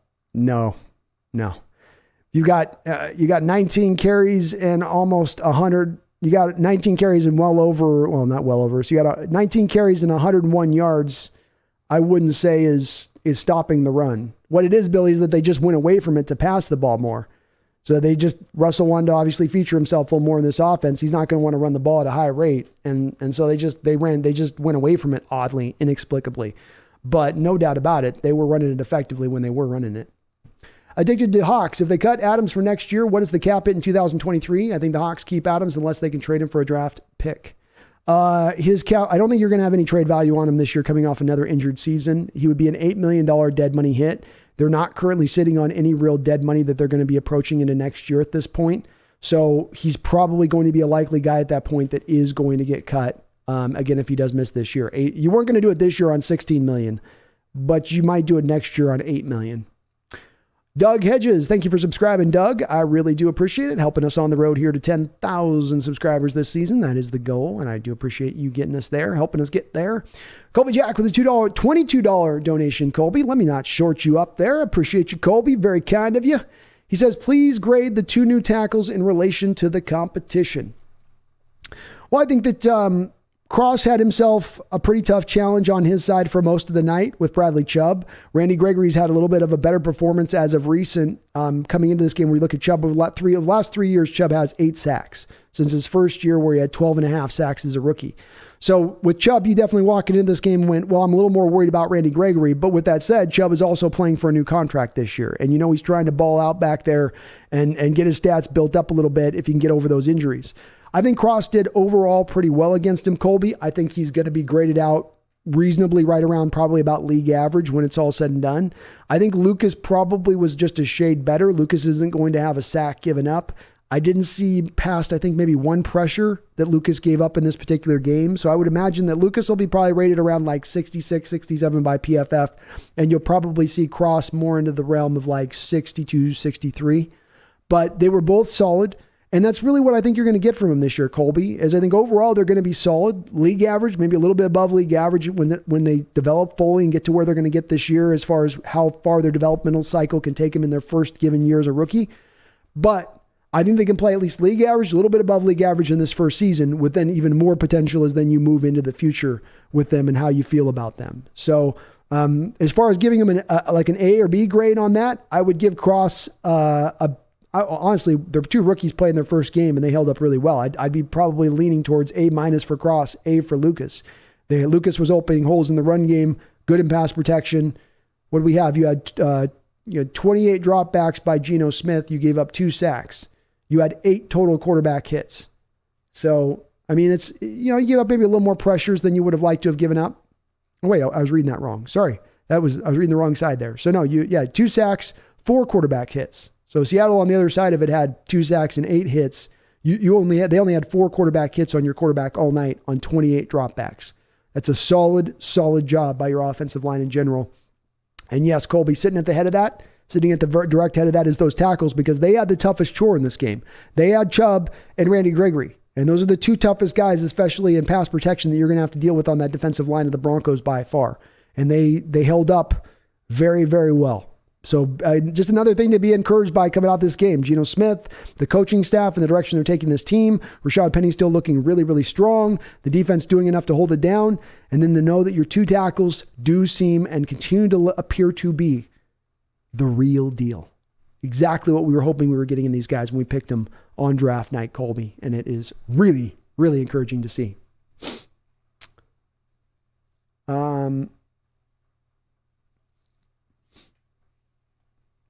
Garth Knight, did Russell fumble twice within the 10-yard line? There was one. Did he? I don't think he did. I could be remiss remembering that, Garth. I don't remember that. Yeoman Adventures, call D Fragile is like saying Marshawn was a pushover and well-spoken. Very nice.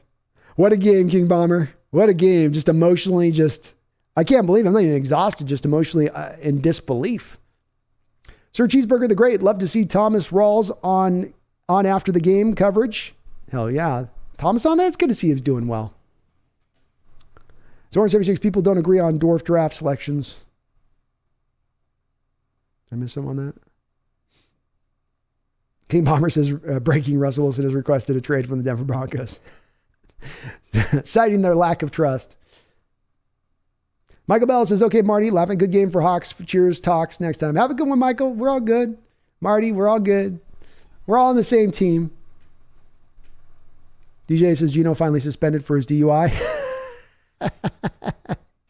we get Goodell dropping the gavel. It's like, not only are we going to drug test Geno tomorrow, he's also going to be suspended for 6 games for the DUI thing. Garth Knight, why did the Jets player break Geno's face 8 years ago? Supposedly he wasn't paying off of a bet. There was a bet that was made and Geno wasn't willing to pay that bet. And it was for sort of a fringe roster guy who wasn't making a lot of money. That bet money was he's probably already thinking about where he's going to spend that. Jeffrey Thistle says, I'm still pro-lock. The 0 points in the second half is why. Without protection, any quarterback would have looked like a superstar. Could be a valid point on that, Jeffrey. There was he did have a drive where he was moving the team up the field at one point, and you had the fumble by, DK Metcalf, which could have amounted to a little bit more. There was also, I think, Jeffrey, some odd calls in that half. I felt like I'm not saying it was rigged or anything like that, but definitely the calls were not going in our favor in the second half at very key moments and key points of the drive. Don't forget also, Jeffrey, on top of the fumble with DK, you've got the 50-yard run by Rashad Penny that's called back and negated as well. So there was a little bit of that was outside of, to me, Geno Smith's control in that second half. But look, Locke is a good option to have as a backup, I think, here. Michael says, I'll be here all year. Cheers, Marty. Let's see where Eskridge is at the end of the season. I wanted to like him. My eyes are just telling me he's not it. Anyway, peace. Love and good cheers. Oh, I'm glad we guys get back to loving the chat. Let's get back to some cheers. And look, Eskridge's got a lot to prove. I'm definitely a little reticent on the guy. And this is a 2nd round pick that, again, game after game, when he's been healthy through the back end of last year and into this game today, you did nothing to really feature him. You did nothing to really work him in from a playmaking standpoint. And the fly sweep part in particular is the one that I'm finding odd as much as anything. Why you wouldn't run 3 fly sweeps a game with Eskridge? That's his bread and butter. So very strange. MSR Rook, I was listening to the radio before the game, and apparently Steve Young said the Seahawks have 0% chance to win this game. Shows you what a Steve Young knows. Montana was always better anyways. Montana was better. Sorry. It's the truth. Montana was better. And yeah, it fits to what I was saying too, MSR Rook, whereas if you took the pro pundits and all of the experts across the nation and all the radio stations and all the channels, and you took what they were predicting for this game, I think you literally would have walked away with a 99.9% rate of, if you pulled If you polled, 1,000 guys, 999 of them were saying that the Seahawks were going to lose. DJ Jimenez, Broncos country. Let's kick. Oh. Night Live, the Jets will make anyone look bad? Yeah, exactly. You don't want to make any final determinations on quarterback play with the New York Jets.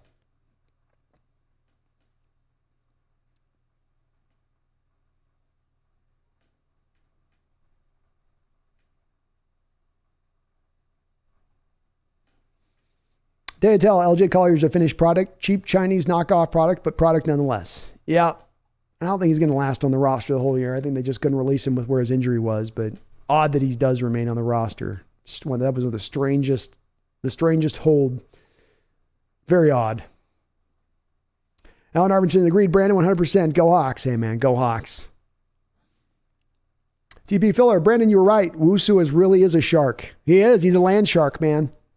When you put a land shark out there, that's an apex predator. That goes instantly past lions. Sorry, it just does. They were meant to be in water, and to get them on land is like the best of both worlds. There's no place to run. If you leave land, he's going to take you into the water. You can go in the lake. I can go in the lake. I'll go right in the lake with you. And he's an awesome player, man. I did that video because he popped so much in that preseason to me, and I will keep an eye on these kind of things when I see a guy really showing out like that. And there was something undeniable in the way he was playing like that. Zorn 76, Eskridge was a waste of a pick. It's a waste of a pick right now. You got nothing out of him really in the first year. And off the first game of the RIP this year, you've done nothing with it. That's a second rounder that you put on in him. I mean, you take a guy like a Tyler Lockett that was a second rounder that you selected. You had that guy in kick returns and punt returns, and he was catching the ball. You were getting your use out of your second round receiving talent. And this one's been very strange. How little that they've worked him. Garden, I tell the Lock people got to get out of here. I get where they're coming from. Filler says Locke would have had 3 touchdowns tonight along with 5 interceptions. There you go. Addicted to Hawks. Yup, Brandon. Penny looked good. I think maybe Lucas had a better game than Cross tonight. I think he had a little bit of a better game. I think Chubb is a little bit, even though Gregory's been better in recent years than Chubb, who's dealt with some injuries. If Chubb's healthy, I think Bradley Chubb is a little bit of a better pass rusher, so a little bit of a tougher task for Cross than Lucas, but nonetheless, Lucas did play a little bit better, I think, today. Dayatel, I watched Penny with San Diego State Torch Air Force. Dude's legit. He is. Flag Sabbath, did Eskridge do anything in this game? He was out there for a mere handful of plays. Gino threw to him one time. He had 1 target, not even close to being connected. I think, they needed to throw him a little bit of a little 1-yard route or something, but it was not, it was a whatever play.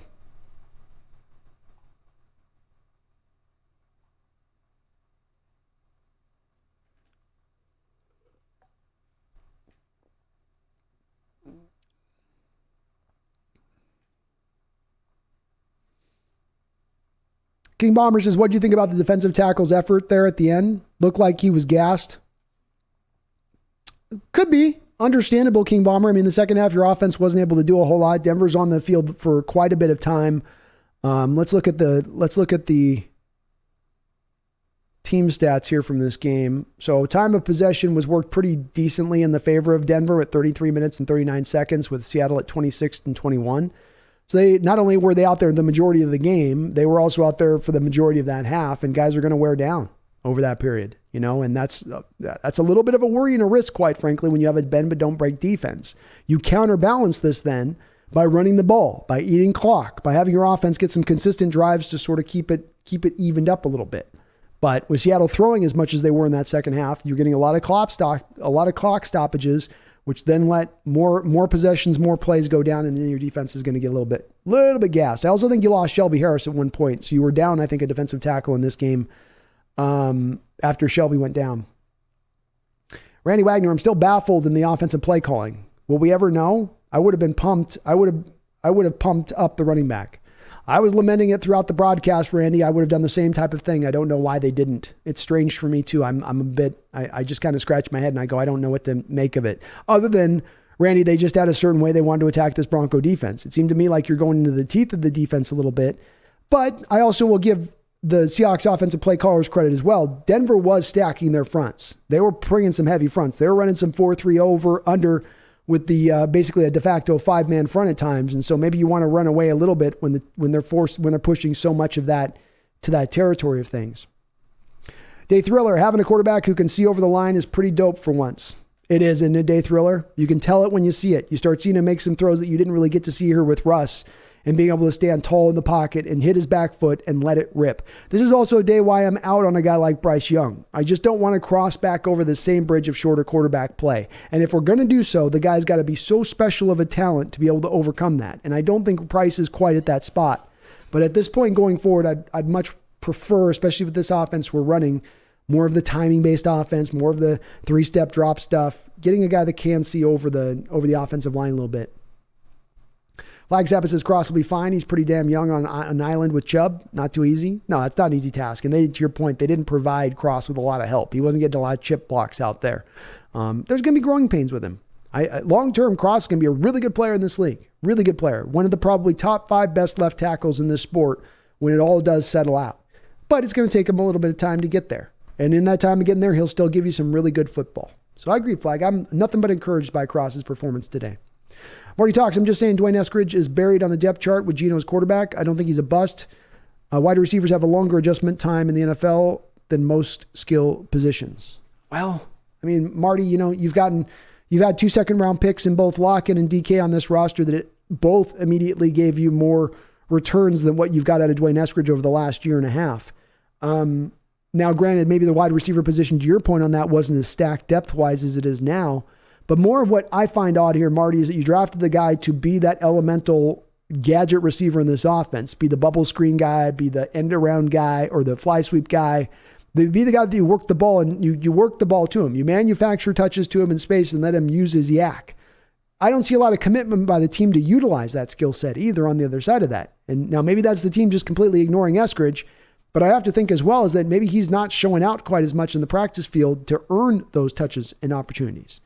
But we'll see. He's got some more time here, Marty, and he'll factor in maybe at some point in this year. But I think the shade thrown at Eskridge is proper at this point. He's been injured. He's been injured multiple times over. And he's not shown great hands or great route running ability when he has been on the football field. So he does seem like he's a little bit of a limited player who they're not really featuring very much. I think that there's a reason to be a little bit frustrated by that, going, what's going on here? This isn't his rookie year anymore. This is year 2. You should have some plays scripted in there for him.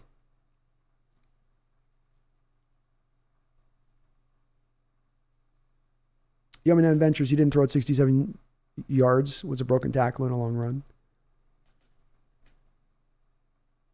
Thrawn, NFL condensed game is up. Jumping over to that replay now. Sounds good, man. Night Live, offensive line looks pretty decent, though, with the rookies. They did, Night Live. They held up well. How about Blythe? He looked good up in the center. There was no pressure coming up the middle. Haynes and Gabe Jackson didn't call their number all night. Looked really, really good. Very, very encouraged by what I saw from them. Gabriel Macedo, what do you think about Darrell Taylor's game tonight? Gabriel, I was a little underwhelmed. I'm not seeing a lot of great natural instincts out of Darrell Taylor. I think he's got phenomenal get off, great bend, great lean. He's a problem coming off the edge as a pass rusher. I have some big question marks to him and his run ability. And I also have question marks about him processing out there and seeing what's going on. He got fooled quite a few times today where he just didn't get back out in space, bodying on the run. As the outside linebacker, he's got to take away those flat routes at times, and he got beat on that a few times tonight. 2 pressures, no sacks, no tackles. Kind of underwhelming overall from Taylor on this night, especially with Russell dropping back 42 times. I would have liked to have seen a couple more pressures from Darrell Taylor. Big Country, we did a poor job with the run. We did, Big Country. Thankfully, Russ wanted to cook. He wants to start bright, and his star's not going to shine bright if he's running the ball 35 times a game. And I'll tell you, if the Broncos come in this game and commit to running the ball 35 times a game, they probably come out of this game with a win, in my opinion. But they went away from it. That's part of the trappings you potentially get yourself with Russ, though, and bringing him over as Denver has is they have to make the promise of, okay, well, we will feature you. We will let you have a chance to shine. We will let your star shine brighter. Key Bomber, there was a play I saw multiple times where Russ is sitting in the pocket. Defensive tackle goes from left to right and just stands there while Russ gets a few extra seconds. Yeah, I saw no pressure from your defensive tackles tonight. Poona Ford continues to do not a whole lot for you out of the 3-tech position. Al Woods was solid in the running game, but didn't give you a lot for penetration. And I saw nothing out of Brian Monet. Monet is a guy that they seem to think has some upside out there to him, but I sure don't see a lot out of that guy. TP1 filler, we got straight gashed on the ground, especially Darrell Taylor's side. Yeah. Just some issues overall in Darrell's game coming out of this one. Zorn 76, he's a putz who can't climb the depth chart, so he's stuck. Sam the Great, blowing coverages on defense is what got us, but we'll fix that up next draft. Yeah, I think they can even clean up a little bit as the year goes along, Sam. First game of the year, there's going to be some blown coverages, especially with this new secondary they're implementing. There's going to be some growing pains. So as long as you don't see it at a super high rate here and there, you can stomach that. Flags Habit says, I'll say it again. Russ is 4-14 when throwing 40 or more passes in a game. What a great stat, Flag. So let me say it again. Russ is 4-14 when throwing 40 or more passes in a game. Again, going down to that contextual argument between Coach Carroll and Wilson that existed at the end. Is it better for you to cook? Is it better for you to 40 times a game? Is that better for the team in the long term of a season? And I think that that's an open-ended question that does still remain. But your stat of 4-14 in those type of games is a little bit of an indicator, or maybe it's not the greatest way to go with it.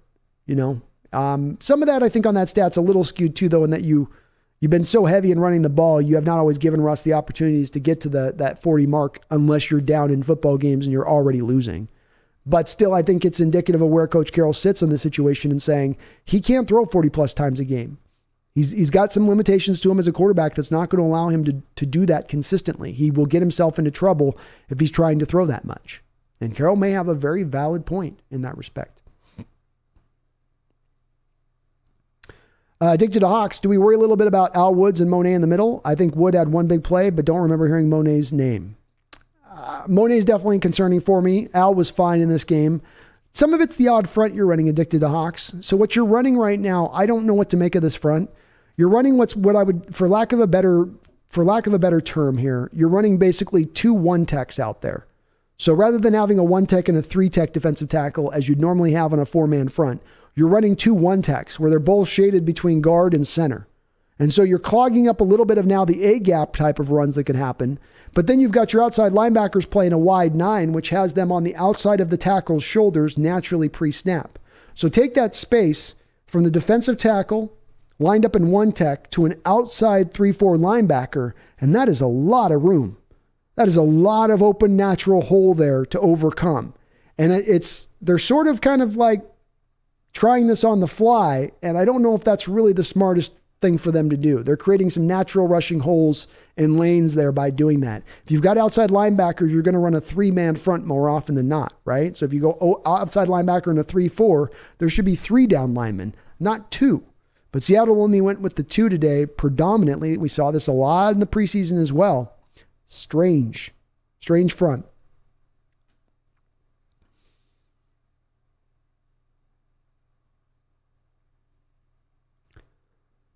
King Bomber, outside of that one Kobe Bryant play and 2 pass interferences, the secondary was clean for the night.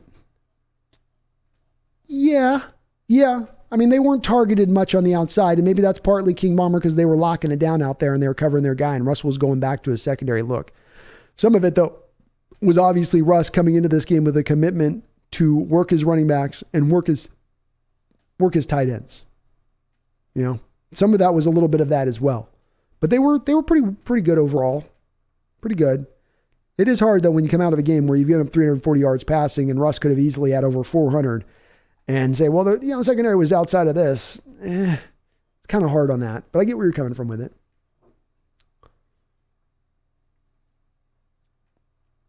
Zorn says, good riddance to the dwarf. Michael Bell, Marty's just trolling. Eskridge may or may not be a bust. Fact of the matter is he was out top pick last year and hasn't proven worthy of that yet. Very well said. I think Marty believes in him. And look, he's got some talent. Just got to stay healthy, and they got to find a way to feature him. Daya tells us, good thing Elijah Mitchell is hurt, but Shanahan's a running back factory, so who knows? Well, if any year is going to prove that running back factory of Shanahan, despite not having an upper end back, this will be the year. Let's also not forget that they released Trey Sermon at the start of the year. I think a 3rd round back for them the previous year. So no Mitchell, no Sermon. they're already going to be getting pretty deep into their tailback room as it pertains to coming into this game. The two guys you dealt with in this game, being Melvin Gordon and Javonte Williams, are going to be much more talented than the running backs you're going to be playing next week against San Francisco. Marty Talk says Lucas and Woolen are looking like the steals of the draft. They got some steely looks to them, don't they? Some steely-eyed looks to those two guys. And yeah, Lucas to be out there starting day one speaks to his potential development and him coming along, and Lucas has been just rock solid right from the rip. Sam the Great, but I'm extremely proud of our offensive line. Rookies and Cross and Lucas doing a decent job. They did great. Felt awesome about their performance today. We couldn't have asked for better out of those guys for what they were up against. And they were put one-on-one. Not a lot of help. Those guys held up. Jeffrey O. Thistle with a $5 donation. Thank you, Jeffrey. I really do appreciate it. Says, I'm scared Geno is going to play his way into a starting job, and we will be stuck with him like the Cowboys are stuck with Dak. Well, thank you for the $5 donation, Jeffrey. Let me provide a little bit of hope for you in that respect of things. In that even if Geno does go out there and he does ball out and he looks really good here through the year and they give him a contract extension, what's he going to command? What's he going to command on the back of a 3,700-yard season where he throws for 20 touchdowns and 6 interceptions? He's going to make me $20 million maybe at the most, but he's not going to make a huge top-end salary. So, with Dak, the problem there, Jeffrey, is that the Cowboys waited to finally give Dak the contract extension. And then by the time that they finally were due to give him the extension, because it was not after year 3 when he had earned the deal, they waited as long as they could to pay the piper. And what that meant was that when they did go and pay the piper on Dak, that was going to hit their cap and hit it substantially right from the jump. They had no way to massage the numbers along on Dak's deal at that point. So that was the Cowboys being stupid in that situation, having to pay top money for a guy who'd earned that money. Versus Geno, even if he does ball out theoretically, I don't think he's going to command anywhere close to the, $40-45 million that Dak Prescott is making. His top end to me, at the very most you're going to pay him, is like a $20 million a year signing. And I don't think he's going to even command that, quite frankly. I think Seattle's pretty committed to looking at a rookie quarterback. And even if they did sign him, Jeffrey, even if they did spend that money on Geno to then bring him back in, I think that they still would then pick a quarterback in the draft, especially with this draft being as deep as it is for quarterbacks. Thank you for the $5 donation. King Bomber says, yeah, I want Colby to play slot, and they need to just cut Justin Coleman. Yeah, I wasn't big on Colby going in the slot to start things off this year, but I can't think that he's going to be worse than what we're seeing out of Justin Coleman, King. And Bomber, I'd love to bring back Marquise Blair too, but you unfortunately released him and he was picked up by Carolina. So he's not coming here, which that could be a big problem here, that release and how they did that. Wu-Tang Financial says, I like most of what I saw. Nothing some experience and coaching won't fix. Yeah, nothing but to build on this performance. Addicted to Hawks, agreed. By the end of the year, I think the 2 OTs will be top notch. Yeah, you're going to see the rough end of their play right now, and as long as they can stay healthy, it should get better as the year goes along. You'll have your points where they hit the rookie wall, being asked to play so much from the jump, 17-game season. But I think when they start to round out and develop and show you what they're capable of doing, we're going to look at these 2 tackles and say these are really true pillars moving forward. Not pillars by name, but pillars by play. Justin says, my wife's a Maryland fan, baseball fan, should know. I follow her or become a Seattle baseball fan. Did I miss some on that, Justin? I think I missed maybe a comment on yours. My wife's a baseball fan, and you might have to reword that, Justin. I'm not sure what you're saying there. Storm 76. So Seattle didn't need to draft a dwarf the year they did. Who cares what other teams do? I mean, it makes sense when they made the selection where they did with Russ, getting him in the 3rd round and as much faith as they had. And if you're going to give Russell an offensive line as good as it was off the jump, the highest paid offensive line in the sport when Russell arrived, then that makes a bit of a difference, maybe to a degree. But I think that there is a bit of a limitation, even if a guy's really talented, to how far he can take you and how much you can lean on him as far as a player goes when they are that small. And I think we need to move on from that approach. I think Carroll's going to want to be more about the bigger traditional guy going forward. Pooping Bear Marsh, Blair's a Dolphin now, right? I don't know if it's Dolphin or Carolina. I thought it was Dolphin, then my brother said no, he went to Panthers, so I'm not sure. I did the Hawks. I think our left guard, blanking on his name, probably struggled the most. Phil Haynes had a couple of rough moments in this game, including a penalty, and I think he had given up a sack or something else happened that was kind of a bad play for him. But he's the backup to Damian, so maybe you would expect that a little bit. I think he held up okay. And Sam the Great, Judy did cook Kobe on that touchdown, but he'll learn. He will. The thing that Kobe's got to pick up right now moving forward, and this has got to be a lesson he's going to have to learn really fast or he's not going to be playing on the football field, and that is staying on top. You can't get beat over the top, especially when you don't have any safety help over the top, and you're running what is essentially man coverage. I don't know if he's running a cover 3 look there where he was pre-programmed to go and stay on top, or if he was just running man, but he's got to find a way to make sure that he's staying on top. We saw the Pickens touchdown from the Steelers in the preseason where he struggled to stay on top on that play, and you see it on this play. And it's a little bit of he's squatting on the shorter routes. That's what's causing this. It's not that he's just getting outrun down the football field or Judy had this great release. It's quite simply just he's trying to squat on the short stuff. That touchdown to Judy was on a 3rd and short. He's trying to cut off those short routes, thinking about that, and Judy just hits him deep. Flag Sabbath, didn't Swain go to Miami? Okay, so I think you're right, Flag. I think Swain went to Miami and Marquise, I think, went to the Panthers.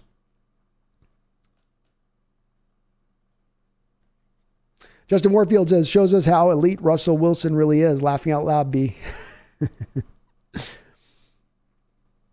King Bomber says, forgot you can't steal practice squad players. Yeah, you can. You can still steal practice squad players. You got to bring them to the active roster, but you can absolutely do that.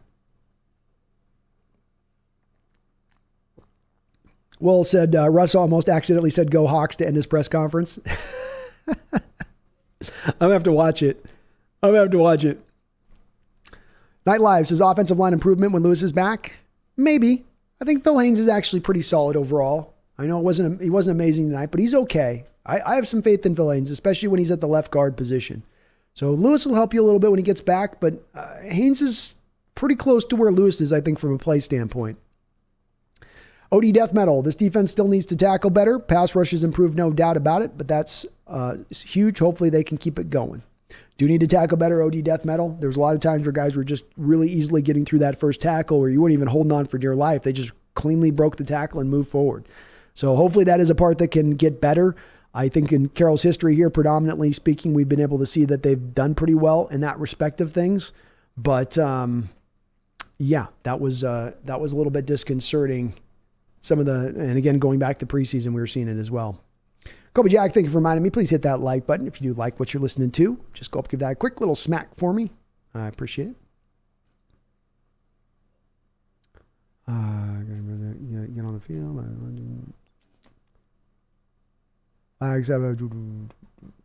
Have a good night, Mark Capricorn. Appreciate you, man. Guard Knight, I don't want to sound like a total wank, but did the Broncos beat themselves? Brando, I know teams are what the result on the field is, but were the Broncos acting like the Cowboys? No, because I don't think you saw a team, Garth, that was not ready to play or prepared to play in this game. They were playing hard. They were hustling. They were into the game. You didn't see it, to me, from the Broncos standpoint, Garth, you didn't see a lot of stupid mental mistakes out there or guys making dumb penalties or whatnot. They had a little bit of high penalties in the first half. They got it back down together in the second half in that respect. Russell throws for 340 yards in this game. The running backs run well. Yeah, there was the goal line stands, and those were tough, but and maybe I'm wrong on this, Garth, I look at those goal line stands more about Seattle making a play than I look at the Broncos somehow crapping the bed on those particular plays. I go, no, we took it there. Uchenna Owusu made a play and grabbed onto that arm and pulled it free and forced the fumble, just like Diggs did with his effort on the other side of things. I see more effort there than I see like luck. So no, I think you got their best punch tonight, Garth. I think they took their biggest haymaker and they swung it at it, and you took that shot right in the belly and you said, okay, it's my turn. Like those Russian slap games that they do, right? You took their best slap. You went, okay, spit out a little bit of blood, and then you gave it back to them upside their head. Addicted to Hawks. Still our offensive line shows potential. Happy with their first game of the year. Now Geno can hit Lockett and DK deep. We will be dangerous. I hope so, man. I think that is to come soon. That is to come soon, especially if these teams are going to try to play the run as much as Denver was trying to play the run in this particular game.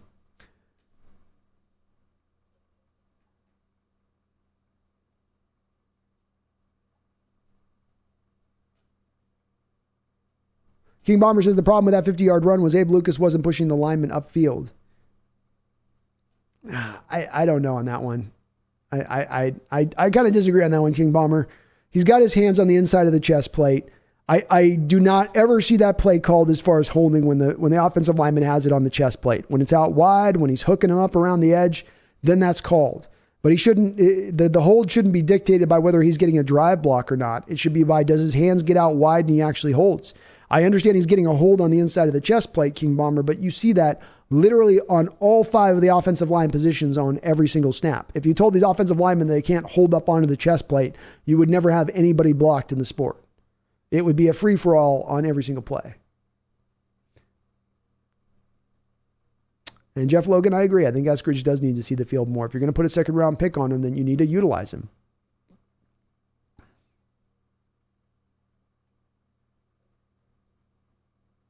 Who led in tackles for us? Our leading tackler was Jordan Brooks, 12 tackles, 10 solo. Did not play a good game. This is a game where, again, you can't look at just the tackles on him and go, okay, he played a good game. I think Jordan was not great in this game. He was okay. He wasn't like piss poor, but it wasn't what I thought we were going to get out of him here either.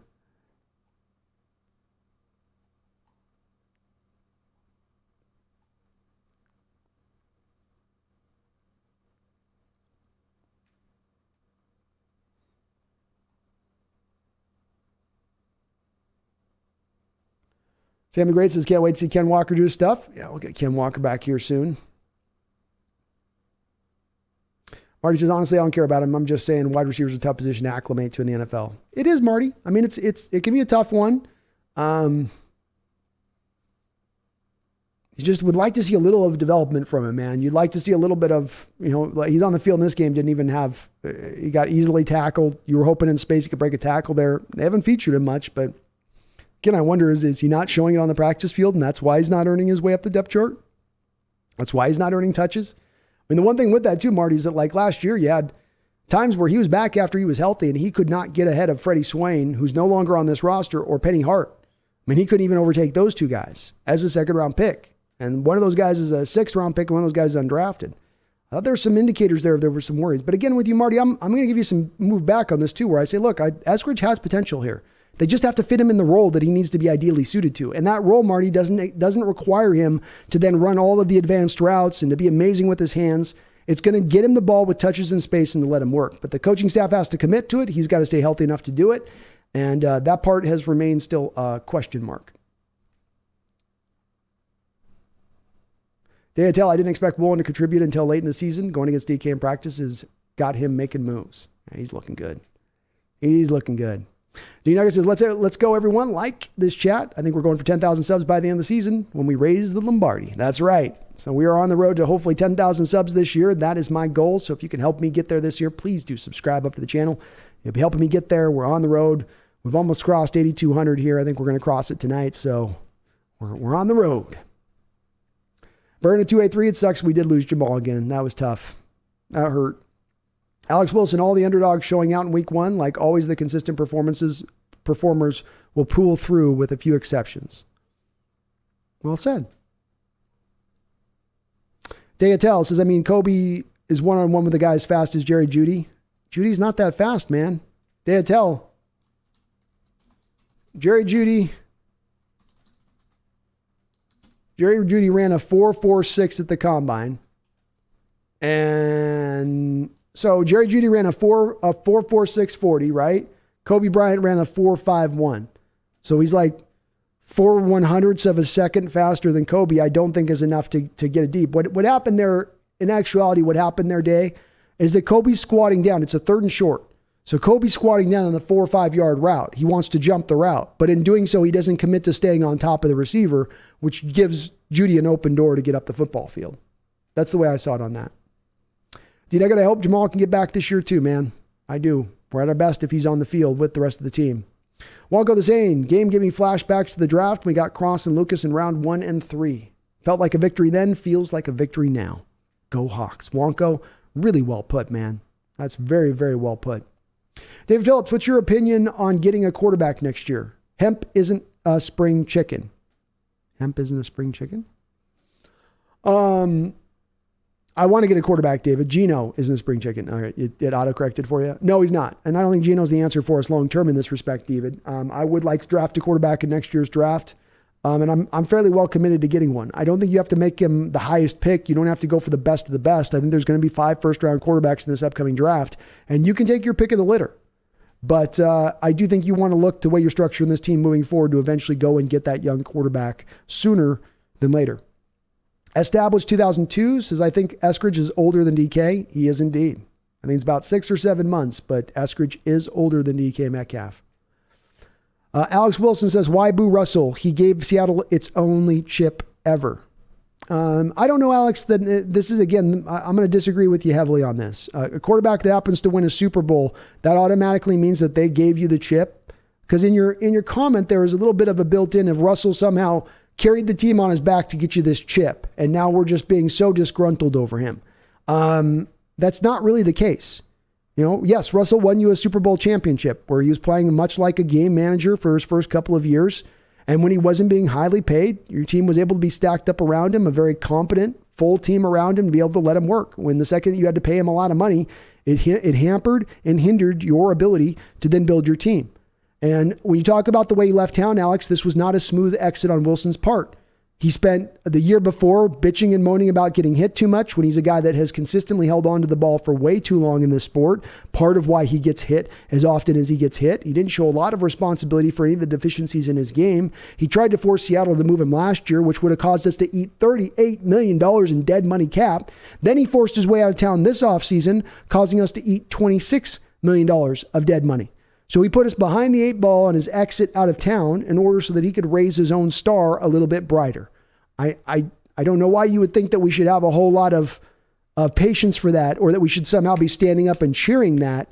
But if I as a fan base am cheering that quarterback who pulled those moves, I would be saying that that's a pretty weak fan base. That's a pretty soft fan base. I like the fact my guys booed. I like the fact that they gave him hell, as they should. There'll be a day to appreciate him, Alex. There'll be a day when he retires, you bring him in here and you retire his number and you give him all his flowers. Today was not that day. Now is not that time. Now is the time to give him hell. Now is the time to make his life uncomfortable. And I'm glad they did. Good on the 12s. Daytel says, on the replay, it looks like Kobe asked Coleman for help pre-snap and Coleman bit on another route. Well, that's unfortunate. I don't know why he would have asked for help from him on that, though. Coleman's out of the slot. Why would Coleman go deep out of the slot unless they're running quarters coverage? And if they're running quarters coverage, then Brian should still be getting deep. We don't know what the call is, though. So I don't know. I can't say Dayadel because I don't know what. Maybe the call was for him to sit on more of a shorter route there. Randy, why not more runs, stacking fronts? That makes sense. Nice answer, Hawks Nest. I was paying attention to it. There was one play in particular that really stood out to me, Randy, above any in this game that I think was a great example of this. You've got the 2 tight end sets out, so you're in a run look.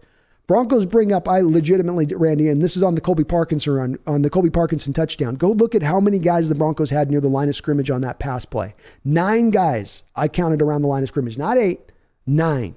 And yeah, when they stack the box like this, you've got to counter. You're not going to run into 9-man boxes. I don't want to run into 8-man boxes. If I see the safety come down and I got single high, even with Geno, I'm going to trust him out on the outside. So I think that did factor into a little bit of why you didn't run as much. I'm sure Carroll's going to be asked about it, but I think that was a big part of what Waldron was seeing out there. Flag Sabbath, that play of Blythe recovering the fumble was phenomenal. It was good hustle on his part, Flag, because a lot of times those linemen, they're big boys. They don't want to run up the football field when the play looks like it's far beyond them.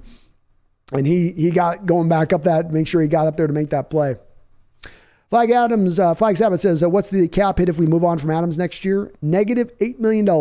So the cumulative for when you take off his base salary and minus it off the bonus money that's remaining on the books, you're going to owe $8 million of dead money hit to Jamal Adams after this year if you release him. Marty Talk says, yeah, but didn't Eskridge miss a ton of games last year due to that crazy concussion? Well, that's the thing with this, though, Marty, is it's not just the concussion, though. So when you talk about, Marty, look, you got a guy who's 24 years old. And again, I don't want to make it sound like I'm dogpiling on you with Zorn 76 here. I just lean a little bit more to Zorn 76's opinion on this. And that being that, yes, he had the concussion last year. You know what else he had?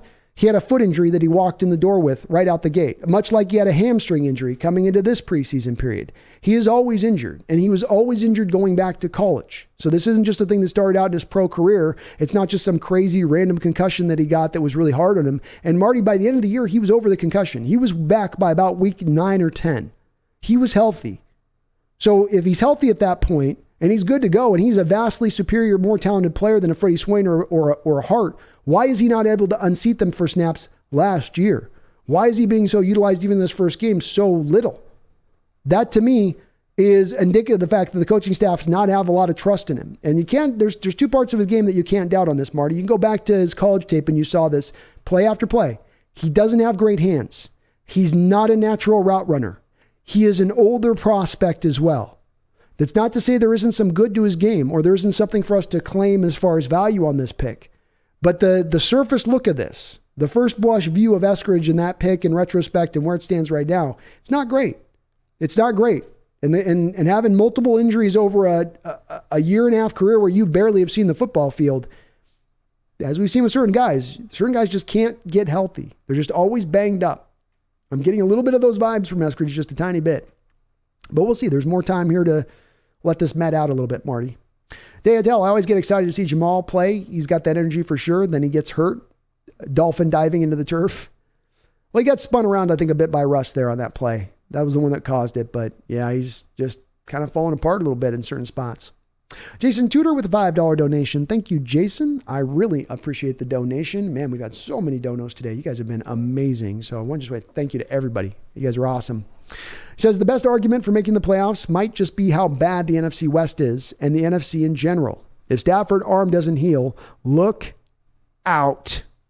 Jason makes a good point. Right now, there's some worry about Stafford and being able to push that ball up the field right now. He was really trying to hit a lot of the short stuff in that first game. And especially with his lack of targeting Allen Robinson was very strange, to be for sure. And maybe the NFC West is not going to be as strong as it has been in the recent past. You know, we have been kind of on top for a very long period of time, and divisions don't tend to sit on top for 3, 4, 5 years is by far and away the best divisions in football. And maybe they do all take a little bit of a step back to a degree. And there is a way that this NFC can get very muddled very quickly. If Stafford, if Brady, if Rodgers aren't on that same level of where they've been last year, things are a little bit more opened up. It's a little bit more of anybody can get it. Because like you said, Jason, the NFC is not stacked. It's not like the AFC. AFC with your Kansas City and your Buffalo and your Chargers, you could say all three of those teams are better than anything you've got right now as it stands in the NFC.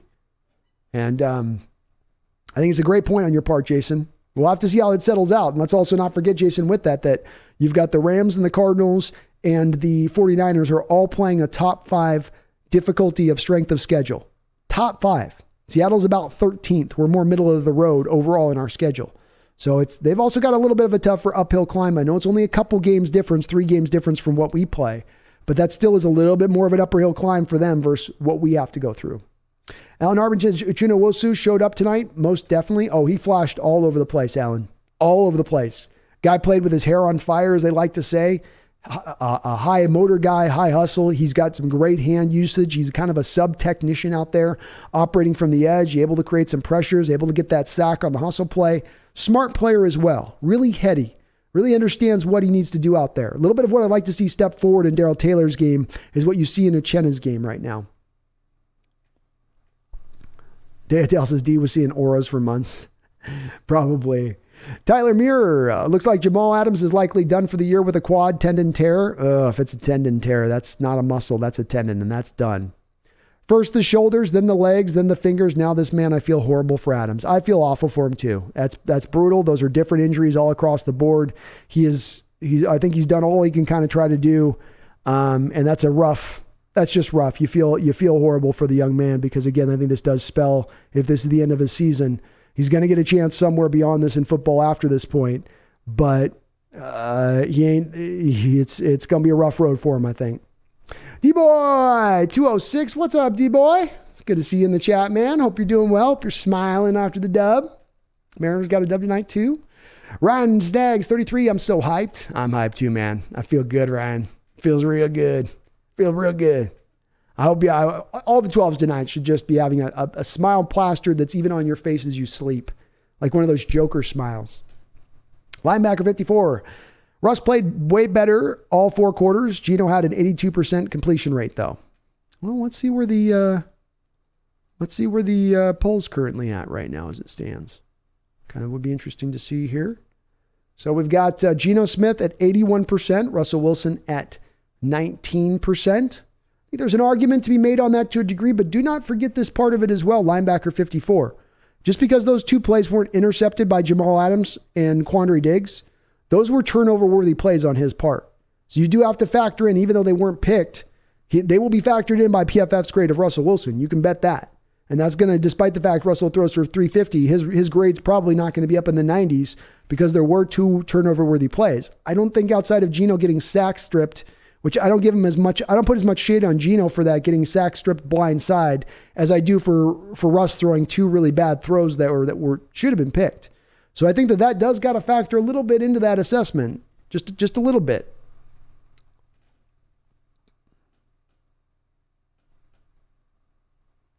David Phillips says, do walk in as Pete Carroll in the post-game locker room.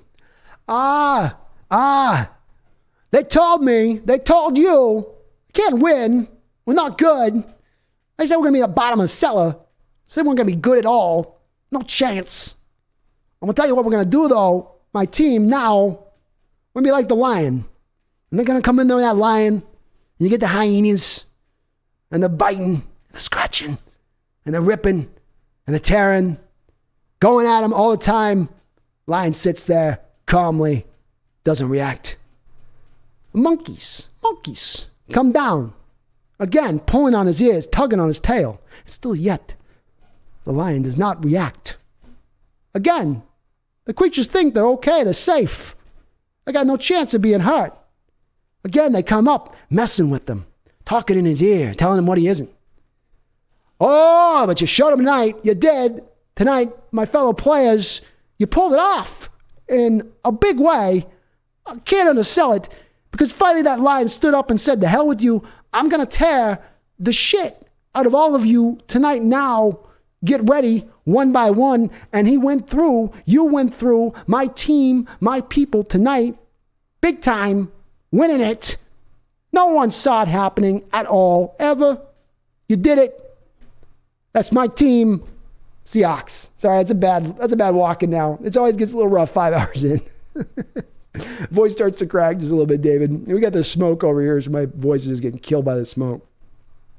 AJ says DK needs to grow up. He can't fight for extra yards when there's nothing to gain for cost us a fumble. Great point, AJ. That's been a problem with him in the past, and we're waiting for him to kind of learn that. There was that one moment in the Niners game a couple years ago where there's that bad fumble. He's had a couple of these moments where it's like, dude, just get what you can get and then get down. And if you can get only two, then get 2 or 3 and get both hands on the ball because people know they're going to come up on DK and try to rip it. I can try to rip it all the time. For you, Loke, I know the final score is what it is, but still kind of feels like we didn't win. Strange feeling type feeling. Well, I think for you, Loke, it's also a little bit of, maybe I'm making a guess here, but I feel like a little bit of it's probably the expectations coming into this game and how you heard so thoroughly from everybody that there was no chance that we could win this game. And as I said, I think if you polled 1,000 people nationwide, if you went to pundits and talking heads and ESPN people and all of it in between, you said, okay, who's going to win this game? I think 99.9% would have said it's going to be the Broncos and by a wide margin. And so I think coming out of this game, it's so shocking that they win this. It's one of the more shocking games you've seen in recent Seahawks history. Most games we've come into, people say, well, they at least got a puncher's chance minimum. But in this game, they said you had no chance and you won it. And we won this for you, Locke. We won this.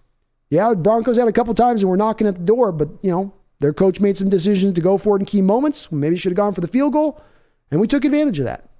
We won this game, though. Marty Talk says, I'm surprised that the Seahawks D played as well as they did. That last drive with how long they were on the field, game 1, that right there is a real miracle. They did. They held up well because you knew they were getting tired by that point. It's just naturally going to happen. And we've seen over the years here in recent defenses where, especially when our offense can't get drives consistently going over the course of a game like that Washington game last year, where your team just got wore down, couldn't stay up on it, and eventually Washington was able to just kind of beat them up. They did a good job of staying strong in this game. Addicted Hawks, do Brooks and Barton need to fill the outside gap better on the runs? They're taking a lot of the bait to the inside, Addicted Hawks. I'm seeing a lot of steps inside versus outside and getting to the edges. And so I don't know why they were so enthralled with taking away the A-gap runs, especially when you had 2 defensive tackles that were basically lined up right over the top of the center on a lot of the snaps. But yeah, they were taking some bad false steps And they were definitely, Brooks was getting beat in play action where he's coming forward and he wants to play the run. And then Wilson's hitting him then over the top for a wide open play. A lot of that tonight. Not the greatest of run fits by your linebackers here. Truffles driving home from the game right now. Place was electric. Oh, I love to hear Truffles. It looked like it. It looked like everybody was hyped up. I love seeing it. Random half Korean says Khalil Herbert, Stingley, MG3 Boyd probably need to bench Akers. I'm thinking Herbert is my running back 2 in flex. And I got to think of who MG3 is. I mean, you went kind of heavy there with your Bears running backs, right? You're kind of in a bit of a bind there because if you ain't going with one, you got to go with the other. You got to predict who's going to get the carries. They were using Khalil down at the goal line the last game too, which makes it even tougher to figure that one out. I'd probably say it was Singletary myself, random. And keep Akers. Akers will eventually get his share of touches. D-Boy, the DK fumbling thing, D-Boy, he's got to clean up. There's nothing good that's going to happen in that play. You're not going to break it for a 75-yard run there when there's all those guys around you. Only bad can happen. Just get down and, frankly, protect yourself. You're going to get a guy, say nothing of a fumble. When you get in those situations where you're fighting and one guy's kind of holding you up, you're opening up the possibility to somebody to come dive at your legs or twist you around awkwardly. I think DK's got to look a little bit through the lens of at times of protecting himself while still playing hard. You certainly saw Tyler do that on one catch where he caught a wide open pass on a post route and then just kind of fell down and rolled forward. Hopefully DK can start to kind of figure that out in his game, D-Boy. How old is Geno Smith? I think he's 30. 31 years old young. 31 years young.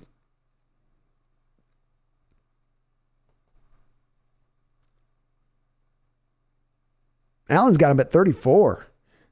Allen, you're aging him.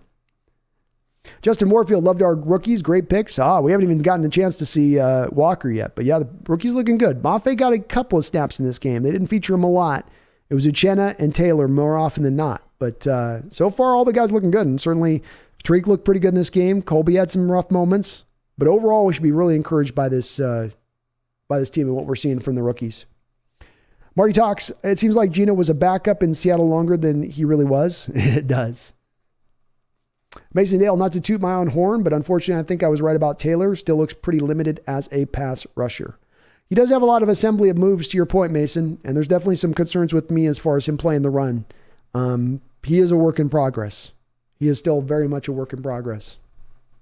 Alan says, I thought he was older than Russell for some reason. Oh, well, I could see why you thought that. I think he came out a year after Russ. Deadly, I want to tell all the Geno haters something. I told you so. Yo, wanted Drew Lock to start a couple of weeks ago. Hey, man, there's a few people up on it. So props to you, Deadly. Props to you on getting that one right. Addicted Hawks, bigger quarterback, KJ Jefferson. Croto says, Pete, I said his ideal quarterback is a Carson Palmer type. Makes sense. Especially with, again, I don't think Pete would come out and say this, but I think he would tell you there's times we had to really work around Russell's size limitations within the pocket, and I don't want to really cross that bridge again.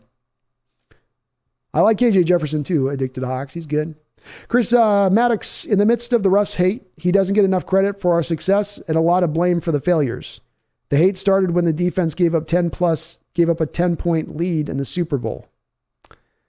Chris, I don't know about that. Sorry, buddy, I got to push back with you on this one. I've been doing this stream for 3.5 years, okay? 3.5 years I've been doing stream. I'm doing live reactions to game post-game. And anytime that I mention any measure of throwing even a half little bit of shade, even a diet calorie of shade at Russell Wilson post-game over the last couple of years, I got flamed to the point my eyebrows got singed. Nobody wanted to hear anything about my criticisms of Russell Wilson. So, yeah, is there now that he's left the team and the way that he left and the manner by which he left, is there now people criticizing him, Chris? Yeah. But quite frankly, he was a guy that was given a lot of room for error on this team and a lot of room for doing things bad and then didn't get called on it. And I quite frankly, I think that's a little bit of the issue with Russell as he's grown in his game, is that lack of responsibility, a lack of owning where you have deficiencies in your game, where you need to grow those parts, where instead you go, yeah, but great big plays seem to happen when I still do all this old stuff.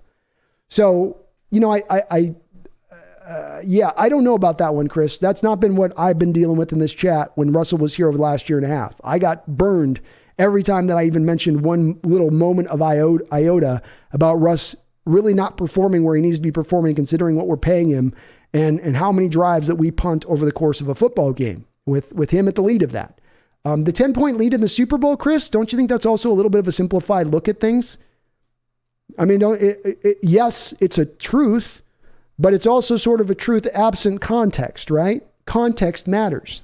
So you come into that game, let's go through this. You come into that game with Earl Thomas with a separated shoulder. You have Richard Sherman with torn ligaments in his arm. You have Cam Chancellor who tears his MCL the night before the game. Let me say that again. The night before the game, Cam Chancellor tore his ACL. Then after the very first drive of the game, after Jeremy Lane gets an interception on Tom Brady, he then goes up the football field and then has his arm broken and his ACL torn. So what, you're expecting 4/5 of your secondary to be down or hampered and that they're supposed to still play like their typical Legion of Boom selves? No. That any defense that had those kind of sustained injuries at that point and that stage was going to probably have something like that happen. To this point though, Chris, also, I don't throw it all on Russell with the 1 yard thing. I'm also not a guy that's ever thrown any shade at Russ for that 1 yard throw. The shade that I've thrown at Russ has been other things. Mason Dale, what did I think of Brooks? After Adams went out, I thought they would try blitzing him more. I thought he was really underwhelming in this game, Mason Dale. He racks up a lot of tackles, but he was not making plays in the backfield as far as penetration goes. His run fits were off. He still looks lost in coverage, especially in zone coverage. Pooping Bear, Marsh says, in the Wilson era, we lose time of possession in the first half the way we beat the Broncos in the first half. Today, we lost the time of possession battle in the second half, yet held on. Some luck. There could be some causation there that makes that kind of connected, Pooping Bear. It's possible. Possible. D. Nugget says, I loved when Pete started dancing on the sideline when the Broncos fumbled the ball. Yeah, he was into it, wasn't he? He was definitely rolling. I think the Hawks, where all the Pete is washed up whiners. I haven't seen one 49er fan in the chat. Kelton was in earlier, but I haven't seen any of those other squawking 49er fans in the chat. Very interesting. Season says, Pete is finally free of the diva. He's going to have a fun season no matter our record. I think so, man. He's not encumbered by having to placate to a star player. He gets to run the team purified the way he sees fit. And we will see where that takes us. But no matter what, if I've got my head coach, I want him to run the scheme as he wants to run it. Whether I agree with the way the scheme's run or whether I agree with the direction of the team, I want the coach to have the full push behind whatever his vision is. And it does look like they're doing that now, Season. Mason Dale getting Lewis back should help the run game. Also wished Dallas played some on offense. Yeah, it would have been nice maybe to see a little of Dallas. Honestly, though, I would have rather see more Rashad Penny carries than getting Dallas out there myself. Marty Talk says, crazy Gino joined the Hawks in 2019. For some reason, I thought he was a backup much longer. It seems like he's been here longer. He's a random use. Yeah, Dallas a little random. I think they like Homer a little bit as the number 2 back for his big playmaking ability. I think that's really where that draws that more than anything else.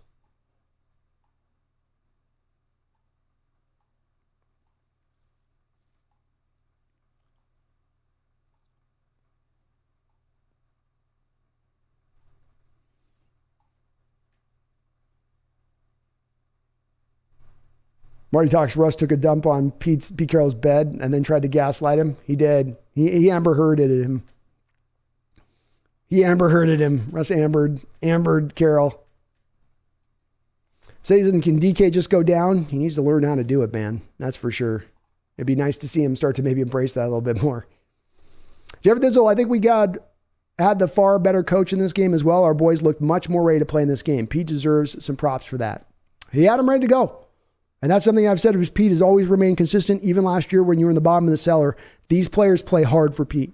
They give it their all. Sometimes there's been some schematic deficiencies. Sometimes there's been some talent deficiencies. But it's never been a matter of there not being enough effort or will on the football field from a Coach Carroll team. Addicted to the Hawks. Happy to see Gino hit the tight ends so well. You're on point, Brandon. Now Gino must find a way to hit Eskridge once in a while. That'd be a good way to find him worked into the offense. And yeah, I think Gino can hit those tight ends better than Russ, and he will commit to it better. And they stayed more committed to it in this game. That's going to be, he can see it. He can see those tight ends. It was odd to watch Wilson work his tight ends as much in this game where he's sometimes ignored that so much.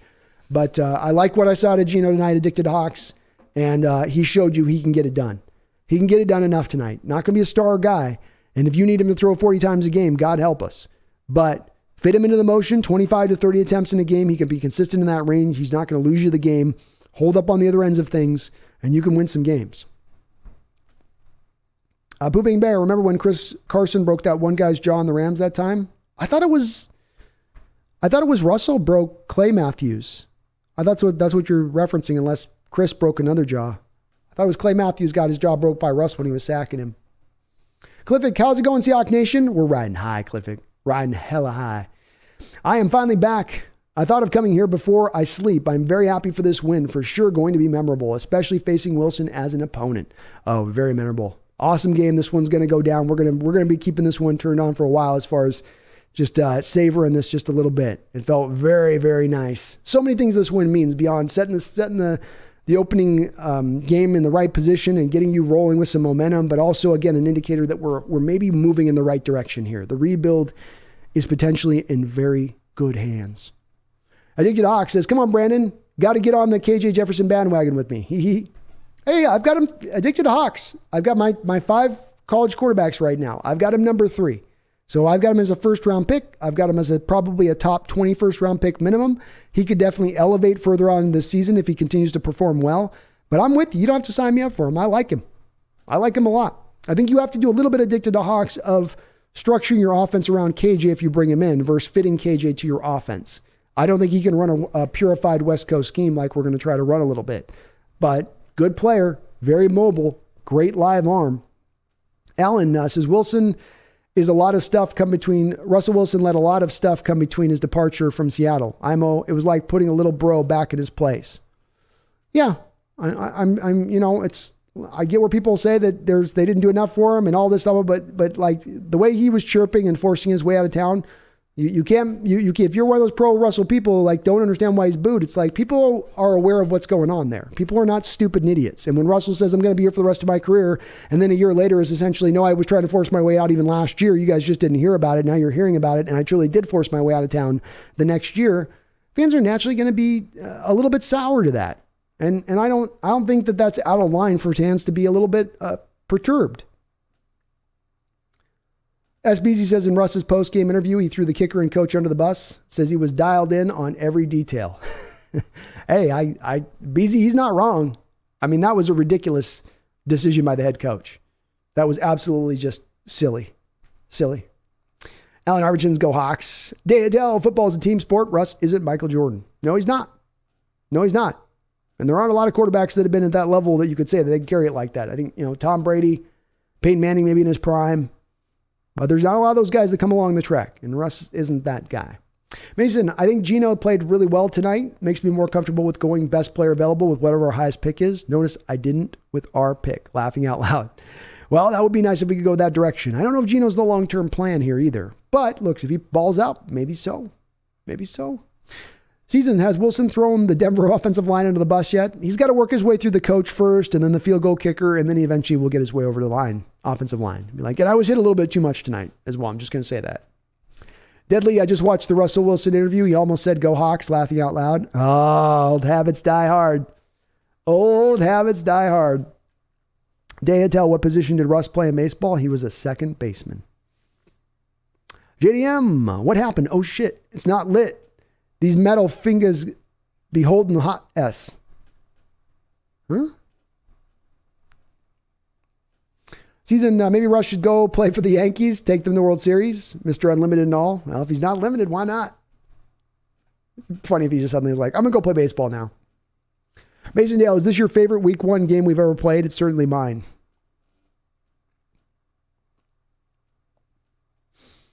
Yeah, quite frankly, I think that this is probably my favorite week 1 game of all time. I think my favorite one would be the Packers win in week 1 to start the season after the Super Bowl, because we were still so good and Harvin was being worked in that game. That was so incredible. But this game's even above and beyond that. We've had some real kind of stinker, boring opening games in Seahawks history. Just some games that you just kind of were like, well, that's an okay opening game. Atlanta Falcons on the road, okay.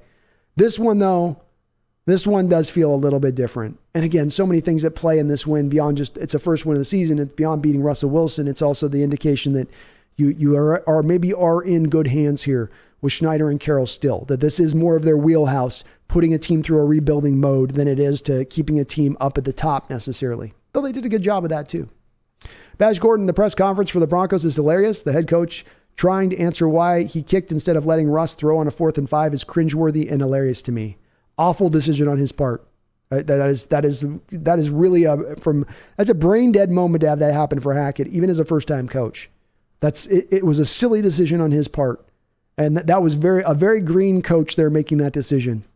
But yeah, it makes no sense whatsoever from any standpoint. You're paying this guy this money. You give up these draft picks. He's driving the team down near the end of the game, and you're going to take the ball out of his hands for the longest kick in NFL history to win the game in a stadium where it's hard to kick long field goals because of that marine layer that exists. The marine layer, which I'm guessing Hackett is not as well aware of.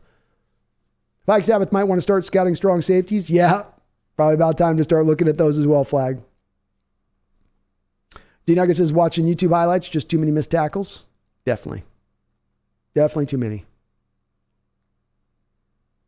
D-Nugget, speak to Woolen's 2 pass interferences. First pass interference deep down the field on Sutton. You know this was going to be a tough matchup today going into this game because the Seahawks don't ask their cornerbacks to travel across the formation. So you were going to have Tariq Woolen on one side of the football field, which meant the Broncos could target Cortland Sutton on Tariq Woolen, which meant his hands were going to be full throughout the course of the day. The first pass interference penalty, he's in good position. He panics. He doesn't turn back and look back for the ball. Very clean pass interference call there. But then he comes back on another play deep down the field on a very similar throw by Russ where he tests him again with Cortland. And on that play, he step for step and actually does turn around and look back for the ball. So looked better than on the second play. Now on the other pass interference, again got beat, again panicked. I think that ball would have overthrown that guy on that play. I think Russell threw a little bit too far. But nonetheless, did panic a little bit there on that pass interference. You're going to get your ups and downs, D-Nugget, with these rookies. Both the tackles and the corners on the outside. That's the nature of playing young guys like you're going to play them, is they're going to give you those ups and downs. I think at the end of the day that the Hawk coaching staff is leaning into believing the ups are going to outweigh the downs. And Woolen's going to learn on that, D-Nugget. He can run step for step with anybody in this league. He doesn't have to worry about being, with those guys step for step. That part's there. It's about don't panic. Do what he did, which is get into the chest of the guy. The last point is now you just need to turn around as you're in the chest and reducing the catch area for Sutton, which is what you do by pressing into the chest like that. It's not grabbing. It's just you pinning the receiver a little bit with your body. And he just got a little exuberant on the first one. Second one, he just pulled the guy's arm. It was a blatant.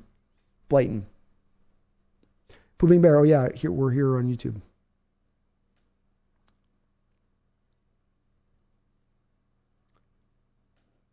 D-Nugget, whoa, Seahawks Brendan got 400 people in his chat, as he should.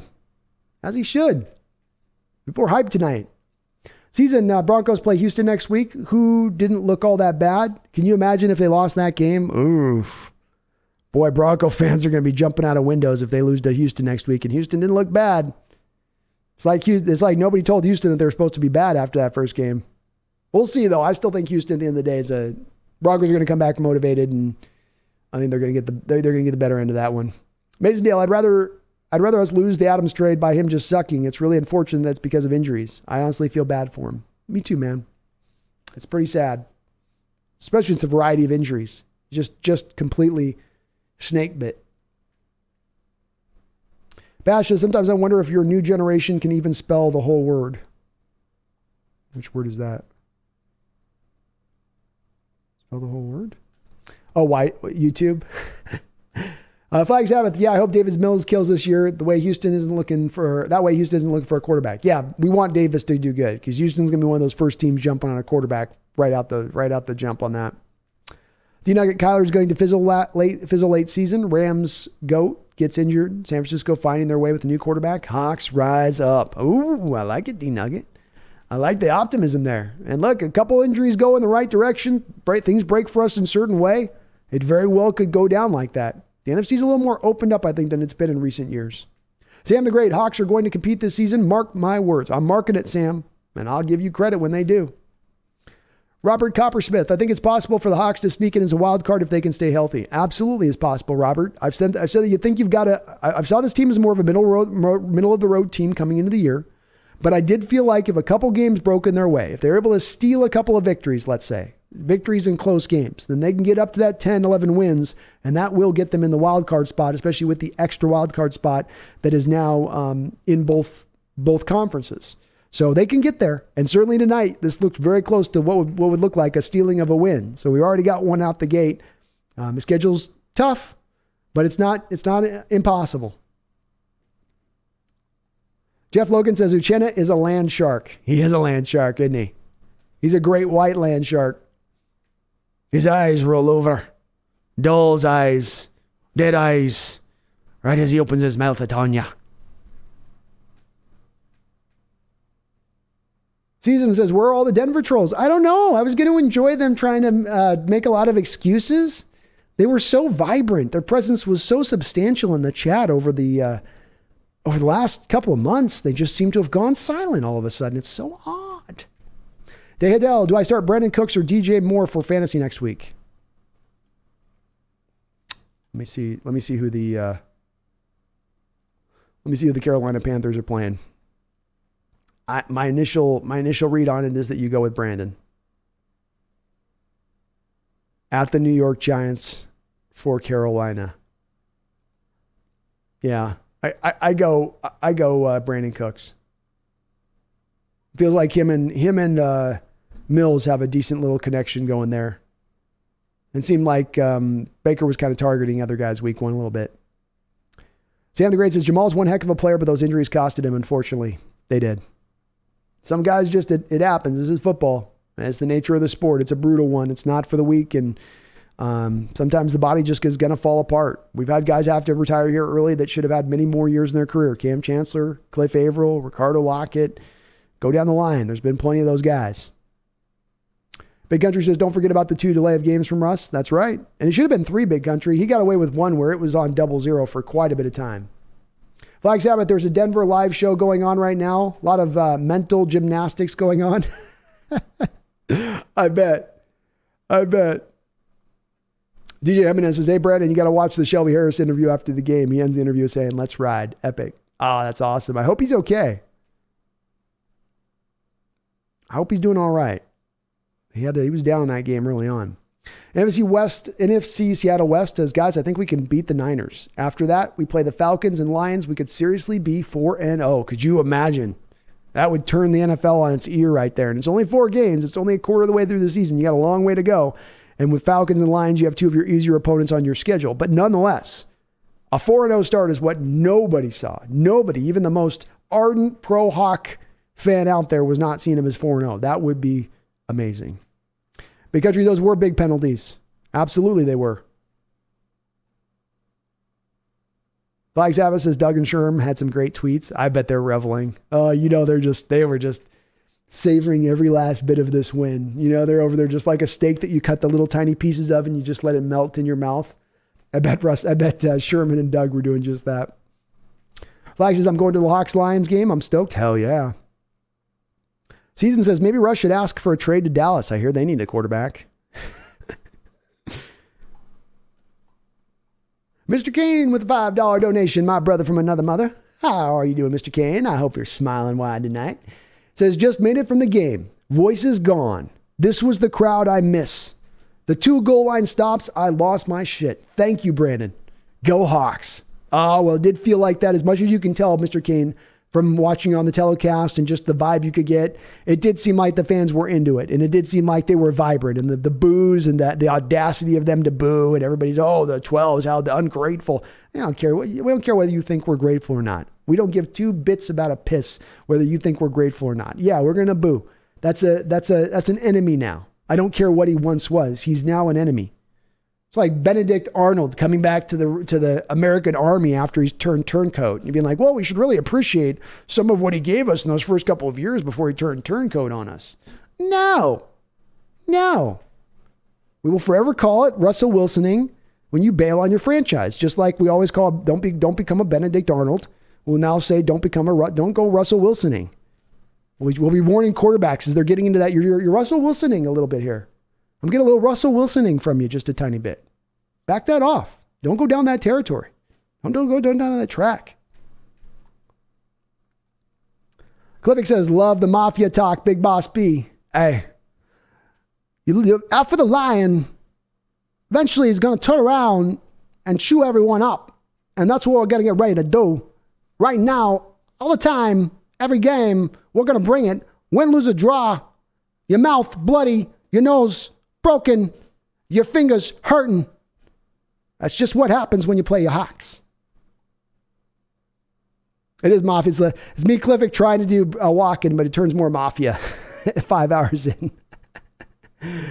David Phillips, thank you for the Christopher Walken. Anytime, I'm going to tell you now, they're going to keep selling us short. They're going to keep telling you you're not good. You can't do it. Don't listen to them. The sky's the limit. NFL, anything can happen anytime, anywhere. It just takes faith and the voice, a lovely voice, 12s, loud, all the time. Let's go. Walker the Saint says Christopher Walken just had a Seahawks-related nightmare he did not understand. Cool Breeze says all the post-game pressers had gems in them. I'm gonna be watching everyone after the stream, just going through each one. I'm gonna revel in this victory. I've been sitting here making this argument for months, and I gotta say, I'm not crowing it saying, "Oh, I was so right. I was so right." It's not that.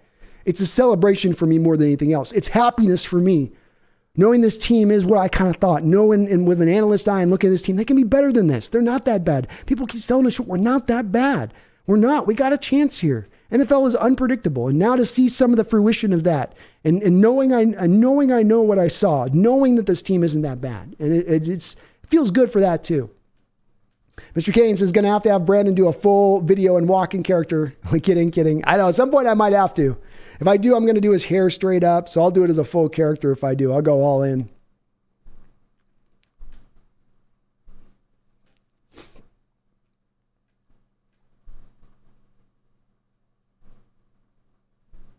Pooping Bear Marsh, Melvin Gordon. He played good. He played good for the Broncos. He played better than I thought he would look. He was good for them. They sure featured him quite a bit versus just working in Williams a little more. Clivic says now it's time to hear the phrase, let Geno cook, from ESPN commentators or anchors laughing out loud. Oh, that'd be a wide swing for them. Geno's not good enough to play this game. 1 week later.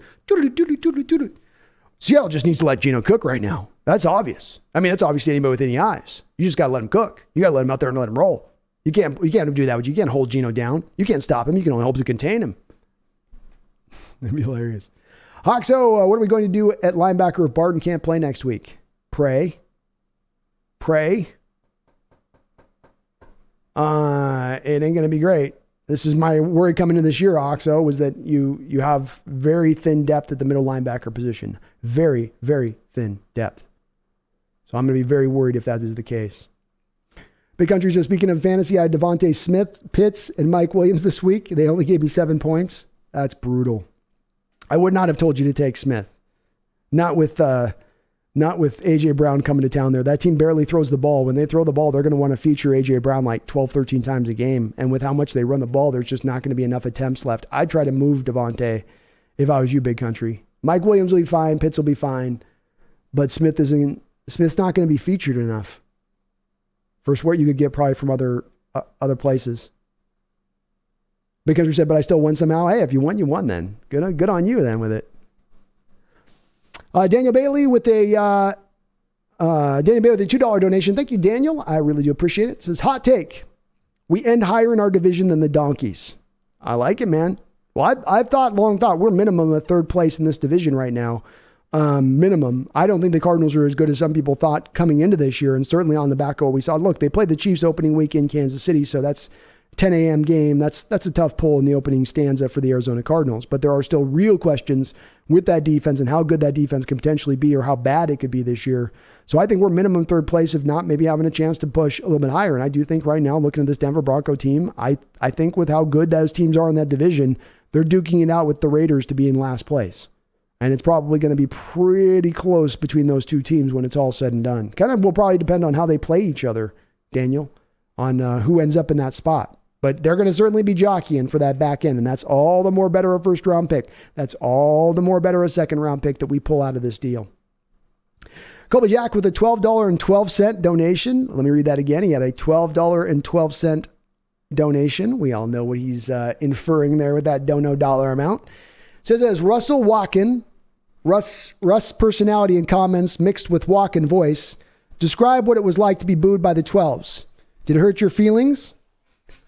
I tell you, I thought you loved me. I thought I could do no wrong. You loved me up for years.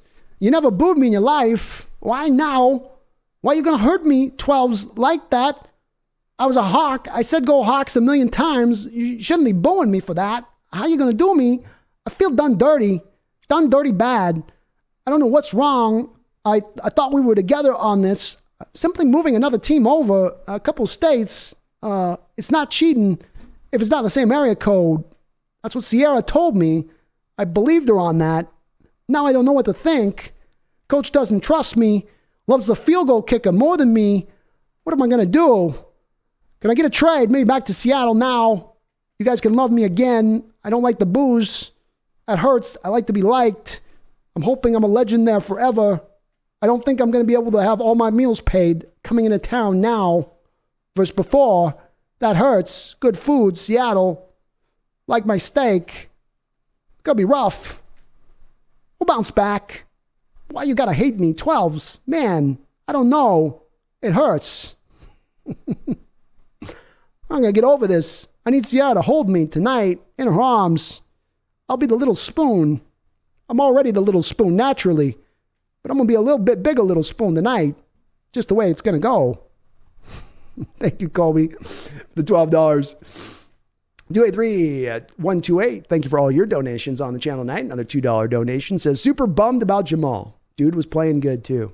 He was playing good in this game.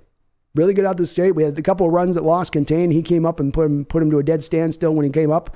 Looked good in that respect of things. Yeah, it's tough for him here, 283. It's a tough, bad break for Jamal. Sometimes this happens with certain players, and there's no two ways about it. It's just a rough one on him. I feel bad for him. Pooping Bear Marsh says, how about Pacino's Any Given Sunday speech take on whether or not it's appropriate to boo members of the opposing team? If you got to boo the other team, you boo. You don't ask permission to boo. You do so. It's going to help the team every time, all the time when you need it. I'm telling you so. I wouldn't lead you astray. You go in that stadium. I need our team. I need our fans to boo. Our team not good enough to not boo. We need boo. Are you not going to boo? I'm going to boo. I'm the coach and I'm going to boo. That's as good as I got, man. My voice is definitely fading a little bit. John Johnson says Harris sounded pissed in his interview. Did he? Oh, I don't know why he'd be mad. Season says, no, don't associate Gino to the cook crap. He's his own dude. He doesn't need to cook, just feast. Ooh, I like it. Twisted that one around a little bit. Debo says, when Diggs dropped that pick, I could have kicked his ass. I wanted someone to pick Russ so bad. I did too, especially that kind of play was such a bad interception, Debo. If he comes up with that, it's a horrible throw by Russ. That's one of those, Russ, where are you throwing type balls? What was the plan here, Russ, on that throw? I think Diggs probably catches that 9 out of 10 times. It's just, you know what they say, D-Boy? It's those ones where you're wide open and the ball's thrown really softly and it seems like it's in the air for 10 minutes as you're waiting for it to come down. They say those are the hardest ones to catch. And it's probably especially for defensive backs. Good boy. X1 Area 51 says, ain't about how you start, but how you finish. That's right, X1. Can you win the first quarter? No. Can you win the second quarter? No. We'll get up on you in the first, second quarter. But you can win in the fourth quarter. Seahawks team went out there and won this game in this fourth quarter. Great job on their part. Season says Russ doesn't have any deficiencies. Mr. Unlimited, it's always someone else. It's part of been my issue with him in the past season. And you're pointing that out here really well. I know you're being facetious, but that is where he's been. It's a little bit of that lack of being able to take responsibility for things that you need to develop in your game. And part of where Russell needs to come along to if he wants to prolong his career like he's talked about doing, is build onto these attributes of his game that he's really kind of ignored through the years. Being great post-snap, utilizing the short intermediate passing game, utilizing his hot route, not trying to scramble as much, throwing with anticipation, ability to beat the blitz, ability to handle stack fronts and move your line around to appropriately deal with that pressure package when it comes. Those are all things that have been a little bit left wanting with Russ. Not that he's been completely miserable in those respects, but they have just been deficiencies. But the problem comes in, much like when you bring up times where he's got really bad plays like that Bears 3-step drop last year, where he says, oh yeah, I probably held on the ball too much at times, but there's also really good things that happen when I do that. And that's really the key with somebody, anybody in your life. If you have anybody in your life who makes a mistake, and then they throw a but on the end of an apology, or they throw a but on the end of taking responsibility for something, it means they really didn't believe the first thing they said.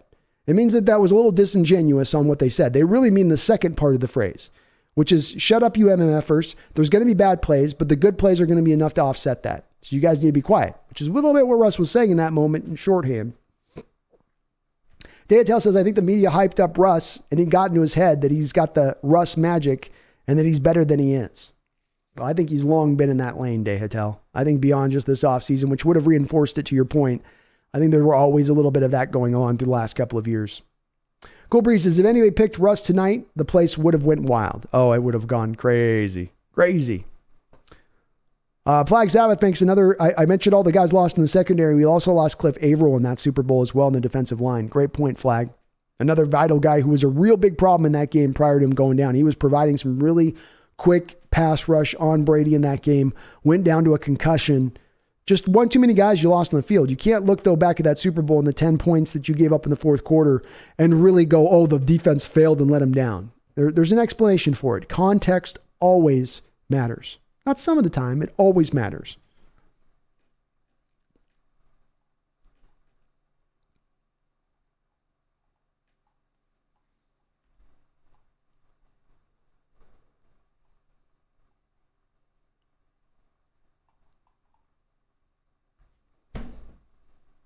Cool Breeze, I had to check with random Bronco stream a while ago and ran into our guy, Why Do I there? You guys agree with the Bronco fans? I can't hate on it. Go for it. It's Looney. Start Josh Jones at this point. You're going to have to going forward. I think a Looney, they're going to look for somebody on the open market, though, as well as a replacement. Clivic, there was an ESPN report that the Seahawks tried trading Wilson back in 2018 for the first overall pick. Crazy. That's very true. I don't know how serious they were about making that trade at the time. I think as much of what that trade was done was it was a sort of salvo over the top of Russell Wilson's camp, because the negotiations for a second straight negotiation with Russell Wilson's camp was being drawn to the 25th hour, where negotiations were going to cut off and you're going to go through the season and then try to pick negotiations back up after the season was over with. And Seattle didn't want to do that with the specter of having to franchise tag him. So I think a little bit of this got leaked back to Russell's people in order to push the negotiations along a little faster. I think this caused Russell's people to finally come down to the asking price where Seattle wanted to be, but then they insisted upon a no trade clause on the other end of it because of those reports. But I don't know if it was purely done at that time, Cliffick, to really make a trade happen as much as to try to maybe rattle the chain of Russell's people with how much they were asking for. Jeff Logan, I think the reason people are getting confused about how long Geno's been here is they are getting confused with Jackson. Easy to do. Backup quarterbacks are nameless and faceless. That's true. That's true. It's easy to remember on that. It's also been a long 3 years here too. Let's face it, folks, with all we've gone through as a worldwide, there's been a lot of stuff happen. Corey Olsen, our tackles were amazing tonight. You got to say they were amazing, Corey, especially when you look at it through the lens of rookie tackles. Rookie tackles in their very first game of their pro career, and they both held up really well. Well said.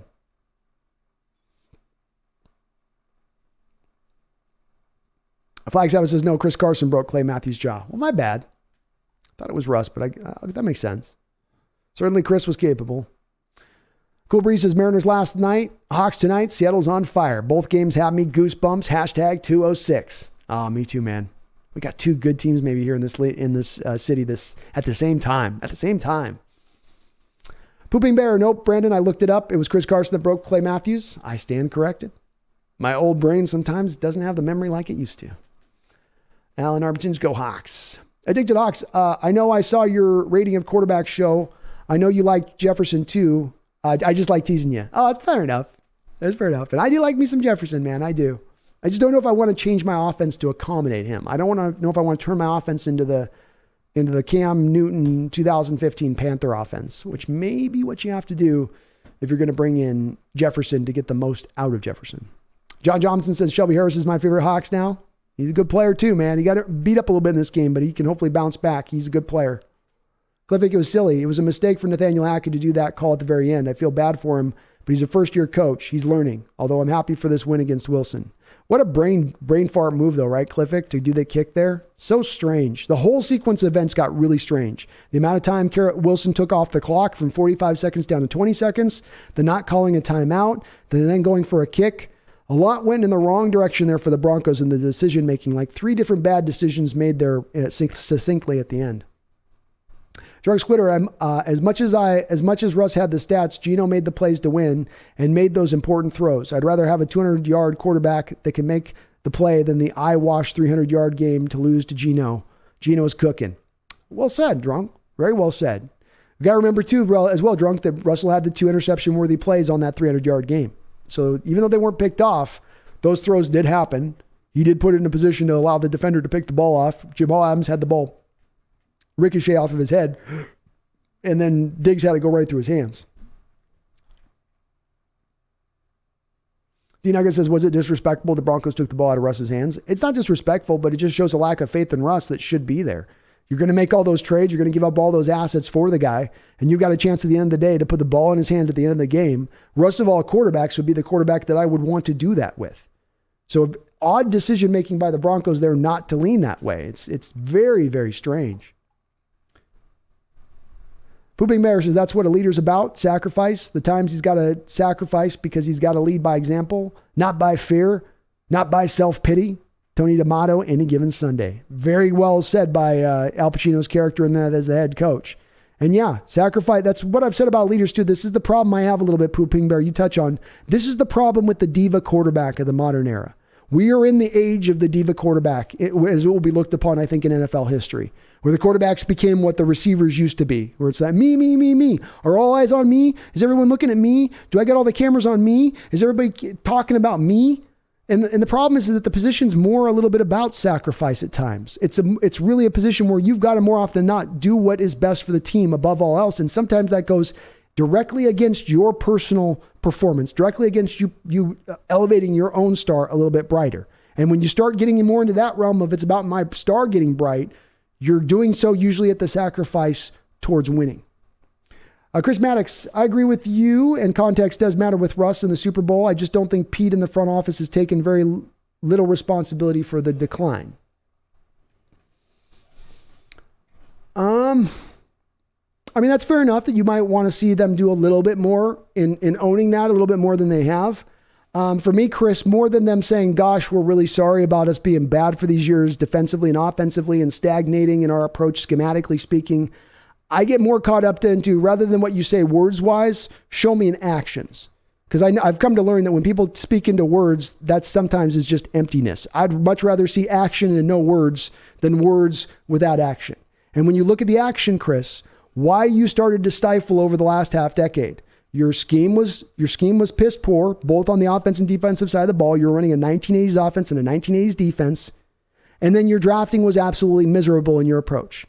So in the last 2 years, they've changed their scheme from the 1980s to the modernized approach, and they just came off of the best draft that they had over the last 10 years. If they show signs of improvement, I'm going to start to give them a little bit of leeway and say, you've earned a little bit more of my faith back at that point because you're changing your ways. You're not staying stagnant. You're not just trying the same old, same old. I will give you a little bit of ground back here. And that, look, yes, they did let down where they were in their Super Bowl run. They didn't do as much as they could have done in the drafting game and how they spent their money free agent wise in some of the trades they've made. There's no doubting that at all. But we find ourselves beyond that point at this point. We find ourselves at a place now where the changes have been made, where they have taken the steps to try to correct things. And I think that's all you can really ask for as much as anything. Any coach that had gone to back-to-back Super Bowls, Chris, wasn't going to let go of his schemes just 2 to 3 years after getting to those back-to-back Super Bowls. Most coaches probably would hold on for a longer period of time there, saying, hey, this just worked a couple of years ago. Why can it not work once again? Maybe you should have figured out quicker, but understandable.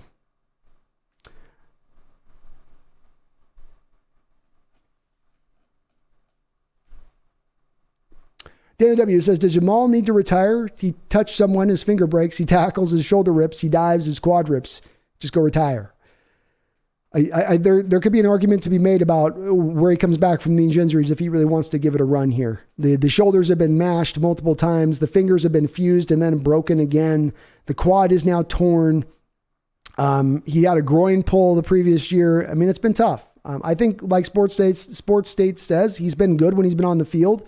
I do think Sports State, if he's out the whole rest of this year, though, and how many injuries he's had since you brought him over, I don't know if you bring him back for another year next year just for the sake of doing so because you 1 point traded 2 first-round picks for him. I think that it will reach a point at that point where Seattle will probably be more likely to move on. Then Biden games, Hawks Nest better than Brendan Nelson. Strictly doing it for the money. I think Brendan likes it. And Biden game, he just got more of a. I probably don't do a good job of holding my cards close. I'm more emotional, probably. Hayden Fessett, you think DK and Tyler will get more yards and touchdowns, or is that what to expect?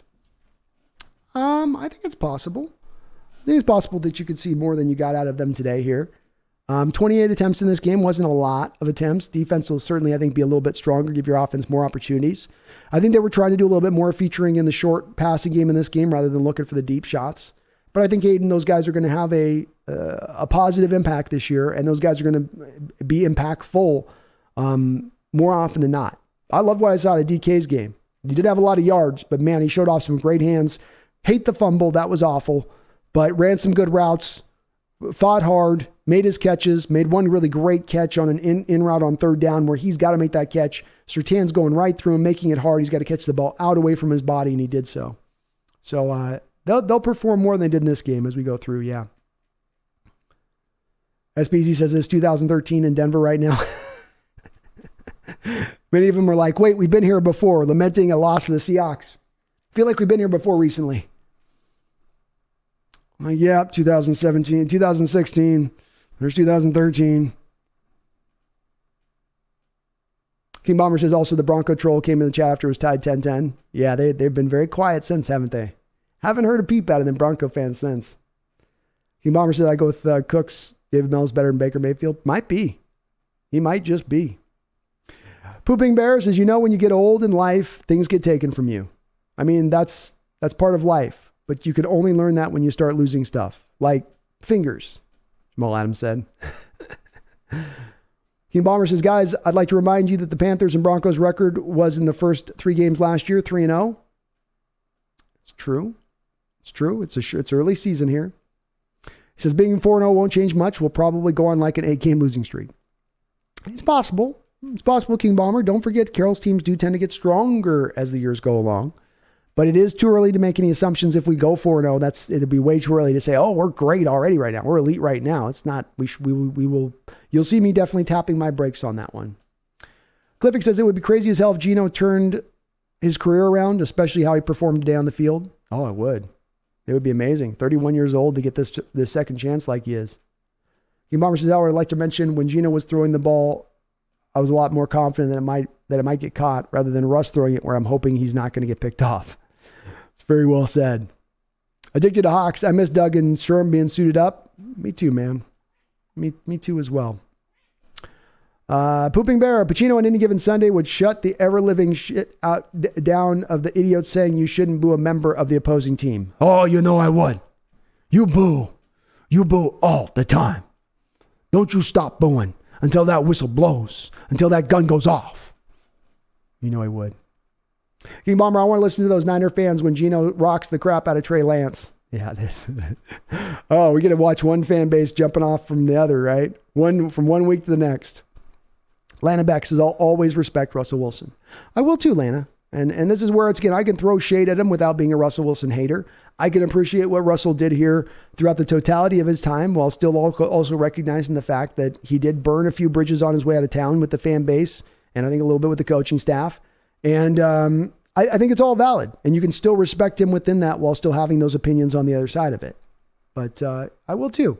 And there will be a day, Lana, where we're not going to boo him. There'll be a day when he retires and comes in that stadium where everyone will be cheering and everyone will be standing up. And as I say, he will get his flowers then, but not when you come in as the opposition.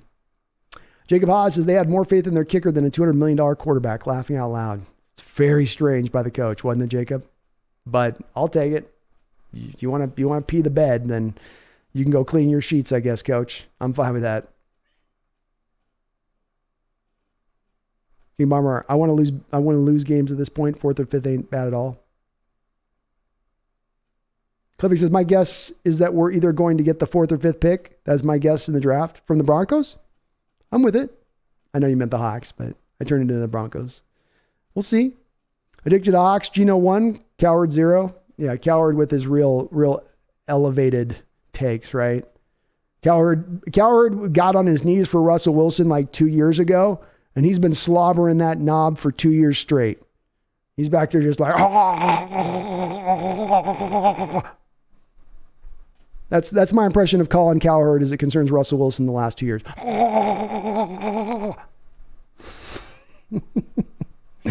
A-Side, thank you for subscribing. I appreciate it.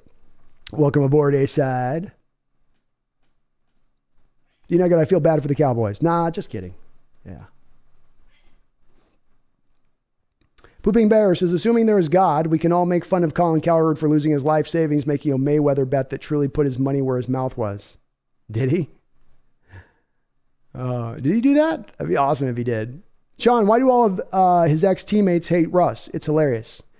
Well, it's the part where, and again, it sounds like I'm doing nothing but throwing shade at Russ. So I just want to make sure I'm not trying to throw shade at Russ, but just point to where there's been the issues with Russ here in Seattle. And not that there were all these issues. There were a lot of good things Russ brought as well.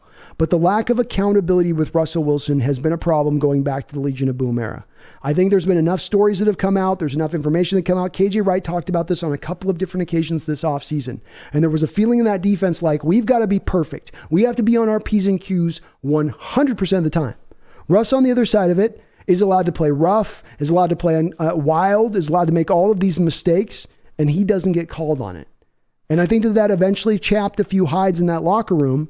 And it goes beyond that as well. There were stories of Russell when he would have players come into if you're going up to see the baseball game and you're in Russell Wilson's private suite for the baseball game, he'd make you sign an NDA. So like Cliff Avrill's going to come in, Richard Sherman's going to come into the baseball, his little baseball room, drink, watch the baseball game, just shoot the breeze with Russell. And the first thing they got to do walking into the room is sign an NDA.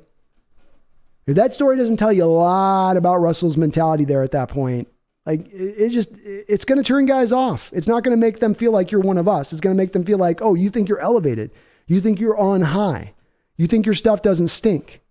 And unfortunately, I do think that that's a little bit of where Russell's been at times. He would say it's me keeping a neutral mind. He'd say it's me just being positive. But that's that deadly line that you can walk with being a positive Paul all the time. Being one of these guys who never thinks about anything negative because that'll take you out of the positive mindset. You don't then give yourself an honest look about your criticisms. You don't really look at yourself inside in that way because you're only trying to find the positivity at every turn. And sometimes there's not always positivity at every turn. No Metropolitan Grill for us tonight? No. Metropolitan Grill's for winners. Danny W., do you notice Russell wearing a gold chain while playing? He's trying way too hard right now. He never wore a chain one time while playing for us like that. I didn't notice. I don't remember him wearing a chain either, though. DJ says, I can't believe Russ almost said go Hawks. I can, man. He said that phrase so many times over the years. He's going to have to think about the let's ride thing over and over. And that's a lot of muscle memory. D-Nugget says, what is Russ stayed and took less money and conformed to Carroll's game plan? Talk about that. Honestly, that was the pathway that I thought Russell should have taken through these last few years, especially after he got paid the one big contract and then the second big contract, start taking some discounts as you get in the back third and fourth year of the deal, which obviously Russ has got no willingness to take a discount anywhere. He's just charged the Broncos a year ahead of time from where they really had to pay him with 2 years left on the deal, top of the market money. There is no discount there. So that was the pathway to go, D-Nugget. I think you would have been able to fill this team out in a more complete fashion. You would have been able to give Russ more on the offensive line if he had taken less, but that was not what Russell Wilson was willing to do. And it's a big part of the reason why he's gone, D-Nugget. I certainly think that they thought a little bit of his skills were diminishing, as we've heard from the Brady Henderson story this past week.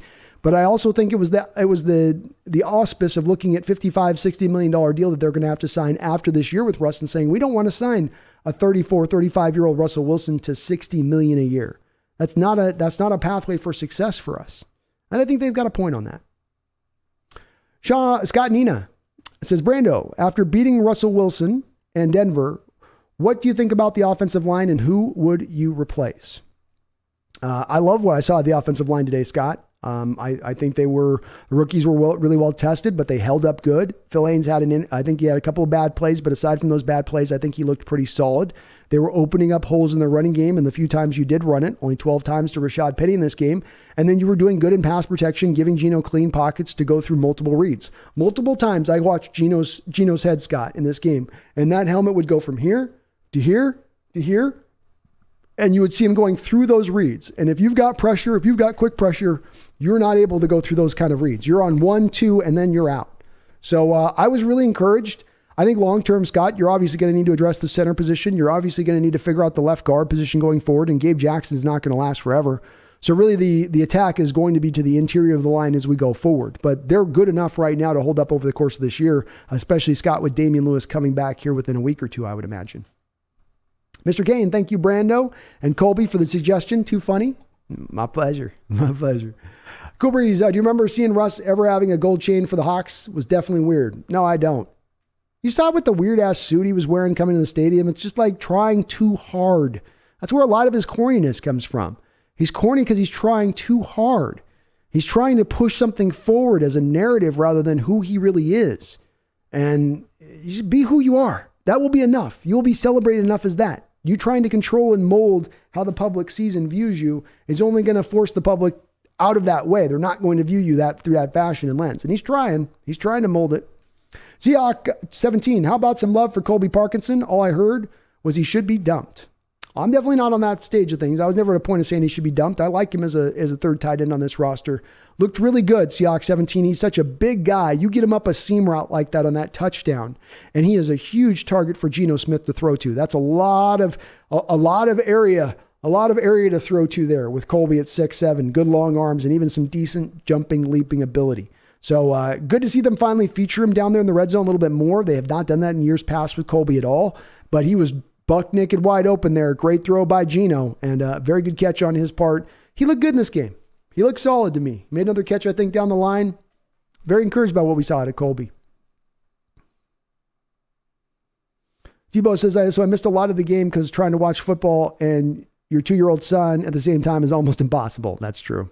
Especially football, because you got to keep on every play, right? It's hard not to, if you miss a play, you're like, wait, what happened? Where'd it go? But Michael Jackson may have just had that dog in him. I liked what I saw from him tonight.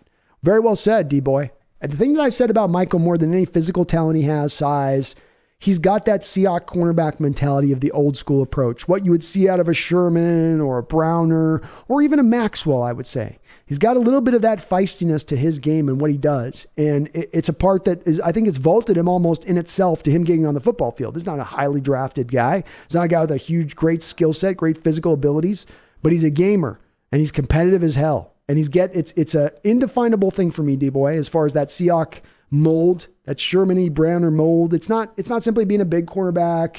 It's a mentality. It's a playing the position with like you say, a sense of dog in your spirit. You know, you're not going to make anything easy. Everything's going to be hard. Yeah, you might get your catch or 2 or 3 here, but every single one of them is going to be a tough catch, and I'm going to be all over you every play. Very well said. Clivic says, don't start talking about that. I mean, if Russ stayed and took less money, I don't know where to start predicting like they're saying. It is what it is. It is. It is. Santiago, it was great to see Seahawks greats in attendance to watch us take Russ down. They made the 12s feel even stronger. Yeah, they did. It's good to have their presence there. It's good to see that old crew coming through. Hopefully they can all become fixtures in there for years to come here with these Hawks. They can only help. I still want to see Drew Lock get his chance to go nuts. Yeah, you might at some point, but with Geno playing this well, it's hard to move off from Geno at any point. A-Side says, was booing Russell Wilson really necessary, though? I think whether it's necessary or not, I don't think that makes you ungrateful to do so, A-Side, which seems to be what the side, and I'm not saying you're saying that, but the side that seems to be saying don't boo him because it shows you're ungrateful is a little bit of a strange take from my standpoint. A-Side, look, you might not agree with me on this. I follow this team very closely. I every day keep a very close eye on this. I was one of the few people about a year and a half ago saying Russell's kind of forcing his way out of town. He's showing you occasions he doesn't want to be here.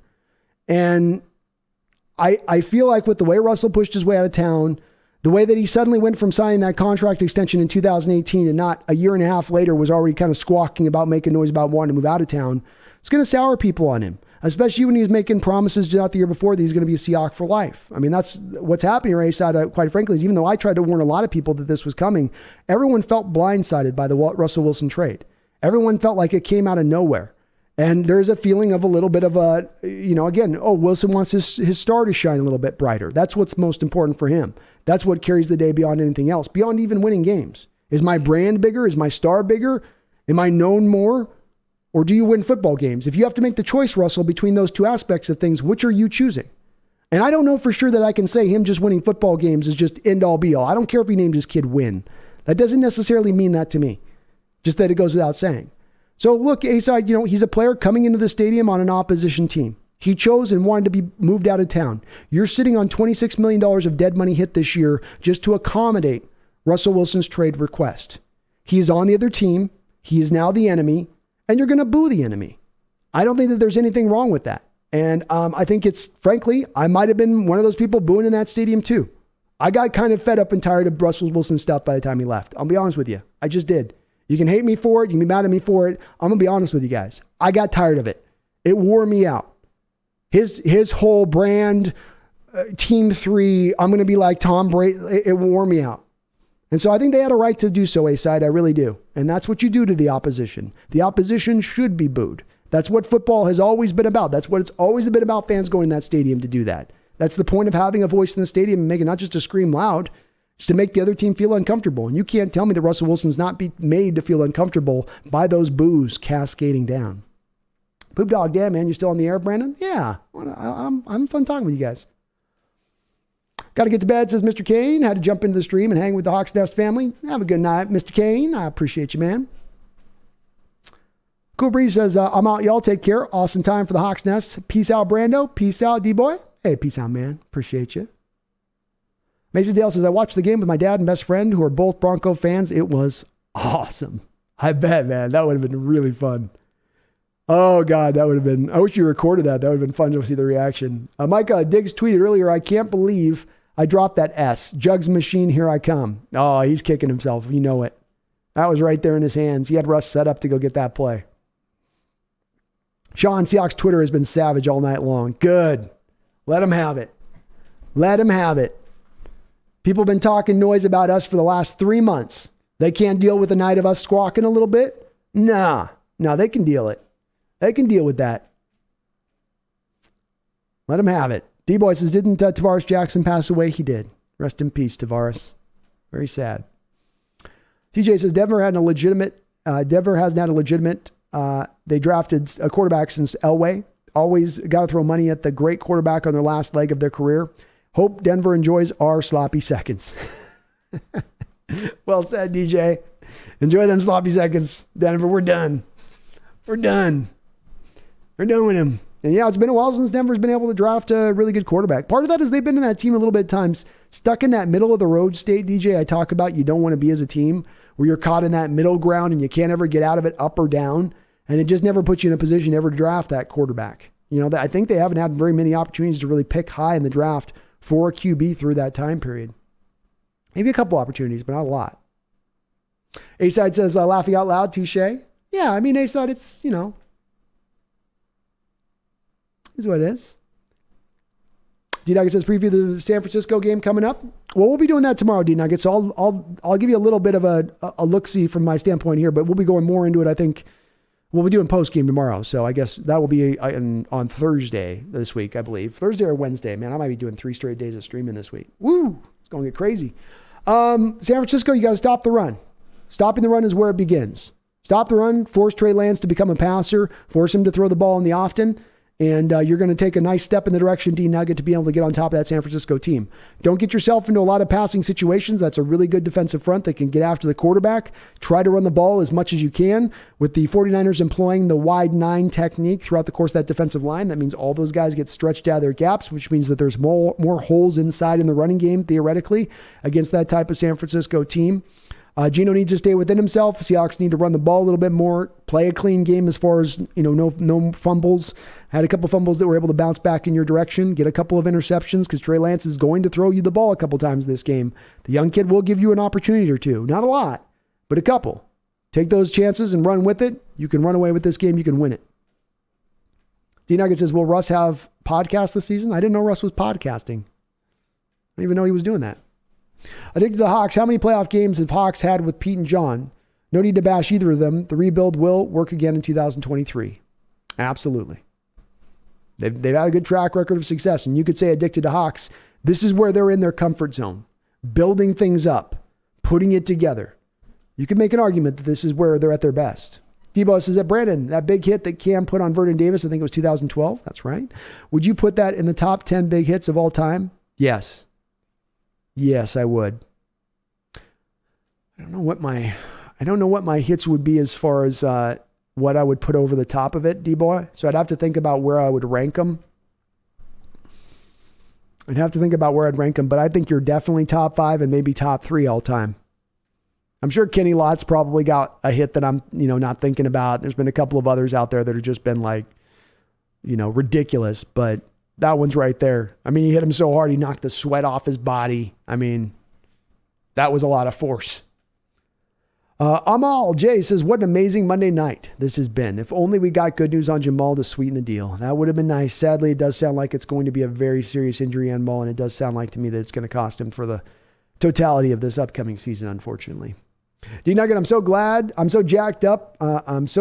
jacked up sideline dancing Pete is back. Makes me happy. Me too, man. Me too. RB29 Oilers says, who's that? Hey, who dat? We got you in a couple weeks. We'll see you in a couple weeks, RB29. We're coming. Look out, we're coming. Pooping Marsh says, Troy has seemed to hate us forever, but it might have gotten to an apex when Cliff ended his buddy Tony's career and suddenly everyone realized Troy has zero personality and Tony is a better talker. He used to like Romo. He's like, you making me look silly, Romo. Devo says, it's funny. It's so funny when we win. No haters. When we lose, there's always in the chat. I know, man. I know. It's the champagne of victory for me, D-Boy. Their silence is my champagne of victory, and I'm just going to just sip it slow. I'm going to sip it nice and slow. Nice and slow. RB29 Oilers. Damn, y'all Seahawks got lucky. No, we didn't. We won the game. Luck had nothing to do with it.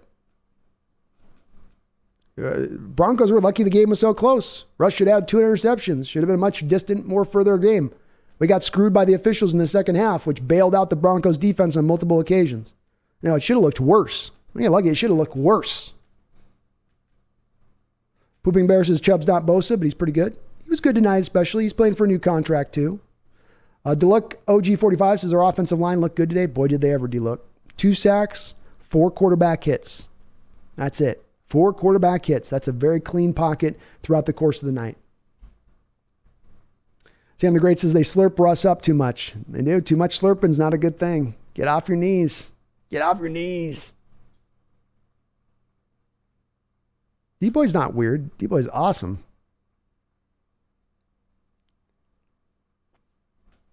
We're tuned up. We want credit tonight, RB29. You got to understand, RB29, we just had the whole offseason where everybody's telling us we're trash. We're dog water. We got no chance this year. We're one of the worst rosters in all the NFL. You don't think Debo, me, and all the rest of us are going to be pounding our chest now? When we turn this on its ear? When we take that 99.90% of everybody fan-wise and pundit-wise who's telling us we got no chance in this game, and we tell everybody, we say no. The full force and the breadth of the Pacific Northwest looked back at the rest of the nation tonight, and it said no. And that's, we're going to squawk. We're going to squawk. We're going to enjoy it. And you better believe there ain't no luck involved here on this. This was done on purpose.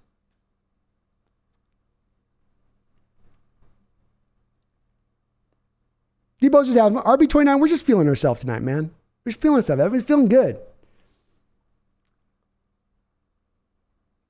And Diggs and Abs, we're playing good. You got a good team this year too, RB29. I like where your Saints are. I think they're very much a dark horse team in this conference. King Bomber says, isn't an NDA that thing that they're making Deshaun Watson sign or what the Texans made him sign? Yep. It's called a non-disclosure agreement. So that means that when you walked into Russell Wilson's box and you signed that agreement, you couldn't talk about anything that happened in that box or he could sue you. Imagine that kind of look. Sherman comes in, sees some wild ass stuff going on, goes out of it, tweets out, I saw this wild thing. And then you got your quarterback then suing your cornerback on your team, your starting star cornerback on the team, would have been a bad look. And Jose, yeah, so NDA is a non-disclosure agreement, Jose. This is something companies often, so this is what, like somebody said with Deshaun Watson.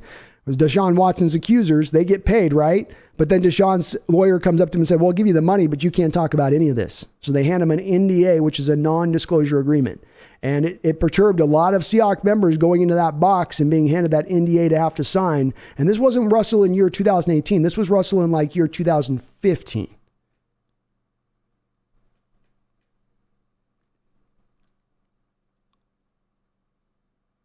RB29 Oilers, you brought the lucky thing in. You got to know you're going to get flamed when you say a win after win like that it was luck. Chris Maddox says, oh, wow, didn't know that. Yeah, that story struck me when I learned it, Chris. I was like, wow, the head is getting a little bit big on them shoulders.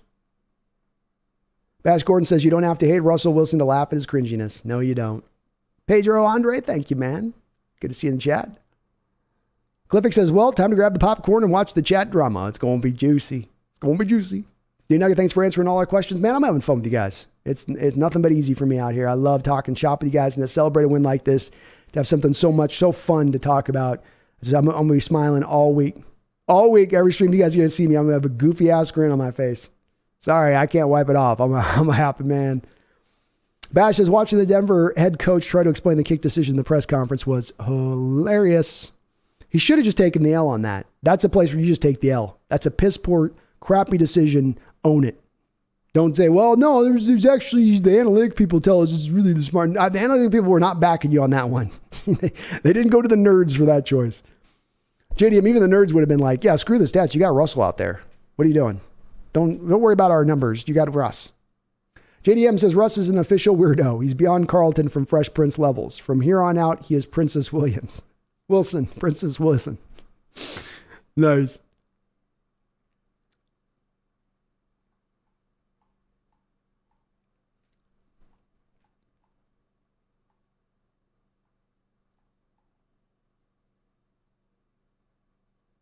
And Fumke, the offensive line was awesome. You're right to see that because that's what that being their first action, those two rookies on the edge, they were great. Great. RB29 Oilers subbed so I can learn a little bit more about my enemies. You always got to pay attention, man. And R29, I'm going to be going on, I don't know if you know Hoodie Jube, but I'll be going over onto Hoodie Jube's channel again here as we approach that game. So I like Hoodie, man.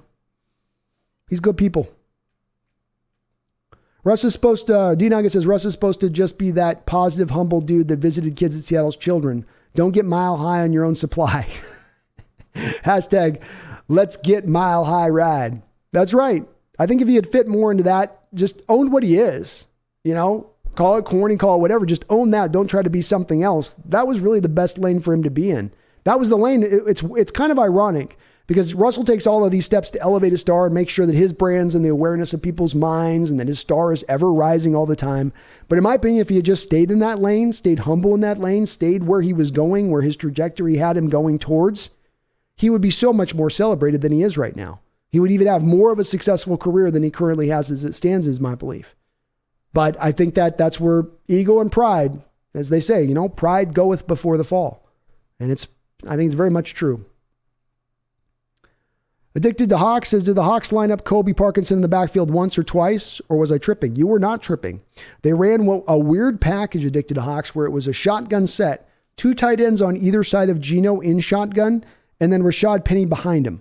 Very interesting look on their part. They ran a lot of 3 tight end sets at times. Very much looks that I have not seen here in Seattle at all. I like it. It's forward thinking. It's different from what other people are doing. Bash says, I booed from home. I did too a little bit. I can't lie. I did a little bit too. Nathan Wise, so glad that Tariq came back when Sidney Jones came in, the left cornerback, and they moved Jackson to the right path. Run started working against us on that side. Well said. Yeah, glad that he was able to come back. Kind of a scary moment there where his arms hanging kind of limply there for a moment. You're going, oh no. Did he dislocate it? Did he break a collarbone? Bash says, that's what I said. That golden medallion that he was wearing was irritating me. It's a dark medallion, Bash Gordon. He's trying to use the dark magic, and it's not going to work. It's all in desperation. It's only going to see him lose his soul. Have a good night, Cliffick. I appreciate you, man. Addicted to Hawks, booing necessary? No. Booing satisfying? Hell yeah. Exactly. Not necessary, but does it feel good? Yeah, it feels pretty good. Cliffy says, once again, definitely an enjoyable live stream to witness us Hawk fans celebrate this win against our former franchise quarterback. We deserve this win as a fan base. Unexpected, but worth it. Good night. Hey, you have a good night, Cliffy, and very, very aptly put. Pooping Bear, although with respect, the fact that Boston fans booed Tom Brady isn't necessarily saying that it means it's right to do. Those sweet Caroline types are the absolute weirdest on earth. Boston people are a little bit odd. Just a little bit, they've seemed pretty respectful of Tom overall in his, I think Wilson's getting a little bit more hate and from the Seahawks fan base on his leaving and his embarking than Brady got from New England. But that's it. You go in, you wear the enemy's jersey, you're going to get booed. That's just the way that works, especially from the quarterback position. D-Nugget says, booing just to be expected, good-natured gamesmanship. We all know we got it love for Russ in the long run, but now he needs a little spanking to keep his head in check. Just a little check. That's all we're doing, D-Nugget. Just a little check. It's like a little NHL check into the boards. We're checking Wilson into the boards a little bit. Okay? He'll be fine. He'll shrug it off. He will get forward another day, and we will have a day where we will celebrate him. We will have a day where we will raise him up and we will appreciate what he brought here to this team and whatnot. But today's not that day. Today is not that day.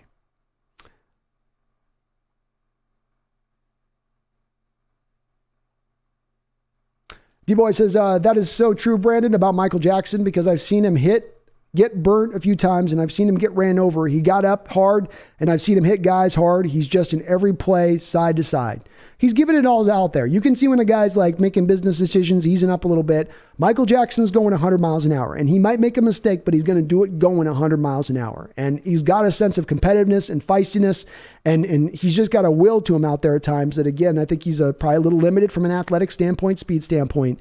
But from a will standpoint, from a can-do standpoint, he's got that stuff in droves. And very encouraged by what I saw from him on the outside tonight. Good tackler, feisty, in on every play, man. And again, that Seahawks cornerback mold that he's got to him a little bit. What's up, Soviet Spy? Good to see you in the house.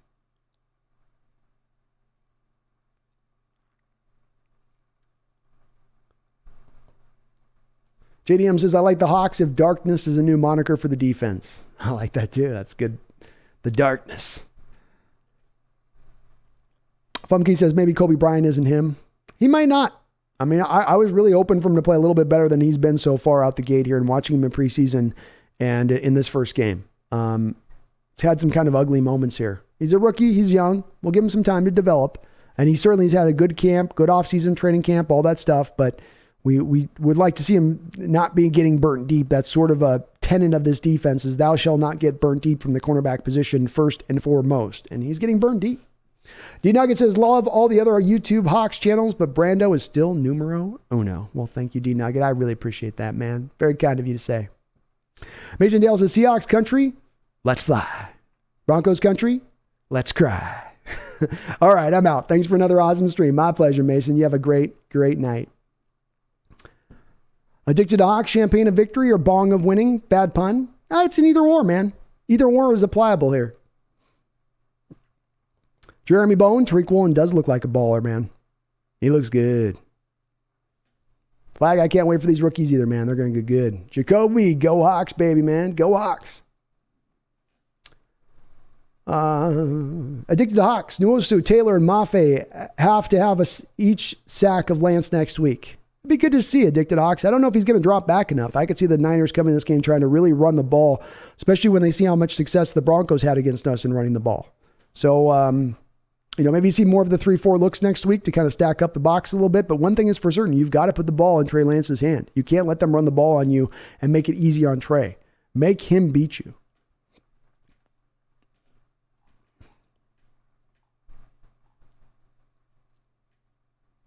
D-Nugget says, Russ didn't want Sherm telling the media he was eating hot dogs in the skybox.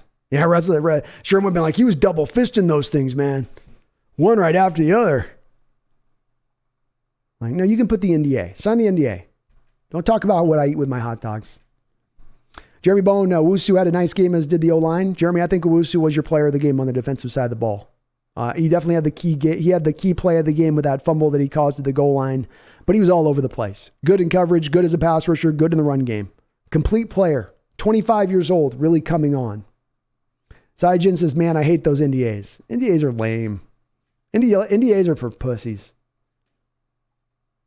Have the gall to have it on the record. Tony Wright says, Brando, I've mentioned this before, but about your rookie right tackle Abraham Lucas. That dude is a beast, and I believe he'll make the Pro Bowl as a rookie. He's a manster, half man, half monster. I do remember you saying it, Tony. And hey, Tony, how about Arnold Ebiketie getting himself a sack there for your Falcon team there right out the gate, huh? How about that?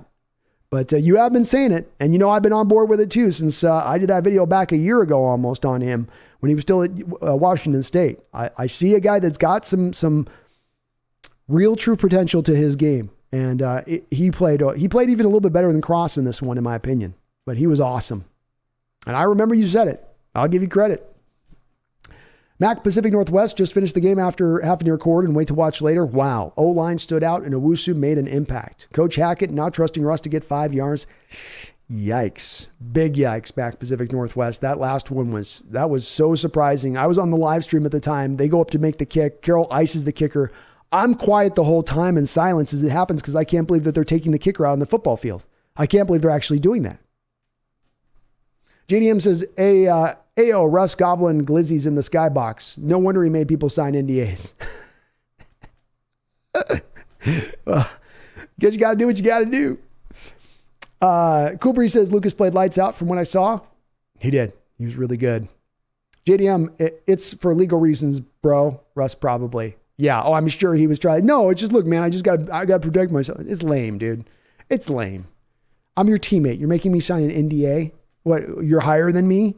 You're above me? Why don't you sign my NDA, mofo? Here's my NDA. Why don't you sign it? I mean, that's a little bit of like, yeah, you'd feel that way a little bit, especially if at the time you were a defense that was really more largely a part of the success of that team was the defense of Marshawn more than it was Russell through the first couple of years. Russell came on at the end in 16, 17, 18, but I could see how that could irk some people. Bash Gordon's got a great suggestion for one of the best hits of all time. That'd be Steve Atwater's hits on Christian Okoye. That's got to be up there. That's got to be up there. That's definitely top 5 as well.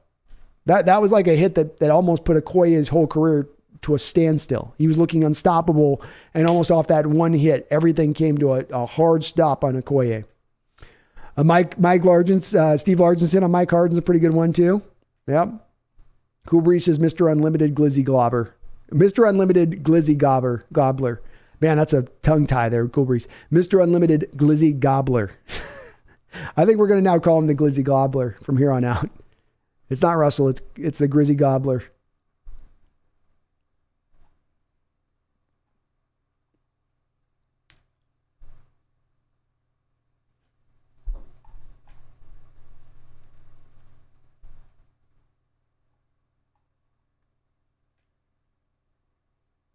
Debo says that, Brandon, I think the Broncos should think about moving on from Sierra at quarterback for some odd reason. I was thinking she was a singer, not a football player. Oh, they're thinking about it. They know it's a package deal with Russ and Sierra at this point. They're attached to the hip, so you get one, you get the other. You do. Odd again with the Broncos to sign that deal to Russ as early as they did rather than letting this play out for a single season. I know you'd put the draft capital on Russ at that point, so it was kind of already sunk cost. You were going to make the contract no matter what, but odd for them to sign him out the gate without first getting him onto the field and really seeing. Seahawks 1st and 12 says luck favors the prepared man, said John Wooden of the UCLA Bruins back in the 60s and 70s from a college football program. For those of you that say it's luck, exactly. I don't go to luck. Luck is not in football to me.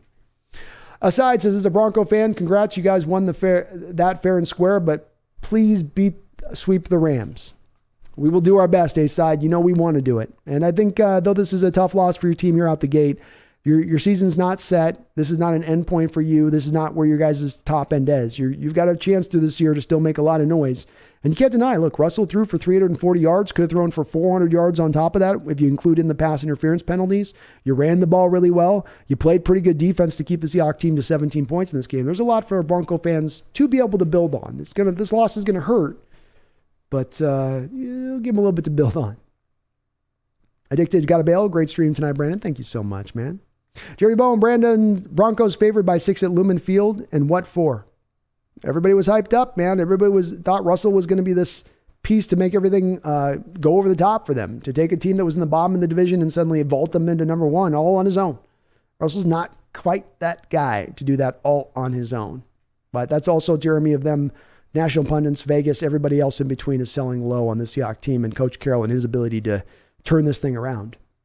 Tony Wright, right tackle Abraham Lucas has impressed me more than any rookie at any position so far this season, and I'm a Falcons fan. He should have been our first-round draft pick. Your squad drafted a steal in the 3rd round. Well said, man. You know I agree with you on that. You know I'm 100 in there. You're not gonna if you get booed, it's actually a sign of respect. No one's booing Kirk Cousins or Matt Ryan when they came back to their old teams to play. That's true. It's true. Debo says, wait, what happens to PUP? Why the timeout? PUP? What's PUP? Oh, Pooping Bear might have got accidentally timed out there. So Pooping, if you got timed out accidentally, hang on. You'll be back in. Somebody might have accidentally hit the button there. Sometimes it happens.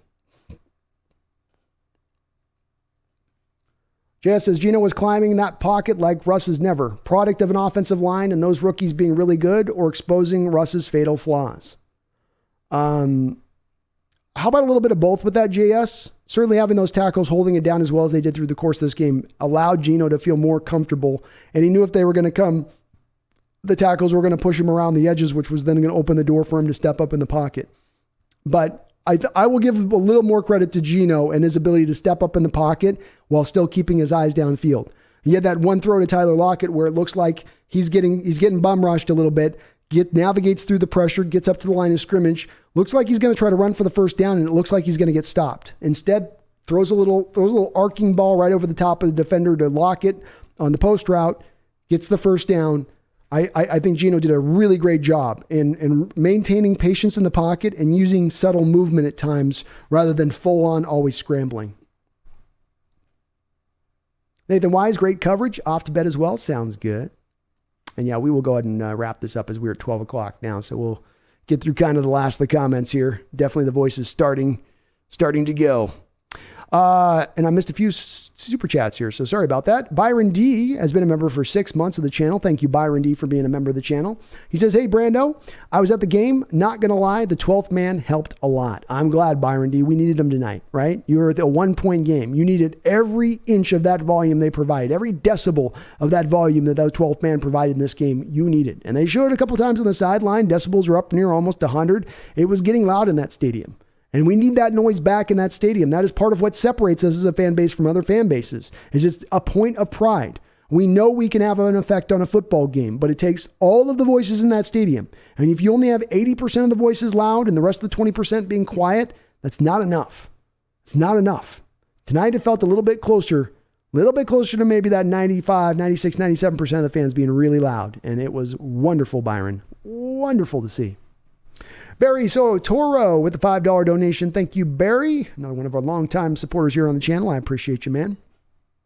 Were my eyes lying to me, or was Justin Coleman very bad tonight? Your eyes were not lying. This is not an Eagles song. This was not, you can't hide your lying eyes. Yep, you can't hide them. Justin Coleman was bad tonight. And frankly, he's been bad all the way through the preseason, the times that we've seen, right? There's that game, that jailbreak touchdown that happened in the Steelers game that would seem to be completely on his back. He looks lost in coverage. He looks like he's unwilling to tackle Barry. And I certainly would like to see something else out there at the position. Again, it just makes me, between the fact that you didn't keep the insurance of Marquise Blair for Jamal Adams and Diggs, on top of having that insurance there for him in the slot if you were to need it, I mean, is Justin going to be worse? Is Marquise going to be worse than what we saw from Justin Coleman there on the slot? I don't think so. Maybe not a difference maker, but I feel like he'd be better than what we saw from Justin tonight. And at least with Marquise, when you have him in the slot, you know you've got a willing tackler for the most part. Where Justin just doesn't seem to really want to do that aspect of his game. Megan Gok Roger with another $5 donation. Good to see you bounce back in the chat here, Megan. And appreciate you. Megan says, can you please explain what you mean by icing the kicker bee? Yeah, absolutely. So I don't know when this took hold, Megan. I feel like it's been around in football for quite a bit of time. And you get a kicker down at the end of the game. You can see this happens at the half as well. So I think the Seahawks tried to ice the kicker in the half. But the theory goes, you have a kicker come out in the field and he's just in sort of an automatic mode. Everything's just kind of going into the muscle memory, right? Come out to the huddle, right? Break the huddle, get set, ball snap, kick is up, good or bad.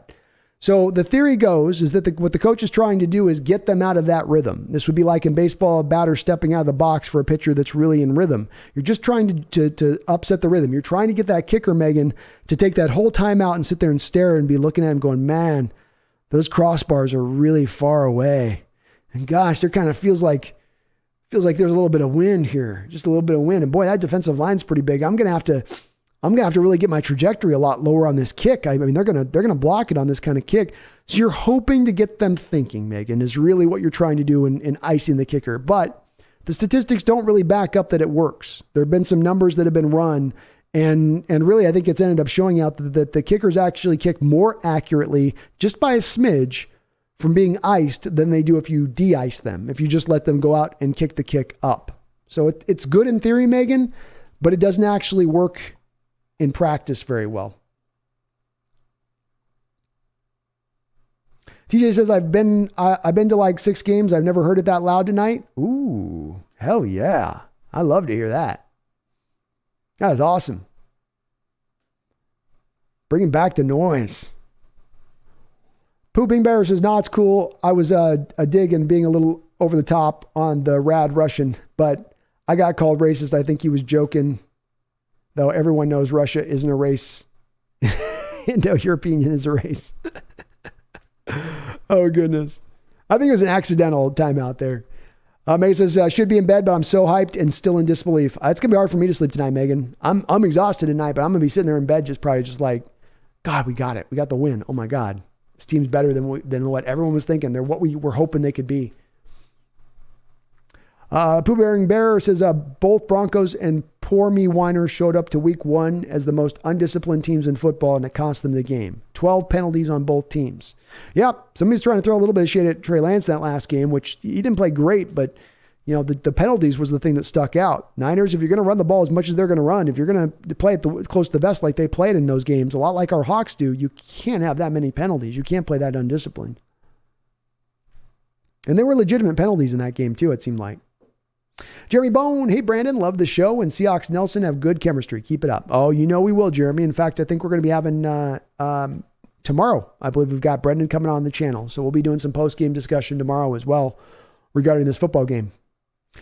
Megan says, so happy that the Ravens had a win on Sunday. Got Falele and Jackson as my first 2 Ravens jerseys. Ooh, those are good jerseys. Though Jackson might be moved here soon, Megan. He very well could be moved here sooner than later. But thank you, Jeremy. Appreciate you, man. Megan says, thinking of going to the dark side and heading to San Francisco. Oh, it's 10. You're very close, Megan. I know it's a little short flight. The San Francisco fans aren't going to have the stadium sold out. You'll get some cheap last-minute scalpers out there, no doubt. They don't sell out in San Francisco, do they? Or just barely? Fender Bands, good win, Hawks. It was indeed, man. It was indeed. Seahawks 1st and 12 says, I threw around my step sign like a rag doll. I was about to grab one of my cats and do the same. So I get where you're coming from. I was so hyped at that win. I watched Abe Lucas said Seahawks 1st and 12s at Archbishop when he was a sophomore, 6'5", 275. He threw my step sound around like a rag doll. Okay, you weren't throwing around. It was Lucas was. Yeah, he's a dog, man. He's a good player. Really good player. DJ Jimenez, Dan Brandon, going on midnight. Appreciate your dedication. I'm having fun, man. It ain't dedication when I get to have fun like this. It ain't dedication when it's me with just nothing but a smile and happiness enjoying my Hawks play. This is fun. This is how I enjoy myself. We will be wrapping this up there, though. Pooping Bear says all that was left was the union of the snake, so we're good, I think.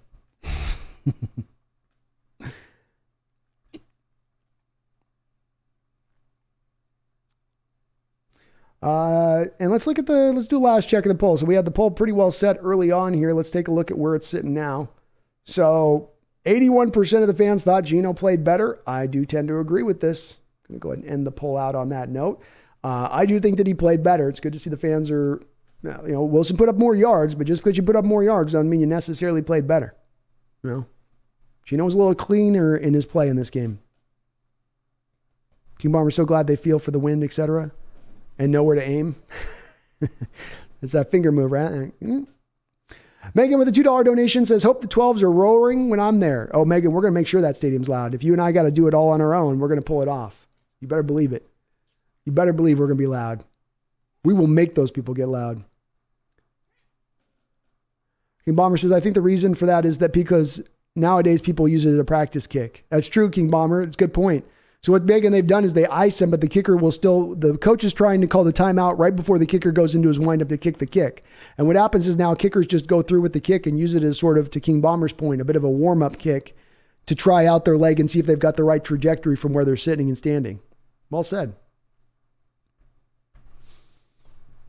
Seahawks Jose Rodriguez says, what a night, Jose. I know you're smiling, brother. I know you're smiling. King Bomber, we should bring back Blair. I'd be all for it. Well, we're going to have to trade for him if we're going to bring him back now because he's on the Carolina Panthers roster. So if they can figure out a way to do it, I'd love to see it. Mac Pacific Northwest, what to do, Jamal Adams? Unfortunately, this is probably Jamal Adams' last ride with your Hawks if he's going to be out for the full year. You can eat $8 million of dead money hit into next year by moving off from him. Still a decent portion of cash. But if they just don't have any faith in where he is from a health standpoint, and like those fingers aren't getting any better, those shoulders are probably not getting any better, and now he's got a torn quad tendon on top of it, I just don't think the outlook is good. Megan says, so you want to get into the kicker's head? Why? It's more of a, again, Megan, it's more of a theory than it is an actual working in practice situation. The theory goes, when the kicker isn't thinking, he's in automatic mode. He's going to step up, get into his stance, kick the kick up, and he's just going to be kind of in his muscle memory. You want to get him out of muscle memory. You want to get him out of not thinking. You want to try to get him into thinking. And the theory goes that if you make him sit longer out of that football field and stare up at those two crossbars, you're going to make him think. You're going to get him in his own head. But again, the data doesn't really back this up, Megan. It's one of those things really good in theory, but I think, Megan, what it is at the end of the day, especially because it shows that it doesn't work, it's a chance for coaches to feel like they can take some control back. They're feeling a little bit powerless. The kick is for the win. Let me take a little bit of control back here. Let me feel like I'm having some kind of effect on the game a bit. People Mayor Marsh says it's 3:21 a.m. here, and my page, Unfresh, says started streaming six minutes ago. How long have you been here? Like 7 hours now? I think that sounds right. I have to check. So we started at right at 5 o'clock. So we're 7 hours, 23 minutes in. That's nothing for me. It's a day off for me. It's a vacation day for me. Debo, if I was the Broncos, I would have never got Russ. He beat you guys 43-8 in the Super Bowl. I could never forgive Russ for that. Well, they're desperate, D-boy. Desperation makes men do crazy things. Tony says Jamal's dad had his career cut short from injuries, I heard. He did. Didn't get paid, too. It's one of the reasons Jamal really did want to get paid was he was worried about this kind of situation occurring, and this is why those guys got to go get their money when they can. This is why I advocate after 3 years for a guy going and getting his bag, because careers do get cut short, and tomorrow is promised to no one. Pooping Bear, Freddie Swain didn't make the 53-man roster in Miami. Not a shocker there. D-Boy says, no, Brandon, Jamal's going to come back stronger. The Jets will not win this trade. He's going to have to do a whole lot to come back any stronger at this point, man. You have to do a lot of working out this offseason. Jeffrey Ta. What's up, Jeffrey? Says, thanks for the great content, Brando. My pleasure, man. Having a ball out here. Your belief in Geno was spot on a month ago. Looking forward to seeing where this team goes. Great win tonight. Go Hawks. Let's fly. Hey, let's fly, Jeffrey. And thanks for the props on that, man. It was a video, as you can see after today's game. You know, there's an easy way to look at that Geno Smith video and say, oh, look, it's a content creator just trying to find something to talk about and you know, just bring up something to get people hyped on him, but he doesn't really feel it or believe it. I felt it and believed it. I took a long time to look at the Geno situation and really think about it, especially when it was about the time for me, Jeffrey, where I saw Chris Sims' list come out where he had Locke and Geno 39 and 40th in the league in their ranking at the quarterback position. And that just didn't add up to me. And I started to think about it. Like, he's not 40. This is getting ridiculous. The narrative is getting pushed to too far of an extreme as it's concerned Geno. And that's why I did that video. I wanted to push back on that and say, hold on, pop the brakes. Take another closer look at this situation. And I'm glad I had the faith. He rewarded me for it tonight, and hopefully he continues to reward it for us going forward, Jeffrey. Megan says, was my boy Charles Cross playing tonight? And if so, how'd he do? He was pretty good overall, Megan. Solid. He did give up a pressure or two. He did give up that sack strip fumble that they were able to recover. So that was good. But overall, good play from him tonight, Megan. He had the best pass rusher for the Broncos going after him, and he held up pretty admirably overall. Mac Pacific Northwest, do you think Russ was advocating to pass from the goal line a few of those plays? Maybe. I mean, it'd be hard for Russ to advocate in that way because he wasn't being as good about throwing down there in the red zone. He wasn't being as efficient throwing in the red zone versus how well they were running the ball. I feel like the coach could have pushed back against him pretty quickly to say, you're not hitting the spots. They're covering it up. They're leaving openings in the run game. We got to attack them in the run game. I don't think so, but that's just a guess. Bash says, Pooping Bear, at what point does positivity turn into insanity? Asking for a Bronco fan. When you're denying the reality of what you're seeing on the football field, when you're trying to always explain something away or always make an excuse, when there's not the just owning up to what is wrong and bad needs to now be rightened. That's the sign of a desperate fan. A place that I've been in recent years when looking at this team and hyping this team up. I remember I had the Seahawks last year at the start of the season as a potential Super Bowl contender. And boy, was I far off of that. Boy, was I missing some signs on that one. But sometimes people want to be in their insanity, big pooping. Sometimes you can't get them out. D-Boy says, good night, Brandon. I'm only going to listen to and fall asleep to get you as much love. Let's ride or fly, whatever. Let's go Hawks. Well, thank you, D-Boy. It's always good. Always better seeing you in the chat, man. When I don't have D-Boy in here, it seems like something's missing. We're a little bit light in the chat. So it's good to have you in here, man. And go to sleep tonight with a big smile on your face. This is a big win by your Hawks. As big a win as we've had in a couple of years here. Boy, does it feel good. And boy, is it going to be so tasty tomorrow to hear all the people talk about how surprised they are. Carol's done it again. OD Death Metal. Sup, Brandon? Feels good to get the win, doesn't it? Oh, it feels so good, OD. I've been smiling since the end of the game. I'm not going to stop smiling this whole week. I'm going to be on kind of cloud nine, man. Because again, it's not just that we won. It's confirmation of what I was thinking is this team should be better than people are prognosticating, number one. Number two, it's going against the narrative that was so hardened in there. It was basically built with cement that was dry that the Seahawks were going to have to suck this year. We're not going to suck. We're going to be damn competitive. I don't know if we can get the playoffs or not. I think we got a chance, but we're going to fight every single week and you're going to get our best punch and you're not going to want to face us. We're not going to be a fun get for any team in this league this year. And that encourages me. That makes me happy to see. Dom, 2 hours sleep, but now it's time for work. Buzz from the game going to get me through the day, though. You know it. You know it. Me too, Dom. JT Rush 23. I'm happy that finally gave the offense to Shane. They did fully give the offense to Shane, Rush. 100%. This was Waldron unfiltered. This was Waldron unplugged. No Carroll electric amp. Fully 100% just Shane Waldron's offense. Great to see. Larry Bird, Broncos Nation. Broncos Nation. Just wide. Larry finishing up with an awesome joke. That's good. I like that. Broncos Nation, let just wide. Pooping says Cross recovered the fumble he allowed, and he gave up both of the sacks we give up, but only pressured us 4 times besides those 2 sacks. He was good overall. Solid. Solid and good.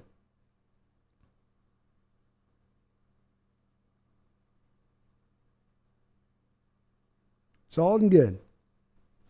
Mac Pacific Northwest, the NFC West is definitely up for grabs. Well, it looks a little more wider open after this first week of play, doesn't it, Mac? It doesn't look as well as fixed. It doesn't look as well as set as some of the people are saying. Gerald Lewis says, I called it on the schedule release. Everyone laughed. Even Seattle fans doubted it. Shaking my head. Well, congrats to you, Gerald. You got this one right. Very good call on this one. Marking this as a W when so many were marking it as a loss. This is a big win, man. And it's huge to pull this out. And again, it's beyond just one game here. This is beyond that. Maybe we are on the right path. Maybe we are in good hands for this rebuild. Maybe we're not looking at the auspice of needing a new general manager and needing a new head coach. And we're so far beyond the 8 ball in this. We're so far beyond. We're so far away. Maybe we're just a little bit closer. Just a wee bit closer than everybody was thinking. And we'll see if it's up for grabs. I think it's going to be a little more up for grabs than they think on this. We'll see though, man. It's a good point, Big Country. King Bomber, well, we're number one in the division. Let's see how long that lasts. Hey, for 1 week, we're on top. Seahawks 1st and 12. Brando, did you see Bobby Wagner Thursday? He looked lost half the time. I don't know, not good. He wasn't having a great impact for that team, that's for sure. He made some solid tackles in the hole at times. Other times he got blocked up. Other times he was catching those tackles 6-7 yards down the field like we saw last year. So overall, kind of cold, the performance from Wagner in that game. Not bad, but just a little cold. JT Rush says, with Dak going down, we're in good shape to steal a wild card. We very well could. That's a good point. The Eagles run away at that division, and the Cowboys can't hold it together, and you've got 3 bad teams in that NFC West. And we already know in the NFC North, it's really the Saints and Tampa Bay. I don't think we look at Carolina and Atlanta as playoff teams. You look at the, that was the AFC South, NFC South I meant. The NFC North would be Green Bay, Minnesota, and obviously Chicago and Detroit probably not making the playoffs. So it's a little opened up. It's a little more opened up here. A little more opened up. And yeah, Dak going down maybe does open that wild card spot up a little bit more because I think that does sink the Cowboys season as it stands right now. Big Country says, I had the Vikings, Saints, and Niners as my wild card teams. It's good picks. Those are good selections. Vikings looked really good in that game. They ran a different offense there against the Green Bay Packers. They went away from their 2 tight end sets, more of the 3 wide look that you get from the Rams, and they had a lot of success with it. Very, very good on the Vikings' part to make that kind of adjustment with the new coach. Could take them a decent mark. Pooping Bears, 49er IRs. Speaking of the running game, lost Elijah Mitchell Sunday. Go Hawks. They are. They'll be down Elijah Mitchell. No Trey Sermon who they cut. They're going to be going with some young guys. They're going to be going with some inexperience. Maybe that gives us a little bit of an advantage going in that game. We'll be talking about it more here on Wednesday or Thursday when we do our game preview. King Bomber, I think the Vikings are going to win the division. It is possible. It is possible, no doubt about it. They look the better team than Green Bay. And Green Bay, as you saw with the receivers, those receivers are so young. Christian Watson dropping that bomb at the start, wide open. There's just, to go where they went with that receiver core, with where that team was theoretically set to be and be a contender this year, was an odd choice by the Packers. I know that they lost Devontae, and it was hard to replace Devontae Adams, but they sure didn't seem to take a whole lot of aggressive steps to accomplish it either. JD Rush, I don't know. I don't think A-Rod needs weapons. I think he could use some more weapons myself. And he was down 2 offensive linemen in that game too. I mean, Bakhtiari is out. The right tackle was out. Young receiver starting their first game. I don't think the Packers are done. Just a rough opening game for them. D-Boy says, one more thing, bro. I owe you an apology because I was against you with Gino, but Gino looked good tonight, so I'll give you that one. I think my record with you is about 0 for 112, but I'll get a win one day. You've gotten one somewhere in there, D-Boy. It's been 3.5 years on this channel. You've been here from like day one. Somewhere you got me, I'm sure. I'm sure you did. And hey, man, I liked what I saw of the guy. I was encouraged by him. I had faith in him. I didn't think he'd ever be a star, but when I saw that 40 rank stuff, I was like, no way. He's not 40th. Seahawks 1st and 12. Packers offensive line looked horrible. They didn't look good. Again, they're a year off of losing Corey Linsley at center. They haven't really replaced that well. And then you got your 2 tackles out, especially a Bakhtiari that they lean heavily upon. And then you're going up against a Vikings defense that's got Danielle Hunter and Zadarius Smith on either edge. That was going to be a bit of a prerequisite for doom for that Packer offense on the day. Kind of surprised they didn't try to just run the ball 24/7 a little bit.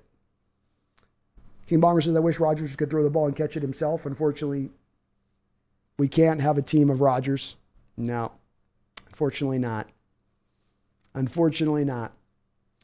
All right. Well, let's go ahead and wrap this. This is a good time to wrap this up, folks. We're 12:30 and I'm a bit almost 8 hours in on this stream, I think, just about. So we're pushing the line, and I got to work tomorrow. Like, it was a fantastic, fantastic win by our Hawks. One of the biggest wins in recent memory. This whole nation was counting you out. State by state, 49 of 50 states said you don't have a chance in this football game.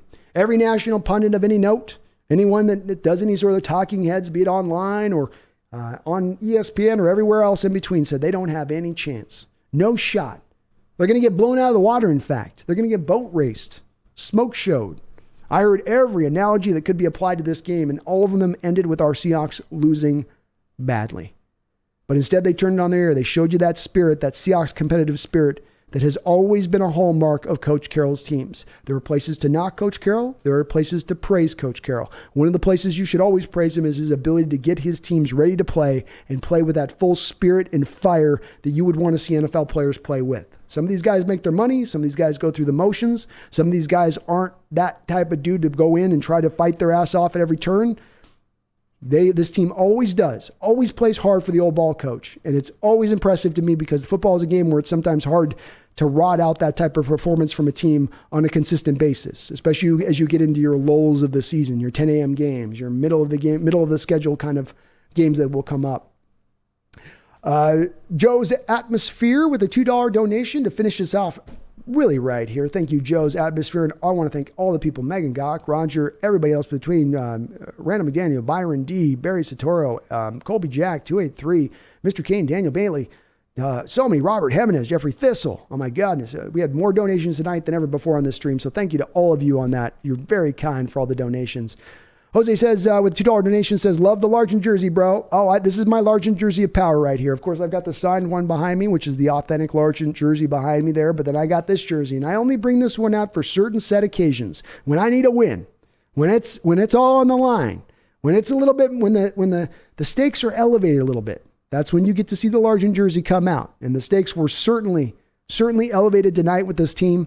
So I had to bring it out, man. Had to bring it out, Joe. It's only special times, though. You're not going to see it next week. So at only certain special times when I really need that win does it come out. And it is, so far, this Largent jersey of power is undefeated. Undefeated. And thank you for subscribing too, Joe. We're on the road to 10,000, so thank you for helping me get there. And we do lead the division, Joe. It feels good, doesn't it? Your first place Seahawks. Ooh, that sounds just about right, doesn't it?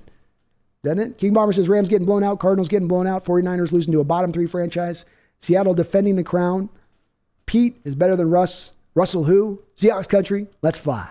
Go Hawks. Well, that's a great note to finish it up on. And yeah, I think this division's a little bit more open up than we thought. I don't think it's as locked down with the Niners and the Rams completely having everything geared down and that it's just us and the Cardinals fighting out for third and fourth place. I think it is, it's going to be a little bit more of a battle for those teams. They're going to have to try a little harder. And remember with the Rams, it's not a lot of teams have gone back and repeated. It's hard to do. It takes a lot to sort of get all that emotion, energy up to go up and win that game to get to the Super Bowl as they have. They played a lot of games in recent years. That was a team that wore down a little bit. That's the team that had a little bit of the rubber torn off the back of their tires just a little bald there. Wouldn't surprise me. Joe Atmosphere with another $2 donation. Thank you, Joe. Very kind of you. Says, I got a signed one for my 40th birthday. That's a great gift, Joe. That is an awesome gift. Hopefully you got that thing, hopefully you got it like this. Get it up in, get up on the wall, get it mounted and framed and all that, as Largent needs to be done, as we need to do with Largent. But he's my favorite player of all time, Joe. I'm a kid of the 80s that I grew up on this team, and he was my original kind of sports hero. And I still always will always have a very soft spot for one Steve Largent. Seahawks 1st and 12. Thank you so much. Well, we will go ahead on that note. And Joe, Atmosphere, thank you for finishing us off right with not only the donations, but subbing to the channel. I really do appreciate you. And you were too, Joe. You were a Largent man too. Yeah, there's something about being an 80s kid with watching Largent and just seeing what he was doing. And it didn't make any sense. He was smaller than everybody else. He didn't seem to be as fast as everybody else, but he just got the job done. And the thing with Largent is he had that spirit of, I'm going to go get the ball, whatever it takes. If I got a Superman catch my way out onto the AstroTurf that feels like concrete to land on, I'm going to do it. I don't care. So very, very awesome that you got that same thing. And, only the real ones kind of know. They got to watch him play that how good he was to watch him week in and week out. It's almost like the highlights don't tell the full tale of the tape. GG Rush, W Stream, have a good night, Brando. Thank you, man. I appreciate it. Pooping Bear says, I bought a Yoda bowl to enjoy my Pacific Northwest finest. Hell yeah. That's a good way to celebrate. It's a good way to celebrate. I appreciate all of you guys. We will go ahead and wrap it up on this. Joe says, greatest play was a forced fumble against the same Broncos. It was a great play. That was the Uchenna Nwosu play where he was able to rip that ball out at the goal line. I think that was the play of the game as we look at it here with as close as this game was. Fantastic by Uchenna. He was balling out all game long, just looking phenomenal, active, smart, showing up in a variety of different ways. Not just that, but also showing up in the stat column. Look at what he did. 6 tackles from an outside linebacker position, a sack, a couple quarterback hits, a pass defensed. he looked really, really good. Well, your Seahawks are 1-0. 1-0. One game down, one win in the books. And we don't know where this team's going. Everyone told you at the start of this season, oh, you know where this is what this team is. We know what they are. This is where they're going. Rebuilding year. This year's a wash year. This is your year you just throw this away and then hope to next year you can get back on top of the horse at that time. No, we're on the horse right now. It's saddled up. We got our hands on the reins. Let's kick that horse and get this thing rolling. And yes, that's a Bronco pun, by the way. Even this late, I got some puns. But it's time. Let's go. Don't let us be held down. Don't let us nobody tells us where this team can potentially go. Nobody tells us where and as limited as this team's going to be. I'm not saying the sky's the limit, but if this team can play good ball, run the ball, Gino can play smart football from the quarterback position, do just enough. Defense can hang in there, bend, but don't break, and the special teams unit can be as great as they were tonight. This team's got a chance. Like as much of a chance as anyone. Are they a front runner? Are they the lead of the lead? Is anyone going to put them as a Super Bowl contender? No. But they absolutely can play with anybody in this league. And I don't think there's going to be many teams that are going to have the potential to really blow the doors off this team. I think they're going to stay very close in a lot of football games this upcoming season. So be so encouraged by this game.